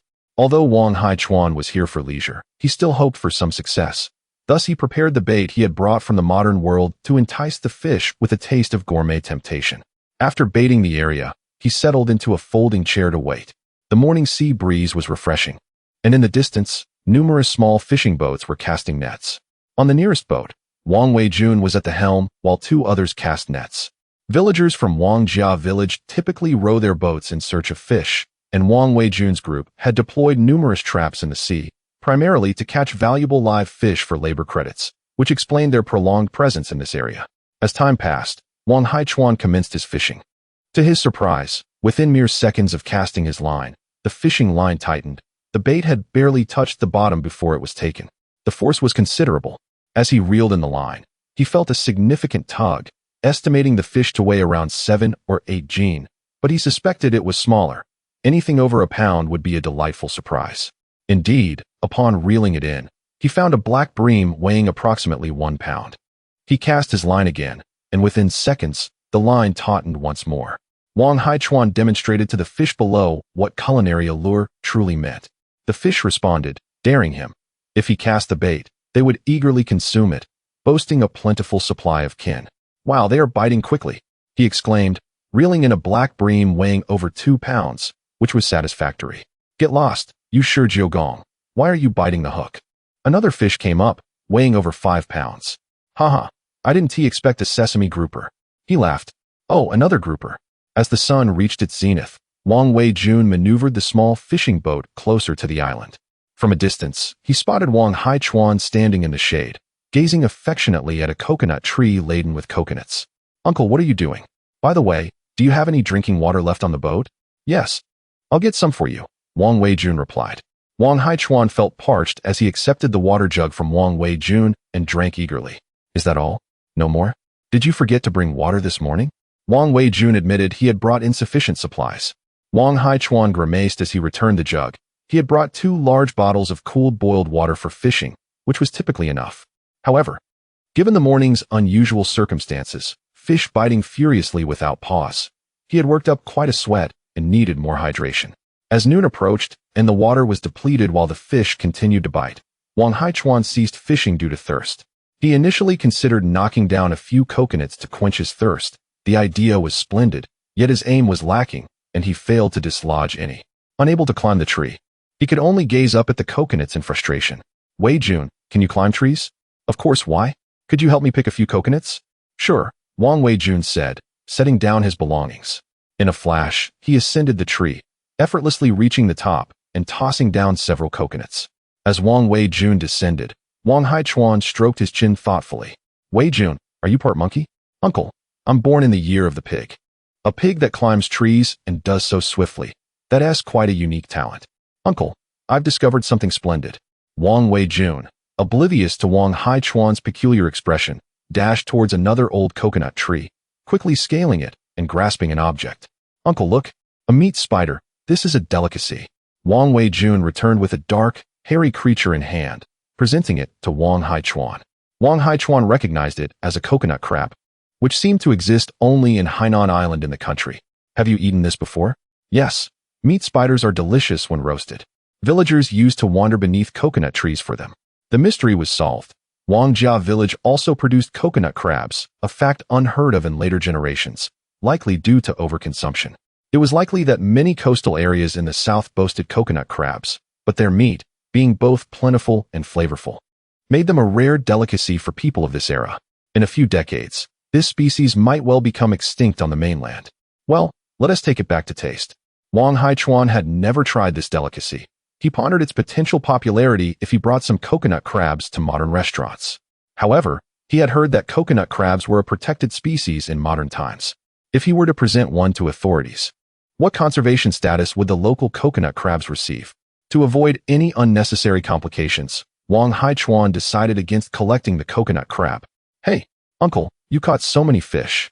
Wang Weijun and his companions were taken aback when they helped Wang Haichuan load his fishing gear onto the boat, discovering the net brimming with fish. "Goodness, not only is the tank full, but both nets are overflowing. Did you catch 100 or 200 pounds of fish this morning? The fish must be frantic." "Well, it's not too bad," Wang Haichuan replied, pulling out a cigarette from his pocket and lighting it. "It is all due to the remarkable prowess of baiting. The specially formulated modern bait is exceedingly fragrant. Not only fish, but even humans are tempted to savor its aroma. However, is it truly satisfactory?" Wang Weijun and his companions discerned that this individual was merely posturing and chose to disregard Wang Haichuan. They lifted the net onto the fishing boat and cast it into the live well, then set sail for home. The midday sun blazed fiercely. The sea was noticeably less populated with small fishing boats, with only a few diligently working to catch fish. As they passed these vessels, Wang Weijun refrained from greeting those on the opposite side, sensing something amiss. "Weijun, do you know those over there?" "Indeed, they are from the neighboring village." Observing that the small boats across were only catching insignificant fish, Wang Haichuan felt disheartened. Chapter 59. The encroachment of Wangjia village at sea. Why have they come to Wangjia village to catch small fish? Wang Weijun scoffed. "There are simply more small fish in our waters." The other two men on the boat straightened their chests as they gazed at the small fishing boats nearby. The villagers of Wangjia village now earn an average of over 5 yuan per day from fishing. Not only do they surpass the nearby villages, but even most townsfolk earn less than they do. They have grown indifferent to the small fish in the sea. However, while they may disregard them, the villagers from nearby areas certainly do not. After a period of frenzied fishing in Lehigh County, the visible decline in small fish has led the nearby villagers to encroach upon Wangjia village's fishing grounds. Noticing Wang Haichuan's grim expression, Wang Weijun inquired, "Uncle, what troubles you?" Wang Haichuan exhaled a puff of smoke and replied, "Have you considered the consequences of catching small fish?" "What do you mean?" Wang Weijun retorted. "You catch small fish indiscriminately, including many valuable species like jinchong, baichong, longtu, and wudo. These fish fry are being sold as common small fish for 2 cents per jin. If this continues, next year, there will be fewer fish to grow, and what will you catch then?" Wang Weijun was taken aback. They had never contemplated such a dilemma. The ocean is vast. After all, once the fish are fished out, won't others swim in from different areas? Meanwhile, a relative nearby chimed in, "Uncle Haichuan, if we catch the small fish, others will too." Indeed, everyone is fishing for fry, thinking that they will only realize the ramifications when they head out to sea next year. This reckless overfishing will lead to a devastating decline in fish populations, as if they believe the ocean's bounty is endless. Wang Haichuan turned his gaze away, looking at the small fishing boats in the distance, feeling a deep discomfort. Small fish fry sold for 2 cents per jin could, with just a year or even half a year of growth, transform into fish worth 10 times that amount. Yet the common mindset remains fixated on immediate profit. Upon returning to Wangjia village, they tidied up the small fishing boat and dispersed to their homes. Wang Haichuan and Wang Weijun entered the courtyard. "Haichuan, you're back from fishing. How was the catch?" Wang Fugui and Zhang Dainiu, who were discussing matters in the main room, asked upon seeing Wang Haichuan. "Not bad," Wang Haichuan replied. Wang Weijun cast a peculiar glance at him. Catching a couple hundred jin of fish in the morning was merely not bad? He refrained from undermining his uncle and carried a bag of fish and coconut crabs into the kitchen, asking his mother, Zhang Lan, to prepare a meal. "Well then, I must take my leave," he said. "Where are you off to?" "Stay for a meal first," Zhang Daniyu insisted. "No, my family is cooking as well. Why can't you eat at my house?" Zhang Daniyu, having concluded his discussion, prepared to leave, but Wang Fugue stopped him, urging him to eat first. The lunch spread was quite lavish, featuring 5 dishes and a soup, with both steamed and braised options, including a large bowl of braised pork in the center of the table. Zhang Daniyu swallowed hard, reflecting that only the village head's household could dine so well. This kind of fare had been unimaginable before Wang Haichuan's return. As they ate, they spoke of the village militia, which took turns training at the Armed Forces Department. Previously, the militia members had clamored to train, but now they awaited arrangements, primarily because their families needed labor at home. Most of the militia members were surnamed Wang and were relatives, leaving Captain Zhang Daniyu unsure of how to organize the training. He sought advice from village head Wang Fugue, who suggested a lottery system, stating that bad luck should not be blamed on others. During lunch, Wang Haichuan remained silent, but after the meal, he offered cigarettes to Wang Fugue and Zhang Daniyu, lighting one for himself. "Today, while fishing at sea, I noticed people from the neighboring village coming to Wangjia village to catch small fish, which led me to ponder a pressing issue." "What issue?" they asked. "This year, Lehigh County has been indiscriminately catching small fish, treating fry as common fish to sell. The local economy is suffering as the population of small fish diminishes significantly. Next year, the catch will undoubtedly be far less than this year." Wang Fugue was taken aback, exchanging glances with Zhang Daniyu, realizing the gravity of the situation. With seafood prices currently low, relying on high catches for profit could lead to dire consequences if the yield drastically declines. The villagers of Wangjia relied heavily on fishing for their livelihoods, and while they reveled in the profits from small fish, they had not considered the repercussions. Wang Haichuan's observation illuminated the reality. Catching small fish for profit was akin to eating into their future sustenance. The group fell into a contemplative silence, smoking their cigarettes. What could they do? The sea was a commons. Anyone could fish in public waters, and Wang Fugue and Zhang Daniyu had no means to prevent nearby villagers from fishing for small fish. Wang Fugue raised his head and asked, "Haichuan, do you have any solutions?" Wang Haichuan gently shook his head, pondering for a moment before responding. To dissuade fishermen from catching small fry, it would require the feed factory in the city to cease purchasing them, which is simply not feasible. To maintain fish yields next year, we might need to invest in larger fishing vessels to venture into deeper waters or establish a protected marine area around Wangjia village, ensuring that villagers release the small fry they catch each time they fish. Wang Fugue and Zhang Daniyu contemplated Wang Haichuan's words. It was clear that the feed factory would not stop accepting small fish. They might even be accused of obstructing production. As for acquiring larger vessels, the entire village could pool funds to buy only 1 or 2. But what of the others? "Haichuan, what do you mean by protecting the marine area?" Wang Fugue asked, puzzled. Wang Haichuan explained, "We could delineate the waters surrounding Wangjia village, ensuring that only larger fish are caught within the protected zone, leaving small fish unharmed.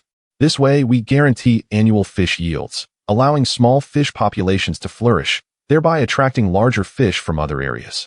With an increase in larger fish within the protected area, the value of the catch will rise as well. I have heard from the company that if our village consistently provides valuable live fish, the purchase price could increase next year. And they might even consider acquiring other seafood. Is that true?"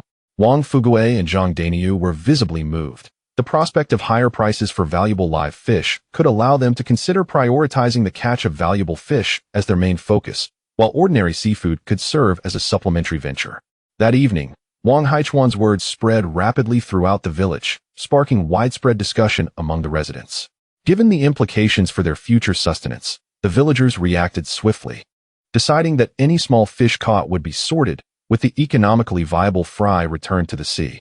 The militia organized patrol groups, commencing to stake their claim over the seas, prohibiting fishermen from neighboring villages from fishing in the waters near Wangjia village. On the surface of the sea, several small fishing boats from the adjacent Dingjia village were intercepted by the maritime patrol of Wangjia village. The men aboard expressed their indignation, exclaiming, "Isn't Wangjia village being excessively domineering? This body of water does not belong solely to you. By what right do you prevent us from fishing here?"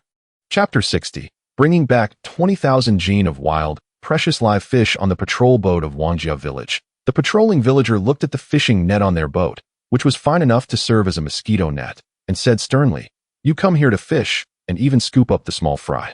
If there are no young fish to grow, what will you catch when you go out to sea next year? Don't you want to rely on the sea for a living?" The men on the fishing boat from Dingjia village retorted indignantly, "Everyone is catching small fish to sell. There are so many small fish in the sea, and they can't all be caught. If we catch them, small fish from other places will swim over. How could there be no fish to catch next year?" In truth, most of the villagers in Wangjia village used to think the same way. However, after hearing Wang Haichuan's words, they felt his reasoning made more sense. The fry of economically valuable fish were not mere miscellaneous fish. They spawned only during specific 2 or 3 months each year.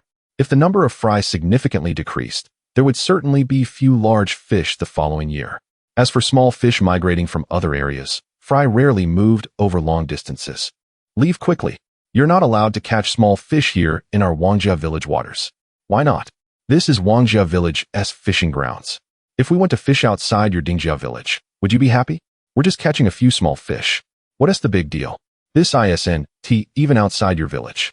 Move aside. Stop arguing. Back off and leave now." "I'm not leaving. Get out of the way. Don't delay us from catching small fish." "So you're refusing to show respect? Looking for a fight?" Bamboo poles and oars clashed between the fishing boats of the two villages, and tempers flared. Both sides called for reinforcements.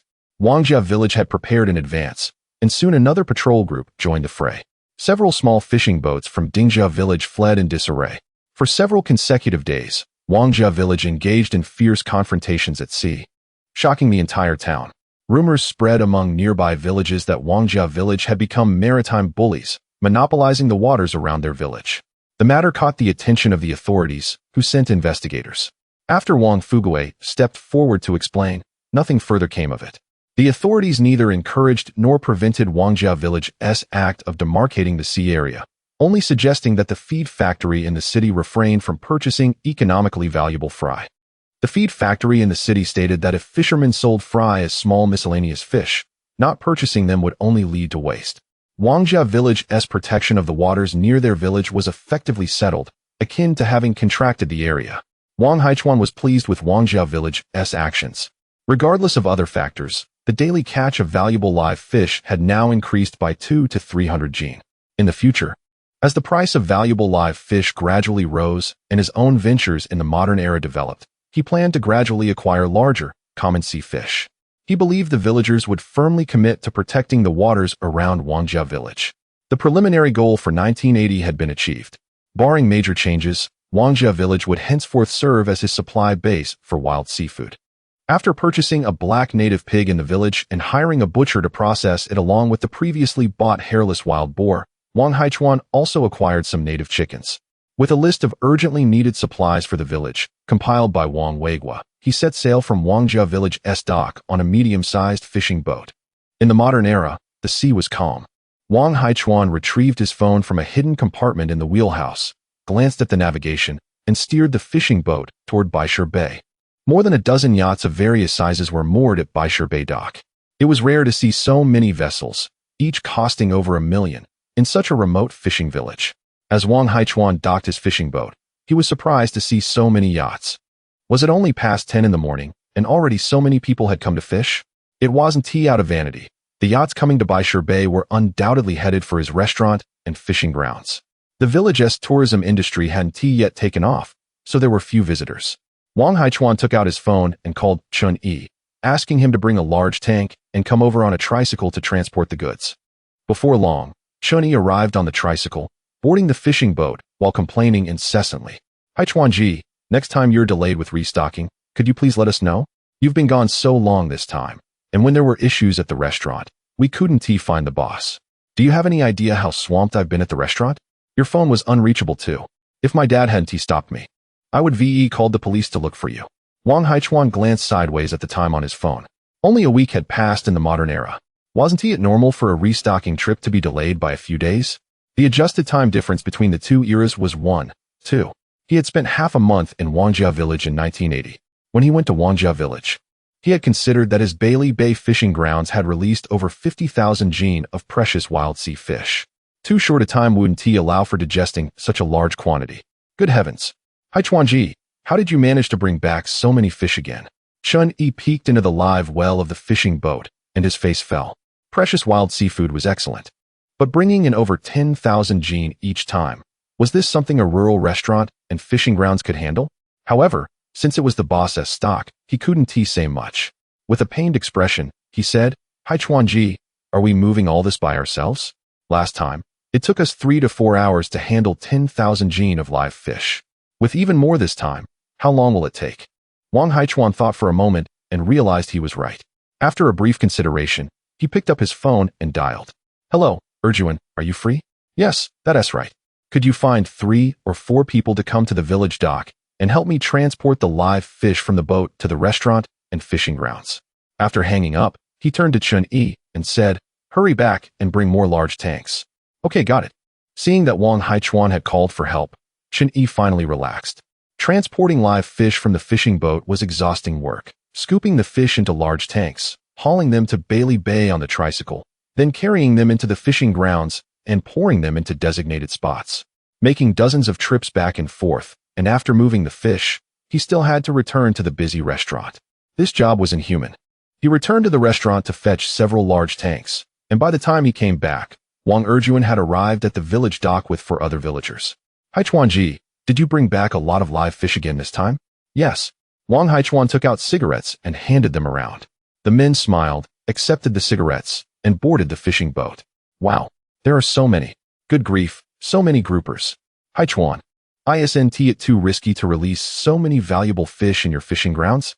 Wang Erjuan and the others brought the large tanks to the live well and were startled by the dense mass of live fish. It's manageable. The risk isn't too high. Wang Haichuan didn't elaborate further. Picking up a net scoop, he began transferring the fish. Moving such a large quantity of live fish was no easy task. It took the group over 2 hours to transport all the fish from the live well to Bailey Bay and the restaurant. After completing his tasks, Wang Haichuan generously distributed 100 yuan to each of them. Wang Erjuan, however, resolutely declined the money, prompting Wang Haichuan to insist by offering him a grouper fish instead. Don't be ungrateful, my friend, he chided. Wang Erjuan, with a silly grin, accepted the fish and, along with the villagers who had lent a hand, joyfully departed. It was midday, and most villagers were at home resting, enjoying their lunch and engaging in casual conversations with neighbors. Chapter 61. The increasing number of businessmen fishing at Bai Li Wan. The number of businessmen coming to Bai Li Wan for fishing has been on the rise. After the villagers who assisted Wang Haichuan in transporting live fish returned, news spread that he had released 20,000 jin of precious sea fish into Bai Li Wan. This sparked a flurry of discussions in the village. Astonishing, isn't it? 20,000 jin, even if they were farmed. That would amount to several 100,000 yuan. Ha ha ha. I paid attention while helping to move the fish. I recognized that they were all wild. Those might very well be wild fish. How foolish to toss such a fortune into the water, unafraid of it going to waste. Some voiced their envy. Others made sarcastic remarks, and some harbored ill intentions. Humph, releasing so many precious fish, does he not fear theft? Each fish is worth several hundred. One could easily net tens of thousands after nightfall. Immediately, someone countered, are you foolish? Since Wang Haichuan transformed Bai Li Wan into a fishing ground, it has been surrounded by barbed wire fencing, with surveillance cameras every few meters. How could one steal? Indeed, it seems Wang Haichuan has struck it rich. The villagers reminisced about when Wang Haichuan first returned to the village to open a restaurant. At that time, everyone thought he had lost his mind. Spending hundreds of thousands to convert his ancestral home into a restaurant, as if he were burning money. Little did they know he would actually succeed. Yes, I have noted that now there are over 100 tourists dining at his restaurant daily, where he serves wild, exquisite seafood. Wang Haichuan earns at least several thousand yuan every day. Only Boss Zhu from the small restaurant at the dock felt aggrieved. Do you think the tourists visiting Bai Wan are just frivolously spending money? My food is equally delicious, isn't it? My restaurant offers meals at such low prices and also has wild seafood. Why do tourists at Bai Li Wan refuse to eat at my place? Ha ha ha. Old Zhu, the standards are different. Wang Haichuan runs a high-end restaurant while you operate a farm-style eatery. How can they be compared? The villagers engaged in casual banter found Boss Zhu's complaints amusing. One villager remarked, Old Zhu, do not be envious. Your restaurant's monthly expenses do not even match a single day's expenses at Wang Haichuan's restaurant. You should focus on serving affordable and delicious meals to the ordinary folks. On another note, after Wang Haichuan and Chun Yi finished tidying up the fishing boat, Chun Yi returned to the restaurant. Upon arriving at Baili Wan, he was surprised by the unexpectedly large number of anglers. From a distance, he could see fishermen on both sides of the fishing platform, with at least 30 or 40 individuals present. This was not even during the peak hours for fishing. Those who bought fish to take home would not arrive until around 4 or 5 in the afternoon. In the small house at the entrance of the fishing ground, Zhang Shuo was weighing fish for a returning businessman, while Wang Haichuan observed, waiting to hand him a cigarette once he was done. Has there been any situation at the fishing ground lately? Boss, there have been no issues at the fishing ground. But recently there have been around 70 to 80 people coming to fish daily, leading to high consumption of fruits and ice-cold beverages. There are 2 large freezers in the small house. One holds fruits, and the other is stocked with drinks. Wang Haichuan glanced into both freezers. The fruit consumption was significant. Each day it was filled to the brim, and by evening it was nearly empty. Today, however, it was only noon and already half empty. The other freezer, containing ice-cold drinks, had not seen much depletion. These beverages were high-end brands that Wang Haichuan ordered from the city, delivered promptly upon a phone call. Fruits and cold drinks were provided free at the Bai Li Wan fishing ground, costing over 10,000 yuan daily. Wang Haichuan did not mind. The businessmen fishing did not lack money, and in good spirits, they would catch more fish to purchase, ensuring they returned often. Zhang Shuo informed Wang Haichuan, "Boss, we may need to hire another person for the fishing ground." Wang Hao, the waiter hired for the fishing ground, was busy collecting fruits in the village, while also roaming the fishing area to inquire if the fishermen needed fruits, cold beverages, or drinks. As more businessmen came to fish at the fishing ground, Zhang Shuo found it hard to manage alone at the entrance. Wang Hao was overwhelmed. "All right, let us hire another person then." Wang Haichuan readily agreed and added, "Does your wife have anything to do at home? If she is free, have her come over." "Certainly, she is idle at home. I will call her right away." Zhang Shuo was momentarily taken aback, quickly agreeing, as he had not anticipated this job opportunity would fall to his family.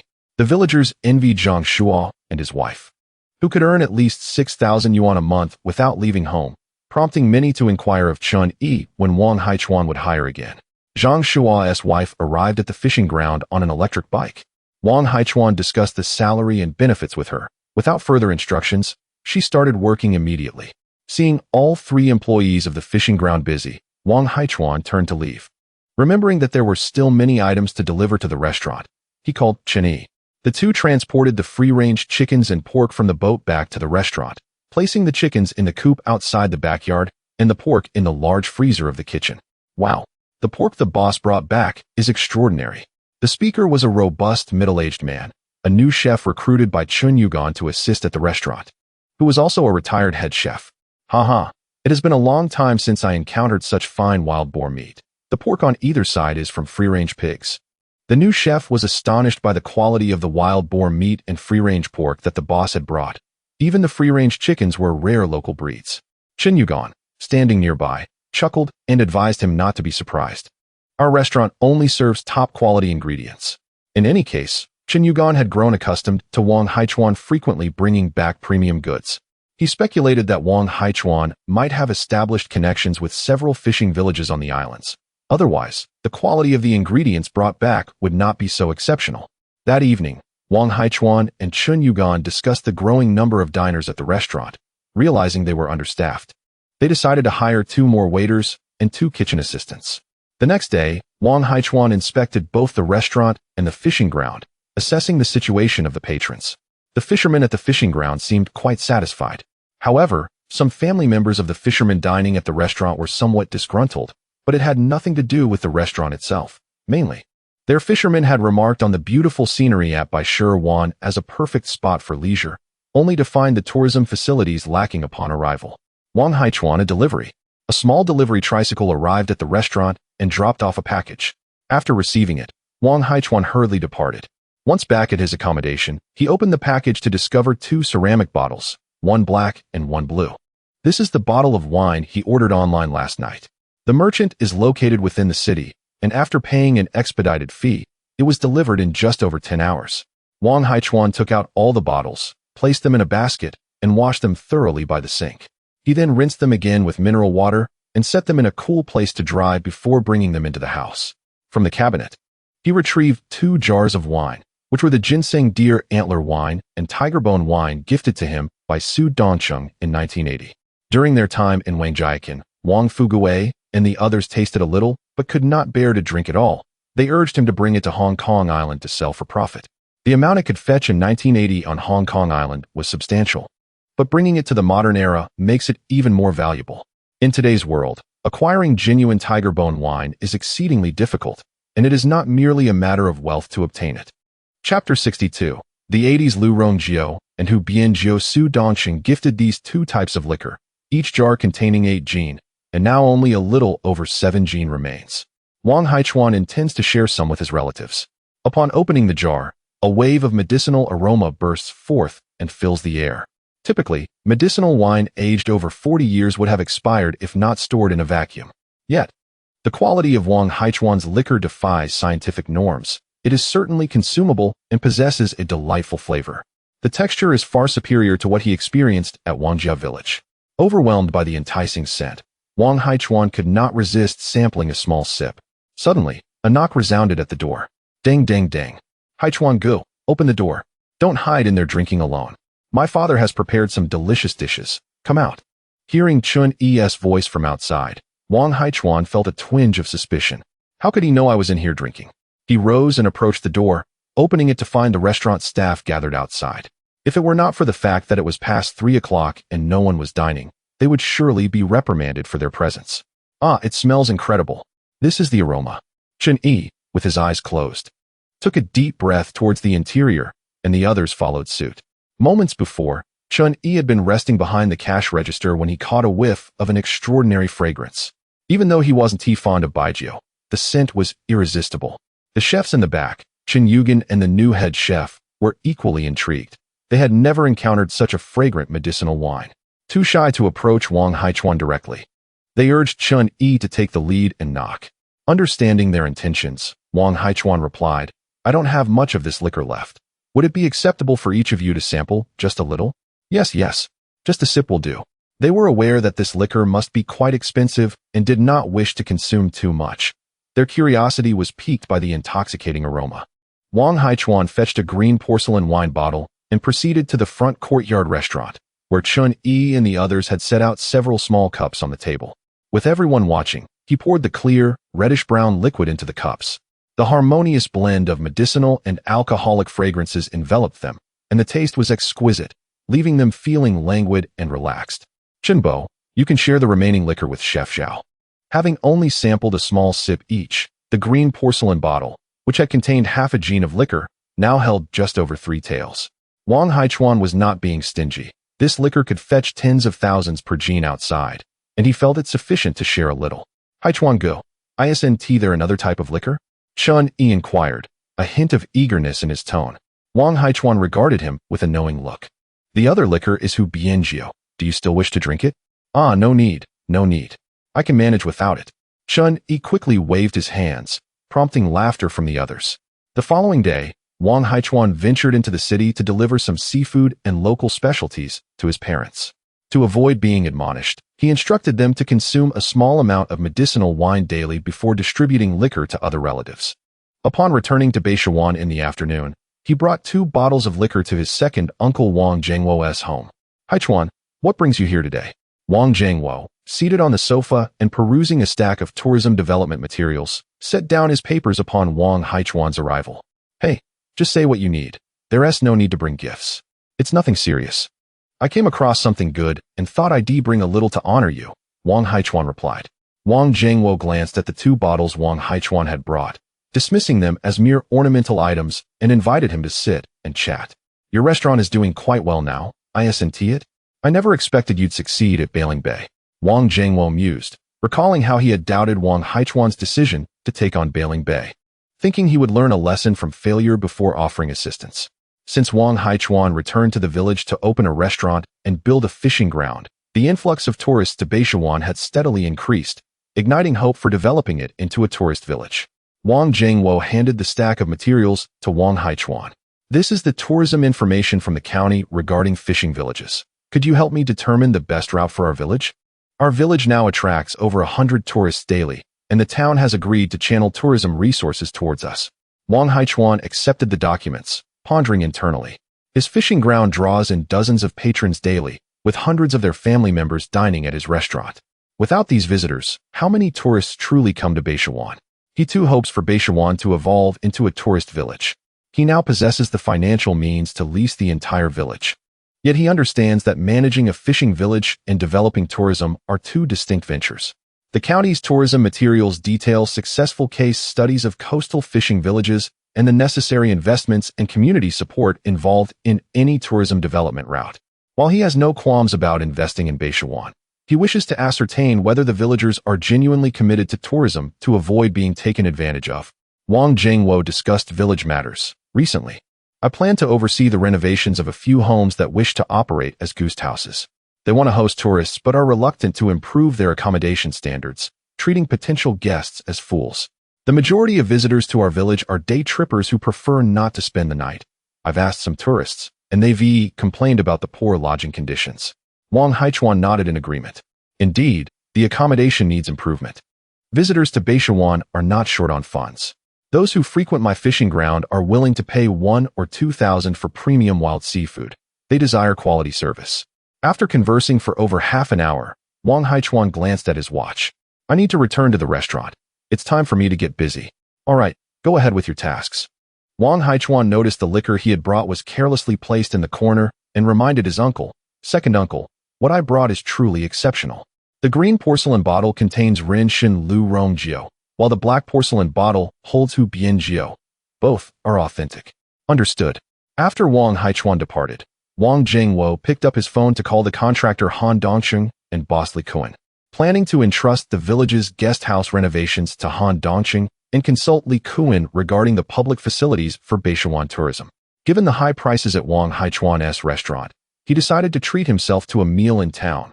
Thinking of the fine wines there, he set off, remembering the 2 bottles of liquor Wang Haichuan had just delivered. In the market, authentic Rinshin Lu Rongjiu is priced at several hundred yuan per bottle, and serving this wine to guests does not compromise one's status. Wang Jingwo has sampled Hu Bianjiu on a few occasions. However, this beverage, infused with roadsong rong and various other medicinal herbs, is merely a name that sounds impressive. In truth, Wang Jingwo has never believed that the Hu Bianjiu gifted by Wang Haichuan was genuinely made with tiger penises. Meanwhile, Wang Haichuan returned to the restaurant, which was bustling with activity. Numerous fishing enthusiasts pretended to be out at sea, but in reality, they had spent the day at Bai Li Wan's fishing grounds. In the evening, they returned to Bai Shi Wan to collect their families and headed to Wang Haichuan's establishment to dine, boasting about their abundant catch of rare wild marine fish. Chun Yi was busy coordinating with 2 waitstaff to serve dishes and attend to guests, while Wang Haichuan sat behind the cash register. Noticing that manager Zhang Liang and the prominent owner Li Jun had once again gathered at table, reflecting on how his restaurant had been enlivened by their visits with clients, he thought it appropriate to offer some Hu Bianjiu as a token of gratitude. Chapter 63. Boss Li used money to settle scores inside the private room. Zhang Liang and Li Jun had invited a few fishing friends for a meal. The table was adorned with 7 or 8 plates of exquisite seafood and 3 or 4 plates of rustic dishes, accompanied by 2 bottles of aged liquor. The group savored their drinks and delicacies, marveling at the wild seafood offered by Wang's restaurant, which was truly an endless delight. Indeed, this aged liquor is something one cannot find elsewhere, they noted. Xiao Chuan's restaurant serves only the finest. Even the pork is remarkably fragrant. Zhang Liang chuckled as he picked up a pair of chopsticks to savor the stir-fried pork with green peppers, having developed a fondness for the pork dishes since his last visit. One of the fishing enthusiasts remarked, "This is local black pork. Its flavor surpasses that of fragrant pork. I wonder where the owner sourced this authentic native pork. I have only tasted it twice at the local pig research institute." Upon realizing the rarity and deliciousness of the pork, the others eagerly joined in to sample the rustic meat dishes on the table. At that moment, Wang Haichuan entered, carrying a bottle of liquor. Seeing Zhang Liang and Li Jun entertaining other fishing enthusiasts, he paused momentarily. "Ah, Xiao Chuan, you're here at the shop today. I haven't seen you in ages," Zhang Liang teased. Wang Haichuan smiled and nodded. I was outsourcing goods. With the wild premium seafood being hard to procure, I had to visit several places. We're just looking out for your business. Your fishing venue is quite impressive. I'll bring some more affluent patrons your way, Li Jun said with a warm smile, genuinely appreciating Wang's efforts. Other fishing venues lacked the quality and variety of wild fish that Wang provided, making the experience much more enjoyable for fishing enthusiasts. Thank you, Boss Li. I've managed to acquire some good items on this trip. I'll let you all sample some, Wang Haichuan said, placing 2 bottles of medicinal liquor on the table. Originally intending to treat Zhang Liang and Li Jun, now with 7 people, they could only have a taste. Oh, what fine liquor is this? How many years has it aged? Li Jun inquired, recognizing the bottles as liquor and suspecting that Wang had procured something of higher vintage. Hee, just taste it first, Wang Haichuan replied with a mysterious smile, withholding the name of the liquor. Curiosity piqued, Li Jun and the others opened the bottles without hesitation. 2 distinct aromas wafted from the bottles. What a fine liquor. It smells delightful. What is this? Is it an aged medicinal liquor? Zhang Liang exclaimed, pouring the clear, transparent, reddish-brown liquid into a cup. The group raised their glasses and took a sip. This is excellent liquor. Truly remarkable. They unanimously praised. Zhang Liang stood up, looking fervently at Wang Haichuan. Xiao Chuan, how much of this liquor do you have left? I'll buy it all for 50,000 ajin. If that is not acceptable, name your price. Wang Haichuan felt a warm sensation spread through him after taking a sip of the deer antler liquor. It invigorated him, making it perfect for both personal enjoyment and as a gift for superiors. Hey, Lao Zhang, you can't hog all the good stuff. Another voice chimed in. Yes, Boss Wang, sell me a few bottles. I'm not greedy. How about 3 bottles for a reasonable price? Laughter erupted as the fishing friends urged Zhang Liang to sit back down, not wanting to miss out on the exquisite, health-benefiting liquor. I'm afraid I have none left. I only managed to get a little, all of which I've given away. Wang Haichuan waved his hand, knowing that with 7 people at the table, even 1 bottle per person wouldn't suffice. He couldn't afford to offend any of his regular customers. Suddenly, Li Jun turned to Wang Haichuan. 100,000 a bottle, I'll buy several of this liquor. 200,000 a bottle. No, that is not the price. 300,000. Wang Haichuan was taken aback, rendered speechless. 300,000 for half a gene of liquor was astronomical, far exceeding any auctions he had seen online, where aged liquor typically fetched only tens of thousands. Seeing Wang Haichuan silent, Li Jun pressed on. For 100,000. No. Wang Haichuan interjected. I can sell you 1 bottle, but let us not go overboard. He quickly sought to prevent Li Jun from throwing money at him, knowing that selling high-priced liquor should be a rare occurrence. Maintaining a steady supply of wild, premium fish was the priority. Li Jun was a valued customer, and he couldn't treat him like a cash cow. Xiao Wang, 1 bottle isn't enough. At least 5 or 6, right? I truly only have 2 bottles left. Don't deceive me. I assure you, that is all I have. The Tiger Whip liquor is scarce.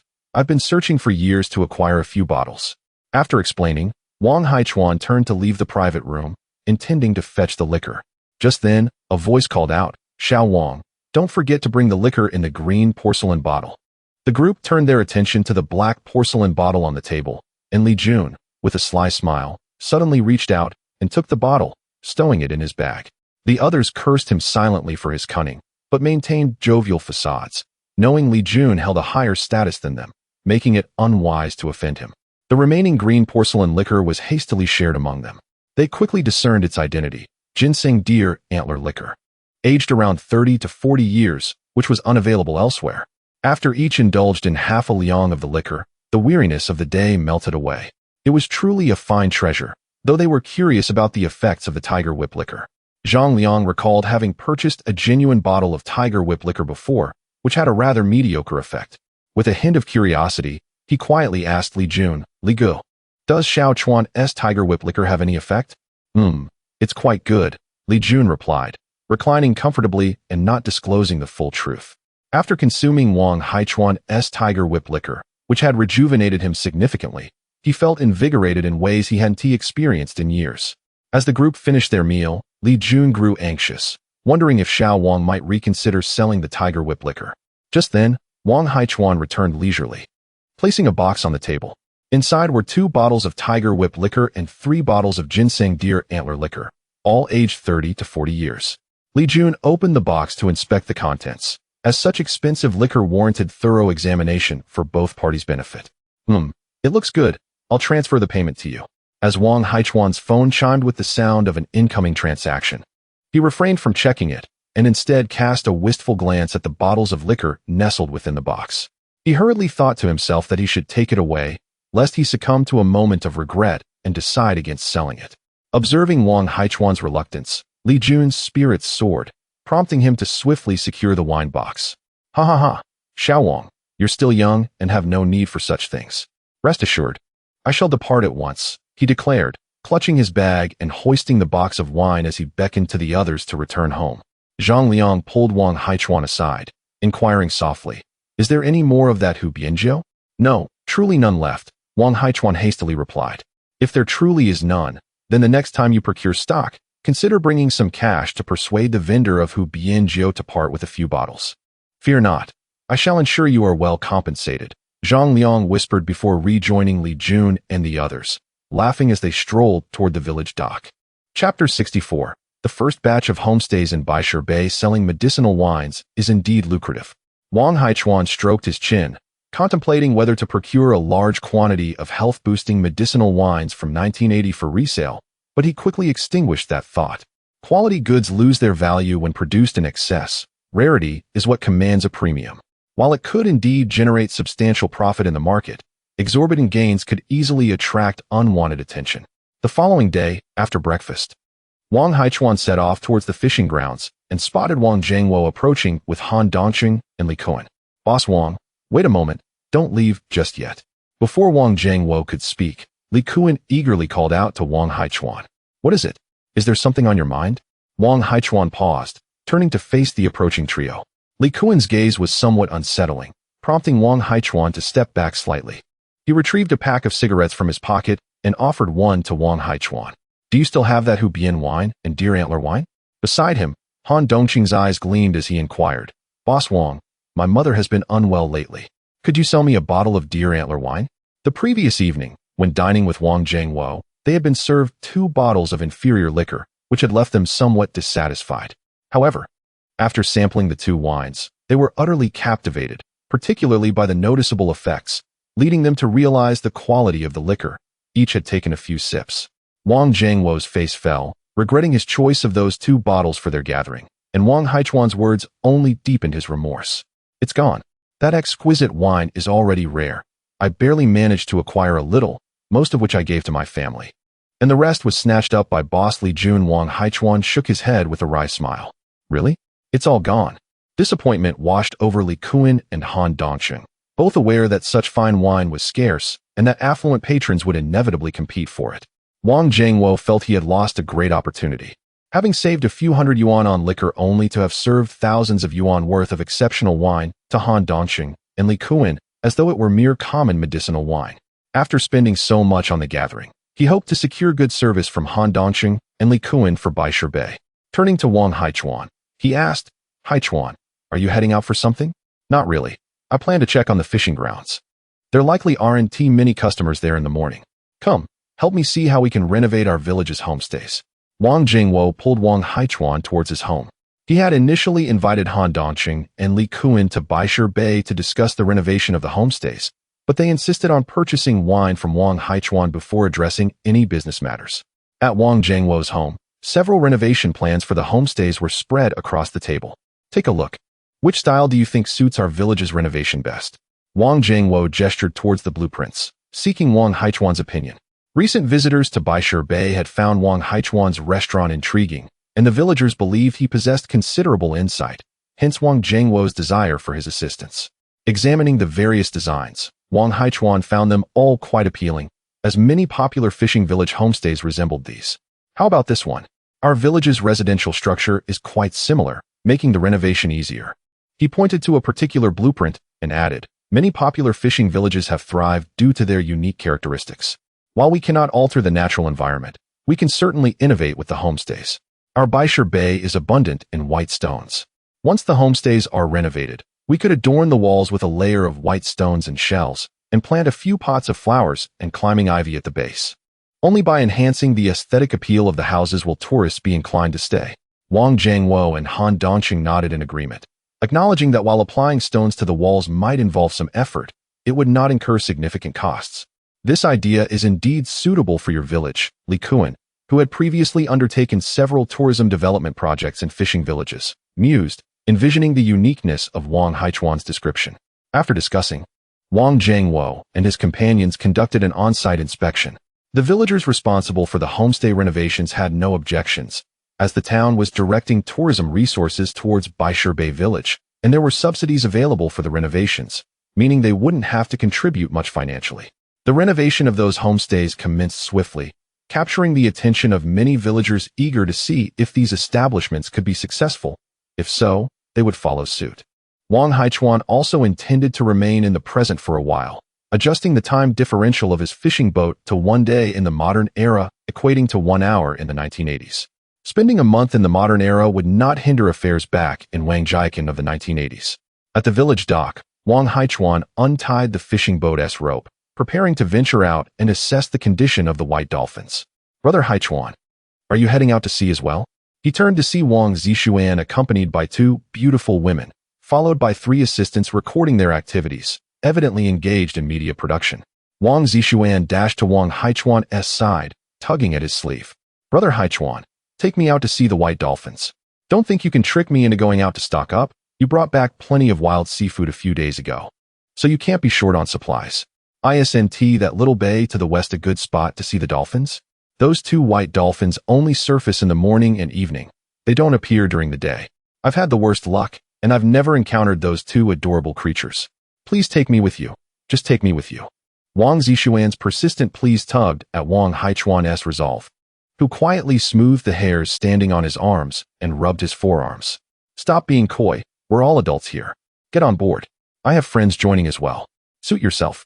Wang Haichuan glanced at her companions. One was exceptionally beautiful, radiating an innocent charm with porcelain-like skin, causing his heart to skip a beat. He quickly diverted his gaze, landing on another who, while not as stunning, was still quite pleasing to the eye.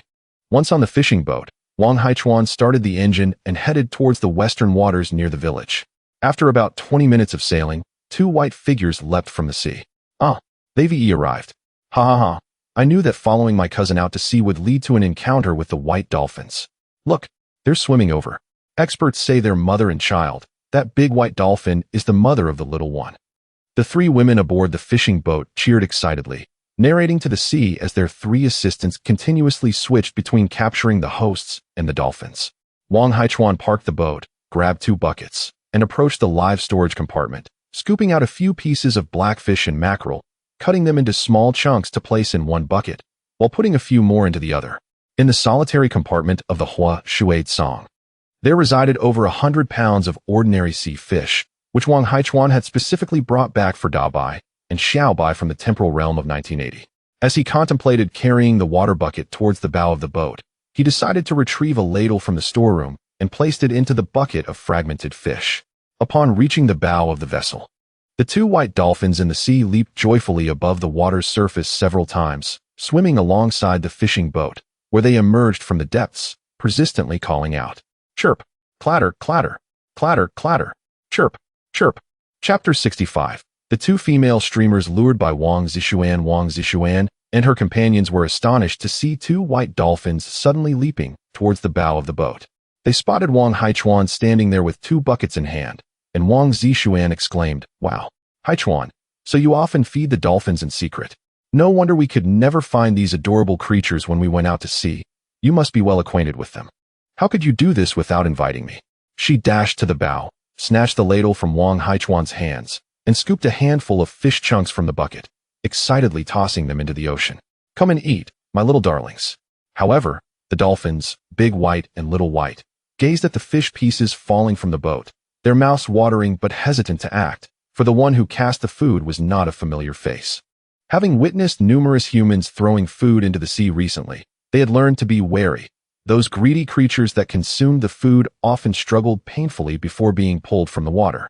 Wang Haichuan, hearing the calls of Big White and Little White, wore a peculiar expression. Their wariness was excessive. What fisherman would dare to catch a dolphin? With others present, he refrained from speaking to them directly to avoid being perceived as mad. To alleviate their caution, he seized the ladle from Wang Zishuan. "Let me feed them first, so they can get accustomed to us." He scooped a handful of fish chunks from the bucket and called out to the sea, "Little White, this is for you." As the fish chunks splashed into the water, Little White joyfully dove in to devour them. Wang Haichuan, donning gloves, then tossed a 4-pound fish towards the surface, exclaiming, "Big White, catch it." Big White, waiting patiently for the thrown fish, leaped into the air, successfully catching the fish mid-flight. Just then, Little White resurfaced and called out to Wang Haichuan. He encouraged Wang Zishuan to toss more fish chunks. "Little White, eat up." Upon hearing Wang Haichuan's invitation, Little White swiftly submerged to gulp down the fish. In no time, both Big White and Little White had warmed up to them, and the others began joyfully feeding the dolphins as well. A pure and charming female streamer, wearing gloves, playfully waved the fish chunks to entice Little White, laughing and chatting with the dolphin. If not for her assistant reminding her to engage with the live stream audience, she might have forgotten her role as a streamer altogether. Wang Zishuan instructed her assistant to film the dolphins first and quietly approached Wang Haichuan, suddenly asking, "Haichuan, what are you looking at?" "Cough, cough, nothing much."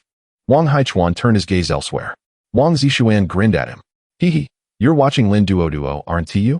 Have you developed feelings for her?" Wang Haichuan shifted the topic. "Why did you bring other streamers to our village?" "The village chief asked me to do this," Wang Zishuan replied.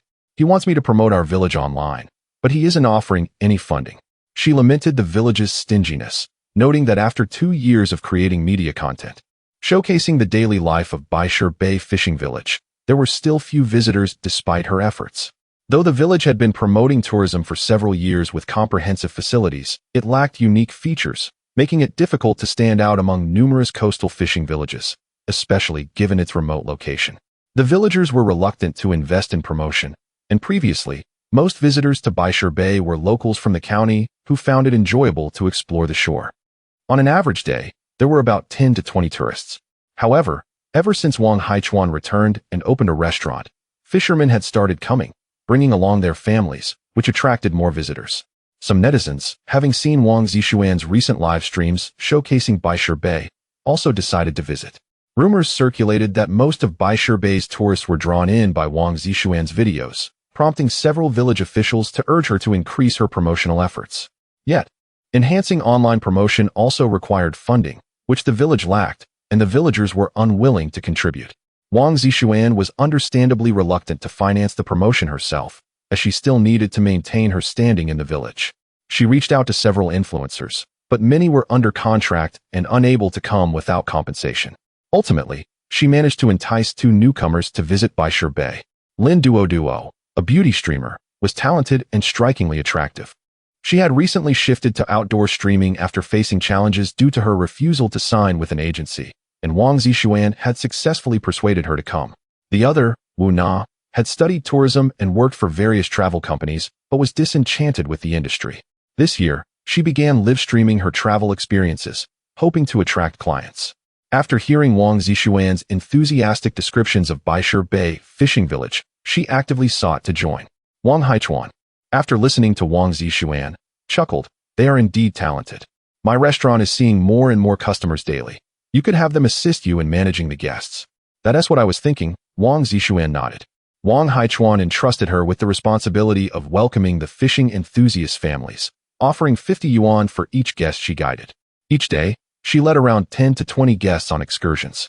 Wang Zishuan needed to film videos for her live streams. But some of the fishing enthusiast families were reluctant to appear on camera, making it challenging to manage large groups. As noon approached, Wang Haichuan steered the fishing boat back to the village. In the following days, he shuttled between the restaurant and the fishing grounds. The number of patrons continued to rise, with not only the families of fishermen but also new anglers arriving each day. The Baili Bay fishing grounds had become well known among fishing enthusiasts. If it weren't for the high costs and the need for recommendations, even more visitors would flock there. Moreover, he needed to increase the supply of fish. Wang Haichuan kept a close eye on the fish sales at Baili Bay, which were reaching several hundred pounds daily. The more anglers there were, the greater the demand for live fish. His fishing grounds focused on high-end wild sea fish, and he could not mix in ordinary fish. Even fully wild fish were unacceptable, or it would diminish the prestige of the establishment. Why did affluent anglers prefer fishing at Baili Bay? It was simply because every catch there was a prized wild fish, offering a unique experience unlike any other. In Wangjia village, approximately 1,500 jin of valuable live seafood are harvested each day. However, there may soon be a shortage. Wang Haichuan contemplates that the daily catch of valuable live fish in Wangjia village has reached its limit, as these prized marine specimens are not merely ordinary fish, and their availability hinges on luck. Should there be a scarcity in the modern markets, it would be prudent to consider having the villagers of Wangjia seek out nearby fishing communities for procurement. The first batch of Baitu shell goose houses in Baishir Bay was transformed in just over 10 days. Thanks to the online promotion by the 3 female streamers, the number of genuine tourists visiting Baishir Bay has surged by over 100 daily, leading to a swift occupancy of the goose houses, which have received favorable reviews from visitors. Chapter 66. The tourist you call this local chicken? It's not authentic. As the influx of tourists increased, the villagers set up various stalls selling handcrafted shell jewelry, trinkets, and sun-dried seafood. Though their earnings were modest, there was a steady daily income, and the faces of the villagers were filled with delight. The one who profited the most from the surge of tourists was Mr. Zhu, the owner of the small restaurant by the pier. In Baishir Wan fishing village, apart from Wang Haichuan's eatery, he was the sole proprietor of a dining establishment. New visitors to Baishir Wan, upon seeing the notice outside Wang Haichuan's restaurant that advertised high-priced wild seafood, promptly turned towards Mr. Zhu's modest eatery. At the pier restaurant, a meal cost merely 30 yuan, and no dish exceeded 100 yuan on the menu. Tourists found the food both delicious and economical. With over 100 patrons dining there daily, the few villagers skilled in culinary arts were envious. They were not resentful of Wang Haichuan's restaurant, which brought in tens of thousands daily, as the cost of wild seafood was prohibitively high for them. However, they were well aware that Mr. Zhu's restaurant had low food costs, and he could easily net 2,000 to 3,000 yuan a day. The establishment merely required tidying up the main room and a couple of simple renovations, along with setting up a few tables in the backyard. Opening such a small restaurant incurred minimal costs and yielded profit. Who wouldn't want to do that? Within a few days, 4 or 5 small restaurants opened in the village, with many villagers hanging signs for farmhouse cuisine outside their homes. Village Chief Wang Jiangwo quickly informed everyone to refrain from engaging in a price war.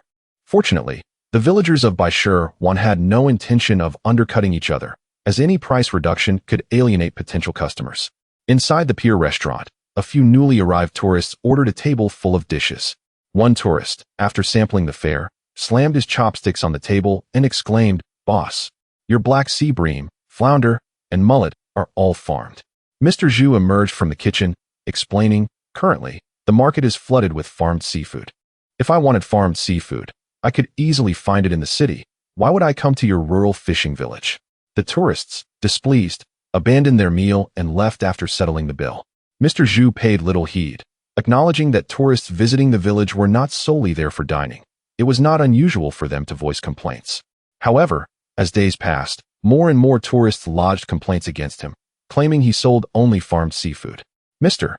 Zhu felt wronged, as the majority of seafood sold in the town was indeed farmed, and any wild catch was swiftly purchased upon arrival. The fishermen who traditionally supplied wild seafood were now selling farmhouse dishes themselves. Although Mr. Zhu did offer wild seafood in his restaurant, such as wild clams and conchs, he was not the only target of complaints. Several other establishments selling farmhouse cuisine faced similar accusations, with tourists insisting their free-range chickens were merely feedlot chickens, not authentic local chickens.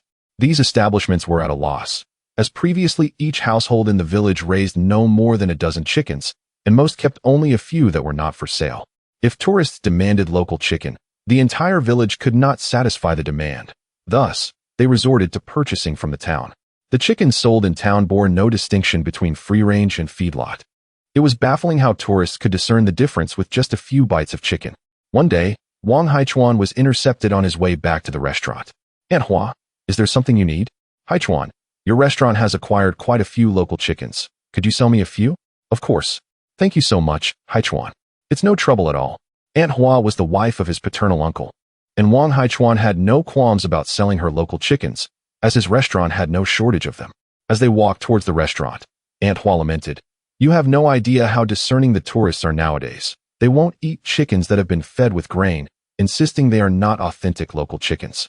We've sold all our local chickens, and where else can I source them?" Wang Haichuan had heard about the recent complaints from tourists through Wang Erjuan, realizing that in a tourist-driven fishing village, It was impossible to consistently provide wild seafood and free-range chickens. Tourists were insistent, and engaging in debates with them would only harm the interests of the tourism village, regardless of the outcome. Upon returning to the restaurant, Wang Haichuan sold Aunt Hua over 10 local chickens, considering it a minor matter. However, that evening, several uncles and aunts from the family of his paternal uncle approached him as well. Haichuan, my uncle's family is selling farmhouse cuisine. Could you lend me a few local chickens? Don't worry, I'll pay. Haichuan, my third aunt has opened a small restaurant. Tourists are constantly requesting local chicken. Can you spare some for us? Xiaochuan, I heard you've acquired quite a few local chickens. Wang Haichuan silently examined the chicken coop in his restaurant's backyard, noting that over 200 local chickens had dwindled to just over 30. He realized he needed to make a trip to Wangjia village soon. Glancing at his phone's payment notification, he noted the substantial profits from selling local chickens. A 4 to 5 kilogram chicken could fetch over 400 yuan, while those from Wangjia village weighed 7 to 8 kilograms. The next day, Wang Haichuan began preparing to visit Wangjia village, having recently purchased a considerable amount of goods online as per the list provided by Wang Weigua, which he stored in his home warehouse. He enlisted Wang Erjuan and another cousin to assist with transporting the goods. Brother Haichuan, reselling these items doesn't seem profitable, does it? As Wang Erjuan helped with the cargo, he inadvertently opened a bag to reveal a collection of cheap, long-sleeve shirts. I'm not relying on selling these for profit. They are requested by villagers from the island. Wang Haichuan casually explained, not deceiving him, as these goods truly did not yield any profit when taken to Wangjia village. He had never earned a penny there, only swapping them for seafood. At the village dock, Wang Haichuan lifted a bundle of fishing nets onto the boat. Haichuan, come here, I need to speak with you. Wang Haichuan glanced ashore and saw several ants waving at him. He disembarked and approached them. Haichuan, do us a favor. You're going to restock, right? Please bring us back some wild seafood, just the ordinary kind. My second aunt can't afford high-end seafood. Xiaochuan, help your aunt by bringing back some ordinary wild seafood too, just at the town rates. Xiaochuan, Aunt Han needs 60 jin, only fish. Don't bring back shellfish or shrimp. The ants clamored around Wang Haichuan, each speaking over one another, leaving him bewildered. He hurriedly said, all right, just write me a list. Oh dear, I almost forgot. We have a list. His second aunt immediately pulled out a piece of paper from her pocket and handed it to Wang Haichuan. He glanced at the list, anticipating that he would indeed be tasked with bringing back their requests.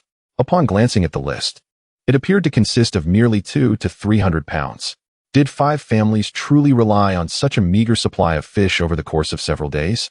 Well, I shall return in a day or 2 to bring you more. Thank you for your assistance. Haichuan, please take care on the road. Several aunts and cousins smiled with satisfaction, witnessing Wang Haichuan still occupied with loading goods onto the boat. They readily extended their hands to assist. Wang Erjun and another cousin were filled with joy, as the considerable cargo Wang Haichuan was transporting made the task significantly easier with the help.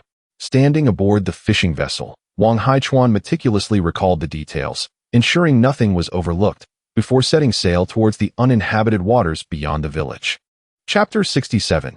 Issues arise with the work points of the Wangjia Village Fishing Cooperative. As the mist over the sea dissipated, Wang Haichuan glanced at the navigation on his phone from the helm of the medium-sized fishing vessel. This time, he had veered off course a bit. It was to be expected, as the coastal fishing villages in the county were all out at sea catching small fish, leading to a higher concentration of fishing boats near the shoreline. 12 kilometers from the coastline, only motorized fishing vessels would venture into these waters for fishing. He started the boat and headed towards Wangjia village. Upon reaching within 8 kilometers of Wangjia village, he encountered the village's sea patrol team, who greeted him with jubilant cheers upon his return. Zhang Daniu, aboard a small wooden boat, waved energetically towards him, shouting, Haichuan, you're back. Come over and take me home.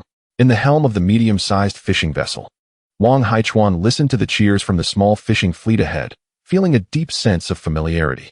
He had no objections to Zhang Daniu's request, as villagers often hitch rides whenever he navigated over. Wang Haichuan steered the boat to a stop about 10 meters away from Zhang Daniu's small fishing vessel, which then rocked closer. Daniu, are you bringing that small fishing boat back too? Wang Haichuan asked. Noticing Zhang Daniu climbing aboard the medium-sized vessel and tying the small boat's rope to the stern. Haha, our fishing boat is fully loaded. Zhang Daniu replied loudly as he finished securing the rope and rushed to the helm, pulling out a pack of cigarettes to offer Wang Haichuan one. "Oh, you've switched to Mutant brand?" Wang Haichuan remarked, taking the cigarette and glancing at it in surprise, as this was the brand he had brought to Wangjia village. In the fishing cooperative, a pack cost 10 work points, and villagers often struggled to earn enough for even a single pack when luck was not on their side. "I can't afford such fine cigarettes," Wang Haichuan said. Zhang Daniu, with a cigarette in his mouth, took out a disposable lighter from his pocket and clicked it to light the cigarette. "Goodness, you say you can't afford it, but here you are smoking one and even using a disposable lighter, which costs more than the cigarettes themselves. Has this rascal been embezzling? Don't look at me like that. None of this belongs to me," Zhang Daniu quickly explained, fearing Wang Haichuan would report him. "The cigarettes were given to me by the village chief to offer to the sea inspection team if I encountered them. Since you frequently travel to Gangdao, if anything happens at sea, you should ask for their help to avoid having your goods confiscated." The lighter was requested by Captain Lin Changwei of the sea inspection team. He saw Wang Weijun using one last time and asked to exchange for another. Wang Haichuan's lips twitched slightly. Seeking help from the sea inspection team could lead to confiscation. What was the point of that? Moreover, he did not linger long at sea while transporting goods. If issues arose, he could simply head back to the protected waters of Wangjia village. "Don't spread rumors when you go back. I just shared a fine cigarette with you. I didn't secretly smoke the village chief's cigarettes." "All right, I'll keep my mouth shut. No, I really didn't secretly smoke. There were 3 of us on the small boat, and for every puff, we had to take 3 cigarettes.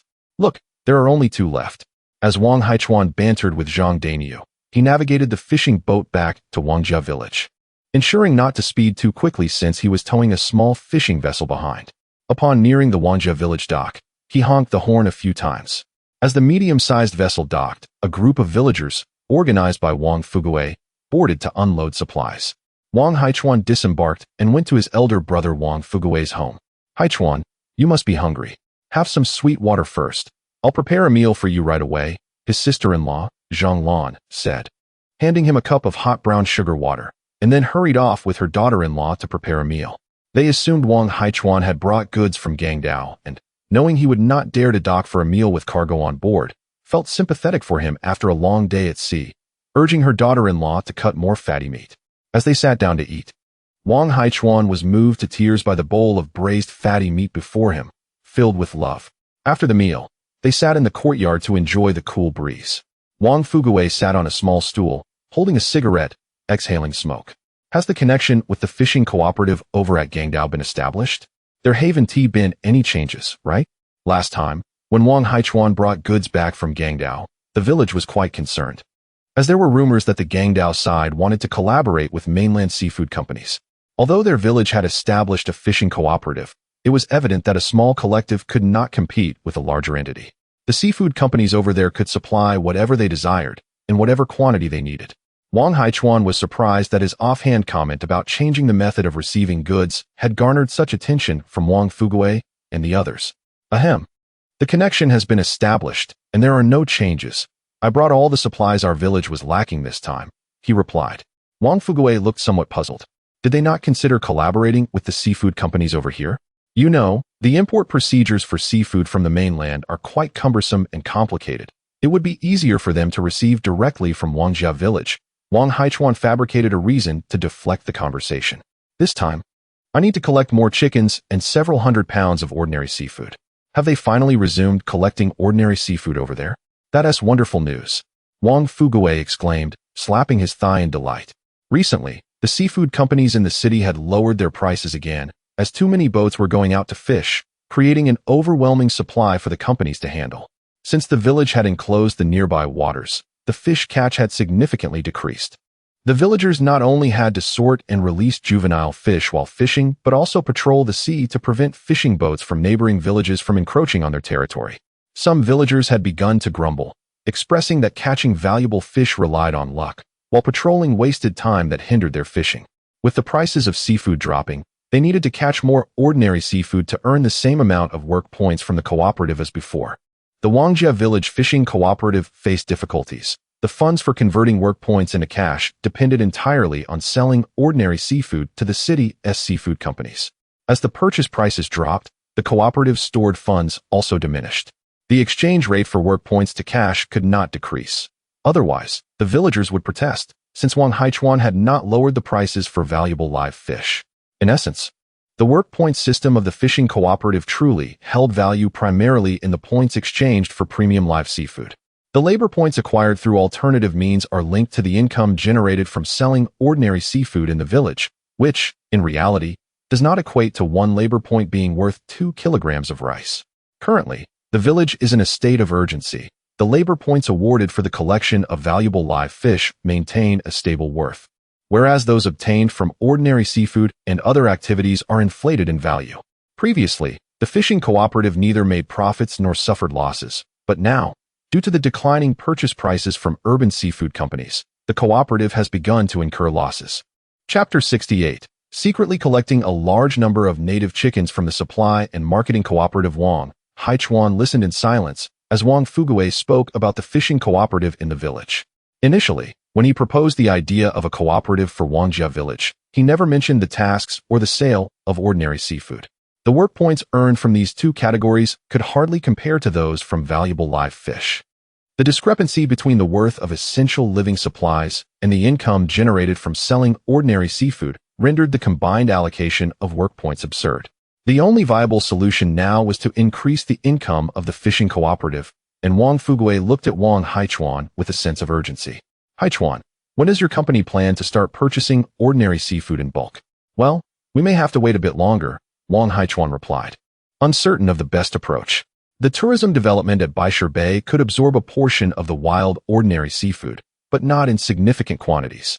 As for selling it in the modern town or county, even if he hired someone to sell the wild seafood, it would be in short supply and highly sought after, but in larger quantities, the price would plummet, and they would investigate the sourcing channels. Wang Haichuan was not particularly worried about seafood vendors causing trouble. Rather, he feared that a group might follow him out to sea and expose his secret of traversing time and space. I've been too anxious. Your company has its own plans, Wang Fuguei sighed, recognizing that this matter could not be rushed. Wang Haichuan continued, Elder brother, please help me procure some chickens. I've noticed that our chickens sell quite well over there. Wang Fuguei hesitated. You've already taken quite a few chickens last time. Our village's supply is dwindling. The villagers had not raised many chickens to begin with, and many were reluctant to sell their own. Previously, Wang Haichuan had offered such high prices that they succumbed to temptation. Raising chickens had become the primary means for villagers to supplement their household income. They were not for consumption, but rather for egg production. With eggs priced at 3 cents each, a substantial amount. Moreover, Wangjia village had been impoverished, with each household raising only a few chickens. It was only 2 months ago that Zhang Lan discreetly urged her relatives in the village to start raising chickens, promising that Wang Haichuan would purchase them at high prices, which led to an increase in the village's chicken population. However, 2 months was not enough time for those relatives' chickens to even weigh a pound, as they had only been fed small fish, shrimp, and clam meat. At that moment, Wang Weijun, who had been silent, leaned in. Uncle, our village doesn't have many chickens left. We could collect from surrounding villages. As long as we bring money and some living supplies, I can help you gather as many as you need. You're quite clever. Wang Fuguei playfully slapped Wang Weijun on the head. Do you think the supply and marketing cooperative is foolish? In this era, aside from selling goods, they are also responsible for purchasing agricultural products. If we proceed with your plan, the nearby cooperatives won't be able to acquire a single chicken this year, as living supplies are far more enticing than cash. This would severely offend the town's cooperative. As for the cooperative in Wangjia village, it had completely deteriorated since Wang Haichuan's arrival. Many goods remained unsold, and not a single chicken was acquired. With no performance, promotions were impossible, and even if one were transferred to the town's cooperative, life would hardly be better. The person in charge of the village cooperative was also a relative of Wang Fuguei, who had never reported the issues facing Wangjia village. Wang Fuguei stood up and left to consult with other village officials. By evening, news spread throughout the village. The fishing cooperative announced the opening of a program to exchange chickens for work points, accepting roosters and hens weighing over 3 pounds. Many villagers rushed to the cooperative to inquire about the details. Upon learning that they could exchange their chickens for the price of pork and that there was no limit on the quantity, they pondered whether to exchange all their chickens, though they were reluctant to part with them. At that moment, someone offered a solution. Since their own chickens were too cherished to exchange, the cooperative had not specified that only their own chickens would be accepted. The following morning, Very few villagers went out to fish. Many had left to visit relatives. Zhang Lan, accompanied by Wang Weijun, loaded a cart with goods and headed to Zhangjia village, which was over 30 miles away. This time, Zhang Lan took special care in her appearance, looking as if she had shed over a decade. Wang Weijun, who pulled the cart, had donned new clothes and had asked his uncle to help him prepare, with his uncle declaring that he looked quite dapper for the times. Upon their arrival at the village entrance, they immediately attracted the attention of a large group of villagers from Zhangjia village. Taiju, your sister has returned to her maiden home, dressed like a flower girl, and pulling a cart full of goods. Why haven't you gone to greet her? She is already at the east village entrance.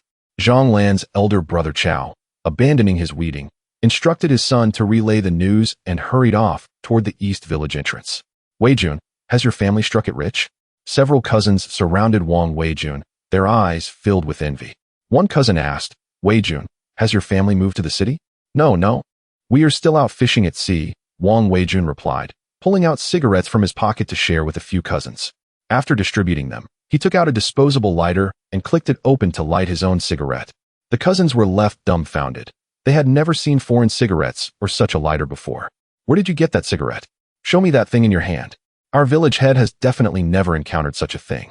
How is it that your father is so impressive? Beside the cart, Zhang Lan distributed gifts to her family. Her father held a peony and 2 bottles of fine liquor, repeatedly exclaiming how wonderful they were. Alan, where did all these come from? Her mother asked quietly. Most of the gifts Zhang Lan distributed would have required tickets to purchase from the supply and marketing cooperative, and some appeared to be goods not typically found in their area. Zhang Lan proudly replied, Oh, it's nothing. Our little uncle, the younger brother of Fugui, has returned from Gangdao. Our family is living well thanks to him. Wow, your little uncle has become a boss in Gangdao? Several sisters-in-law curiously asked Zhang Lan about her uncle. She shared everything she could. Having a relative in Gangdao is truly a blessing. Wealthy and generous with resources, they envied Zhang Lan for having such a relative. After distributing the gifts, there was still a significant amount left on the cart. Zhang Lan informed her brothers and sisters-in-law that these were living supplies meant to exchange for chickens.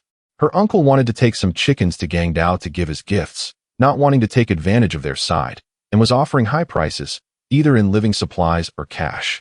Zhang Lan's maternal family had not raised many chickens, and such a favorable opportunity to exchange chickens for living supplies and cash could not be missed. Consequently, upon hearing the news, Zhang Lan's uncles and male relatives brought over all the chickens they had. Several sisters-in-law felt somewhat disheartened. Initially, they had heard that Zhang Lan was set to procure chickens and had even planned to return to their parental home in the afternoon, hoping to allow their family to benefit as well. However, within just 2 or 3 hours, the residents of Zhangjia village had exchanged all the money and supplies that Zhang Lan had brought. By evening, several carts trailed behind Zhang Lan and Wang Weijun, filled with the incessant clucking of chickens. On the road to Wangjia village, villagers returning from their parental homes greeted one another, quietly discussing how many chickens they had managed to exchange during their visit to relatives.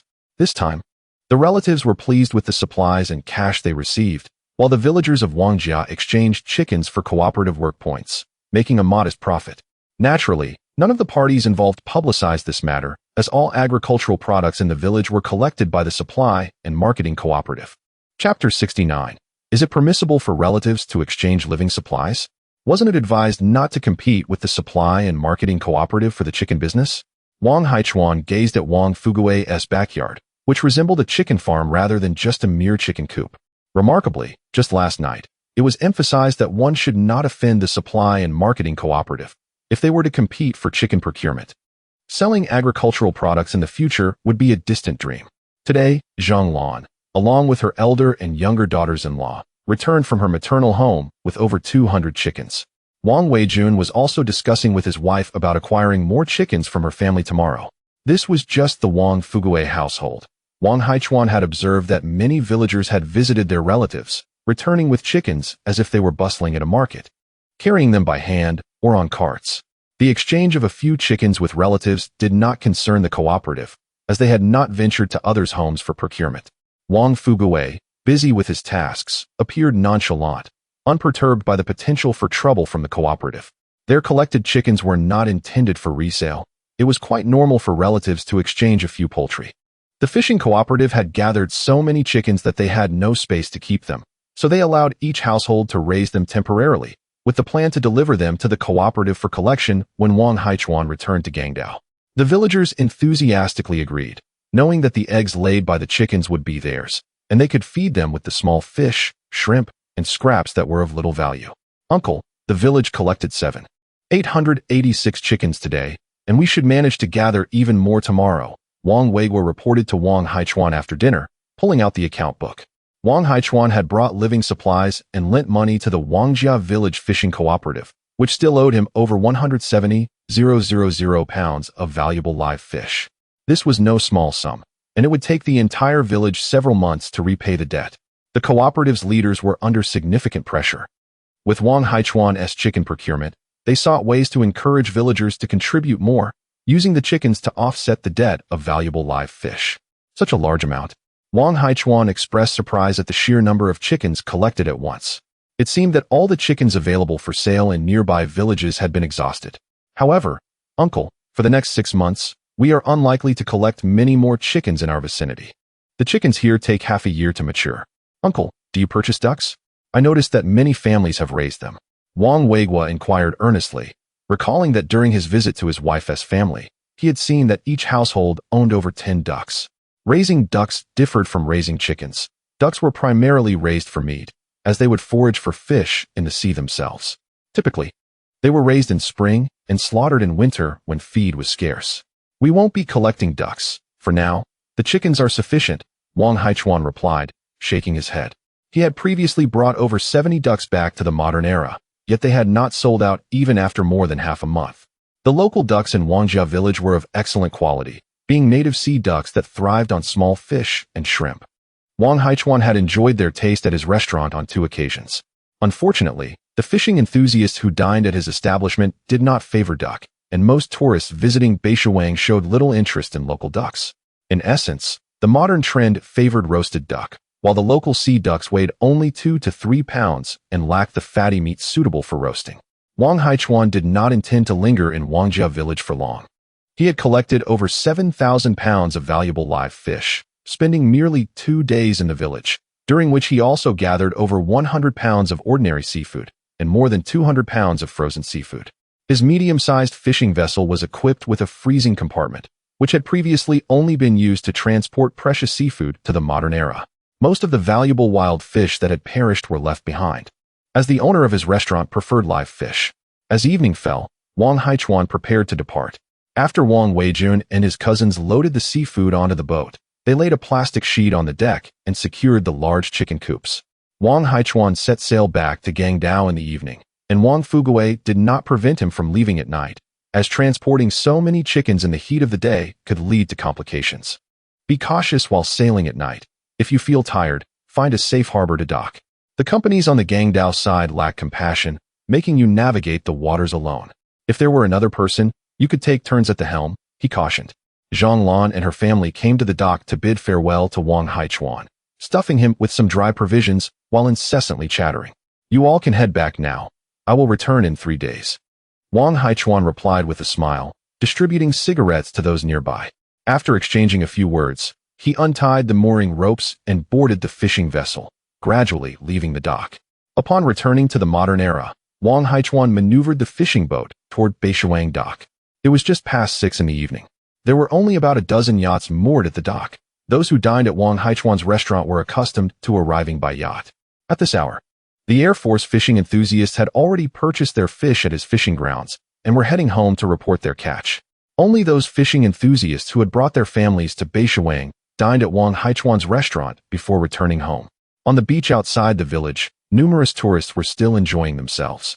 This was a stark contrast to the evenings before the village transformed its accommodations, when not a single soul could be seen on the beach. Wang Haichuan nodded appreciatively. Tourism in Beishuang was indeed flourishing. The more tourists there were, the greater the demand for local ingredients, allowing him to monopolize the seafood trade in the village and transport more wild seafood from Wangjia village for sale. After anchoring the boat, Wang Haichuan called Chun Yi to arrange for transportation of the goods. To his surprise, before Chun Yi arrived, Wang Erjuan and his 2 cousins, Wang Chun and Wang Jun, emerged from somewhere. Hey, brother Haichuan, you're back. We spotted your large fishing boat from afar and knew it was you. Wow, Brother Haichuan, where did you collect all these chickens? They can't all be local chickens, can they? The price of local chickens has risen by more than 3 yuan with everyone collecting them in the village. The three cousins clambered aboard the medium-sized fishing vessel, exclaiming excitedly. Wang Haichuan was concerned about how long it would take to unload the cargo once Chun-Yi arrived, but now labor had conveniently arrived. Here, have a cigarette while you wait. Later, you can help me move the chickens to my restaurant. Trust me, we'll handle it, he said, offering them cigarettes. We'll help you transport all the chickens to your restaurant, no problem. But once we're done, you must sell me a few local chickens. My family is selling farm-fresh dishes too. Yes, my family is as well. My mother even asked me to go collect local chickens. All right, once we finish moving, I'll sell you a few. Wang Chun and Wang Jun, upon hearing that Wang Haichuan was willing to sell native chickens to their family, eagerly returned with the intention of bringing their tricycle along. Meanwhile, Wang Haichuan and Wang Erjuan awaited on the boat, ready to unload the cargo shortly. Wang Chun, Wang Jun, and Chun-Yi would then transport the goods to the restaurant using the tricycle.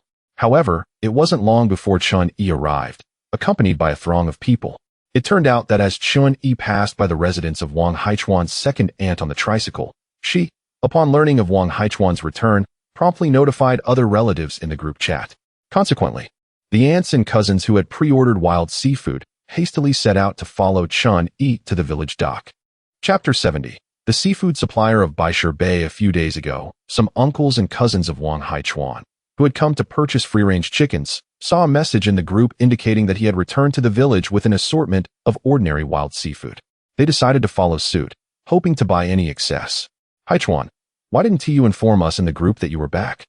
Exclaimed his second aunt as she arrived at the dock, spotting Wang Haichuan standing on the boat.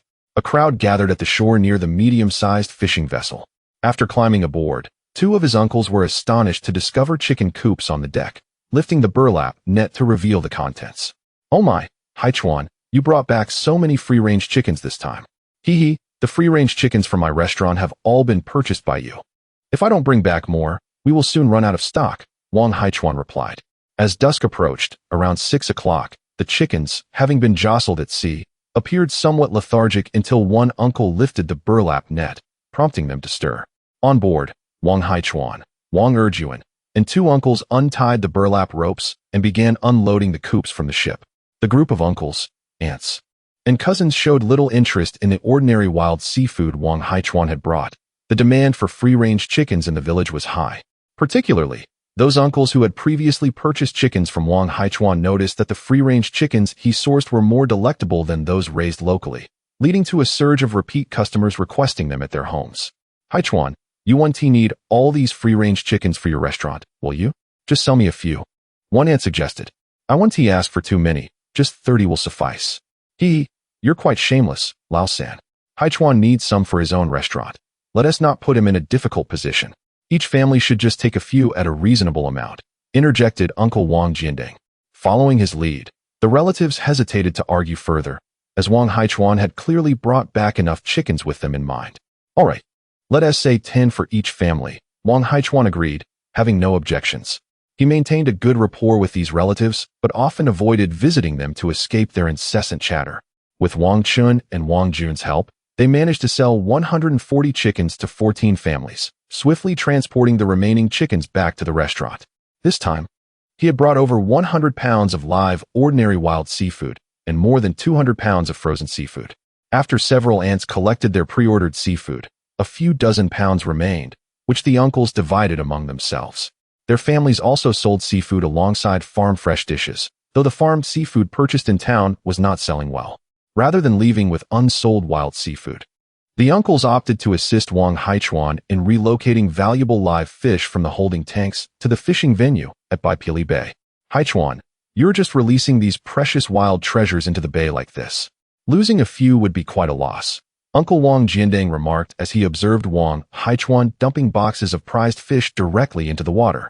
He contemplated advising against such a risk, but thought better of it, knowing that many fishermen frequented the venue. Don't worry, the losses will be minimal. These fish are easy to catch, and the fishermen will purchase them once they reel them in, Wang Haichuan reassured him. He had observed that the fish brought back from the 1980 region exhibited strong survival capabilities. Moreover, Those who fished typically cooked any valuable wild sea fish that died in the tanks or stored them in the freezer to take home later. As long as you are aware, everything will be fine, Uncle Wang Jiandang said, taking a careful drag from his cigarette as he watched the water surface. The curiosity about Wang Haichuan's fishing venue extended beyond them. Many villagers were intrigued by how he managed to cultivate wild sea fish without significant mortality rates. It is known that the more valuable the fish, the harder they are to rear, especially when they are wild. The fishing venue did not permit casual visits. One had to order wild seafood dishes from the restaurant to gain access. Although the villagers were curious, none were willing to spend money unnecessarily to enter the fishing grounds. However, the village head, Wang Jiangwo, and contractor Han Dongcheng had boasted about the millions spent on transforming the fishing venue, leading villagers to speculate about advanced technology installed beneath the waters of Baipili Bay. After assisting in the transfer of live fish, Uncle Wang Jiandang and the other uncles took a couple of laps around the fishing venue before exiting. Wang Haichuan assumed they were checking for any dead fish in the water. The following day, several aunts revealed in the family chat that their businesses had been thriving and mentioned Wang Haichuan's return with a significant number of free-range chickens. Once again, he found himself surrounded by relatives, as many of them from the village sought to purchase chickens from him. Having already sold a batch to his second aunt, it was only fair to sell to the others as well. After selling 5 or 10 chickens to each family, Wang Haichuan decided to halt sales, as he had reserved 150 for his restaurant, intending to bring more next time. He had only brought 500 free-range chickens this time, which needed to last for half a year. Haichuan, next time you go out, be sure to bring back more free-range chickens and additional ordinary wild seafood, urged one aunt. I tasted the seafood you sourced at Jianding's place, and it was even better than the wild seafood we have here. Make sure to gather more, otherwise, we won't have enough to go around. No problem, there won't be too many free-range chickens. The fishermen over there don't raise many. For the ordinary wild seafood, just provide me with a list of what you need, and I will gather accordingly, Wang Haichuan replied. He was cautious not to overstate the availability of wild seafood, as everyone knew it was becoming increasingly scarce, and an unexpected surplus would only raise suspicions. News of Wang Haichuan's channel for sourcing free-range chickens spread quickly throughout the village. Villagers operating small family restaurants approached him with requests to purchase chickens, but unfortunately, Wang Haichuan had limited stock and had to turn them away, leaving them disappointed. At present, Wang Haichuan was primarily focused on selling seafood, as he lacked the energy to manage agricultural products like free-range chickens. The villagers were eager for him to sell ordinary seafood to the port, modern, but Wang Haichuan was not in a hurry. He preferred to wait for relatives in Baishur Bay to purchase wild seafood dishes and earn profits before the others would come seeking him. 2 days later, his second aunt and others approached him again, urging him to expedite the purchase of more wild seafood, as other relatives had also come to place orders. It turned out that visitors to Baishur Bay had discovered a few local establishments selling wild seafood dishes that were exceptionally flavorful, leading to a surge in interest and demand for these culinary delights. The villagers learned that Wang Haichuan was assisting in procuring wild seafood for their family, renowned for its superior quality and competitive pricing compared to the town. Consequently, many approached Wang Haichuan for assistance. Certainly, no problem. The quality of wild seafood is undoubtedly assured. However, I cannot guarantee the quantity. I can procure as much as is available there. Is that acceptable? Yes, rest assured. I will notify you upon my return. With a cheerful smile, Wang Haichuan bid farewell to one villager after another who had placed orders for wild seafood, while noting down over 2,000 pounds of orders in a ledger. Currently, the daily influx of tourists to Baishur Bay exceeds 300, with over 200 dining in the village, suggesting that the entire village could consume approximately 400 pounds of wild seafood each day. Thus, monopolizing the supply of ingredients for this tourist fishing village holds significant financial promise. Chapter 71. Every 3 days, 2,000 pounds of seafood in the year 1980. As the mist over the sea dissipated, Wang Haichuan navigated his fishing vessel directly towards Wangjia village. This time, he had not brought any supplies. The deck of the fishing boat was filled with empty chicken coops. The stored provisions in Wangjia village were sufficient for the villagers' needs for half a year. In the morning, the dock of Wangjia village was desolate, as the small fishing boats from the village had all ventured out to fish or patrol the waters. Upon seeing Wang Haichuan return on his medium-sized fishing boat, Old Man Wang San displayed a contented smile. Haichuan, toss the mooring rope down, he called out. Wang Haichuan maneuvered the boat to the shore, and Old Man Wang Sen stood by the mooring post with a welcoming gesture for the rope. "Thank you, old man," Wang Haichuan replied as he tossed the rope to him, casually throwing the anchor into the sea. After disembarking, Wang Haichuan reached into his pocket, pulled out a pack of cigarettes, and offered one to Old Man Wang San. "Good tobacco," Old Man Wang San remarked, accepting the cigarette with a grin and lighting it with a match from his pocket. "Since your return to the village, I, Old Man Wang, have been enjoying a good life," he continued. "That's splendid," Wang Haichuan replied with a smile, taking a few puffs as he observed Old Man Wang San. Unlike 2 months ago, when he would carefully wrap good cigarettes in paper to flaunt during meals, now he was content, having joined the village's fishing cooperative, where he earned enough to sustain himself. Wang Weiman arrived with several kin and began removing the chicken coops from the boat, cleaning the deck multiple times before transferring valuable live fish from his backyard to the boat's live well. With nothing else to do, Wang Haichuan joined Old Man Wang San under a large tree by the dock to smoke and chat.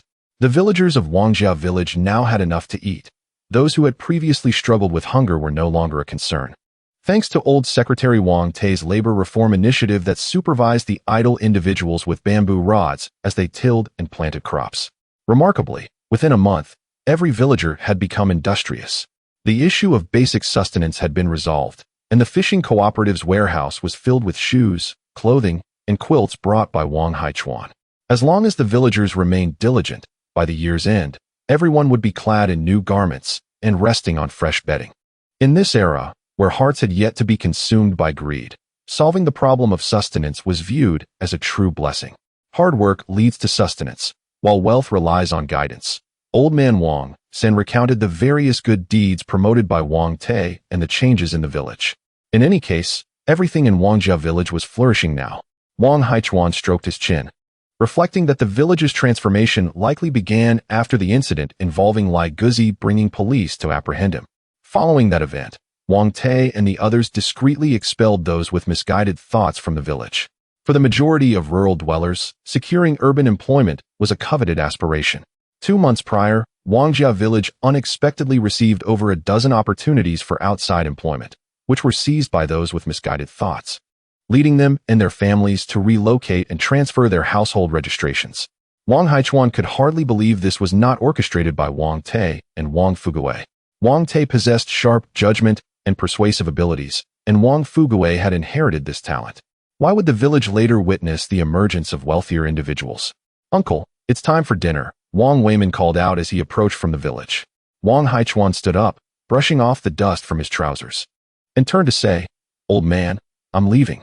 "Yes, go eat. My wife will be bringing me my meals soon."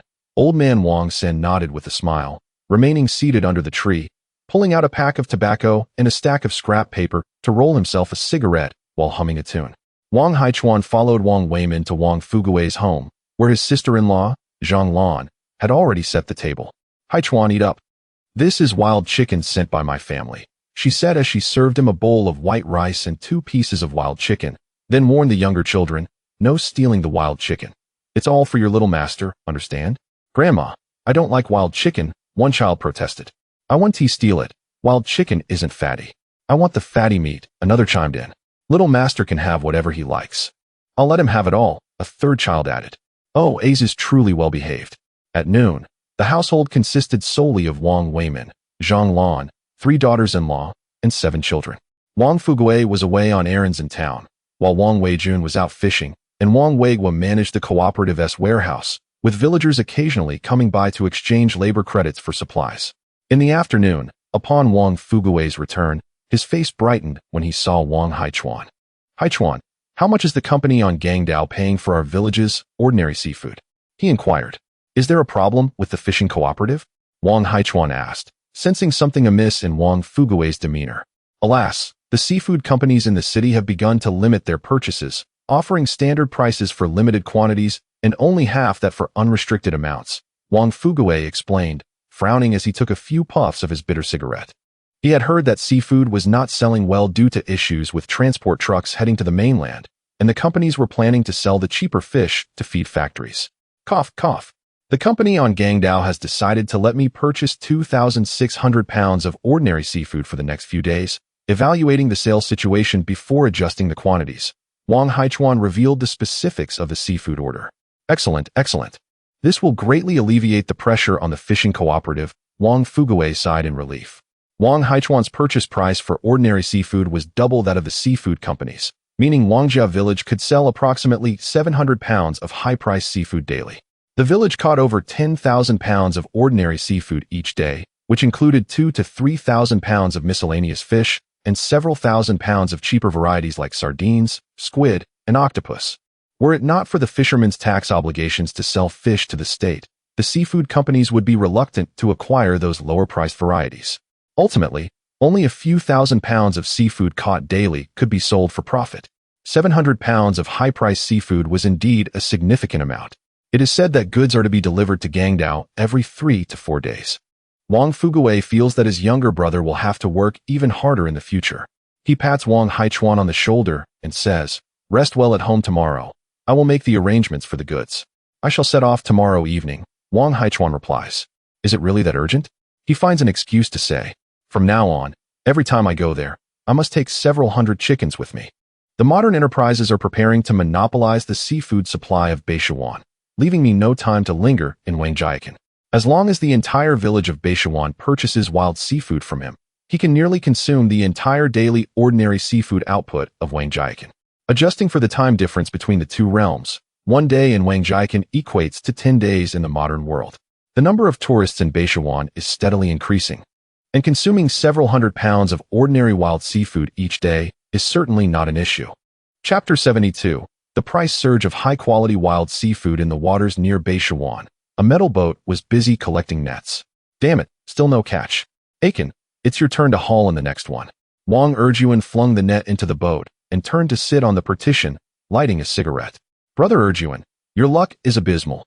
3 nets in a row and not a single fish weighing a pound," Wang Chen remarked, observing the meager catch in the basin. "Why don't we just buy some from the town?" Wang Jun, sitting nearby, looked at Wang Erjuan in disbelief. Their families operated a restaurant serving seafood, and had sent them to purchase some wild seafood from the town for lunch. Although wild seafood was currently in high demand, it depended on the type, and their families had not instructed them to buy anything particularly sought after.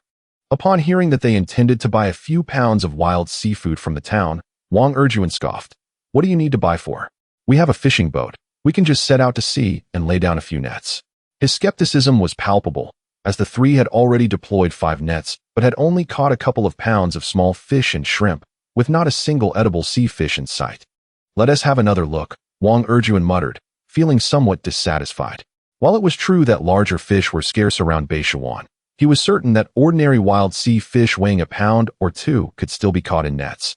It must just be his unlucky day. Curious about the reason behind Wang Chun and Wang Jun's desire to compare the wild seafood from the town with that supplied by Haichuan Gu, he asked, "Whose idea was it to compare the town's wild seafood with Haichuan Ji's?" Wang Chun rolled his eyes in exasperation. "Who else but my mother?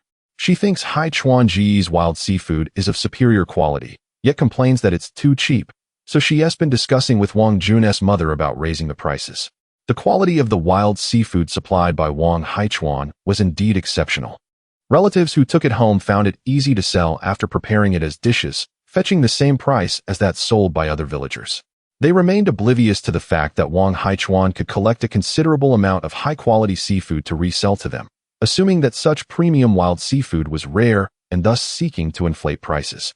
Tourists visiting Beishuan were not easily fooled. After all, when it came to wild seafood, what justified their higher prices compared to other villagers? Most tourists were unaware of how to differentiate the quality of wild seafood. Wang Chen's mother and Wang Jun's mother discussed purchasing some wild seafood from the town to prepare dishes alongside those supplied by Wang Haichuan, allowing visitors to sample both and determine for themselves which offered a better flavor. Raising prices on the higher quality seafood seemed reasonable, didn't it? "Your mother is quite the clever one." Wang Erjuan laughed, giving a thumbs up, only to receive a disdainful glance from Wang Chun. The trio maneuvered their metal boat closer to one of the nets when a medium-sized fishing vessel appeared at the horizon, crossing the boundary between sea and sky.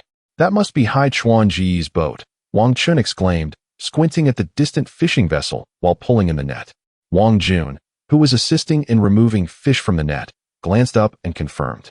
"Yes, indeed. Only Haichuan Ji's boat in our area is without nets." Wang Erjuan stood on the boat, gazing towards Wang Haichuan's vessel, noticing a considerable load on the deck, and hurriedly called out to Wang Chun and Wang Jun. Quick, pull in the net. We need to get back quickly. Pulling in the net makes it difficult to gather the fish. I'll steer the boat. You and Wang Chun handle the catch. Brother Erjuan. Why the rush? Are you foolish? Haichuan Gu is likely bringing back some excess wild seafood. If we return late, Aunt Air and the others will take it all. My mother wants me to find Haichuan Gu to buy wild seafood for our restaurant. As Wang Haichuan piloted his fishing vessel towards Beishuan, he noticed a metal boat accelerating towards him. Haichuan Gu, slow down. Let us head back together. On the metal boat, Wang Erjuan waved his hand and shouted towards the cabin of the medium-sized fishing vessel. Wang Haichuan nodded in acknowledgement, appreciating the extra help. He took out his phone and notified his relatives in the group chat. My fishing boat will dock at the village pier in 10 minutes. Those who ordered free-range chickens and wild seafood, please come to collect them and bring your own baskets. Responses flooded in. Received. Received. Xiaochuan, do you have any extras? Sell me a few free-range chickens. We don't have many chickens, but I have over 100 pounds of wild seafood. Wild seafood is fine. Set aside 50 pounds for me. I need some too. Haichuan, save 30 pounds for me. Uncle, don't take too much. We are short on stock as well. Haichuan, reserve 30 pounds for me. You all didn't even notify the group when Haichuan helped with the catch. Stop arguing. Once Haichuan docks, we can discuss it in person. Uncle, when you head to the pier, please bring an electronic scale. Sure. As Wang Haichuan was about to put his phone away, he received a private message from Wang Erjuan. Haichuan Gu, please reserve 30 pounds of wild seafood for my family. He tucked his phone back into his pocket, focusing on the navigation, and a few minutes later, he approached the pier at Beishuan. A crowd had already gathered on the shore, waiting. Wang Haichuan slowly maneuvered his fishing vessel to dock. At this moment, Wang Erjuan was driving the metal boat as if it were a yacht, with Wang Chun and Wang Jun too frightened to move. Once the metal boat was secured, Wang Erjuan quickly led Wang Chun and Wang Jun to the mooring post of the medium-sized fishing vessel. After Wang Haichuan threw down the mooring rope, Wang Erjuan swiftly tied it off. Don't push. Wait until the free-range chickens are unloaded. Wang Jiandan sternly blocked the eager relatives attempting to rush forward for their goods. The chicken crates were soon unloaded by Wang Haichuan's cousins, who called out names to distribute the pre-ordered free-range chickens while Wang Jiandan assisted with the electronic scale. Once all the pre-ordered chickens had been taken, the remaining few dozen were entrusted to Wang Erjuan and the others to deliver to their restaurant. Next came the wild seafood. At this point, villagers who hadn't ordered seafood previously also came by to check for any surplus. Oh no, this is troublesome. Wang Haichuan sighed, realizing that the seafood brought back from Wangjia village had not been sorted. He had been in a hurry to return after collecting freshly caught fish from the villagers that evening. As long as they weren't small fish, they were weighed and loaded directly onto his boat. Erjuan, Wang Chun, Wang Jun, hurry over to help. Upon witnessing Wang Erjuan and his companions returning with chickens, they hastily requested assistance. Baskets brimming with seafood were lifted ashore, and boxes of live fish were unloaded from the vessel. Initially, several aunts grumbled about the specific types of fish they had ordered. In response, Elder Wang Jiandang retorted that it was remarkable enough for Haichuan to have brought back such an abundance of high-quality wild seafood. The classification of fish was inconsequential. What they did not desire, others would. Surrounding villagers, upon seeing Wang Haichuan's impressive haul of ordinary wild seafood, eagerly approached him to place orders. Many tourists visiting Beishuan, noticing a crowd gathered at the village dock, also rushed over to witness the commotion. Chapter 73. Seeking assistance from Wang Erjuan to sell goods. Some tourists familiar with seafood, upon witnessing the abundance of high-quality wild seafood displayed along the dock, expressed a desire to purchase some to take home. Captain, how much for your wild seafood? I am not selling any. All of this is collected specifically for our village's culinary offerings. If you wish to savor it, you must dine at our establishment. I did not inquire about that. I was addressing the ship's captain. I am the captain's aunt, and these are all reserved. Without waiting for Wang Haichuan's response, several aunts swiftly blocked the tourists' attempts. Not only were the wild seafood items pre-ordered, but Wang Haichuan also had no intention of selling ordinary wild seafood to the tourists. Tourists tend to be selective, and any leftover would likely be unsold to the local villagers, who would surely be displeased. After more than an hour, they finally processed all the ordinary wild seafood. The delays were mainly due to the ants' negotiations, compounded by the variety of seafood, each requiring separate pricing. Wang Haichuan rubbed his temples and turned to Wang Erjuan, who was assisting with the calculations. For the first time, he realized that despite his cousin's lackluster academic performance, he possessed a sharp mind, adept at selling and accounting. His uncles aided in delivering a portion of the valuable live fish to Wang Haichuan's restaurant, while another portion was transported to the Bai Li Bay fishing grounds. After completing their tasks, they took their leave. At the dock, Wang Chun and Wang Jun were busy selling meals. Wang Haichuan instructed them to leave first, opting instead to wash the deck of the fishing boat with Wang Erjuan. Once they finished, the sky began to darken. Wang Haichuan approached a villager selling iced drinks by the dock and purchased 2 bottles of ice water, tossing one to Wang Erjuan. After opening his bottle and consuming half, he retrieved a cigarette from his pocket and offered one to Wang Erjuan. Erjuan, what have you been occupied with lately? Not much, just the usual. My mother noticed the increasing number of tourists in the village and urged me to sell meals, but I am reluctant to do so. Wang Erjuan expressed his frustration. He had not completed his junior college education and had been working away from home, earning little, only to be summoned back by his family, who insisted he engage in local tourism endeavors. After waiting for a year or two with few visitors to Bai Bay, his sister, Wang Zixuan, graduated and returned to the village to pursue a career in social media, which finally attracted a modest influx of tourists. After becoming an internet celebrity, Wang Zixuan began cultivating vegetables to sell online, and Wang Erjuan often assisted her with gardening and live streaming. Their parents felt that since their daughter had established her own career, their son should not remain idle. Recently, selling meals in the village has proven quite lucrative, and since his uncle is a capable cook, they invited him to assist, encouraging Wang Erjuan to join in selling meals. Wang Erjuan opposed the idea, noting that with so many vendors selling meals in the village, each household only netted a few thousand yuan per month. With his uncle as a chef, their family's profit would be even less. However, his parents believed earning 3,000 to 4,000 yuan a month in the village was commendable and started to take action, reasoning that operating a simple farm-to-table seafood restaurant would only require serving a few tables daily, making Wang Erjuan's involvement inconsequential. Wang Erjuan felt troubled but had no one to confide in. When Wang Haichuan casually inquired, he found himself unloading his thoughts. Erjuan, since you have some free time, why not assist me? Wang Haichuan had intended to recruit Wang Erjuan for work, and now believed his parents would be amenable to the idea. What do you mean? I will pay you a salary to help me sell goods. You will assist in selling the free-range chickens and ordinary wild seafood I collect, selling them to the villagers for 8,000 yuan a month. Are you in? Absolutely. I've been wanting to work with you for some time. Many people in the village are waiting for you to hire. Wang Erjuan immediately agreed. Although the tourism boom in the village allowed families to earn several thousand yuan a month, this income was shared among all members, averaging only 2,000 to 3,000 per person. In contrast, Wang Haichuan's jobs typically paid a minimum of 6,000 yuan monthly, and several of their uncles and aunts had been inquiring about job openings, hoping Wang Haichuan would prioritize his relatives. However, Wang Haichuan usually overlooked group messages, having muted notifications due to the incessant chatter. Very well, return home. Come to the restaurant tomorrow to meet me. Wang Haichuan waved goodbye to Wang Erjuan and returned to the fishing boat to gather his belongings for the restaurant. Since enlisting Wang Erjuan's help, every time Wang Haichuan transported goods from 1980 Wangjia village, Wang Erjuan coordinated the unloading. The free-range chickens were primarily for local consumption, while the ordinary wild seafood was first offered to relatives, with any surplus sold to villagers. The valuable live fish were partially delivered to Wang Haichuan's restaurant, while the remainder was released at designated locations in the Bai Li Bay fishing grounds.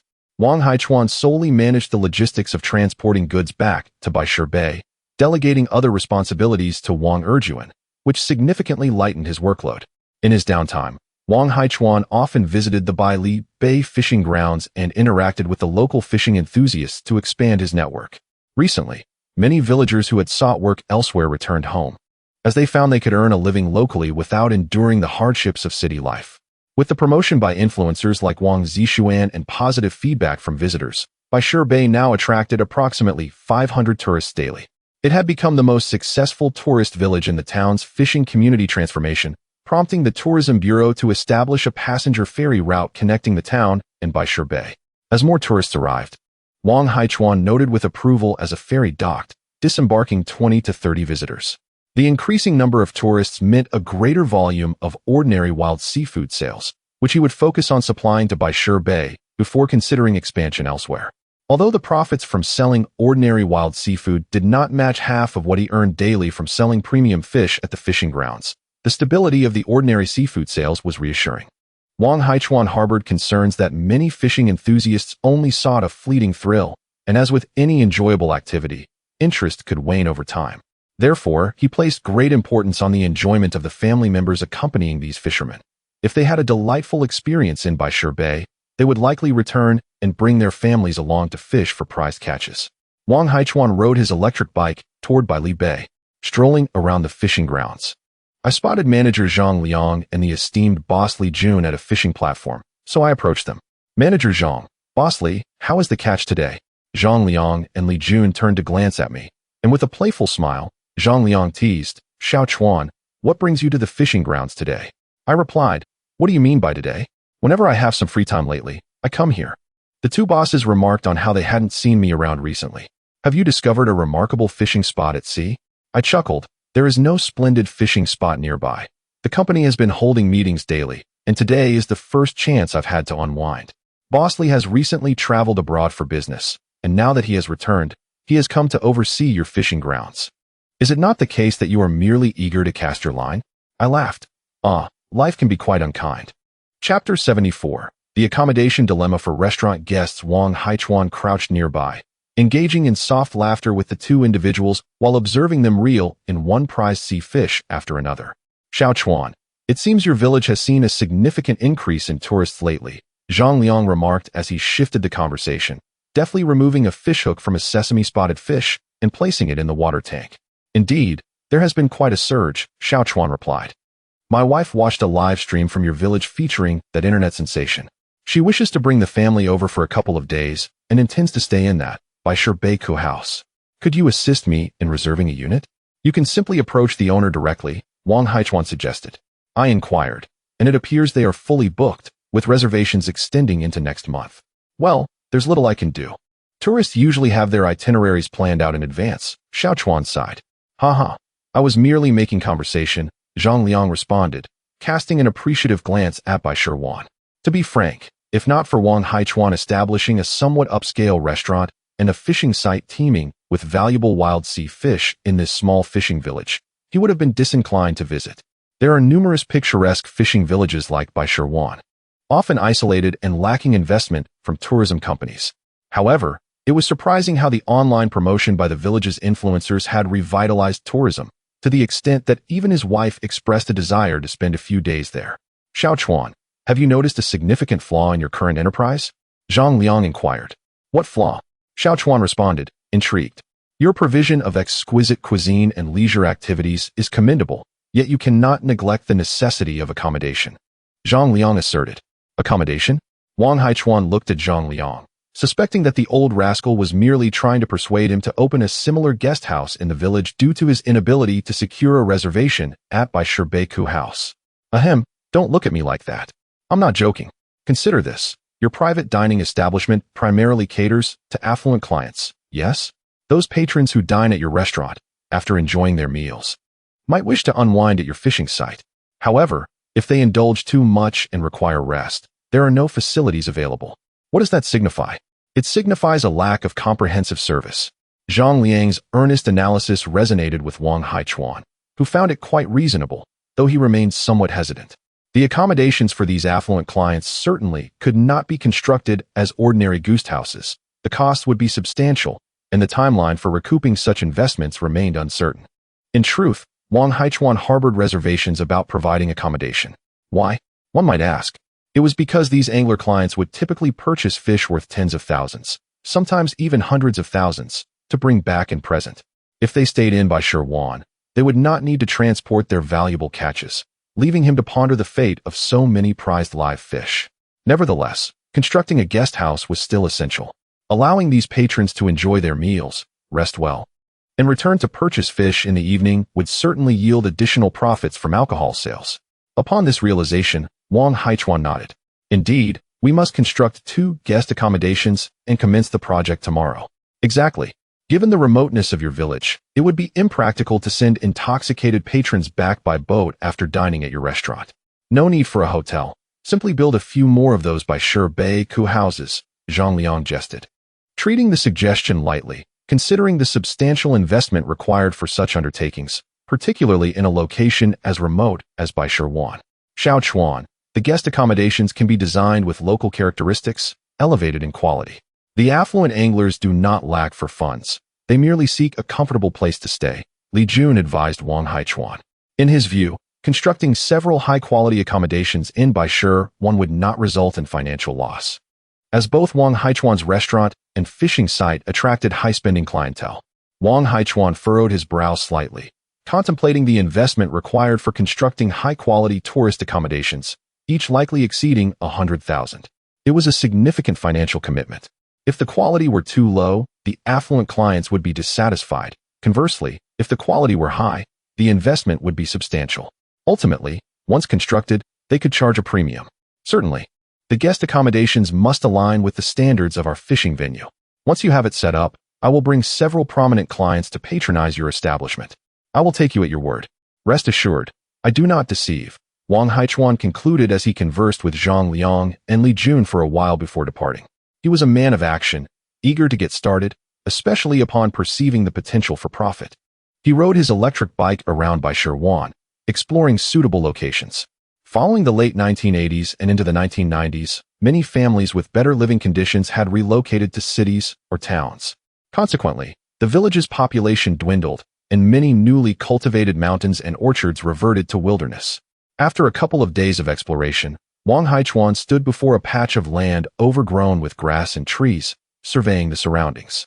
To the southeast, more than 1,000 meters away, lay two small bays frequented by white dolphins, with a stretch of sandy beach ahead, though it was marred by scattered gray and white stones, deterring tourists from visiting.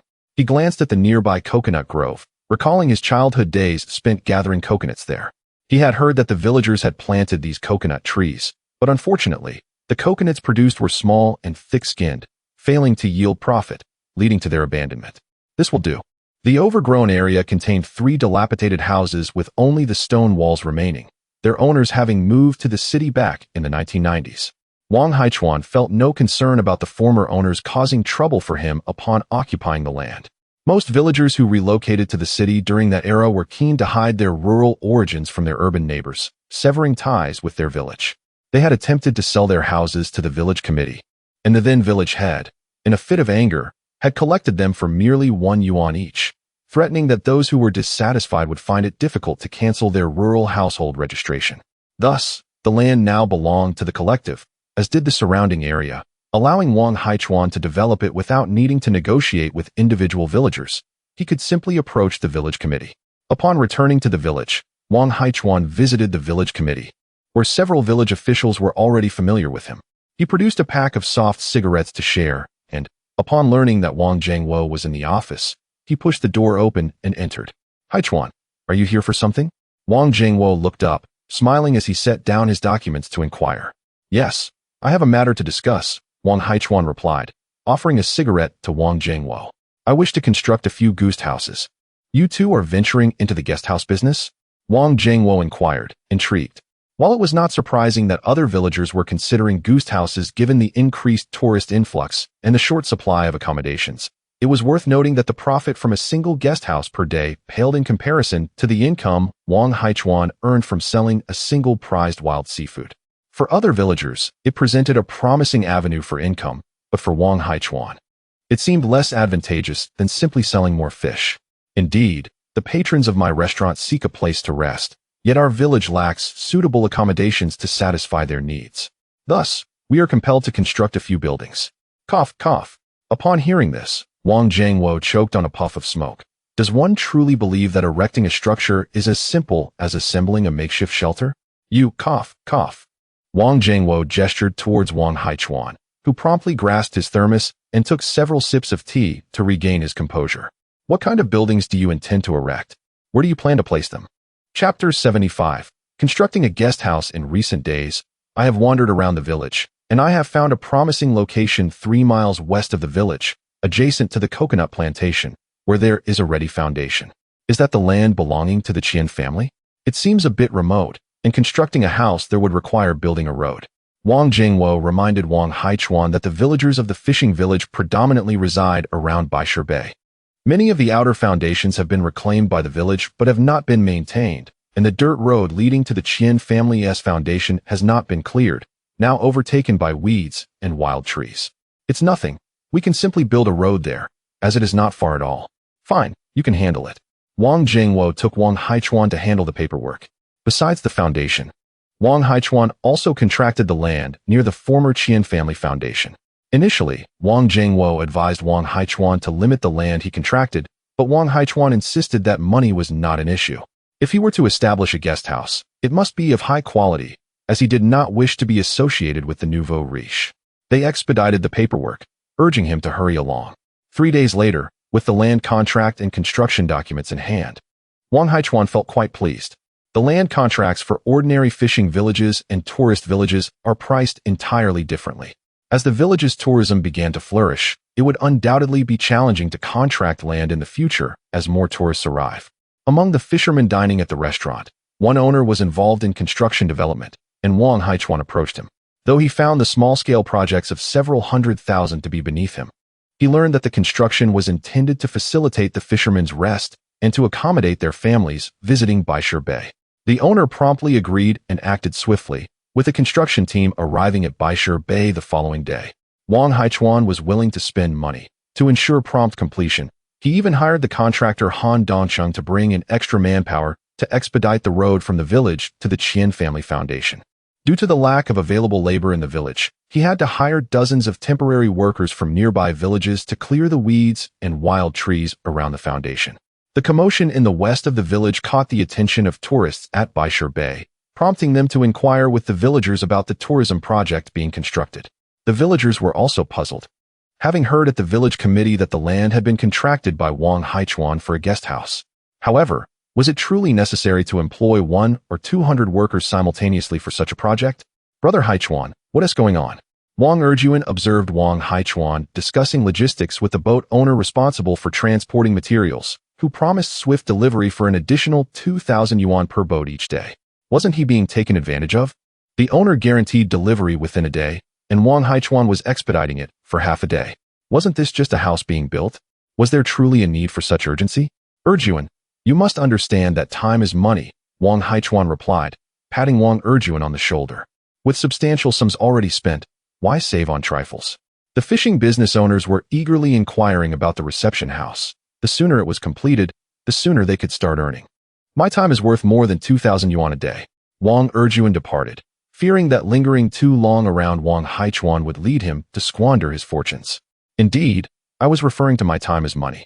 Wang Haichuan gazed at the construction site, where the weeds and wild trees near the Qian family foundation had been cleared, and the house had reached halfway through its construction. It appeared that both the house and its decoration could be completed within half a month. The reception house's construction depended on him, the financial backer, but he had not been able to focus on matters in Wangjia village lately, having only made trips every 3 days to transport batches of free-range chickens and wild seafood, never staying overnight. Let us finish this promptly. Wang Haichuan entered the village. The reception house was yet to be completed, and he needed to recruit staff to manage it in advance. Such stable wage jobs were highly sought after by many villagers, but the management roles required a professional, as the villagers were not suitable for the task. After pondering for a moment, he turned and walked towards Wang Zishuan's house. As evening descended, the village lights emitted a soft white glow. The lights in Wang Zishuan's house were fully illuminated. Wang Erjuan, along with his parents and uncle, resided on the first floor, while Wang Zishuan and 2 other female streamers occupied the second floor. Wang Haichuan greeted his uncle in the living room on the first floor before heading upstairs. Hey, Brother Haichuan, what brings you here? Wang Zishuan asked curiously upon seeing him at the door. Well, I have a matter to discuss. Wang Haichuan glanced at the other 2 women in the second-floor living room. Lindwood's smile made his heart skip a beat. But this was not the time for romantic pursuits. He turned to the other female streamer. Wuna, I am establishing a guest house in the village and need to recruit a managerial talent. Do you have any acquaintances in this field? Wang Haichuan inquired directly. There are some, but I am unsure if they would be willing to come. Wuna hesitated, contemplating. Baisher Bay is quite remote, and not a trendy fishing village. And managing a guest house might not appeal to her acquaintances. That's fine. Just help me ask around, Wang Haichuan replied with a smile. Noticing Wu Na taking out her phone, he observed her discussing the visits of the fishermen's families to the restaurant with Wang Zixuan. Oh, I will ask right away. Wu Na began sending messages, knowing that jobs were scarce and many of her classmates were unemployed. After inquiring widely, several friends replied, expressing disinterest in working in a fishing village, and those who showed any interest regarding the management role did not respond further. This left Wu Na feeling disappointed, as she did not wish to let Wang Haichuan down.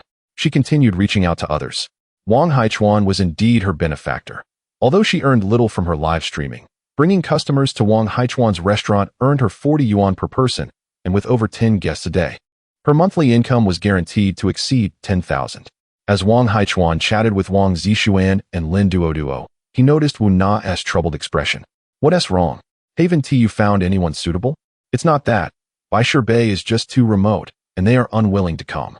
Wu Na showed Wang Haichuan the chat records, revealing that she had contacted over 10 unemployed friends in hotel management, but none had accepted the offer.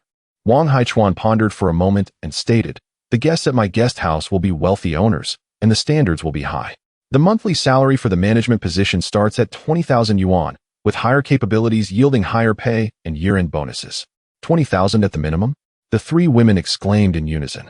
Many hotel management positions in the city barely exceed 10,000, and it is considered normal for rural guesthouse management to earn 5 or 6,000 yuan per month. Indeed, as long as they possess the capability. Wang Haichuan, weary of complications, hoped to find a competent manager to handle everything so he could rest, as satisfied guests would ensure the business thrived. The monthly salary of 20,000 equated to merely a few prized wild seafood transactions. All right, I'll reach out to more contacts. Wu Na swiftly took her phone and sent out a mass message regarding professional positions with a minimum monthly salary of 20,000, a rarity in the city. Without connections, the average worker would find such opportunities elusive. As she observed the flood of immediate replies, Wu Na felt a surge of elation. The tables had turned, and it was others seeking her out. I will head back first, Wu Na. Please inform me once you have found the right candidates, remarked Wang Haichuan, who had added Wu Na and, casting a glance at Lin Duoduo, proceeded to add her as well. Chapter 76. The Shell House of Baisher. A week later, Wang Haichuan's guest house was completed. It was designed, constructed, and decorated by a professional team, with the surrounding environment also expertly managed, matching the standards of a premium guest house. Wang Haichuan was willing to invest significantly, and with only 10 houses, 3 large and 7 small, he spent over 13 million yuan to finish the project in just 23 days. Accompanied by manager Zhang Liang and the prominent businessman Li Jun, Wang Haichuan arrived at the Baisher Bay guest house. Impressive, Haichuan, you truly have vision, remarked Li Jun, who had begun to view Wang Haichuan in a new light. Initially, Wang Haichuan's assets seemed insignificant compared to his own. His friends were either billionaires or individuals with extensive connections. However, Li Jun now considered Wang Haichuan as a friend. After all, the restaurant's long-standing supply of aged liquor was a testament to Wang Haichuan's unique opportunities. The exquisite wild seafood he offered was verified as high-quality, pollution-free domestic varieties. The mere fact that Wang Haichuan could consistently procure large quantities of rare seafood showcased his exceptional capabilities. Indeed, Xiaochuan, you've invested quite a sum into this guest house, haven't you? Zhang Liang expressed his astonishment, noting the swift completion of such a high-caliber establishment within a month. A considerable feat. The 3-meter-wide road leading to the guest house was paved with local gray-white stones, pressed flat by a roller. Alongside the road, in addition to the native trees, palm and coconut trees had been transplanted. The architecture of the guest house was comparable to the well-known lodgings in Hainan, adorned with white stones and shells, complemented by green ivy and reddish-brown roofing, exuding local charm. Very well, as long as we cater to you esteemed gentlemen, every penny spent will be worthwhile, Wang Haichuan remarked with a smile. Haha, you certainly have a way with words. Xiaochuan, you are a boss now too. As they stepped inside the guest house, a bespectacled young man approached them, leading them on a tour. This young man, named Su Yi, had been recommended by Wu Na as a managerial talent. Having previously held a mid-level management position at a 5-star hotel in a tourist area, Wang Haichuan entrusted him with the management of the Baisher Bay guest house. The Baishar Bay Guest House was the only high-end accommodation in the fishing village, featuring 3 large houses designed to hotel standards and 7 unique rooms blending traditional and modern elements. Su Yi guided Wang Haichuan, Zhang Liang, and Li Jun through the guest house and then outside. In the coconut grove to the right, several paths paved with white stones had been constructed, with the leaves and coconuts cleared for leisurely walks and camping. The left side featured a well-maintained forest, with a grassy area scattered with swings among the trees. Very nice indeed. In a few days, I shall bring my family here for some relaxation. My partner expressed a desire to stay with the children for a couple of days after her last visit. Now that arrangements are in place, I can enjoy some fishing as well, Zhang Liang stated, sharing a knowing glance with Li Jun. It was common for fishing enthusiast families to be less enthusiastic about fishing trips, often preferring to spend time together.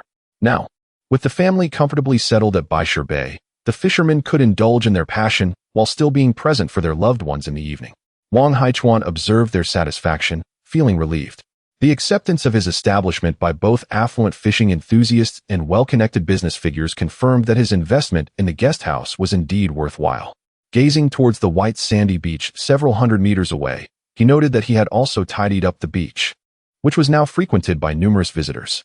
Shifting his gaze slightly to the left, he noticed a small bay where an observation platform had been constructed. During the planning phase, the designer had opposed this construction, arguing that the view was not ideal, as only a small bay was visible. Due to the significant noise from the guest house's construction, the 2 local white dolphins had not returned home. Aside from the villagers and a few regular tourists, most were unaware that the small bay was home to these dolphins. Wang Haichuan had not offered any explanations, as he had plans to bring in several more dolphins from the area near 1980, transforming the small bay into Dolphin Bay.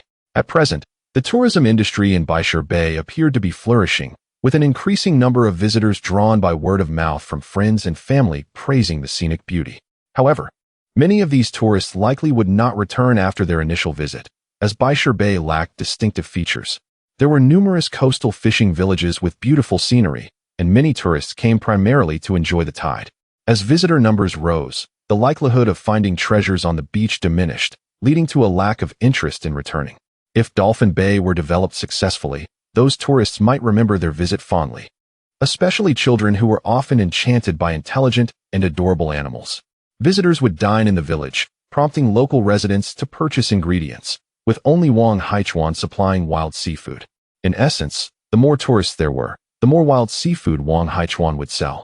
Moreover, establishing Dolphin Bay would alleviate some discontent among the families of fishing enthusiasts, as it seemed unreasonable for them to leave their loved ones behind while they indulged in fishing.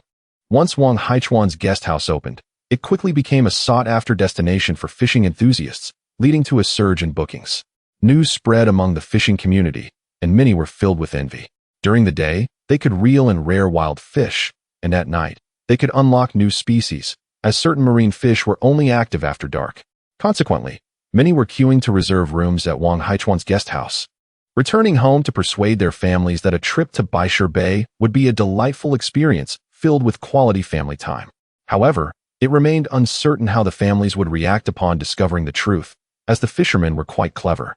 Meanwhile, the villagers were becoming increasingly agitated. Reports surfaced among those working at Wang Haichuan's guest house that the rates were rather steep, 500 yuan per room per day, and 2,000 yuan for a small house with a courtyard. My goodness, this means Haichuan's guest house is earning over 40,000 yuan daily.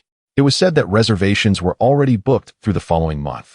In our village, several renovated guest houses have their rooms fully booked, with reservations extending a month ahead, correct? Indeed. You mentioned that my home has also undergone renovations, with each room priced at merely 100, yet it remains unoccupied. In my opinion, the issue lies with the exterior appearance of the houses. The guest houses in the village have adorned their facades with a layer of white stones and seashells, and have even planted several pots of climbing ivy, which enhances their aesthetic appeal. Tourists are drawn to visually pleasing accommodations. Furthermore, consider Wang Haichuan's guest house. Not only is the interior commendable, but the exterior, too, is embellished with a layer of white stones and seashells. I have overheard numerous tourists expressing admiration for the house, wishing to stay for a few days. This endeavor cannot be overly expensive, can it? How costly could it possibly be? As long as there are guests, the investment will quickly recoup itself. These visitors do not merely stay at the inn, they also order meals. Have you not noticed that guests at Wang Haichuan's guest house frequently dine at his restaurant? Chapter 77. After finishing the tasks at Baishir Bay, preparations were underway for supplies to Wang Jiakin. The first batch of renovated homestays in the village was eagerly sought after by visitors, and the reservations for Wang Haichuan's newly constructed homestay extended into the next month. The villagers seemed to have discovered a secret to wealth, promptly seeking to transform the exteriors of their homes. The local masons were quickly engaged, leaving those who were slower to seek help in the neighboring town. In their renovations, they emulated Wang Haichuan's homestay design, featuring exterior walls adorned with baishir shells, crimson rooftops, and pots of attractive climbing plants beneath the walls. Remarkably, this transformation attracted a significant increase in inquiries from potential guests, although the interior decorations still failed to meet their expectations. Nevertheless, the villagers were quite content. Even if their accommodations were not fully booked, a few visitors did stay, and daily meals sold increased by a table or two. Some villagers even revamped their interiors, leading to an even greater influx of guests. In just over 10 days, Wang Jiakin had undergone a remarkable transformation, with dozens of baishir shell houses adding a unique charm to the village. Wang Zixuan captured aerial footage with a drone, instantly drawing more tourists to explore the area. Village head Wang Jiangwo, accompanied by village officials, worked to persuade those villagers whose homes had yet to be renovated, pointing out that while others beautified their properties and welcomed tourists for profit, they remained stagnant. Adorning their exteriors with baishir shells and making simple interior upgrades wouldn't cost much, especially with government subsidies available for homestay renovations. Even if they had to borrow a little money, the burden would be manageable. Enough of this dragging the village backward, Wang Jiangwo exclaimed, slapping the table before striding out, mounting his second-hand motorcycle that emitted black smoke to visit the next household. The few young villagers exchanged glances. With the village head having spoken so plainly, there was little choice but to borrow money for renovations. Wang Haichuan observed the village's changes but focused his attention on his own homestay. After a few days of observation, his establishment was on the right track, and the fishing grounds had recruited 2 new employees. In the evenings, there were patrons fishing, necessitating night shift staff at the fishing venue. Zhang Shua summoned 2 of his comrades to assist. One employee was needed at the entrance, while another served to deliver water and late-night snacks to the fishing enthusiasts. These patrons had never encountered such attentive service at a fishing venue, and their satisfaction often led them to purchase several prized fish to take home. To accommodate the late-night snack deliveries, the restaurant also hired a young chef, Li Hong, whose culinary skills were commendable, and crucially, he was willing to work late hours. Such talent was nearly missed, had it not been for Wang Haichuan offering a monthly salary of 12,000. At 2 in the morning, in the restaurant's kitchen, the energetic young chef Li Hong stirred a large pot, savoring the enticing aromas as he expertly packaged the dishes. The butter crab fried rice, steamed green garb, and free-range chicken tofu soup were all prepared. Li Hong opened a video chat, and shortly thereafter, an employee arrived to take a photo for pickup. Chef Li, is the late-night snack for number 5 ready? Give it another 20 minutes. Once you finish with number 3, you can come back early. Sure, I didn't expect that after dark, this place would be busier than delivering takeout in the city. The young man responsible for late-night deliveries was Wang Haidiao, Wang Haichuan's cousin, who had previously worked in the city with a meager salary, surviving by delivering takeout on the side. His family urged him to return to the fishing village, but he was reluctant due to concerns about losing face. When Wang Haichuan mentioned in the family group chat that he wanted to hire a young person, several of his uncles and aunts vied for the opportunity, and ultimately, Wang Haidiao's father prevailed. Upon receiving the call from his father, informing him of the job with a monthly salary of 6,000, he immediately resigned and returned. For no other reason than the fact that his city job paid only 4,000, and his part-time delivery work added another 2,000, leaving him with little savings after covering high living expenses. However, upon his return, he found that Wang Haichuan still had him delivering takeout, as he was needed for both the fishing grounds and the homestay. What? Are you not happy? If you don't want this, I'll just call my younger brother over. Who said I'm unwilling? The restaurant owner is my cousin. Wang Haijiao replied proudly, whistling as he left with the large food container. Li Hong sipped some tea and checked the simmering pots. Excellent. 620 yuan has been credited. As Li Hong prepared late-night snacks, he earned a 10% share from each dish. Wang Haichuan's restaurant specialized in high-end wild ingredients, with each dish starting at several hundred yuan, even a seafood fried rice costing 300 to 400. In just a few days, his nightly bonuses from late-night snacks exceeded 2,000, surpassing his salary. Wang Haidiao also earned bonuses from his deliveries, receiving 10 yuan per order, completing 30 to 40 deliveries each night, which meant his bonus often exceeded his salary. Thus, Li Hong secretly wished that Wang Haijiao would struggle and leave, allowing him to bring in his own younger brother. Employees working night shifts at Wang Haichuan's establishment were all highly motivated, providing exceptional service, and knowing that if guests were satisfied, Wang Haichuan would genuinely reward them. After wrapping up matters in Baisher Bay, Wang Haichuan navigated his fishing boat to the county town. There, he visited the farmer's market and purchased 2,000 jin of fatty pork. Spotting a wholesale store offering discounts on frozen chicken. Boss, how long has this chicken been frozen? Don't worry, they are normal chickens raised for half a year, definitely not the young ones that are just a few months old. I meant how many years has it been frozen? Who freezes chickens for years? These are feed chickens that aren't worth much. Who would freeze them for that long? Wang Haichuan looked skeptically at the frozen chicken seller. If they hadn't been frozen for years, how could they be sold for 15 yuan each, especially for chickens weighing 4 to 5 jin? Boss, this chicken really hasn't been frozen long. A large poultry farm couldn't keep up last year, so they sold this batch of laying hens to the slaughterhouse. The slaughterhouse hasn't sold them all this year, so I bulk bought 2 tons. But I didn't expect these feed chickens to sell poorly, so I had to cut prices. The chicken shop owner sincerely spun his tail, and Wang Haichuan listened with genuine amusement, inquiring, how does the chicken taste? The flavor is a bit bland, lacking the aroma of free-range chickens, the owner replied, admitting that he had tasted it himself. With food safety inspections being so stringent now, if any issues arose from the sold chicken, it wouldn't just mean fines, but possibly jail time. Boss, I'm really not making any money on this frozen chicken. If you buy in bulk, I can offer you a better discount. I'm truly clearing out stock.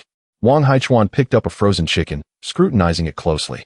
It was priced at 15 yuan each. Discounts were of little concern to him, primarily wary of the risk of stockpiling. I will take this one. He then seized a cleaver from the side and chopped the frozen chicken into several pieces, inspecting the meat closely. It had not discolored, indicating that it had not been frozen for an extended period. Please prepare 500 of these for me. Certainly, my friend. I will give you a further discount, making it 14 yuan each. Yes, please wrap them in plastic bags for me.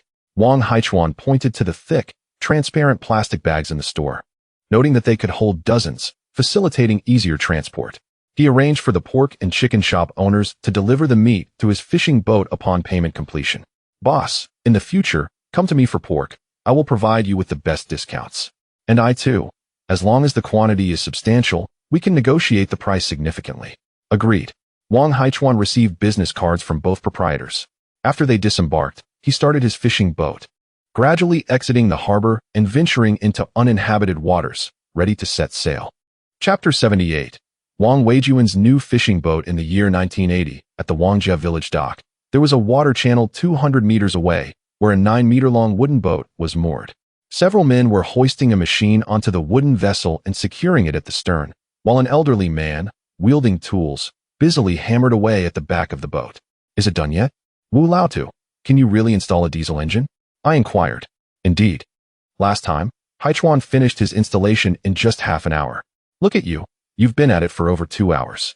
Wu Laotu, infuriated, puffed his beard and rose, brandishing his tools as if to strike. You lot, shut your mouths. I am a retired technician from the Fuzhou shipyard. I've seen all sorts of machinery. If you doubt my skills, you can do it yourselves. This diesel engine brought by Haichuan from Guangdao is quite advanced and different from what we have here. I must make continuous adjustments. If I don't get it right and you take the boat out to sea, it could capsize, understand? Half a month prior, Wang Haichuan noticed that the village was filled with hand-rowed boats. Considering that motorized boats were quite rare in the early 1980s, it was nearly impossible to order one without a collective. At that time, motorized boats merely had a diesel engine installed for propulsion. He brought over 10 old diesel engines and compatible propellers from the modern world. Although these engines were considered outdated elsewhere, in 1980, they were cutting-edge technology. It would be at least another decade before such engines would be manufactured on the mainland. Wang Haichuan perceived that installing a diesel engine on a wooden boat was relatively straightforward. It merely involved mounting the engine and the propeller at the stern. However, the experienced Wu Laotu had deeper considerations. The installation of a diesel engine on a wooden boat differs from that on a steel vessel. To put it simply, steel boats are heavy, allowing for a smoother propulsion from the diesel engine. In contrast, wooden boats are significantly lighter, and if propelled too swiftly, there is a risk of capsizing due to misalignment of the propeller when increasing power. The first boat in the village to have a diesel engine installed was owned by the militia captain, Zhang Daniu. After Wang Haichuan completed the installation on his wooden boat, it reached speeds comparable to a speedboat, attracting the attention of most of the village's youth. Unfortunately, not every fishing boat in the village qualified for a diesel engine. Smaller boats would find it a waste. There were only 5 fishing boats exceeding 8 meters in length, and the older ones were also deemed unsuitable for installation. Ultimately, only 3 boats were equipped with diesel engines, becoming the first motorized vessels in Wangjia village. The young villagers gazed longingly at the 7 diesel engines stored in the warehouse, contemplating how to acquire an 8-meter-long wooden boat to apply for one of those engines. Consequently, Wang Weijun persuaded his family to purchase a new 9-meter-long wooden boat. Upon returning to the village, he eagerly set about installing a diesel engine on it. Several youths looked at Wang Weijun with envy, realizing that with a new boat and a diesel engine, he was destined for success. The difference between a motorized boat and a hand-rowed boat is immense. Not only does the motorized boat travel farther, but when fishing, a hand-rowed boat spends an entire day moving from spot to spot, whereas a motorized boat can cover the surrounding waters of Wangjia village in just one day. Weijun, you are truly fortunate. How did you learn that the Liu family shipyard had crafted a new boat? Zhang Dania's younger brother, Zhang Erniu, asked curiously. My uncle told me. There is a villager in their village working at the Liu family shipyard, and upon hearing I wanted to buy a boat, he helped me make arrangements. Wang Weijun felt rather lucky himself. The Liu family shipyard was actually a small wooden boat workshop that had only just begun building boats this year. Originally, this new wooden boat was intended for someone from the neighboring town. However, due to his uncle's connections, they were willing to sell it to him in exchange for living supplies and cash. The Liu family succumbed to temptation and found a way to sell it to him. As for the original owner, he had only paid a deposit of 200 yuan, intending to pay off the boat within 2 years after delivery. The shipyard informed the original owner that the lumber mill was urging payment, necessitating a one-time settlement for the boat. If he couldn't pay, he would have to forfeit the new boat to repay the lumber mill. Unable to produce the full payment, the original owner had to give up. Fortunately, the Liu family was compassionate and decided that the next new boat would still be sold to the original owner, requiring only the deposit, with the balance due within 2 years. Weijun, how much did you pay for this new boat? After Wang Weijun finished explaining, a youth inquired. It cost me over 2,000. Without the living supplies, I wouldn't have managed. Wang Weijun calculated in his mind. Having given the Liu family shipyard 1,500 yuan in cash and providing over 400 jin of rice and oil as living supplies. That is quite expensive.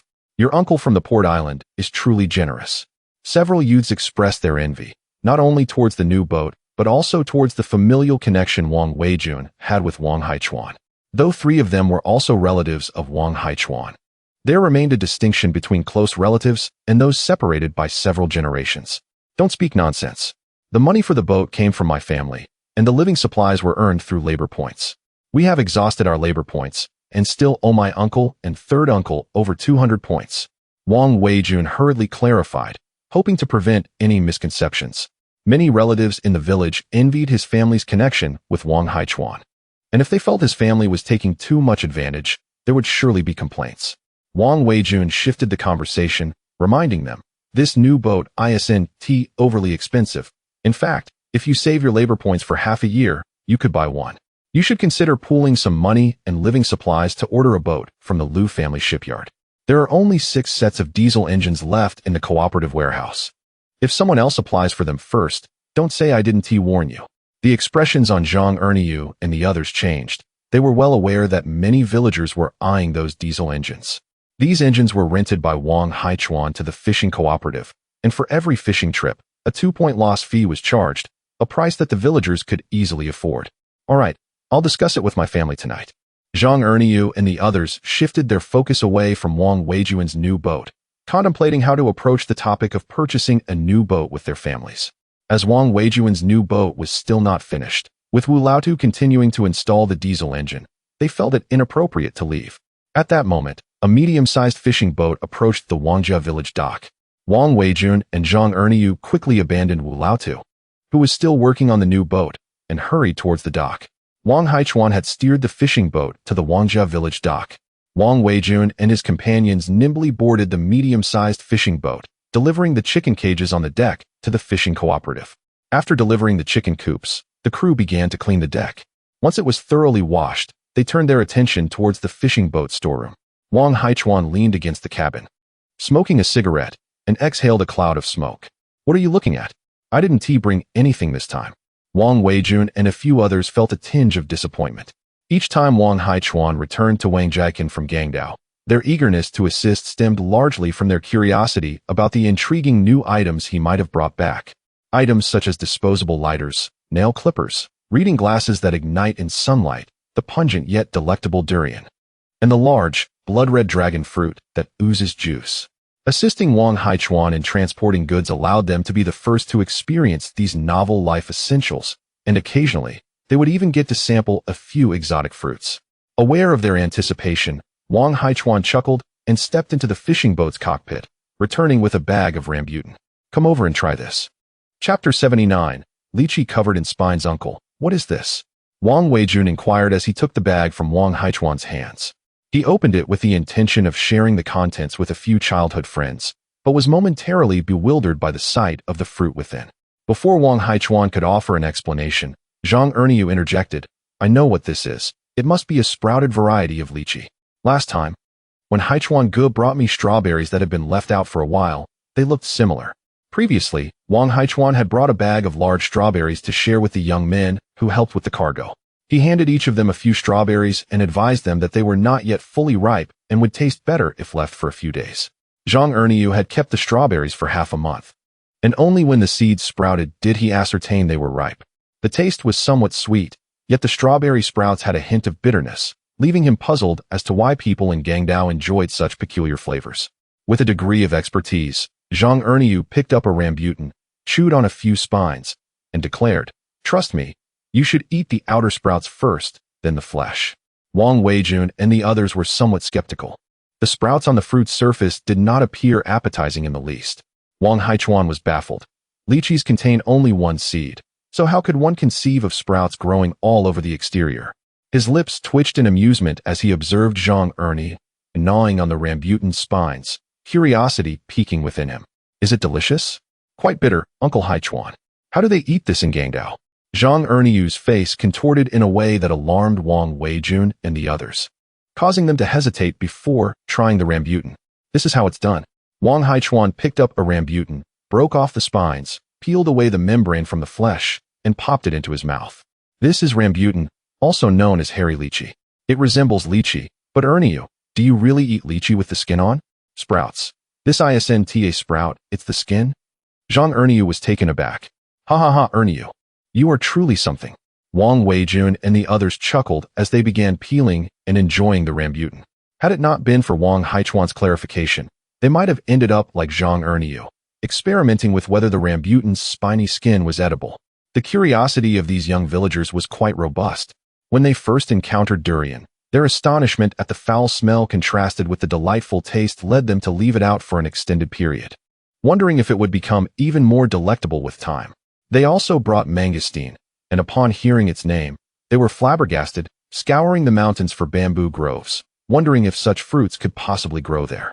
The amusing part was that Wang Haichuan had never seen a mangosteen tree himself, and they simply would not believe his fabricated descriptions.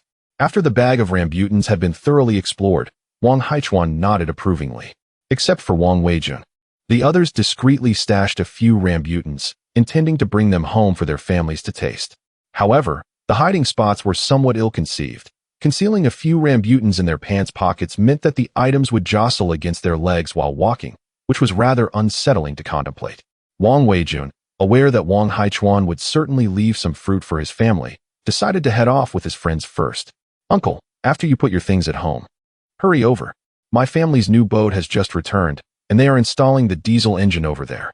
Come and help me take a look." Wang Weijun pointed towards the new boat, located 200 meters away in the water trough.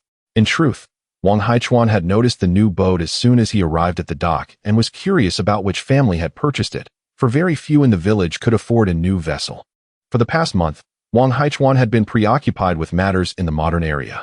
Each time he visited Wangjiakan, it was after ensuring that valuable live fish were transferred to his fishing boat, after which he would gather the ordinary seafood and free-range chickens needed for Beishuan and promptly return to the modern area. He glanced towards the new fishing boat belonging to Wang Weijun, then returned to the cabin to retrieve a few pounds of fruit before disembarking and making his way to Wang Fugui's home. In the yard of Wang Fugui's house, Zhang Lan and her eldest daughter-in-law stood by the fence, sorting through a basket of small sea shrimp, a delicacy that the men in the household relished. Her second daughter-in-law was seated beneath the large lychee tree mending fishing nets, while the third daughter-in-law washed clothes by the water basin. The younger children, with red-rimmed eyes, occasionally wailed, having been caught sneaking to the beach to catch fish that resulted in a muddy mess, leading to a beating. Even after the punishment, they stubbornly returned to play in the ditches. After being caught again, they continued to face repercussions, and having finished washing their clothes, they now hid around the house in nothing but their shorts. As Zhang Lan and her eldest daughter-in-law finished sorting the small sea shrimp, they prepared to step outside to glance beyond the fence, smiles spreading across their faces. "Haichuan, you've returned." No sooner had she spoken than the little ones darted from the house. "Young master, you're back. Young master, did you bring delicious snacks?" "Wah, young master, my mother hit me. Twice." The children flocked to the yard entrance, clamoring to welcome their young master home, their eyes fixed on the plastic bag he carried. "Here. Each of you can have 3, no more. If you take more, you'll have to give them to your grandmother next time. All right, let us see what delicious treats we have. Don't snatch." As Wang Haichuan extended the bag forward, the children eagerly seized it and scampered into the house. "Haichuan, why have you brought more fruit again?" Fugui mentioned that the fruits from Gangdao aren't cheap. Zhang Lan expressed concern upon seeing the large bag of fruit Wang Haichuan had brought, hurrying into the house to prevent the children from devouring the contents too quickly. "Uncle, have some water first." His eldest niece handed him a glass of cold water after entering the house. Wang Haichuan accepted the cup and took a few sips, having barely settled for a few minutes when Wang Weiguo returned. "Uncle, are you heading back to Gangdao tonight?" Wang Weiguo inquired, noting that Wang Haichuan had been coming in the mornings and departing by evening, as the fishing cooperative needed to prepare goods for his return to Gangdao. "No, I finished my tasks. For the next week, I'll only need to go over once or twice to deliver goods." Wang Haichuan shook his head. After a month of busyness in the modern area, he planned to rest in Wangjiakan for a few days before proceeding. "By the way, this time I brought some pork and chicken. You all can discuss how to exchange it with the villagers." "Chicken too? Was there a problem with the chickens sent from the village last time?" Wang Weiguo asked, a hint of guilt in his voice. The fishing cooperative had received nearly 10,000 chickens last month, all temporarily housed in various village homes. Every 3 days, they supplied Wang Haichuan with 500 or 600 chickens to take back to Gangdao. And now half of them remained unclaimed. In the village, there are a few frugal villagers who, while assisting in raising chickens, wish for the birds to lay eggs yet are reluctant to provide ample nourishment. After a month of care, even the chickens entrusted to the cooperative have grown thin. Upon discovering this issue, Wang Weiguo instructed the villagers to send the emaciated chickens to the boat. However, when Wang Haichuan arrived, he forgot to inform him about this matter. The last batch of chickens taken to the company did not raise any concerns. Nonetheless, it is imperative that we remain vigilant, as we pride ourselves on selling with integrity and must avoid any deceit. In truth, there is no significant issue with the local chickens being underfed, yet Wang Haichuan seizes the opportunity to admonish Wang Weiguo, ensuring that they do not fall prey to their own traps while attempting to deceive outsiders. Rest assured, in the coming days, our fishing cooperative will send personnel to inspect the conditions of the chickens being cared for by each household. Wang Weiguo hurriedly responded. After delivering his admonition, Wang Haichuan added, "The chickens I brought are foreign white-feathered varieties, known for their abundant meat, though their flavor is rather mediocre. Uncle, chicken meat all tastes the same, as long as there is plenty of it." Chapter 80. The Welfare of the Fishing Cooperative. Labor points for meat, little uncle. Many villagers are reluctant to slaughter chickens for the new year. Who even cares whether the white-feathered chickens are tasty or not? Wang Weiguo sensed that his little uncle had become too accustomed to the good life on Gangdao, and had perhaps forgotten that just a few years ago, before venturing to Gangdao, our family rarely tasted chicken. Wang Haichuan reflected on this and realized he had worried unnecessarily. Although the flavor of free-range chickens differed from that of feedlot chickens, in this era, villagers seldom enjoyed chicken, and simply having meat was sufficient for them. Upon learning that Wang Haichuan had brought 1,000 pounds of pork and several hundred meat chickens, Wang Weiguo joyfully returned to the fishing cooperative to discuss matters with other officials. Wang Haichuan, intending to speak with Wang Fugue or Wang Weiguo, drank a few sips of cold water before setting out towards the village dock. At this moment, Old Man Wu had already installed the diesel engine and propeller on Wang Weijuan's new fishing boat. "All right, you may now test it," Old Man Wu declared after measuring meticulously to ensure the propeller was positioned at the center of the stern, with a width discrepancy of less than a millimeter. "Quickly push it out. Let us enjoy some time at sea." Wang Weijun and his companions immediately boarded the vessel, carelessly discarding Old Man Wu's tools overboard. Last time, when Wang Haichuan helped Zhang Daniu install a diesel engine and propeller on his boat, it took just over half an hour. Yet, Old Man Wu had spent over an hour installing the diesel engine and another hour for the propeller. Were it not for his advanced age, Wang Weijun and his friends might have considered giving him a good thrashing for his slowness. "How dare you toss my tools overboard?" Old Man Wu exclaimed. Hey, sorry, Wu Yi, we were just too excited. Please don't take action." Wang Weijun quickly apologized upon seeing Old Man Wu lift his paddle, tossing him a pack of cigarettes as an act of contrition. Zhang Erniu hurried to help Old Man Wu retrieve the tools that had fallen into the water, hoping to avoid a real beating. The others pushed the newly equipped boat out from the dock back into the sea. "Little uncle, may I borrow some diesel?" Wang Weijun called out as he spotted Wang Haichuan approaching the dock.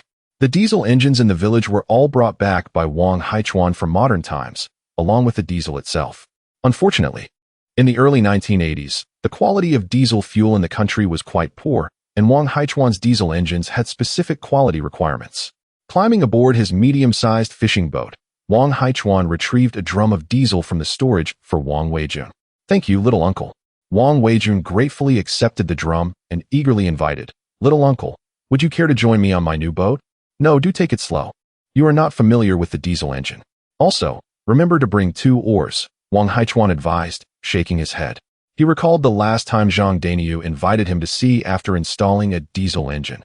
The man drove the boat like a reckless fool, resulting in several near capsizes due to his unfamiliarity with the engine.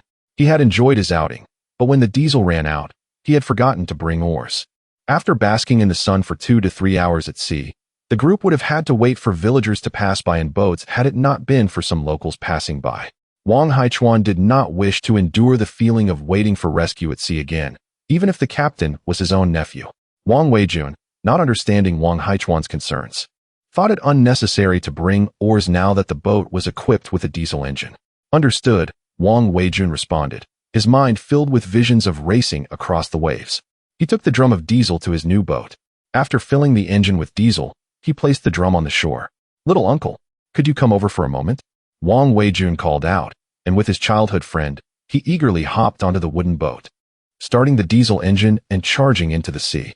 "You never heed advice. You'll realize your folly when you return home," Wang Haichuan thought, observing Wang Sanye's stern expression at the dock, then glancing at the splashes created by Wang Weijun's wooden boat slicing through the waves. Since coming to Wangjiakan, Wang Weijun had seemed to unleash his youthful spirit, becoming less mature than before. As an immature man and a father of 2, Wang Weijun had been reprimanded increasingly by his father, Wang Fugue, over the past 2 months. After the incident with Zhang Daniu running out of diesel at sea and forgetting to bring oars, Wang Fugue had nearly convened a village meeting to have Wang Weijun reflect on his actions. Wang San, overseeing the dock, had taken it upon himself to ensure that before any village motorboat set sail, a check was made to confirm the presence of diesel and oars. He had clearly observed the situation on Wang Weijun's boat just now. Aside from a single bamboo pole, neither of the essential items was on board. Wang Sanye's decision not to intervene was aimed at allowing Wang Weijun to learn from his mistakes. Fortunately, with the village patrol team nearby, any issues could be readily addressed, but if all went well, he would report back to Wang Fugue. Wang Haichuan could already envision the consequences awaiting Wang Weijun at home that evening. Wang Fugue would likely brandish his belt, while his 2 dutiful sons would cheer him on. Beating is not ideal. Perhaps we could suggest using a bamboo stick instead? Later that afternoon, around 4 o'clock, Wang Weiguo and others spread the word that the fishing cooperative had received a new supply of pork and chicken, urging villagers to quickly exchange their labor points for meat.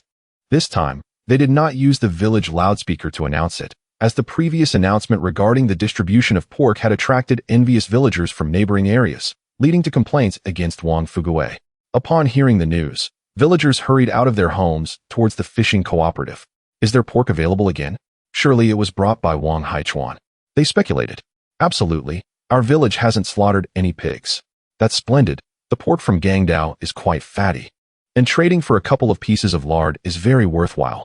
They excitedly discussed as they made their way.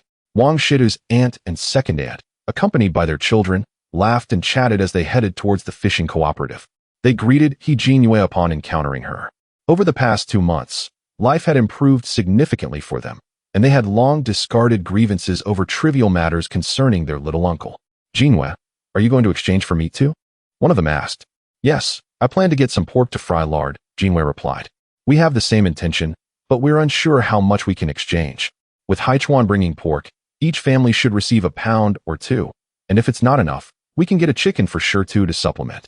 He Jinyu, with a basket in hand and a serene smile gracing her face, has embarked on her daily tasks at the fishing cooperative, earning 5 to 6 work points each day, sufficient to provide for herself and her son.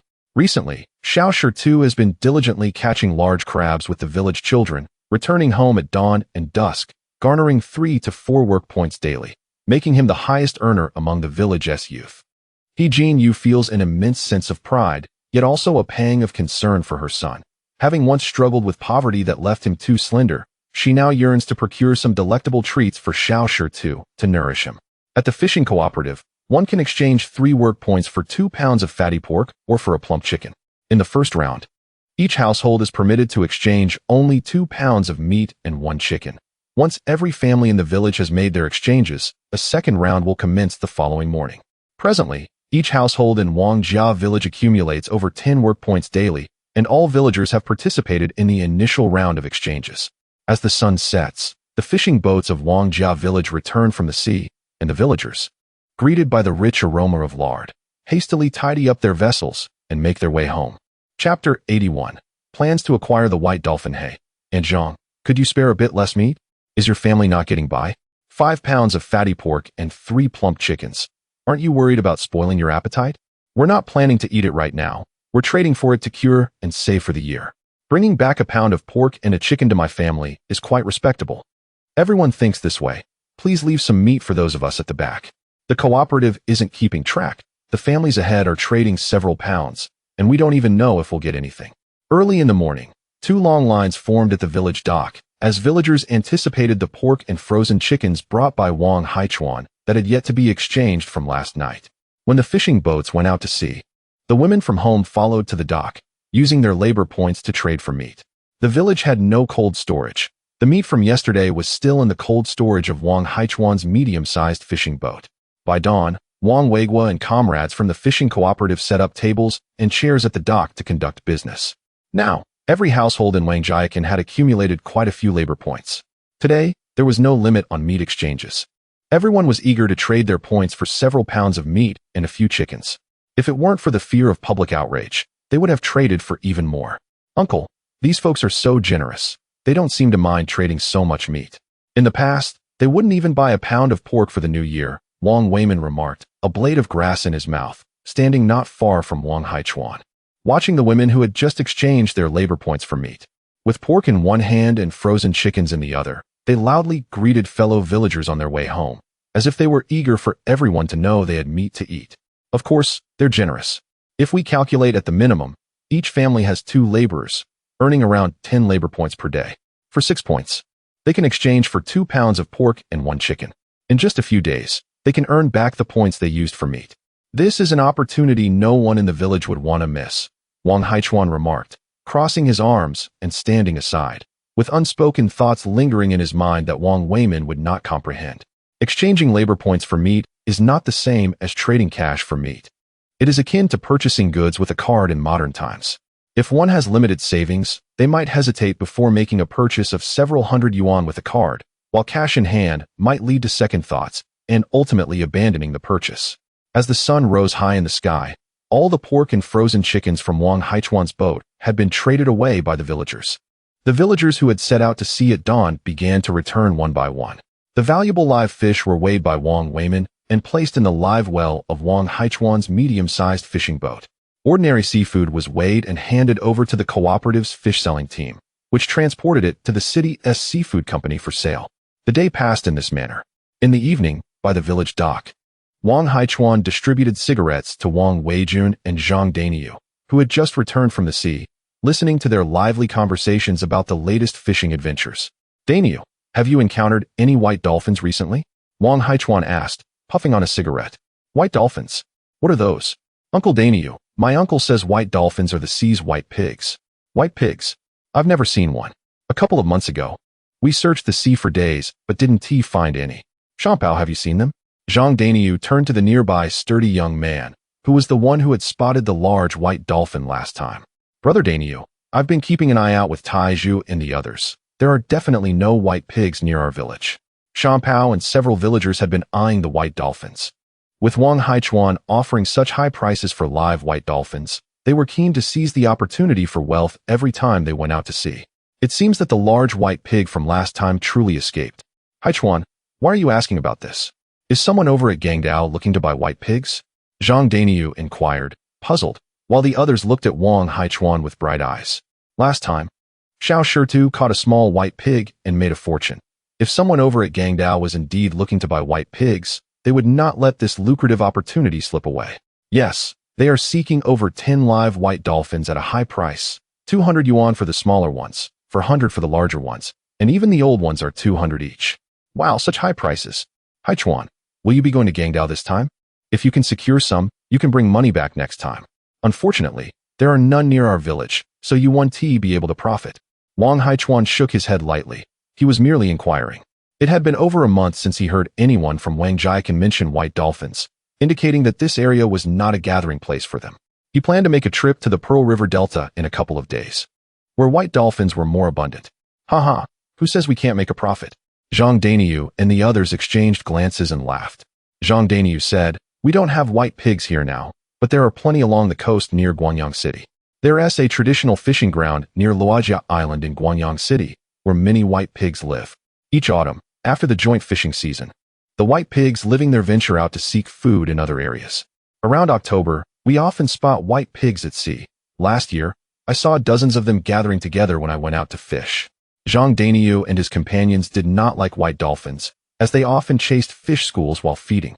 Sometimes, when they found a school of fish and prepared to cast their nets, the white dolphins would come in, scattering or driving away the fish. Their fishing boats were all hand-powered, moving slowly and unable to catch up with the fish schools. If the schools swam out to deeper waters, their efforts would be in vain. The villagers had no means to deal with the white dolphins. Adult white dolphins weighed several hundred pounds and were clever, making them difficult to catch. Even if a few families cooperated to encircle them, selling them would be challenging. So the villagers never thought to pursue white dolphins. Now that Wang Haichuan was offering high prices for white dolphins, Zhang Daniyu and his companions realized the opportunity for wealth had arrived. Haichuan, we'll go catch those white pigs for you tomorrow. Zhang Daniyu and his friends promised, then began discussing how to catch the white dolphins. Catching white dolphins could only be done with a net. They were swift, and hand-powered boats couldn't keep up, necessitating the use of motorized boats. Currently, there were 4 motorized boats in Wangjiakan, one belonging to Zhang Daniyu and one to Wang Weijun. With such a lucrative opportunity at hand, the other 2 families would surely not refuse to join in. That evening, Zhang Daniyu and the others gathered the other 2 families at Wang Fugui's house, where they deliberated for a long time. The next day, Wang Haichuan set out to sea on his medium-sized fishing boat, followed by the villages 4 motorized boats departing from the village dock. On the sea, Zhang Daniyu's motorized boat led the way, with the other 3 boats from Wangjiakan flanking it on either side, escorting Wang Haichuan's large fishing boat in the center. On the maritime route to Guanyang City, the sight of the approaching vessel prompted local fishing boats to swiftly steer clear, thereby averting numerous potential inconveniences. Uncle, we have arrived near Luojia Island, exclaimed Wang Weijun, who had rushed to the helm with palpable excitement. Have we? Use the binoculars to diligently scan the waters for the white dolphins, rather than merely posturing at the bow, replied Wang Haichuan, glancing out toward the distant sea before retrieving a pair of binoculars from a box and handing them to Wang Weijun. Wang Weijun's newly acquired diesel-powered vessel was entrusted to his childhood friend and his son. Upon boarding Wang Haichuan's medium-sized fishing boat, he brandished a small red flag, standing proudly at the bow and occasionally signaling with other motorboats from the village. Before long, 5 fishing boats from Wangjia village lined up, commencing their search for the white dolphins across the expanse of the sea. Chapter 82. The local fishermen of Luojia Island seek trouble at this moment. The waters surrounding Luojia Island were dotted with numerous small wooden boats casting nets to fish. The fishermen here far outnumbered those from Linhai County, as this region has long been a traditional fishing ground where villagers rely on fishing for their livelihoods. Unlike Wangjia village, where fishermen also cultivate grains and other agricultural products as side ventures, the locals here are solely focused on fishing. When several unfamiliar fishing boats intruded into this area, the local fishermen became highly vigilant. More than a dozen small wooden boats converged towards the unfamiliar fleet. In the early 1980s, each fishing village fiercely guarded its adjacent waters. Outsiders attempting to fish in their territories were viewed as if they were trespassing into one's fields to harvest crops. Particularly in traditional small to medium-sized fishing grounds, any outsider attempting to fish, except for state-owned vessels, would face resistance from the locals. Zhang Dainiu and his companions noticed more than a dozen small boats surrounding Wang Haichuan's medium-sized fishing vessel and hurried to unite with him. "Hey, where are you from? Do you have an introduction letter?" shouted a burly man with a dark complexion, brandishing a harpoon from the bow of a leading wooden boat. "We are from the neighboring city, here to find the white dolphin, not to fish," Zhang Dainiu shouted back, as they had no intention of fishing during this visit. Prior to their departure, Wang Fuguwei had instructed them to capture only the white dolphins to avoid conflicts with the local fishermen. Fishermen venturing out to sea often had a temperamental disposition. "Only seeking white dolphins? Do you think I can be easily deceived? Do you have a fishing introduction letter? If not, we will board your vessel to inspect," the local fisherman insisted. Sensing that Zhang Dainiu's group could be easily intimidated, the small wooden boats began to approach the medium-sized fishing vessel. Seeing their aggressive approach, Zhang Dainiu was infuriated. He retrieved a Type 56 rifle from the cabin and shouted at the approaching boats, "You think you can rob us? Believe me, even if it means breaching regulations, I will not hesitate to fire." The fishermen from the other 3 boats belonging to Wangjia village also brandished their weapons towards the small boats. They were acutely aware that the local fishermen had ulterior motives and would seize any opportunity to rob them. "Don't shoot. We are law-abiding citizens," one of the local fishermen pleaded. "Bah, what law-abiding citizens? We are comrades." The individuals aboard the small boats were terrified and quickly raised their hands in surrender. "This is disgraceful. Carrying guns while fishing at sea. Are you pirates?" Wang Haichuan was taken aback by Zhang Dainiu's actions and gazed at the encroaching boats in disbelief. He thought to himself that the so-called simplicity of the early 1980s was merely a facade, as the true nature of individuals could not be discerned once they set sail. To avoid further escalation, Wang Haichuan swiftly left the cabin and called Zhang Dainiu aboard the medium-sized fishing vessel, requesting the local fishermen to send a representative on board. The representative sent was the burly man who had shouted earlier, accompanied by 2 young fishermen and 1 middle-aged fisherman. Once aboard the medium-sized vessel, the middle-aged fisherman lit a cigarette and surveyed the boat. After noticing Zhang Dainiu's rifle, he remarked, "Comrade, is it illegal to carry guns while fishing at sea?" "Humph. I am the militia captain of our village. Carrying a gun to protect the villagers' safety is not against the law. What about you? Under the guise of fishing, you are attempting to rob outsiders. How is that not illegal?" Zhang Dainiu retorted defiantly. "I am also a militia captain. Our squad leader merely wants to know on what grounds you insult us. When have we ever robbed anyone?" The burly man responded, though the last part of his statement lacked conviction, as their intentions were rather transparent. Sighing, the middle-aged fishermen reflected on how their village's fishermen had become lax in actual fishing since they began intercepting foreign boats for easy gains. Casting nets for fish was far less lucrative than stopping outsiders and demanding bribes for passage. "What do you intend to do with the white dolphins?" he inquired, deliberately omitting mention of any fishing introduction letter, as it was irrelevant to them. Wang Weijun proudly declared, "What else could we do? Of course, we intend to sell them." Wang Haichuan swiftly slapped him on the back of the head, signaling Zhang Dainiu and the others to refrain from speaking carelessly. "Uncle, you hit. Woo woo woo."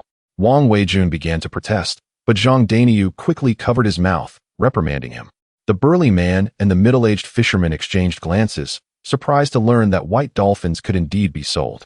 Clearing his throat, Wang Haichuan smiled and explained, It is as follows. The Provincial Marine Biology Research Institute has commissioned us to catch a few white dolphins for research purposes. Seeing that Wang Haichuan did not appear to be a fisherman, the group was skeptical of his claims. Wang Haichuan, casting a sidelong glance at them, continued, "The Research Institute offers a reasonable purchase price, which is why we specifically came to your area to catch white dolphins. Many people know that there are plenty of white dolphins here. Why hasn't the Provincial Research Institute sent anyone to collect them from us?" The burly man questioned, somewhat disgruntled.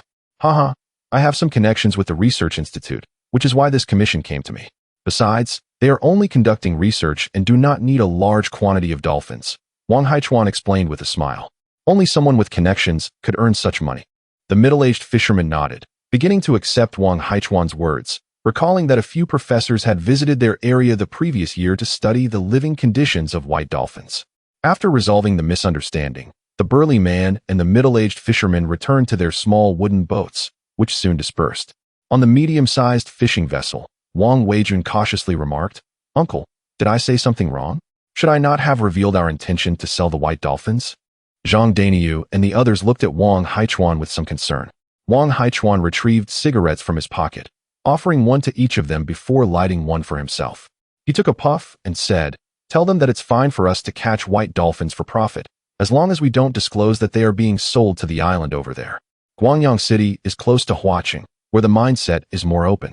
Influenced by Huaqing, many here are aware that there is wealth to be found on the island.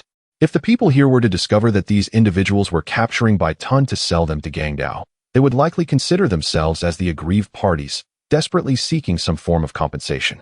Should they fail to gain any advantage, they would undoubtedly seek to create trouble for themselves. As long as they could capture by ton, Wang Haichuan would not mind spending a bit more money. However, he felt a strong aversion towards the actions of these individuals. Initially, he intended to consult local fishermen about where by ton could be found in abundance, but now he was disinclined to allow them to profit from this endeavor. After all, he had 5 motorized boats at his disposal, and with a diligent search, he was confident they could locate them. It was time to swiftly seek out the by ton. In 2 hours, we would dock for a meal. After finishing their cigarettes, Zhang Daniyu and the others took some water from Wang Haichuan's boat back to their own.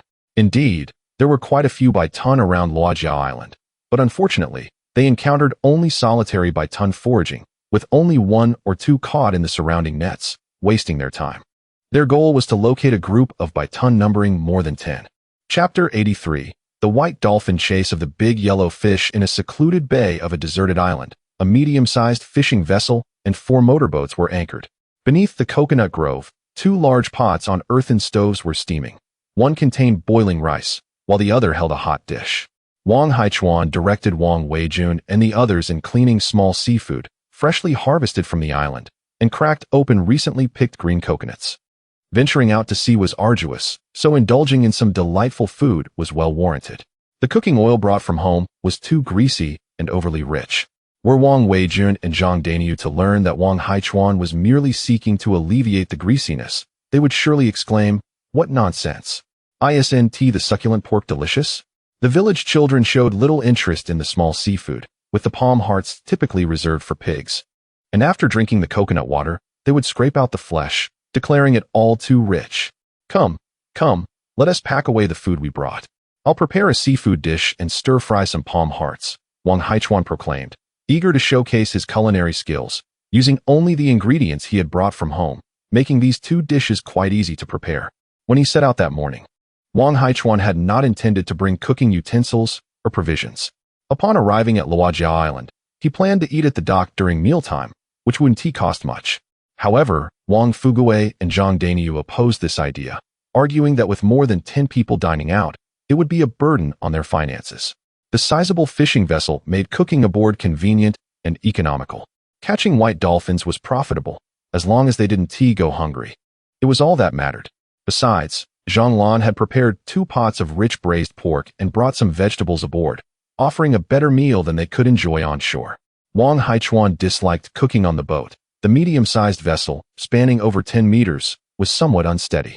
With the means to dock, why cook at sea? Ignoring Zhang Daniyu's objections, he steered the fleet to the deserted island, informing them that capturing the white dolphins was not as urgent as they had imagined. Only then did Zhang Daniyu and the others assist Wang Haichuan in transferring the cooking utensils and food to the shade of the coconut trees, observing Wang Haichuan indulge in the luxurious habits he had acquired in Gangdao. The principle of deliciousness holds true in every era. While helping Wang Haichuan prepare the dishes, Zhang Daniyu and the others were expressions of dismay. Yet, at mealtime, they devoured their food with gusto. After quickly finishing the seafood dish, even Zhang Daniyu seized the broth to mix with his rice. Poor Wang Haichuan could only salvage the pieces of braised pork devoid of fat and settled for the stir-fried palm hearts, consuming 3 bowls of rice. As the sun shifted westward, the fleet comprising a medium-sized fishing vessel and 4 motorboats swayed in the waters near Luojia Island. The local fishermen were aware that several external vessels had come searching for white dolphins today. Typically, the local white dolphins lived in single-parent family units, making it challenging to find them in groups. Occasionally, Wang Haichuan encountered 2 or 3 dolphins together and contemplated calling the other motorboats to join the hunt. However, he soon realized that deploying a surround net to capture a dolphin would take 3 to 4 hours. At such a pace, capturing a dozen dolphins would take 2 or 3 days. As he gazed at the horizon where the sky and sea gradually turned orange, Wang Haichuan could not resist pulling out a cigarette and exhaling smoke, pondering whether they would return empty-handed without encountering a pod of dolphins today. Just then, an excited voice rang out from the bow. "Uncle, we found them." Wang Weijun dashed into the cabin, beaming with joy. "Uncle, Chenbo's boat has spotted a pod of dolphins." Chenbo signaled that they had discovered at least 20 dolphins to the southwest. "That is wonderful. Quickly inform the others to converge," Wang Haichuan commanded, steering the boat southwest. Wang Weijun returned to the bow, energetically signaling with flags. The crew on the other boats noticed the commotion on the medium-sized fishing vessel and began to steer their boats southwest in response. Under the glow of the setting sun, white figures occasionally broke the surface of the water, leaping and twisting, emitting a series of chirps and clicks. In the cabin, Wang Haichuan used binoculars to observe the nearby sea, where the medium-sized fishing vessel was taller than the others from Wangjia village, allowing him to see more clearly. Over 30 dolphins surfaced, surrounding a school of fish as they foraged. Suddenly, Wang Weijun exclaimed, "Uncle, the dolphins are chasing the big yellow fish." "Are you certain?" Wang Haichuan's heart raced as he quickly inquired. Wang Weijun signaled with the flags again, glancing at the responses from the other boats. "It's definitely the big yellow fish. Uncle, listen closely. Can you hear the many gaga calls? That is how the big yellow fish sound." Wang Haichuan listened intently, and, apart from the joyful calls of the dolphins, he could faintly discern sounds reminiscent of ducks. "What on earth? Why are these dolphins feasting on the big yellow fish?" Wang Haichuan cursed under his breath, as the sunset cast an orange hue across the sky and sea. Initially, he had thought he saw some dolphins with golden-hued fish in their mouths due to the sunset's reflection, never suspecting they were big yellow fish. Without needing to be instructed, Zhang Daniyu and the others swiftly deployed the surround nets. Both dolphins and big yellow fish held significant value. The surround nets, also brought over from modern times by Wang Haichuan, measured 1,500 meters in length. The 4 fishing boats from Wangjia village busily cast their nets, encircling the pod of dolphins and the school of big yellow fish in a large circle. At this moment, the dolphins within the encircled area were blissfully consuming the big yellow fish, oblivious to the nets surrounding them, as local fishermen had never developed a habit of capturing dolphins. "How brazen!" Wang Weijun exclaimed. "Notify the others to expedite the netting process. We cannot allow these foolish creatures to devour all the big yellow fish." Wang Haichuan shouted angrily as he spotted a large white dolphin emerging from the water with a big yellow fish weighing at least 10 pounds in its mouth. "Damn it! Are they wasting wild big yellow fish worth 2 to 300,000 like this? I'll remember you." Wang Haichuan trained his binoculars on the dolphin flaunting the big yellow fish, noting its distinctive features, including 3 gray patches above its eye. Zhang Daniyu and the others were equally incensed at the sight of the dolphins. While they could eat, it was infuriating to see them bite into the large yellow fish, taking only a few bites before discarding them. Did they not realize that the flavor might vary from fish to fish? If it weren't for the fact that each dolphin was worth at least 200 yuan, they would have already taken up their harpoons to give the dolphins a good thrashing. The 4 fishing boats from Wangjia village quickly tightened the surround nets, slowly reducing the encirclement, with Wang Haichuan trailing behind in the medium-sized fishing vessel. At that moment, the dolphins within the enclosure began to sense something was amiss. Although it remained uncertain if their intelligence had faltered, typically, they would leap above the surface of the sea, landing in another location. However, now encircled by nets, they seemed not to consider jumping out of the water to escape, but instead, like the large yellow croaker, they scurried about, colliding with the nets. As the encirclement shrank to merely a dozen meters, the white dolphins within the net surfaced. Wang Haichuan cracked his knuckles in preparation to seize the large net and ensnare the white dolphins, bringing them aboard the vessel. Having upgraded the fishing boat to a medium-sized craft, his strength had surged to over 500 pounds, making the lifting of a white dolphin weighing up to 400 pounds a trivial task. Unfortunately, Wang Weijun did not afford Wang Haichuan the opportunity to boast. "Uncle, you go and steer the boat to fetch Uncle Daniu and the others. When the time comes, you will navigate the boat while I, along with Uncle Daniu and the others, capture the white dolphins." Chapter 84. Enclosing the big yellow croaker. As the sun began its descent, the waters surrounding Luojia Island were painted in hues of orange. A fleet of small fishing vessels prepared to conclude their day's toil and return home.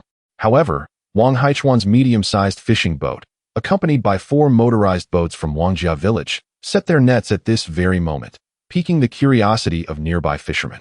As the small boats gathered, animated discussions ensued. "Why are those boats from afar only setting their nets now? They must have just come out to fish this afternoon, right? How do you know that?" "Haha, everyone here knows that those boats are here to catch the big yellow croaker. Is it really necessary to set such an extensive net? The way those 4 motorized boats are enclosing their nets resembles the operations of a fishing company during the autumn catch. I understand. They are targeting the big yellow croaker schools. I initially spotted a school over there and was planning to cast my nets, but those boats set their nets first. Their net is impressively long, at least over 1,000 meters. We don't have nets that long around here, do we?"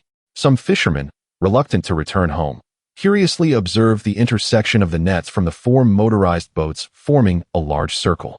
As they saw the boats begin to retrieve their nets and tighten the encirclement, the fishermen still on the water decided to stay and witness the spectacle before heading back. With such a vast net circle, the catch of big yellow croaker would surely be substantial, and they were eager to see how much fish those foreign boats had captured. A few small fishing boats rowed energetically closer to the vicinity of the net circle. At that moment, one fisherman pulled up a fish, half-eaten by a white dolphin. They should catch more of those big yellow croakers. Look at this fine fish, and just a few bites. Oh my, a big yellow croaker? Goodness, it truly is a big yellow croaker. What a shame. The fishermen aboard the small vessels expressed their dismay. A 7 to 8 pound big yellow croaker could fetch over 10 yuan. The white dolphins were a menace. Why hadn't the authorities organized a call? Wait, listen closely. What is there to hear? The white dolphins make no pleasant sounds. Not just the white dolphins, there are quacking noises too. Oh, you're right. Surprised, the fishermen exchanged glances and immediately began to row towards the net circle. Zhang Daniu, busy narrowing the net circle, shouted as he passed by, "What are you doing? Are you trying to steal our fish?" "We're not stealing your fish. We just want to see what you've caught." Yes, we just want to take a look. We won't disturb your nets." Fearing misunderstanding, the fishermen quickly clarified. They were aware that touching another's nets could lead to injury without compensation for medical expenses. "You can watch, but keep your distance." Zhang Daniu preferred not to engage in further conversation. Retrieving the nets was paramount. As the net circle shrank, the small boats nearby also maneuvered closer. The fishermen on those boats, upon spotting the fish within the nets, erupted in excitement. "Big yellow croaker. It's a school of big yellow croakers. We have a school of big yellow croakers coming in." Ignoring the white dolphins nearby, the excitement grew. The cacophony of the white dolphins, with dozens vocalizing together, drowned out the sounds of the big yellow croakers. Had it not been for the white dolphins, they would have realized earlier that a school of big yellow croakers had arrived in this area. The small boats vigorously paddled towards the location where the nets had been set, certain that the areas around them still harbored big yellow croakers. The white dolphins, while foraging for the big yellow croakers, had clearly scattered some of the fish, but generally, these big yellow croakers would not stray far from the school. Goodness, we encountered a school of big yellow croakers. Thank goodness I stayed to watch. Hearing the astonished cries from the daring small boats that had ventured close to witness the net's bounty, the surrounding fishermen eagerly dispersed in excitement. They all understood that without the white dolphins foraging, This school of big yellow croakers would have likely been entirely ensnared by those foreign boats. The 4 motorized boats from Wangjia village were nearing the end of their netting efforts. Wang Haichuan, aboard his medium-sized fishing vessel, had gathered all the strong hands from the other 4 boats onto his. Although he regretted not being able to personally capture a white dolphin, there was little he could do. His medium-sized vessel was being maneuvered by Wang Weijun and Zhang Daniu, who were not adept at handling it. Furthermore, his cabin concealed numerous secrets that he preferred not to reveal, so he dutifully piloted the boat. Observing as Zhang Daniu and his crew hoisted white dolphins aboard, transferring them to the live well. This pod of white dolphins numbered 32, and with limited space in the live well of the medium-sized vessel, the larger ones occupied too much room. Zhang Daniu and his crew selectively captured only 17 white dolphins, releasing the older and larger ones. As they began to retrieve the big yellow croakers from the nets, Wang Haichuan hastily exited the cabin. "Wait, don't be reckless." Zhang Daniu and his crew, armed with nets, scooped up a handful of big yellow croakers and deposited them into the water tank, causing Wang Haichuan to wince. In modern markets, wild big yellow croakers were rare and commanded high prices, with the value often contingent on their appearance. A few missing scales or a broken fin could significantly diminish their worth. When catching big yellow croakers, be careful not to damage their scales. When you lift them, lay the fins flat in the water tank. When placing them into the freezing compartment, ensure the fins are aligned and intersperse layers with crushed ice. Wang Haichuan demonstrated to Zhang Daniu, and soon they effectively divided the task of catching the big yellow croakers. "Uncle, scales and fins aren't edible. Why go through all this trouble? Be cautious. The market at Guangdao inspects big yellow croakers based on appearance. Missing a scale or breaking a fin could have their price. Is it really that severe?" As Wang Weijun and Zhang Daniu handled the big yellow croakers, they became increasingly meticulous. Yet, Wang Haichuan could not find joy in seeing the large yellow croakers being caught and stored in the freezing compartment. The situation had unfolded unexpectedly. He had never anticipated catching big yellow croakers. And the absence of black or red plastic bags to cover the fish affected their appearance. Fortunately, the evening light was not overly bright. Wang Haichuan lamented not having employed the village's enclosures directly. The enclosures, which he had brought back last month, featured mesh openings of merely 3 centimeters, perfectly suited for capturing midwater fish. This time, in an effort to capture the baijiu, he had deliberately purchased a large-eyed net from the modern area. Known for its swift retrieval speed and larger mesh openings, but it was only capable of ensnaring fish weighing over 5 jin. In the modern region, a 1 jin wild large yellow croaker fetched over 2,000 yuan, with prices escalating for each additional liang. In the early 1980s, it was estimated that only a small fraction of the large yellow croaker population weighed over 5 jin, while those ranging from 1 to 5 jin constituted at least half of the fish stock. As Wang Haichuan busily flattened the fins of the sizable yellow croakers in his possession, his gaze frequently drifted towards the nearby sea surface, where small fishing boats were diligently casting their nets, accompanied by sounds of exhilaration. It was a heart-wrenching sight. Chapter 85. Local fishermen have arrived. As the sky gradually darkened, the number of small fishing boats on the sea increased significantly. In this region, the small fishing vessels were abundant, and the speed of information dissemination was swift. The fishermen returning to the port had already received the news and hastened their arrival.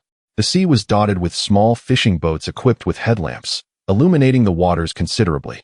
Wang Haichuan's medium-sized fishing vessel, adorned with modern lighting, stood out as the brightest in the area, becoming a topic of conversation among the surrounding small wooden boats.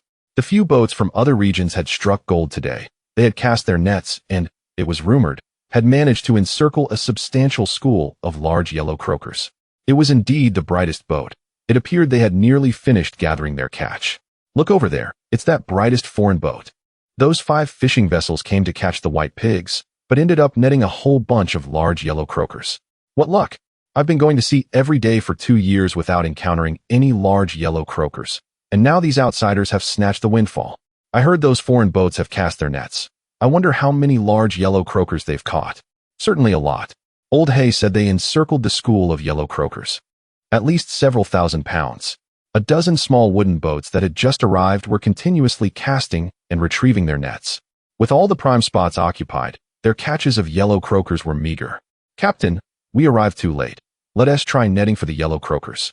A robust black fisherman, pulling in his fishing net, found only 2 or 3 yellow croakers of finger size. Enraged, he threw the net down and shouted towards another small wooden boat a few meters away. "You fool, why don't you give it a try? Dare to net, and I'll break your dog paws when you return." On another small wooden boat, middle-aged fishermen loosened the ropes of their nets and shouted back at the robust fishermen across the way.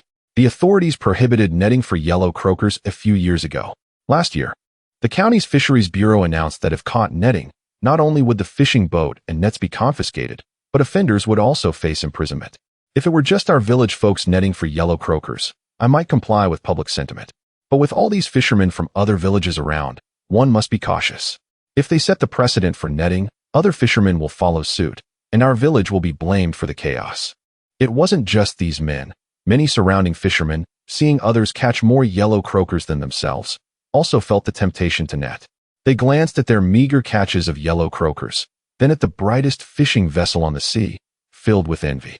The foreign boats had indeed struck gold by encircling the school of yellow croakers. While these fishermen were envious of the foreign boats, Wang Haichuan occasionally cast a longing glance towards the small fishing vessels. The school of fish contained fewer large yellow croakers than he had hoped. Had it not been for the fish still in the nets, he would have urged Zhang Dainiu and the others to cast their nets immediately, as those small boats could easily catch a few large yellow croakers with a single cast. The school of yellow croakers being blocked by the white dolphins was even larger than he had anticipated. At around 7 in the evening, after finishing their tasks aboard, Wang Haichuan did not count the exact number of fish, but estimated around 358 pounds of yellow croakers in the freezing compartment, with the largest yellow croaker weighing over 100 pounds. Wang Weijun and Zhang Dainiu were delighted, glancing at the live well filled with white dolphins, and then at the frozen compartment brimming with yellow croakers. Wang Haichuan assured them that this batch of yellow croakers and white dolphins could fetch around 10,000 yuan at Gangdao. Zhang Dainiu and the others, being practical, expressed their agreement, stating that once they received the money, Wang Haichuan would take a 10% share, and the remaining 90% would be split among the 13 of them. Wang Haichuan was indifferent to such a trivial sum, yet he could not refuse it. Observing the other small fishing boats actively casting their nets, he was reluctant to relinquish the yellow croakers weighing between 1 and 5 pounds. "Haichuan, your live well is already full. Just send the white dolphins and yellow croakers directly to Gangdao," suggested Zhang Dainiu. Given their substantial haul this time, if they were to return to Wangjiakan with both the white dolphins and yellow croakers, they likely wouldn't sleep well. After some discussion, they agreed to have Wang Haichuan deliver the goods directly to Gangdao to secure cash sooner for peace of mind. "All right, but first we should make a trip to Luojia fishing port. I plan to collect all the yellow croakers weighing over 1 pound caught by the local fishermen." Wang Haichuan also intended to take a quick trip back to modernize, and before returning, gather all the yellow croakers caught by the local fishermen. By the early 1980s, large yellow croakers along the coast had become scarce, and it was likely they would never encounter such a massive school of yellow croakers again. "Okay, I trust your judgment." Zhang Dainiu and the others assumed Wang Haichuan aimed to increase his catch to improve his performance and turned to head back to their own fishing vessels. "Hey, you all, wait a moment." Wang Haichuan called them back, rushing to the fishing boat's storage area to retrieve 2 loudspeakers and 2 drums of diesel. "Help arrange for 2 boats to notify the fishermen currently catching yellow croakers in this area that we are buying yellow croakers weighing over 1 pound at Luojia fishing port at a high price." Understood. Zhang Dainiu and the others accepted the loudspeakers and diesel, while Wang Weijun snatched one loudspeaker, turned it on, and tested it with a few hello calls. "Wow, this thing is really useful. The sound is so loud.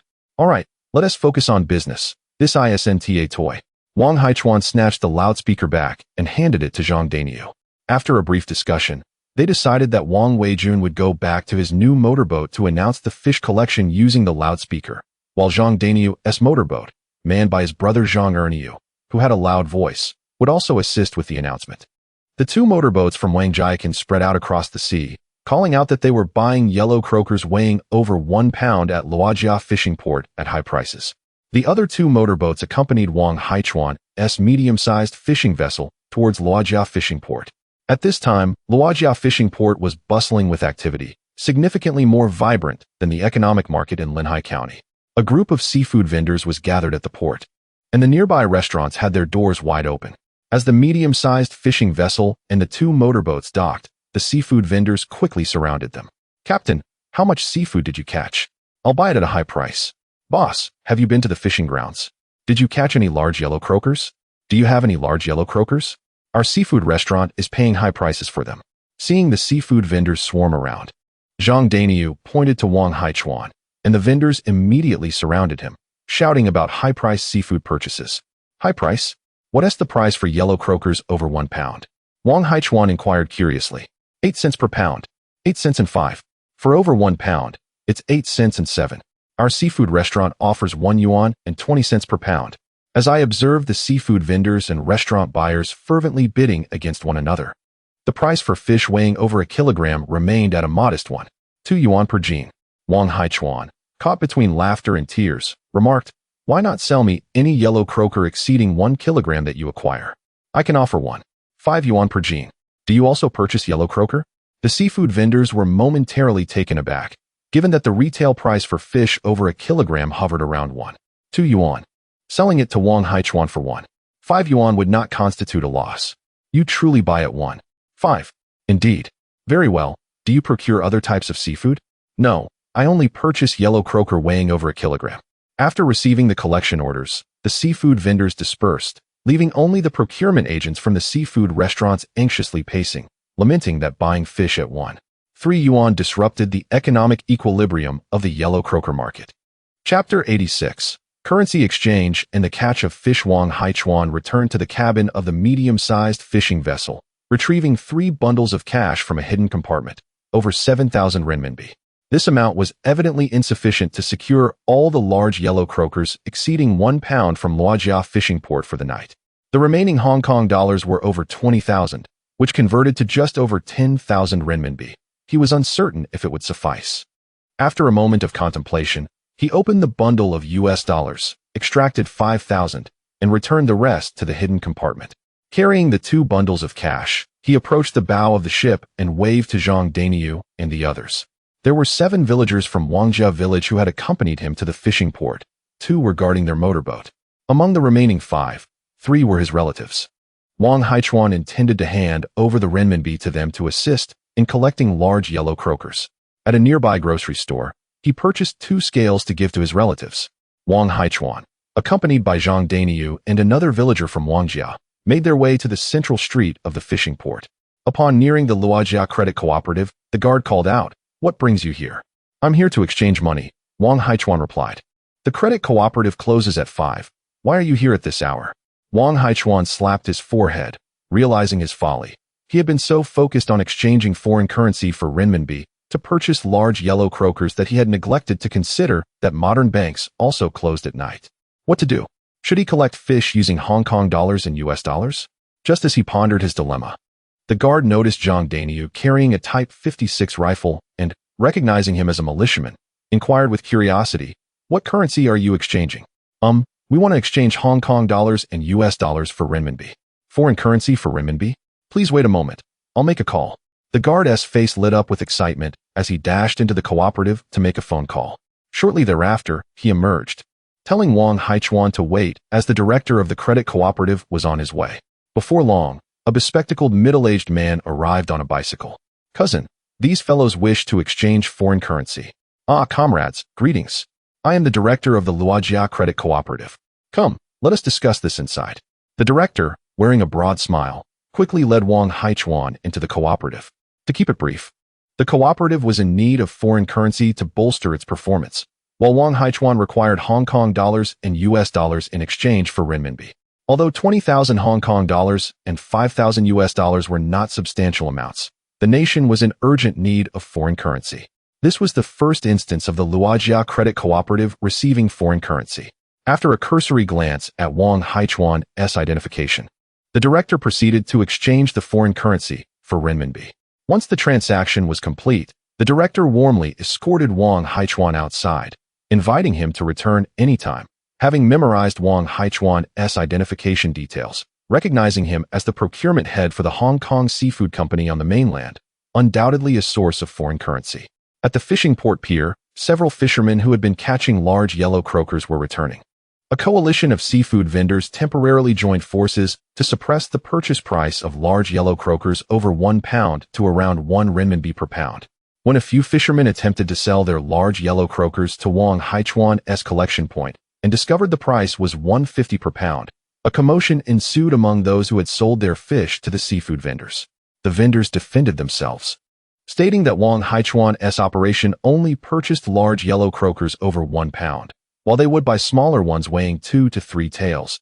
As the smaller fish were not profitable, their earnings relied solely on the larger catches. Wang Haichuan returned to his medium-sized fishing vessel, where Wang Weijun and the others had circled the area where large yellow croakers were found and had now arrived at Luojia fishing port. 2 loudspeakers announced high prices for large yellow croakers over 1 pound, prompting many returning fishermen to sell their fish to Wang Haichuan immediately. With 13 individuals from Wangjia village assisting, they had ample manpower for fish collection, dividing into 2 groups, one for collecting fish and the other to dine, swapping shifts after their meal. By around 11 o'clock at night, nearly all fishing vessels that had gone out to catch large yellow croakers had returned. The area where the large yellow croaker schools had been located had been combed for 4 to 5 hours by hundreds of fishing boats. There were hardly any fish left, not even ordinary sea fish. Before closing up, the seafood vendors sold all their large yellow croakers over 1 pound to Wang Haichuan, earning more than they would from a month of seafood trading, their faces beaming with joy. Time to wrap up. Wang Haichuan called to Wang Weijun and Zhang Daniyu, signaling them to pack up as they prepared to leave Luojia fishing port. Daniyu, it's quite late. Let me book you a room at the port for the night, and you can leave in the morning. No need. No need. We must return home to avoid worrying the village. Very well, then. Please be cautious on your night voyage. Zhang Daniyu and the others were reluctant to rest before departing, so Wang Haichuan did not insist, heading to the ship's storage to fetch 4 spare marine searchlights, handing them over. These are night navigation searchlights. They can last 6 to 7 hours. Please handle them with care. They belong to the company. Understood. The light is quite bright. Wang Weijun and the others tested the lights, and with these searchlights, their safety on the return journey was significantly enhanced, as 5 fishing boats set out simultaneously. For motorboats from Wangjia village headed east, while Wang Haichuan steered his fishing vessel westward. Once the 4 lights from the eastern sea were no longer visible, Wang Haichuan scanned the surrounding waters and activated the vessel to navigate through. In the modern time frame, it was shortly past 11 at night. In the waters 5 kilometers offshore from Baishur Bay, a blurred silhouette of a boat gradually became distinct, the lights of the medium-sized fishing vessel illuminating the surroundings. Wang Haichuan retrieved his mobile phone and activated the Beidou navigation, placing it on the console as he observed the navigation map while steering the ship. Upon sighting the faint streetlights of Baishur Bay in the distance, he halted the vessel, went to the storage, and changed into a waterproof suit. Approaching the live water chamber, he stretched his limbs and opened the deck. Since the white dolphins had been captured and placed in the live water chamber, they had remained quietly still, barely moving, save for the occasional gentle flick of their tails, giving the impression that they were on the verge of suffocation due to overcrowding. All right, everyone, wake up. It's time to go back to the sea, Wang Haichuan called out to the live water chamber. The white dolphins, having undergone the transition, would significantly enhance their intelligence, and Wang Haichuan was not concerned that they would not comprehend his words. With a series of clicks and chirps, the dolphins seemed to activate their vocal cords, slowly turning over and surfacing their bellies. From their sounds, Wang Haichuan discerned their feelings of crowding and a desire to swim, expressing comfort and reluctance to leave. A few dolphins even attempted to remain inside and sleep, resisting the return to the sea. No, you all must return to the sea. Click, click. What? Staying here will not leave you hungry. You no longer wish to return to the sea? I see you have succumbed to laziness. Wang Haichuan, interpreting the cries of a white dolphin, glanced over and was taken aback. At merely 3 years of age, it weighed 400 pounds. By human standards, this was a hefty young adult. Its impressive size undoubtedly indicated a remarkable fishing prowess. Wang Haichuan approached, lifted the white dolphin, and tossed it into the nearby sea. You look splendid as you are, my chubby friend. Do not grow complacent and let yourself slim down. Ignoring the protests from the white dolphins in the live water tank, Wang Haichuan gently released each one back into the ocean. The 17 dolphins he set free surrounded the medium-sized fishing vessel, chattering incessantly. Fortunately, these dolphins did not resort to foul language, although their agitation was palpable. Wang Haichuan discerned their anger, and, after soothing them with kind words for some time, they gradually calmed down. Come, Follow my fishing boat. I shall lead you to your new home. Wang Haichuan steered the vessel slowly towards the White Dolphin Bay. Chapter 87. Bai and Xiao Bai misunderstood at this moment. The waters of Bai Tunwan were tranquil as Bai and Xiao Bai swam lazily, one eye closed and the other wide open, occasionally changing their swimming posture. Suddenly, they recognized the familiar sound of a fishing boat, and both eyes sprang open as they dove beneath the surface, swiftly making their way toward the vessel. Wang Haichuan, at the helm of the fishing boat, caught sight of the two white figures leaping out of the water and rushing toward him. He halted the boat and moved to the bow, smiling as Bai and Xiao Bai approached. Bai, Xiao Bai, I have brought you new companions. Are you excited? Kata, Juju? Bai and Xiao Bai stood upright in the water, gazing at Wang Haichuan. New companions? What could this possibly be? As they swam a few meters towards the stern, they spotted over a dozen of their kin watching them. Kakaka, Kata, Kata, Kata, Gio, Kata, Kata. What is this? When did I become so fickle? Wang Haichuan stood bewildered at the bow, while Bai surged to the stern and leapt out of the water, splashing down at the bow, only to emerge with a loud shriek, flailing its flippers against the surface in anger. Is this intelligence level approaching that of the village shrew? Just as Wang Haichuan began to comfort Bai, Xiao Bai expressed its surprise with an enthusiastic display, shooting a powerful jet of water at him from its mouth, soaking him thoroughly. Stop that. When did you master such a skill? Wang Haichuan raised his hand to shield his face and stepped back, even though he wore a waterproof suit. Xiao Bai seemed to have perfected this technique over time.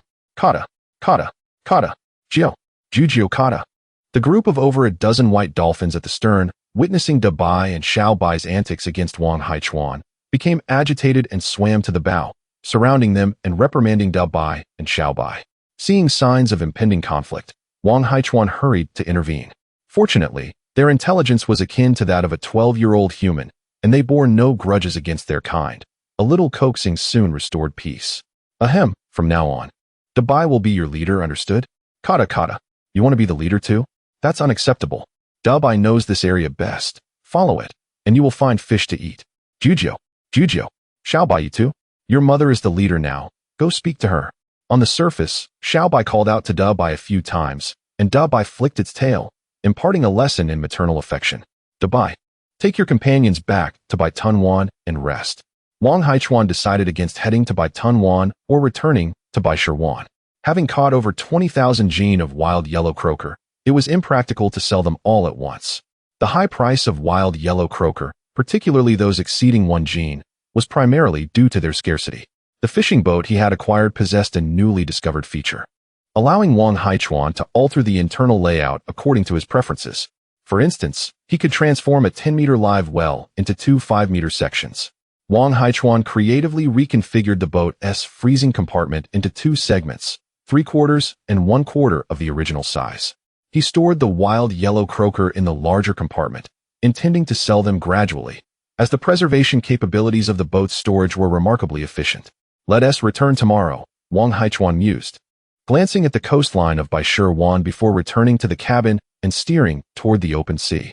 After sailing for over 10 minutes, he initiated the time travel process. The time differential was set, 1 hour in the modern era equating to 1 day in 1980. After releasing the dolphins and adjusting the freezing compartment, over 2 hours had passed, meaning 2.5 days had elapsed in 1980. He materialized near Luojia Island and retrieved his phone, activating the Beidou Marine Navigation app, which functioned without a signal. Consulting the map, he noted that he was merely 10 miles from Luojia fishing port, and he piloted the boat towards it. Upon arriving at the fishing port, Wang Haichuan entered the Luojia Port Credit Cooperative, his arrival having been announced to the director by the gatekeeper. He exchanged US dollars for renminbi, as Zhang Daniu and others had previously mentioned that the catch was worth 10,000. It would not be appropriate to give them US dollars when he returned to Wangjia village. After counting the cash and placing it into his bag, he exited amidst the enthusiastic farewells of the staff. Back on the boat, he checked the navigation map and saw that Wangjia village was about 100 kilometers away. Wang Haichuan started the boat, speeding towards Wangjia village. At the dock of Wangjia village, several Wang Fu stones had appeared over the past few days. During the day, there were a few, and by evening, there were more than 10, all gazing toward the horizon where the sky met the sea, waiting for the fishermen to return home. As the most steadfast of the Wang Fu stones, Wang Weijun had not gone out to fish that afternoon. Calculating the time, he anticipated his uncle's return either that afternoon or evening. The recent bounty from Luojia Island had been divided thus. Wang Haichuan received 1,000. Each of the 4 motorboats received 1,000, and the remaining 5,000 was to be shared among 13 individuals. This meant Wang Weijun would receive approximately 1384, 6 renminbi, a substantial amount that covered more than half the cost of a new fishing boat. The sudden influx of wealth had left him restless, unable to eat or sleep well over the past few days. Although this money would ultimately go to his mother, it was still the first time he had earned such a sum. Spotting familiar black dots on the horizon where the sea met the sky, Wang Haichuan hurriedly made his way to Zhang Daniu's home.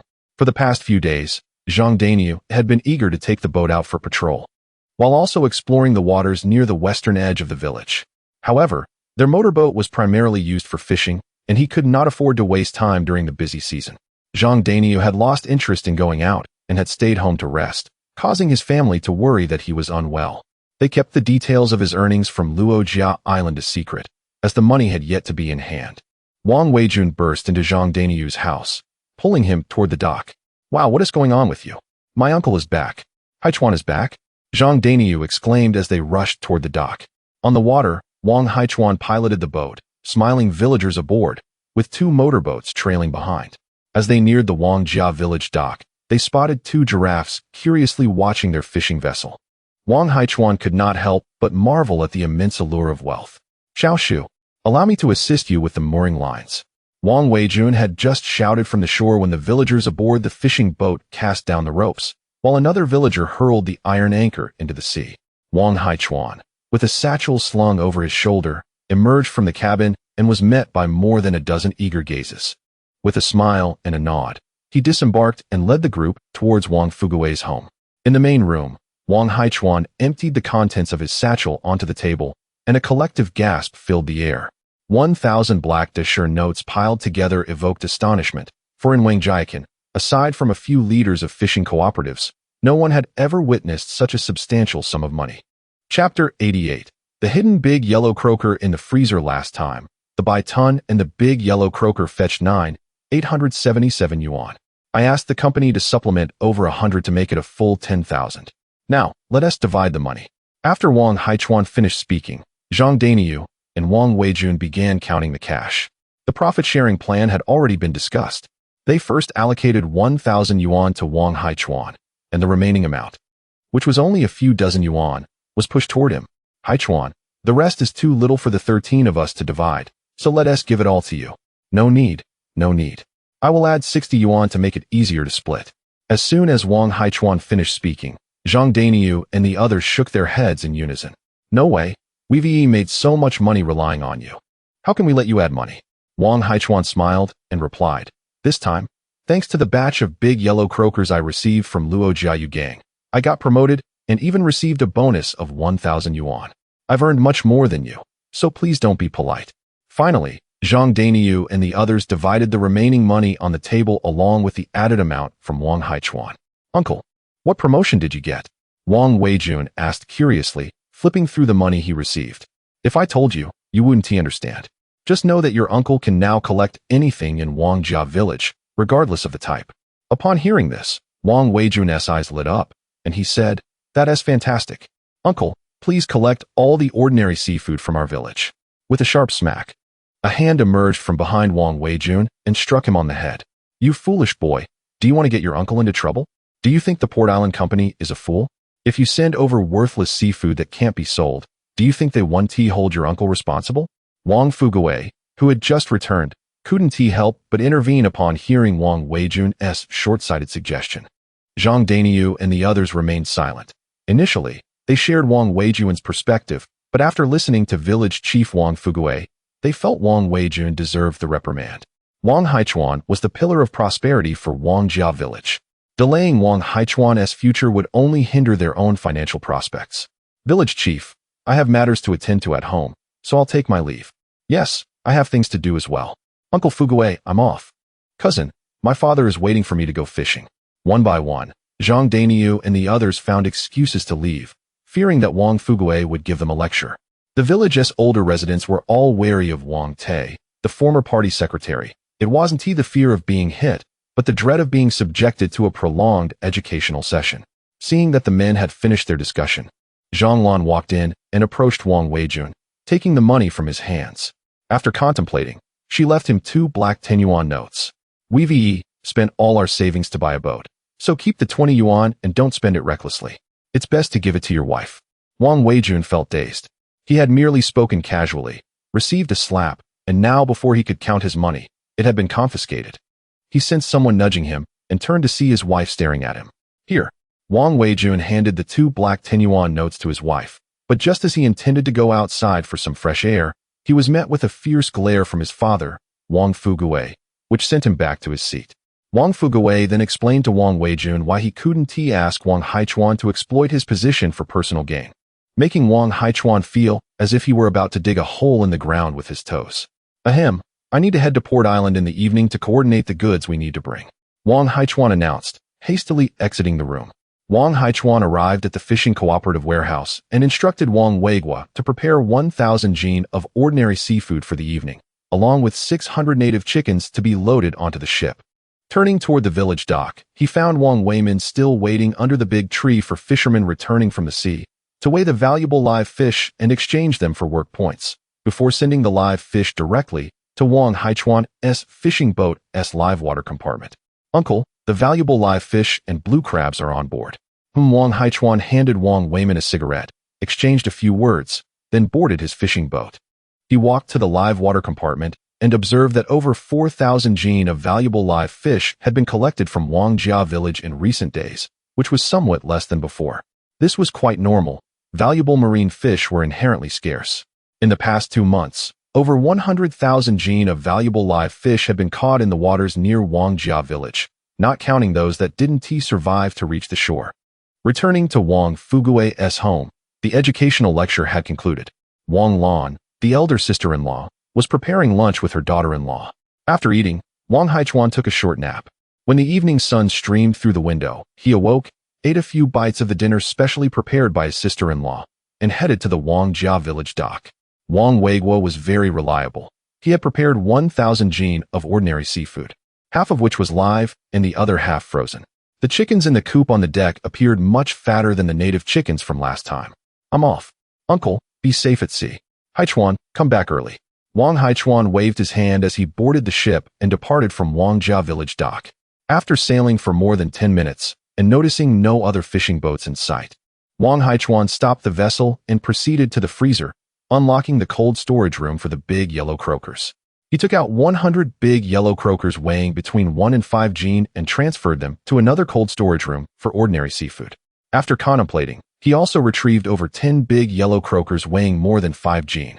Looking at the seafood placed in the ordinary cold storage, Wang Haichuan pondered. 1 or 200 jin of wild big yellow croaker shouldn't be too outrageous.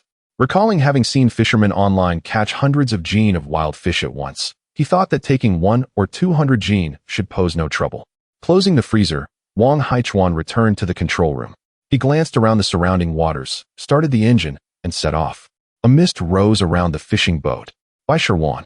In the morning, someone discovered that the small bay, which had only been inhabited by 2 Baitan, had inexplicably welcomed more than 10 new Baitan. This delighted the villagers immensely. Since the 2 Baitan had settled in by Sherwan, the daily number of tourists visiting the bay had never dropped below 300. With the arrival of a whole group of Baitan, Sherwan was bound to flourish. In this modern age of advanced networks, the interesting and novel news discovered in the morning could spread across the internet within hours. By the end of the day, Sherwan had welcomed nearly 1,000 tourists, far exceeding the village's capacity to accommodate them. Fortunately, a portion of the visitors were from the county and left after marveling at the spectacle. As evening approached, over 400 tourists remained in Sherwan. The village's inns were fully booked, and village officials supervised the villagers in tidying up empty rooms to provide accommodations for the visitors. Today, the fishing vessels in the village have all set sail, ferrying tourists to observe the white dolphins at sea.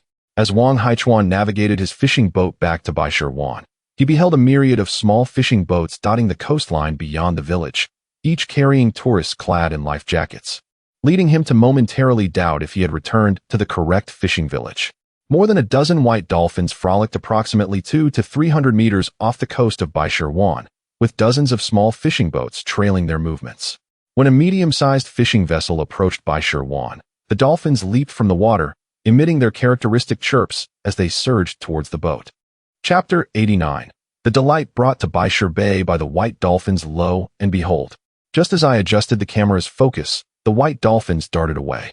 Hey, Captain, hurry and steer the boat after them. Uncle, let us quickly go check out the situation. The tourists aboard the vessel urged the villagers to follow the dolphins. The villagers rolled their eyes. Wang Haichuan had just returned with supplies and was about to dock at the village pier. Why would they chase after the dolphins? Nonetheless, since each visitor contributed 50 yuan for sightseeing fees, the villagers begrudgingly directed their small fishing boat towards the medium-sized vessel. In the cockpit, Wang Haichuan spotted the approaching pod of dolphins and chuckled, bringing the boat to a halt. He walked to the freezing compartment and selected a load of small octopuses, heading towards the bow of the boat. The small octopuses from Wangjia village were not particularly valuable. Some villagers had casually caught hundreds of pounds that day to feed their chickens. Wang Haichuan took 100 pounds to bring along. Since he had released over 10 dolphins in Baishir Bay, he worried that they might not have acclimated to the new waters and planned to feed them some seafood from their home waters in the meantime. Chirp, click, click, click, chirp. The dolphins surged towards the medium-sized fishing boat, breaching the surface or leaping into the air, calling out to the bow. From their sounds, Wang Haichuan discerned that they were not hungry today and that there were no other large marine creatures nearby.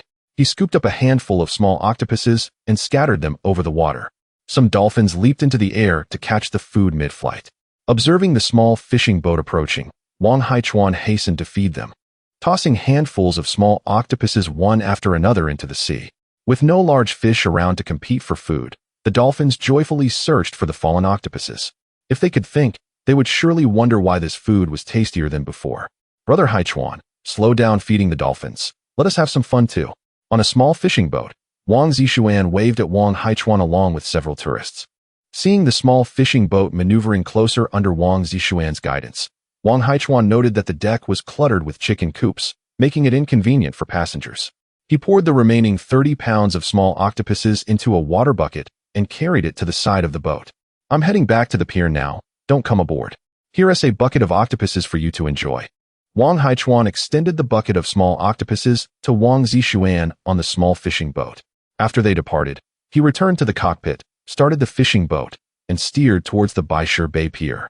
Once Wang Haichuan's medium-sized fishing boat had left, on the small fishing boat, Wang Zishuan and the tourists delightedly fed the dolphins. Nearby, other small fishing boats arrived, and the tourists aboard sought to feed the dolphins as well, hoping to buy some small octopuses from the villagers. What are you thinking? The small octopuses that Wang Zishuan was feeding the dolphins cost at least 10 yuan a pound. Throwing money into the sea doesn't hurt, but I have no fish to spare. At Baishir Bay Pier, Wang Haichuan docked the boat, where relatives who had received notifications were already waiting on the shore. Haichuan, you haven't forgotten what we discussed last time, have you? As soon as Wang Haichuan disembarked, his second aunt, Wang Chuanli, inquired. No, it's impossible to increase the supply of free-range chickens in the next 2 to 3 months. Previously, his second aunt and several other aunts had come by, hoping for an increase in the supply of free-range chickens. The free-range chickens provided by Wang Haichuan were known for their fragrant meat and excellent taste, earning praise from tourists as the true essence of free-range chickens. Now, the families running local restaurants had become popular, with free-range chicken dishes becoming their signature offerings. Although his second aunt and her family offered more money to purchase the chickens, the villagers of Wangjia village had yet to raise their chickens to maturity.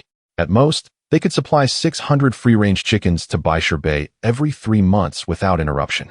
As the general manager of Wang Haichuan's sales, Wang Erjuan led a group to unload the chicken coops from the boat onto the shore, subsequently distributing the chickens to their relatives in the village. As he and a few cousins headed to the freezing compartment to retrieve the wild seafood, one of them exclaimed, "Goodness! Haichuan, come here quickly. Where did you source these wild yellow croakers?" The visible differences between wild and farmed yellow croakers were stark, and the cousins immediately recognized that the ones separated were all wild. When Wang Haichuan arrived at the freezing compartment, his cousins were each captivated by a yellow croaker. How beautiful! This is the first time I've seen such stunning yellow croakers. Previously, they had heard that wild yellow croakers resembled gold, but they had been skeptical. This fish could likely be mistaken for a golden ornament when displayed. In truth, Wang Haichuan was equally bewildered back in 1980. When he had transported these yellow croakers, their colors had not been so vibrant. Earlier, when he fed the dolphins with the small octopuses, he hadn't bothered to check through the crushed ice. As the yellow croakers were exposed to the light, their scales reflected a golden hue, and now, having traversed time, they had transformed into a pristine golden color. How careless of me. Such beauty. I should have brought out 200 pounds at once. Haichuan, how about selling me this wild yellow croaker? Uncle Wang Jiandang set down the fish in his hand and suddenly picked up this particular yellow croaker again. Uncle, why do you want to buy a wild yellow croaker? Wang Haichuan asked in surprise. Yellow croakers weighing over a pound were not cheap, and the villagers likely wouldn't be able to afford them. Besides, the seafood dishes they served at their restaurants didn't require such high-end wild ingredients. With the increase in visitors to our village, I thought it might help boost the popularity of my restaurant if I bought one to showcase. This idea had just struck Wang Jiandang, and he believed that showcasing such beautiful wild yellow croakers would undoubtedly attract numerous tourists to his establishment. Hearing this, the other cousins chimed in, eager to purchase one to enhance their own restaurant's appeal. All right then, Wang Haichuan agreed without hesitation. For others, these wild yellow croakers were a rarity, but for him, the freezing compartment concealed over 20,000 pounds more. After witnessing several cousins buy wild yellow croakers, other relatives also expressed their desire to buy one to enhance their restaurant's popularity. Brother Haichuan, what is the price for this wild yellow croaker? Wang Erjuan, holding a notebook, noted the prices for ordinary seafood but was unsure how to handle high-end wild seafood. Let me handle it. Wang Haichuan quickly checked online for the latest prices of wild yellow croakers and, after some consideration, decided to offer a familial discount. For yellow croakers weighing over a pound, the price would be 2,000 yuan per pound. For those over 2 pounds, it would be 2,500 yuan, and for those over 3 pounds, 3,000 yuan. The crowd sighed in relief at the price, as the pressure of purchasing fish had somewhat eased. With her keen business acumen, the second aunt, after making her purchase, sought to reserve some wild yellow croaker. Some tourists visiting the village were not short on funds. If any of them desired to savor this fish, it would be quite effortless to earn 1,000 yuan per fish. Upon hearing the second aunt's words, everyone turned their gaze towards Wang Haichuan. No more than 3 per household, he stated, holding up 3 fingers. He expressed that turning these wild yellow croakers into rustic dishes for their home would be a waste, as the price was too steep for tourists to consider. Chapter 90. Is it not exceedingly difficult to acquire such exquisite wild yellow croaker? Nonetheless, it is satisfactory, for wild yellow croaker is inherently rare. Indeed, we would struggle to sell too many. A profit of 2,000 to 3,000 yuan from 3 fish is quite sufficient for us. The group expressed their contentment, as high-end wild seafood is challenging to market. Wang Haichuan, hearing his uncle's words, couldn't help but grimace. A mere 2,000 to 3,000 yuan profit from 3 wild yellow croakers weighing 2 to 3 jin each was far less than the normal doubled profit he expected at his restaurant. Observing Wang Erjuan accompanied by several cousins, intent on delivering live wild seafood from the aquaculture facility to the restaurant and the Bai Liwan fishing grounds, Wang Haichuan carried a tank filled with wild yellow croaker as he disembarked and made his way to his restaurant. Recently, the village has intensified regulations regarding homestays and eateries, prompting Wang Haichuan to affix new signs to his establishments. The restaurant is named by Shi Restaurant, the fishing grounds by Liwan Fishing Ground, and the homestay by Tunwan Homestay. Upon entering by Shi Restaurant, he encountered Chun Yi emerging from the backyard. Ah, what delightful treasures have you brought this time, Haichuan? Chun Yi inquired with a grin. Hee, this time they are premium goods. Let me see.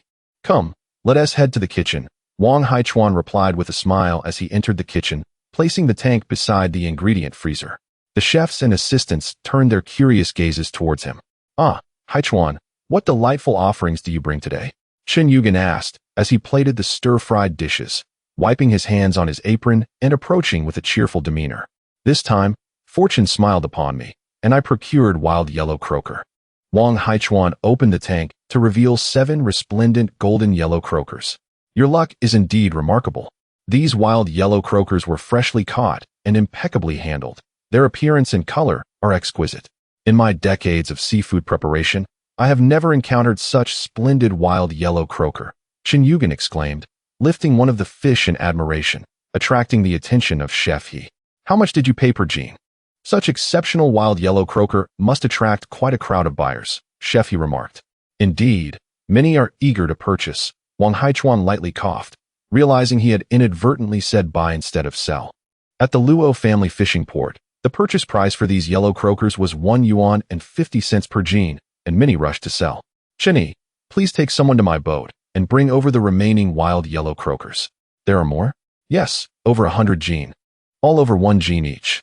"Understood." Chen Yi promptly set off. Chen Yugen and Chef He were astounded.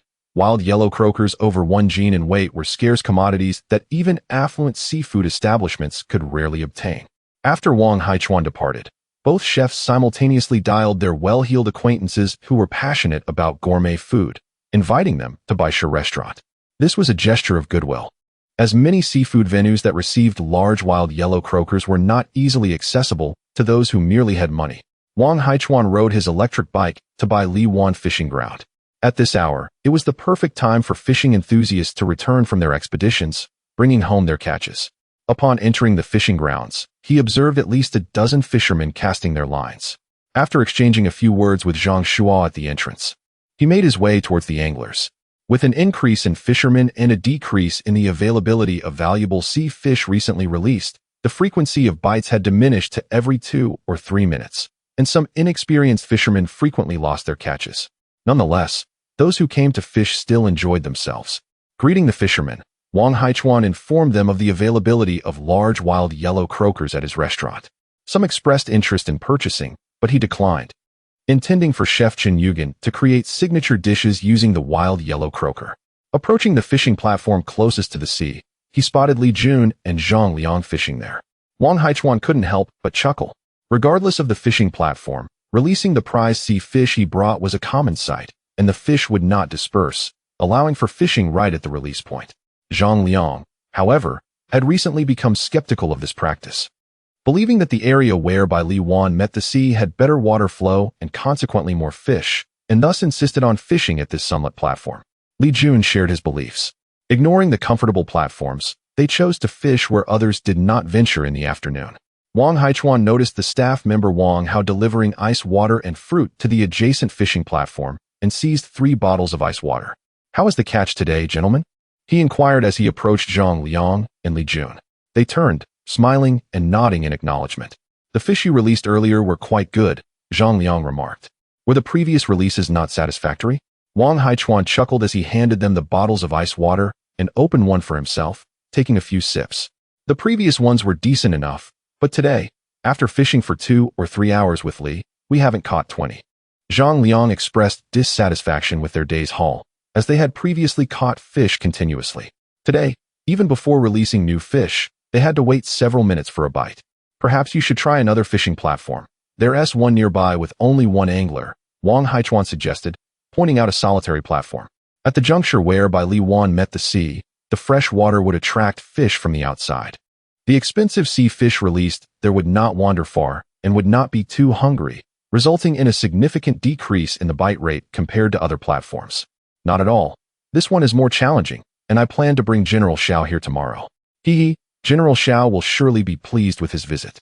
Wang Haichuan was aware that General Xiao was the vice president of their state-owned enterprise, around 50 years old, a true connoisseur who relished rare and legal wild delicacies. As Zhang Liang deftly reeled in his line, he inquired, "What delightful treasures have you acquired this time?" "Well, I managed to procure some wild yellow croaker." "Wild yellow croaker? How large?" Li Jun, too intrigued to attend to his taut line, inquired. Recently, he was troubled about what gift to present to a respected former leader celebrating a birthday, who nostalgically longed for the yellow croaker from his childhood in a coastal fishing village. "The largest is over 30 Jean. You've caught quite a few. Let us head to the restaurant to see the fish." Li Jun handed his fishing rod to Zhang Liang, who also exhibited a keen interest in the wild yellow croaker. Subsequently, Zhang Liang passed Li Jun's rod to Wang Haichuan. "Let us return together," he suggested. 2 precious wild marine fish were forcefully hauled onto the shore, and the trio swiftly packed their fishing gear to head back to the restaurant. Upon their arrival at Baisha restaurant, they found a considerable gathering of proprietors in the backyard, expressing strong discontent regarding Wang Haichuan's policy of only taking reservations without selling the wild yellow croaker as ingredients. Boss Wang, why can we take other exquisite fish home, but not the wild yellow croaker? One voiced. Indeed, all are high-end wild delicacies. We are willing to purchase them at menu prices. Another added, Boss Wang, we intend to buy them as gifts. The price is negotiable. Chapter 91. The new signature dish of Baishur restaurant. A group of fishing enthusiasts arrived at the restaurant, and, upon seeing the wild yellow croakers collected by Wang Haichuan, most of the patrons immediately thought to purchase them to take home for entertaining guests or as gifts, believing it wasteful to consume them here. However, Wang Haichuan insisted that these wild yellow croakers were meant for his restaurant's signature dish. Had it not been for the frequent visits of these fishing enthusiasts, he would not have offered the wild yellow croaker for sale today. It was made clear that each patron was limited to one wild yellow croaker reservation, available for consumption at their convenience. The sale of the wild yellow croaker signature dish promised to elevate the fame of Baishur restaurant, and Wang Haichuan was reluctant to allow these fishing enthusiasts to take the fish away. While allowing them to take the fish would yield higher profits, serving the wild yellow croaker at the restaurant was far more lucrative for him. A single order of wild yellow croaker would undoubtedly lead to additional seafood orders, and the high-end seafood offered at Baishur restaurant never fell below 500. I'll reserve a wild yellow croaker and bring guests tomorrow, one patron declared. Another echoed, I will also reserve one. Such a delicacy is best enjoyed with family. Soon, several fishing enthusiasts made their reservations for the wild yellow croaker, resulting in a modest meal for them that evening. Wang Haichuan secretly rejoiced, envisioning a surge of new customers for his restaurant. To put it bluntly, no other seafood establishment in the city offered as extensive a selection of high-end wild seafood as his. After completing the wild yellow croaker reservations, Chinny hesitated and quietly inquired, Haichuan, can each patron truly reserve one? If more patrons come later, we may not have enough wild yellow croakers. At that moment, 37 patrons had already made reservations, with 5 more dining that evening. In the freezer of the restaurant's kitchen, aside from the fish reserved for Wang Haichuan's relatives, only 45 wild yellow croakers remained. There were still over 30 patrons fishing at Bailiwan, and it was expected that they too would want to reserve wild yellow croakers. For ordinary individuals, the price of wild yellow croakers at several thousand yuan per pound was exorbitant. However, for these affluent fishing enthusiasts, it was merely a trifle. Rest assured, such a hot commodity will be readily available. I will secure the remaining wild yellow croakers tomorrow, Wang Haichuan assured. What? There are more? Chinny exclaimed in astonishment, wondering how such rare seafood, often difficult for others to procure, seemed to be readily available in bulk from Haichuan. Wang Haichuan casually explained, a lucky fisherman has encircled a school of wild yellow croakers and is preparing to sell them gradually. I plan to place a high-priced order. Make sure to go early to prevent others from snatching them up, Chinny urged. I will, first thing tomorrow morning, Wang Haichuan replied as he retrieved a water tank from the kitchen, filled it with crushed ice, and placed 2 of the largest wild yellow croakers inside. After Li Jian and Zhang Liang arrived at the restaurant, they entered a private room, ordered several dishes, and began dining. Wang Haichuan entered the room with the water tank, and both men's eyes lit up at the sight. Finished with your work? Let me have a look, Li Jian exclaimed, rising to take the tank, while Zhang Liang cleared space on the table for it. Ha ha ha, Xiao Chuan, you're quite generous. Li Jian laughed as he opened the tank, immediately grinning. He and Zhang Liang had previously seen the wild yellow croakers stored in the kitchen freezer, and Li Jian had been contemplating how to persuade Wang Haichuan to sell him the largest one. He had not anticipated that Wang Haichuan would bring it to him willingly. We've nearly finished our meal. Let's weigh the fish, Li Jian urged, eager to complete the transaction. All right, Wang Haichuan agreed, stepping out to retrieve an electronic scale. He laid a sheet of plastic wrap over the scale and placed the largest wild yellow croaker upon it. It weighs 3 pounds. Let us say 36 pounds. That won't do. It should be exact, Li Jian insisted. Whole numbers make for easier calculations, and Mr. Li, your purchase price can be a bit higher. Ha ha ha, fine as you wish. This wild yellow croaker is indeed large and of excellent quality. I'll offer 4 million. How about that? That works. May your wishes come true, Mr. Li, Wang Haichuan replied with a smile, knowing that Li Jian intended to gift the fish, as anyone receiving a gift from him was surely a person of significance. Rest assured, you will not lack for benefits in the future. Li Jian grinned, delighted to have encountered such a magnificent specimen of wild yellow croaker. Even if Wang Haichuan asked for 1,000,000, he would buy it, especially since Wang Haichuan was so generous with him. As Li Juan reached for another wild yellow croaker, Wang Haichuan interjected. Cough, cough, Mr. Li. This one is reserved for Manager Zhang. He has taken good care of me by bringing many guests to my restaurant. So I must save him a portion of the good stuff. Zhang Liang, having introduced wealthy acquaintances to the restaurant since its opening, had earned Wang Haichuan's gratitude. This one is mine. Indeed, Manager Zhang, you are the first benefactor to support my restaurant in this rural fishing village. I will certainly save you a share of any good fortune. Xiao Chuan, you're quite loyal. Zhang Liang exclaimed, surprised that Wang Haichuan had reserved such a large wild yellow croaker for him. With many affluent patrons frequenting Baishe restaurant and Bai Li Wan, selling such a sizable wild yellow croaker would earn Wang Haichuan considerable goodwill. Though Zhang Liang was not short on funds, he hesitated to consume such a large fish, pondering whom he might gift it to. Li Juan interjected, Liang, you won't be able to make use of this fish. Let it go to me. Li Juan was well aware of the connections within Zhang Liang's network, primarily comprised of managers and deputy general managers from state-owned enterprises, lacking individuals of significant influence. There was no need for such a rare and auspicious wild yellow croaker. All right, Zhang Liang replied after a brief moment of surprise, readily agreeing. In recent months, he had developed a closer relationship with Li Juan, who had become his new support. Even if he purchased the wild yellow croaker, he would consider gifting it to Li Juan. Seeing that the two had reached an agreement, Wang Haichuan had no objections and placed the second largest wild yellow croaker on the electronic scale to weigh it. This one weighs 31.6 pounds. Li Juan promptly offered 3.5 million and, before departing, purchased 2 bottles of the most expensive aged liquor from Baishe restaurant to accompany the wild yellow croaker as gifts. He had once discreetly investigated that the aged wines sold by Wang Haichuan were all renowned brands from 3 to 4 decades ago, impeccably preserved and of sufficient vintage, making them exceptionally suitable as gifts. In the dead of night, Wang Haichuan glanced at the order list for wild yellow croaker. To his astonishment, there were 127 orders. Many business owners who had not come to Bai Li Wan for fishing today quickly placed their orders after hearing fellow anglers boast about their catches. The 207 pounds of wild yellow croaker brought back during the day had yielded over 12 million. Wang Haichuan flipped through the recent month's earnings. Baishe restaurant earned 6.77 million. Bai Li Wan fishing ground garnered 21.41 million. And Bai Tunwan homestay made 490,000. Goodness. Did this month's income reach 40 million? Wang Haichuan's eyes widened, completely awake now, as he checked his several bank cards. Unbeknownst to him, in just 2 to 3 months back in the village, he had amassed 57 million in savings. He accessed the back end of the cash register systems for both Baishe restaurant and the fishing ground, meticulously examining the revenue details. Upon completion, he felt that the earnings seemed understated. Chapter 92. Earning over 50 million in 3 months. Second-hand sells wild yellow croaker recently. Baishe restaurant has been serving approximately 70 tables of meals each day. As the establishment primarily specializes in high-end wild seafood, the average expenditure ranges from 3 to 4,000 yuan, with some patrons spending over 10,000.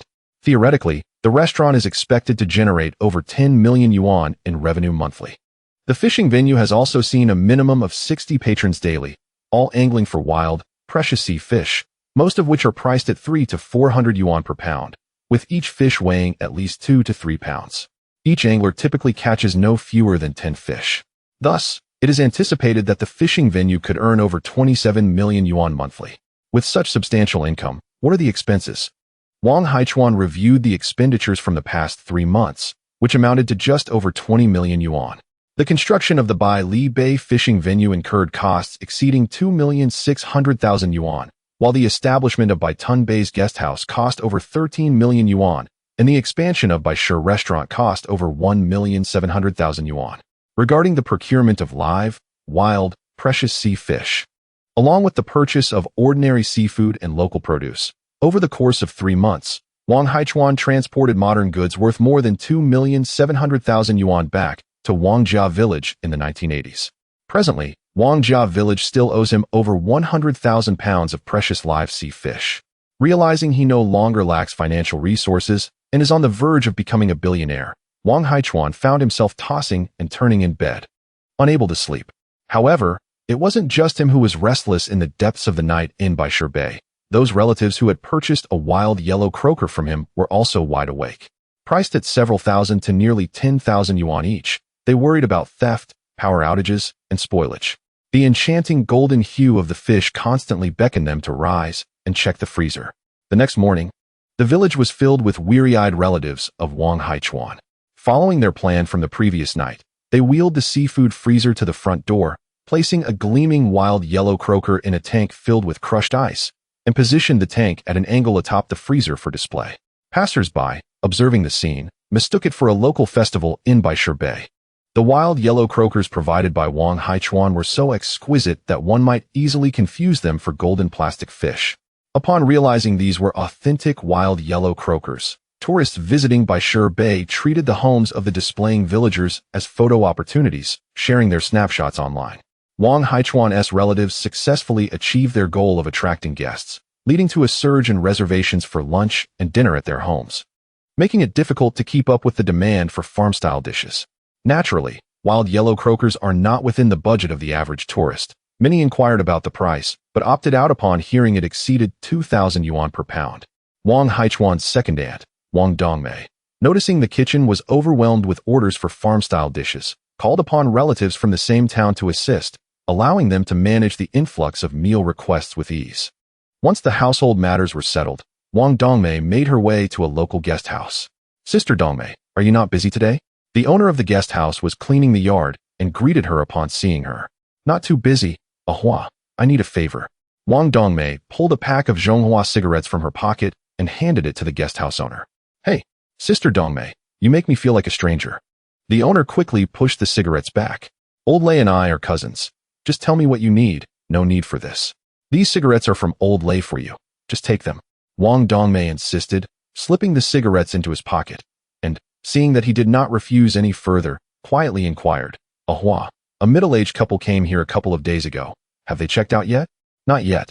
They enjoy sleeping in and one tea leave before 10, the guest house owner whispered, knowing revealing guest whereabouts could be seen as unethical, though he felt there was no malice among locals. "That's good. Ahua, when they do check out, please mention to them that my family has wild yellow croakers weighing over 2 pounds. Perhaps they might be interested." "Where did you find such large wild yellow croakers?" "My nephew Wang Haichuan brought some in yesterday. I bought one, but if I weren't his aunt, he wouldn't even consider selling." Of course he wouldn't. Preparing a large wild yellow croaker into a dish could easily net a profit of 1 to 2,000. The guest house owner looked enviously at Wang Dongmei, aware that Wang Haichuan's seafood and local produce were first offered to relatives before being sold to others in the village. Just like this time. While the rest of the villagers were oblivious to Wang Haichuan's return with wild yellow croakers, his relatives were already reaping the benefits through their connections. "All right, Sister Dongmei, when those two guests rise, I will inform them." "Thank you, Ahua." Wang Dongmei left the guest house, satisfied. In the following days, Wang Dongmei deliberately observed affluent tourists visiting by Sherbei. The prices at her nephew Wang Haichuan's establishment were rather steep, and not all wealthy visitors chose to dine at by She restaurant. After all, the dishes offered there did not fall below 300 to 400 yuan, comparable to the prices at seafood restaurants in the city. Some tourists preferred to order 1 or 2 luxurious seafood dishes, while opting for more economical, ordinary dishes for the rest. These tourists were precisely the target clientele for Wang Dongmei's family-run eatery. The couple staying at Ahua's guest house had dined at by She restaurant the previous day and remarked that there were too few farm-style dishes available. They desired to enjoy excellent seafood, while also indulging in more rustic fare. Wang Dongmei overheard their conversation as she passed by and contemplated inviting them over for a meal, yet hesitated, fearing they might think she was eavesdropping. At noon, a middle-aged couple accompanied by 3 friends arrived at Wang Dongmei's home. After closely inspecting the displayed wild yellow croaker, they promptly purchased it. In the side room, a large round table was adorned with 3 farm-style dishes, 3 ordinary seafood dishes, a seafood soup, and a mushroom soup, with a plate of braised wild yellow croaker at the center.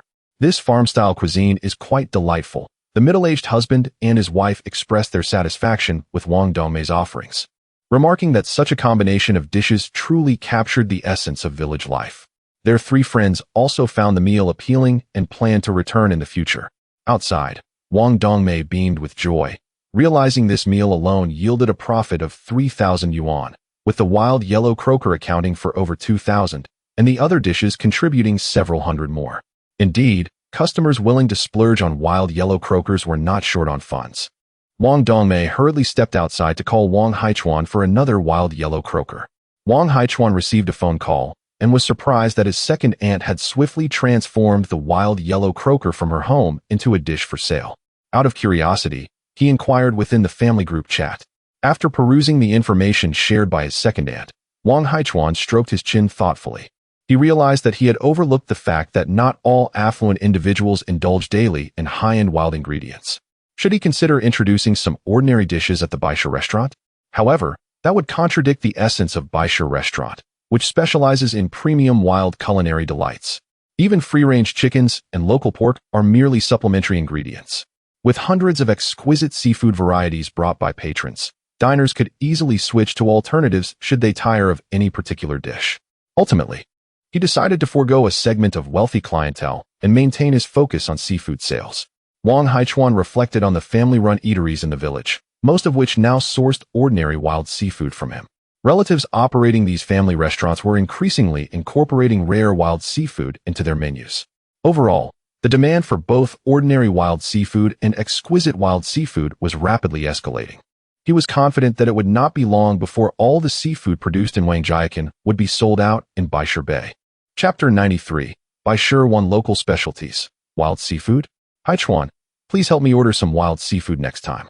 Rest assured, I will match the prices others in the village are paying. All right, just register how much you need with Wang Erjuan.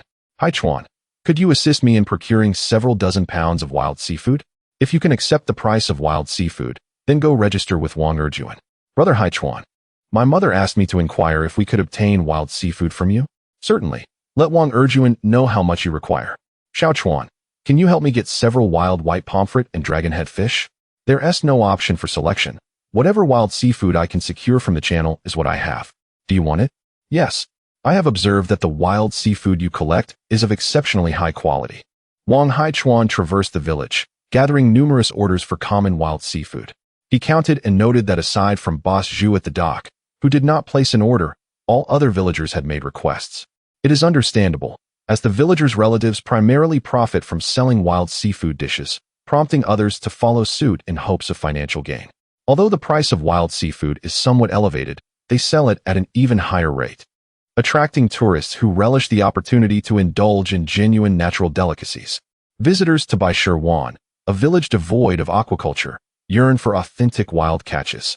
Baisha 1 has garnered attention online due to the recent arrival of over 10 white dolphins, leading to an influx of tourists eager to witness them.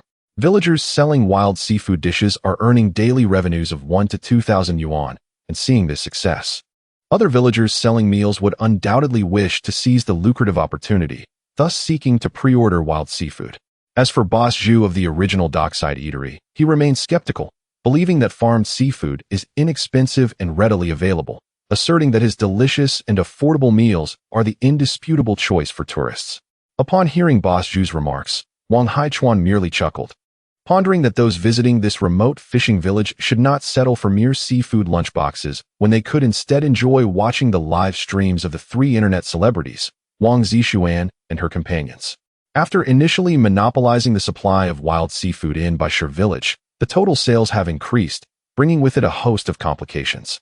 The quantity of wild seafood sold by the villagers fluctuates daily, causing varying demands for Wang Haichuan's supplies. They hurriedly seek him out for replenishments when sold out, and delay when they have unsold stock.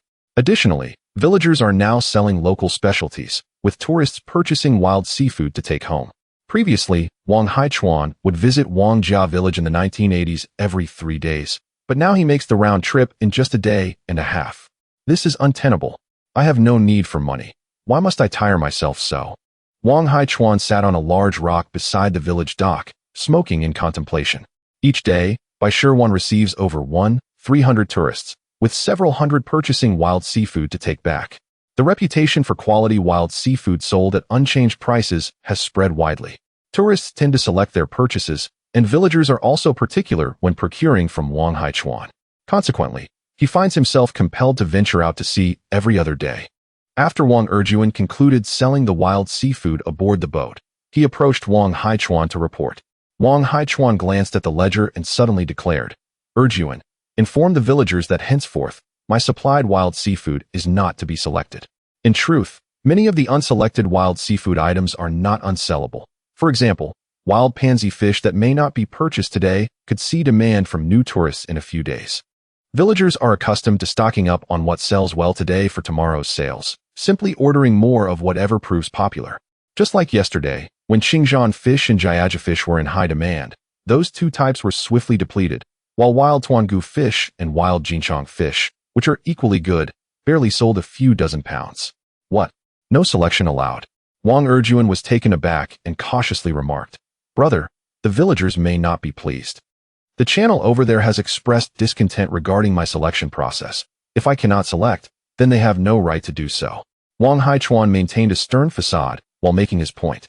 Fresh seafood typically changes color after being frozen for 3 days, and each time villagers leave behind their selections, he discreetly transfers them to a concealed cold storage, bringing them back to the visible cold storage upon his next return to Baishirwan. The cold storage aboard the fishing vessel he is bound to can preserve freshness even after several months, though regrettably, only Wang Haichuan truly believes in this. Wang Erjuan assumed that Wang Haichuan was incurring losses supplying wild seafood to the villagers, thus refraining from further comment. Upon receiving the notice that they could no longer select wild seafood from Wang Haichuan, the villagers grew irate, feeling that they had just found a lucrative path that was now being obstructed. Selling wild seafood to tourists is far more profitable than selling meals, requiring no costs aside from simple reselling, with the potential to earn up to 3,000 in a fortunate day. Regardless of the villagers' persuasion, Wang Haichuan reverted to his previous routine of venturing out to sea every 3 days, maintaining a no-selection policy for the wild seafood he supplies.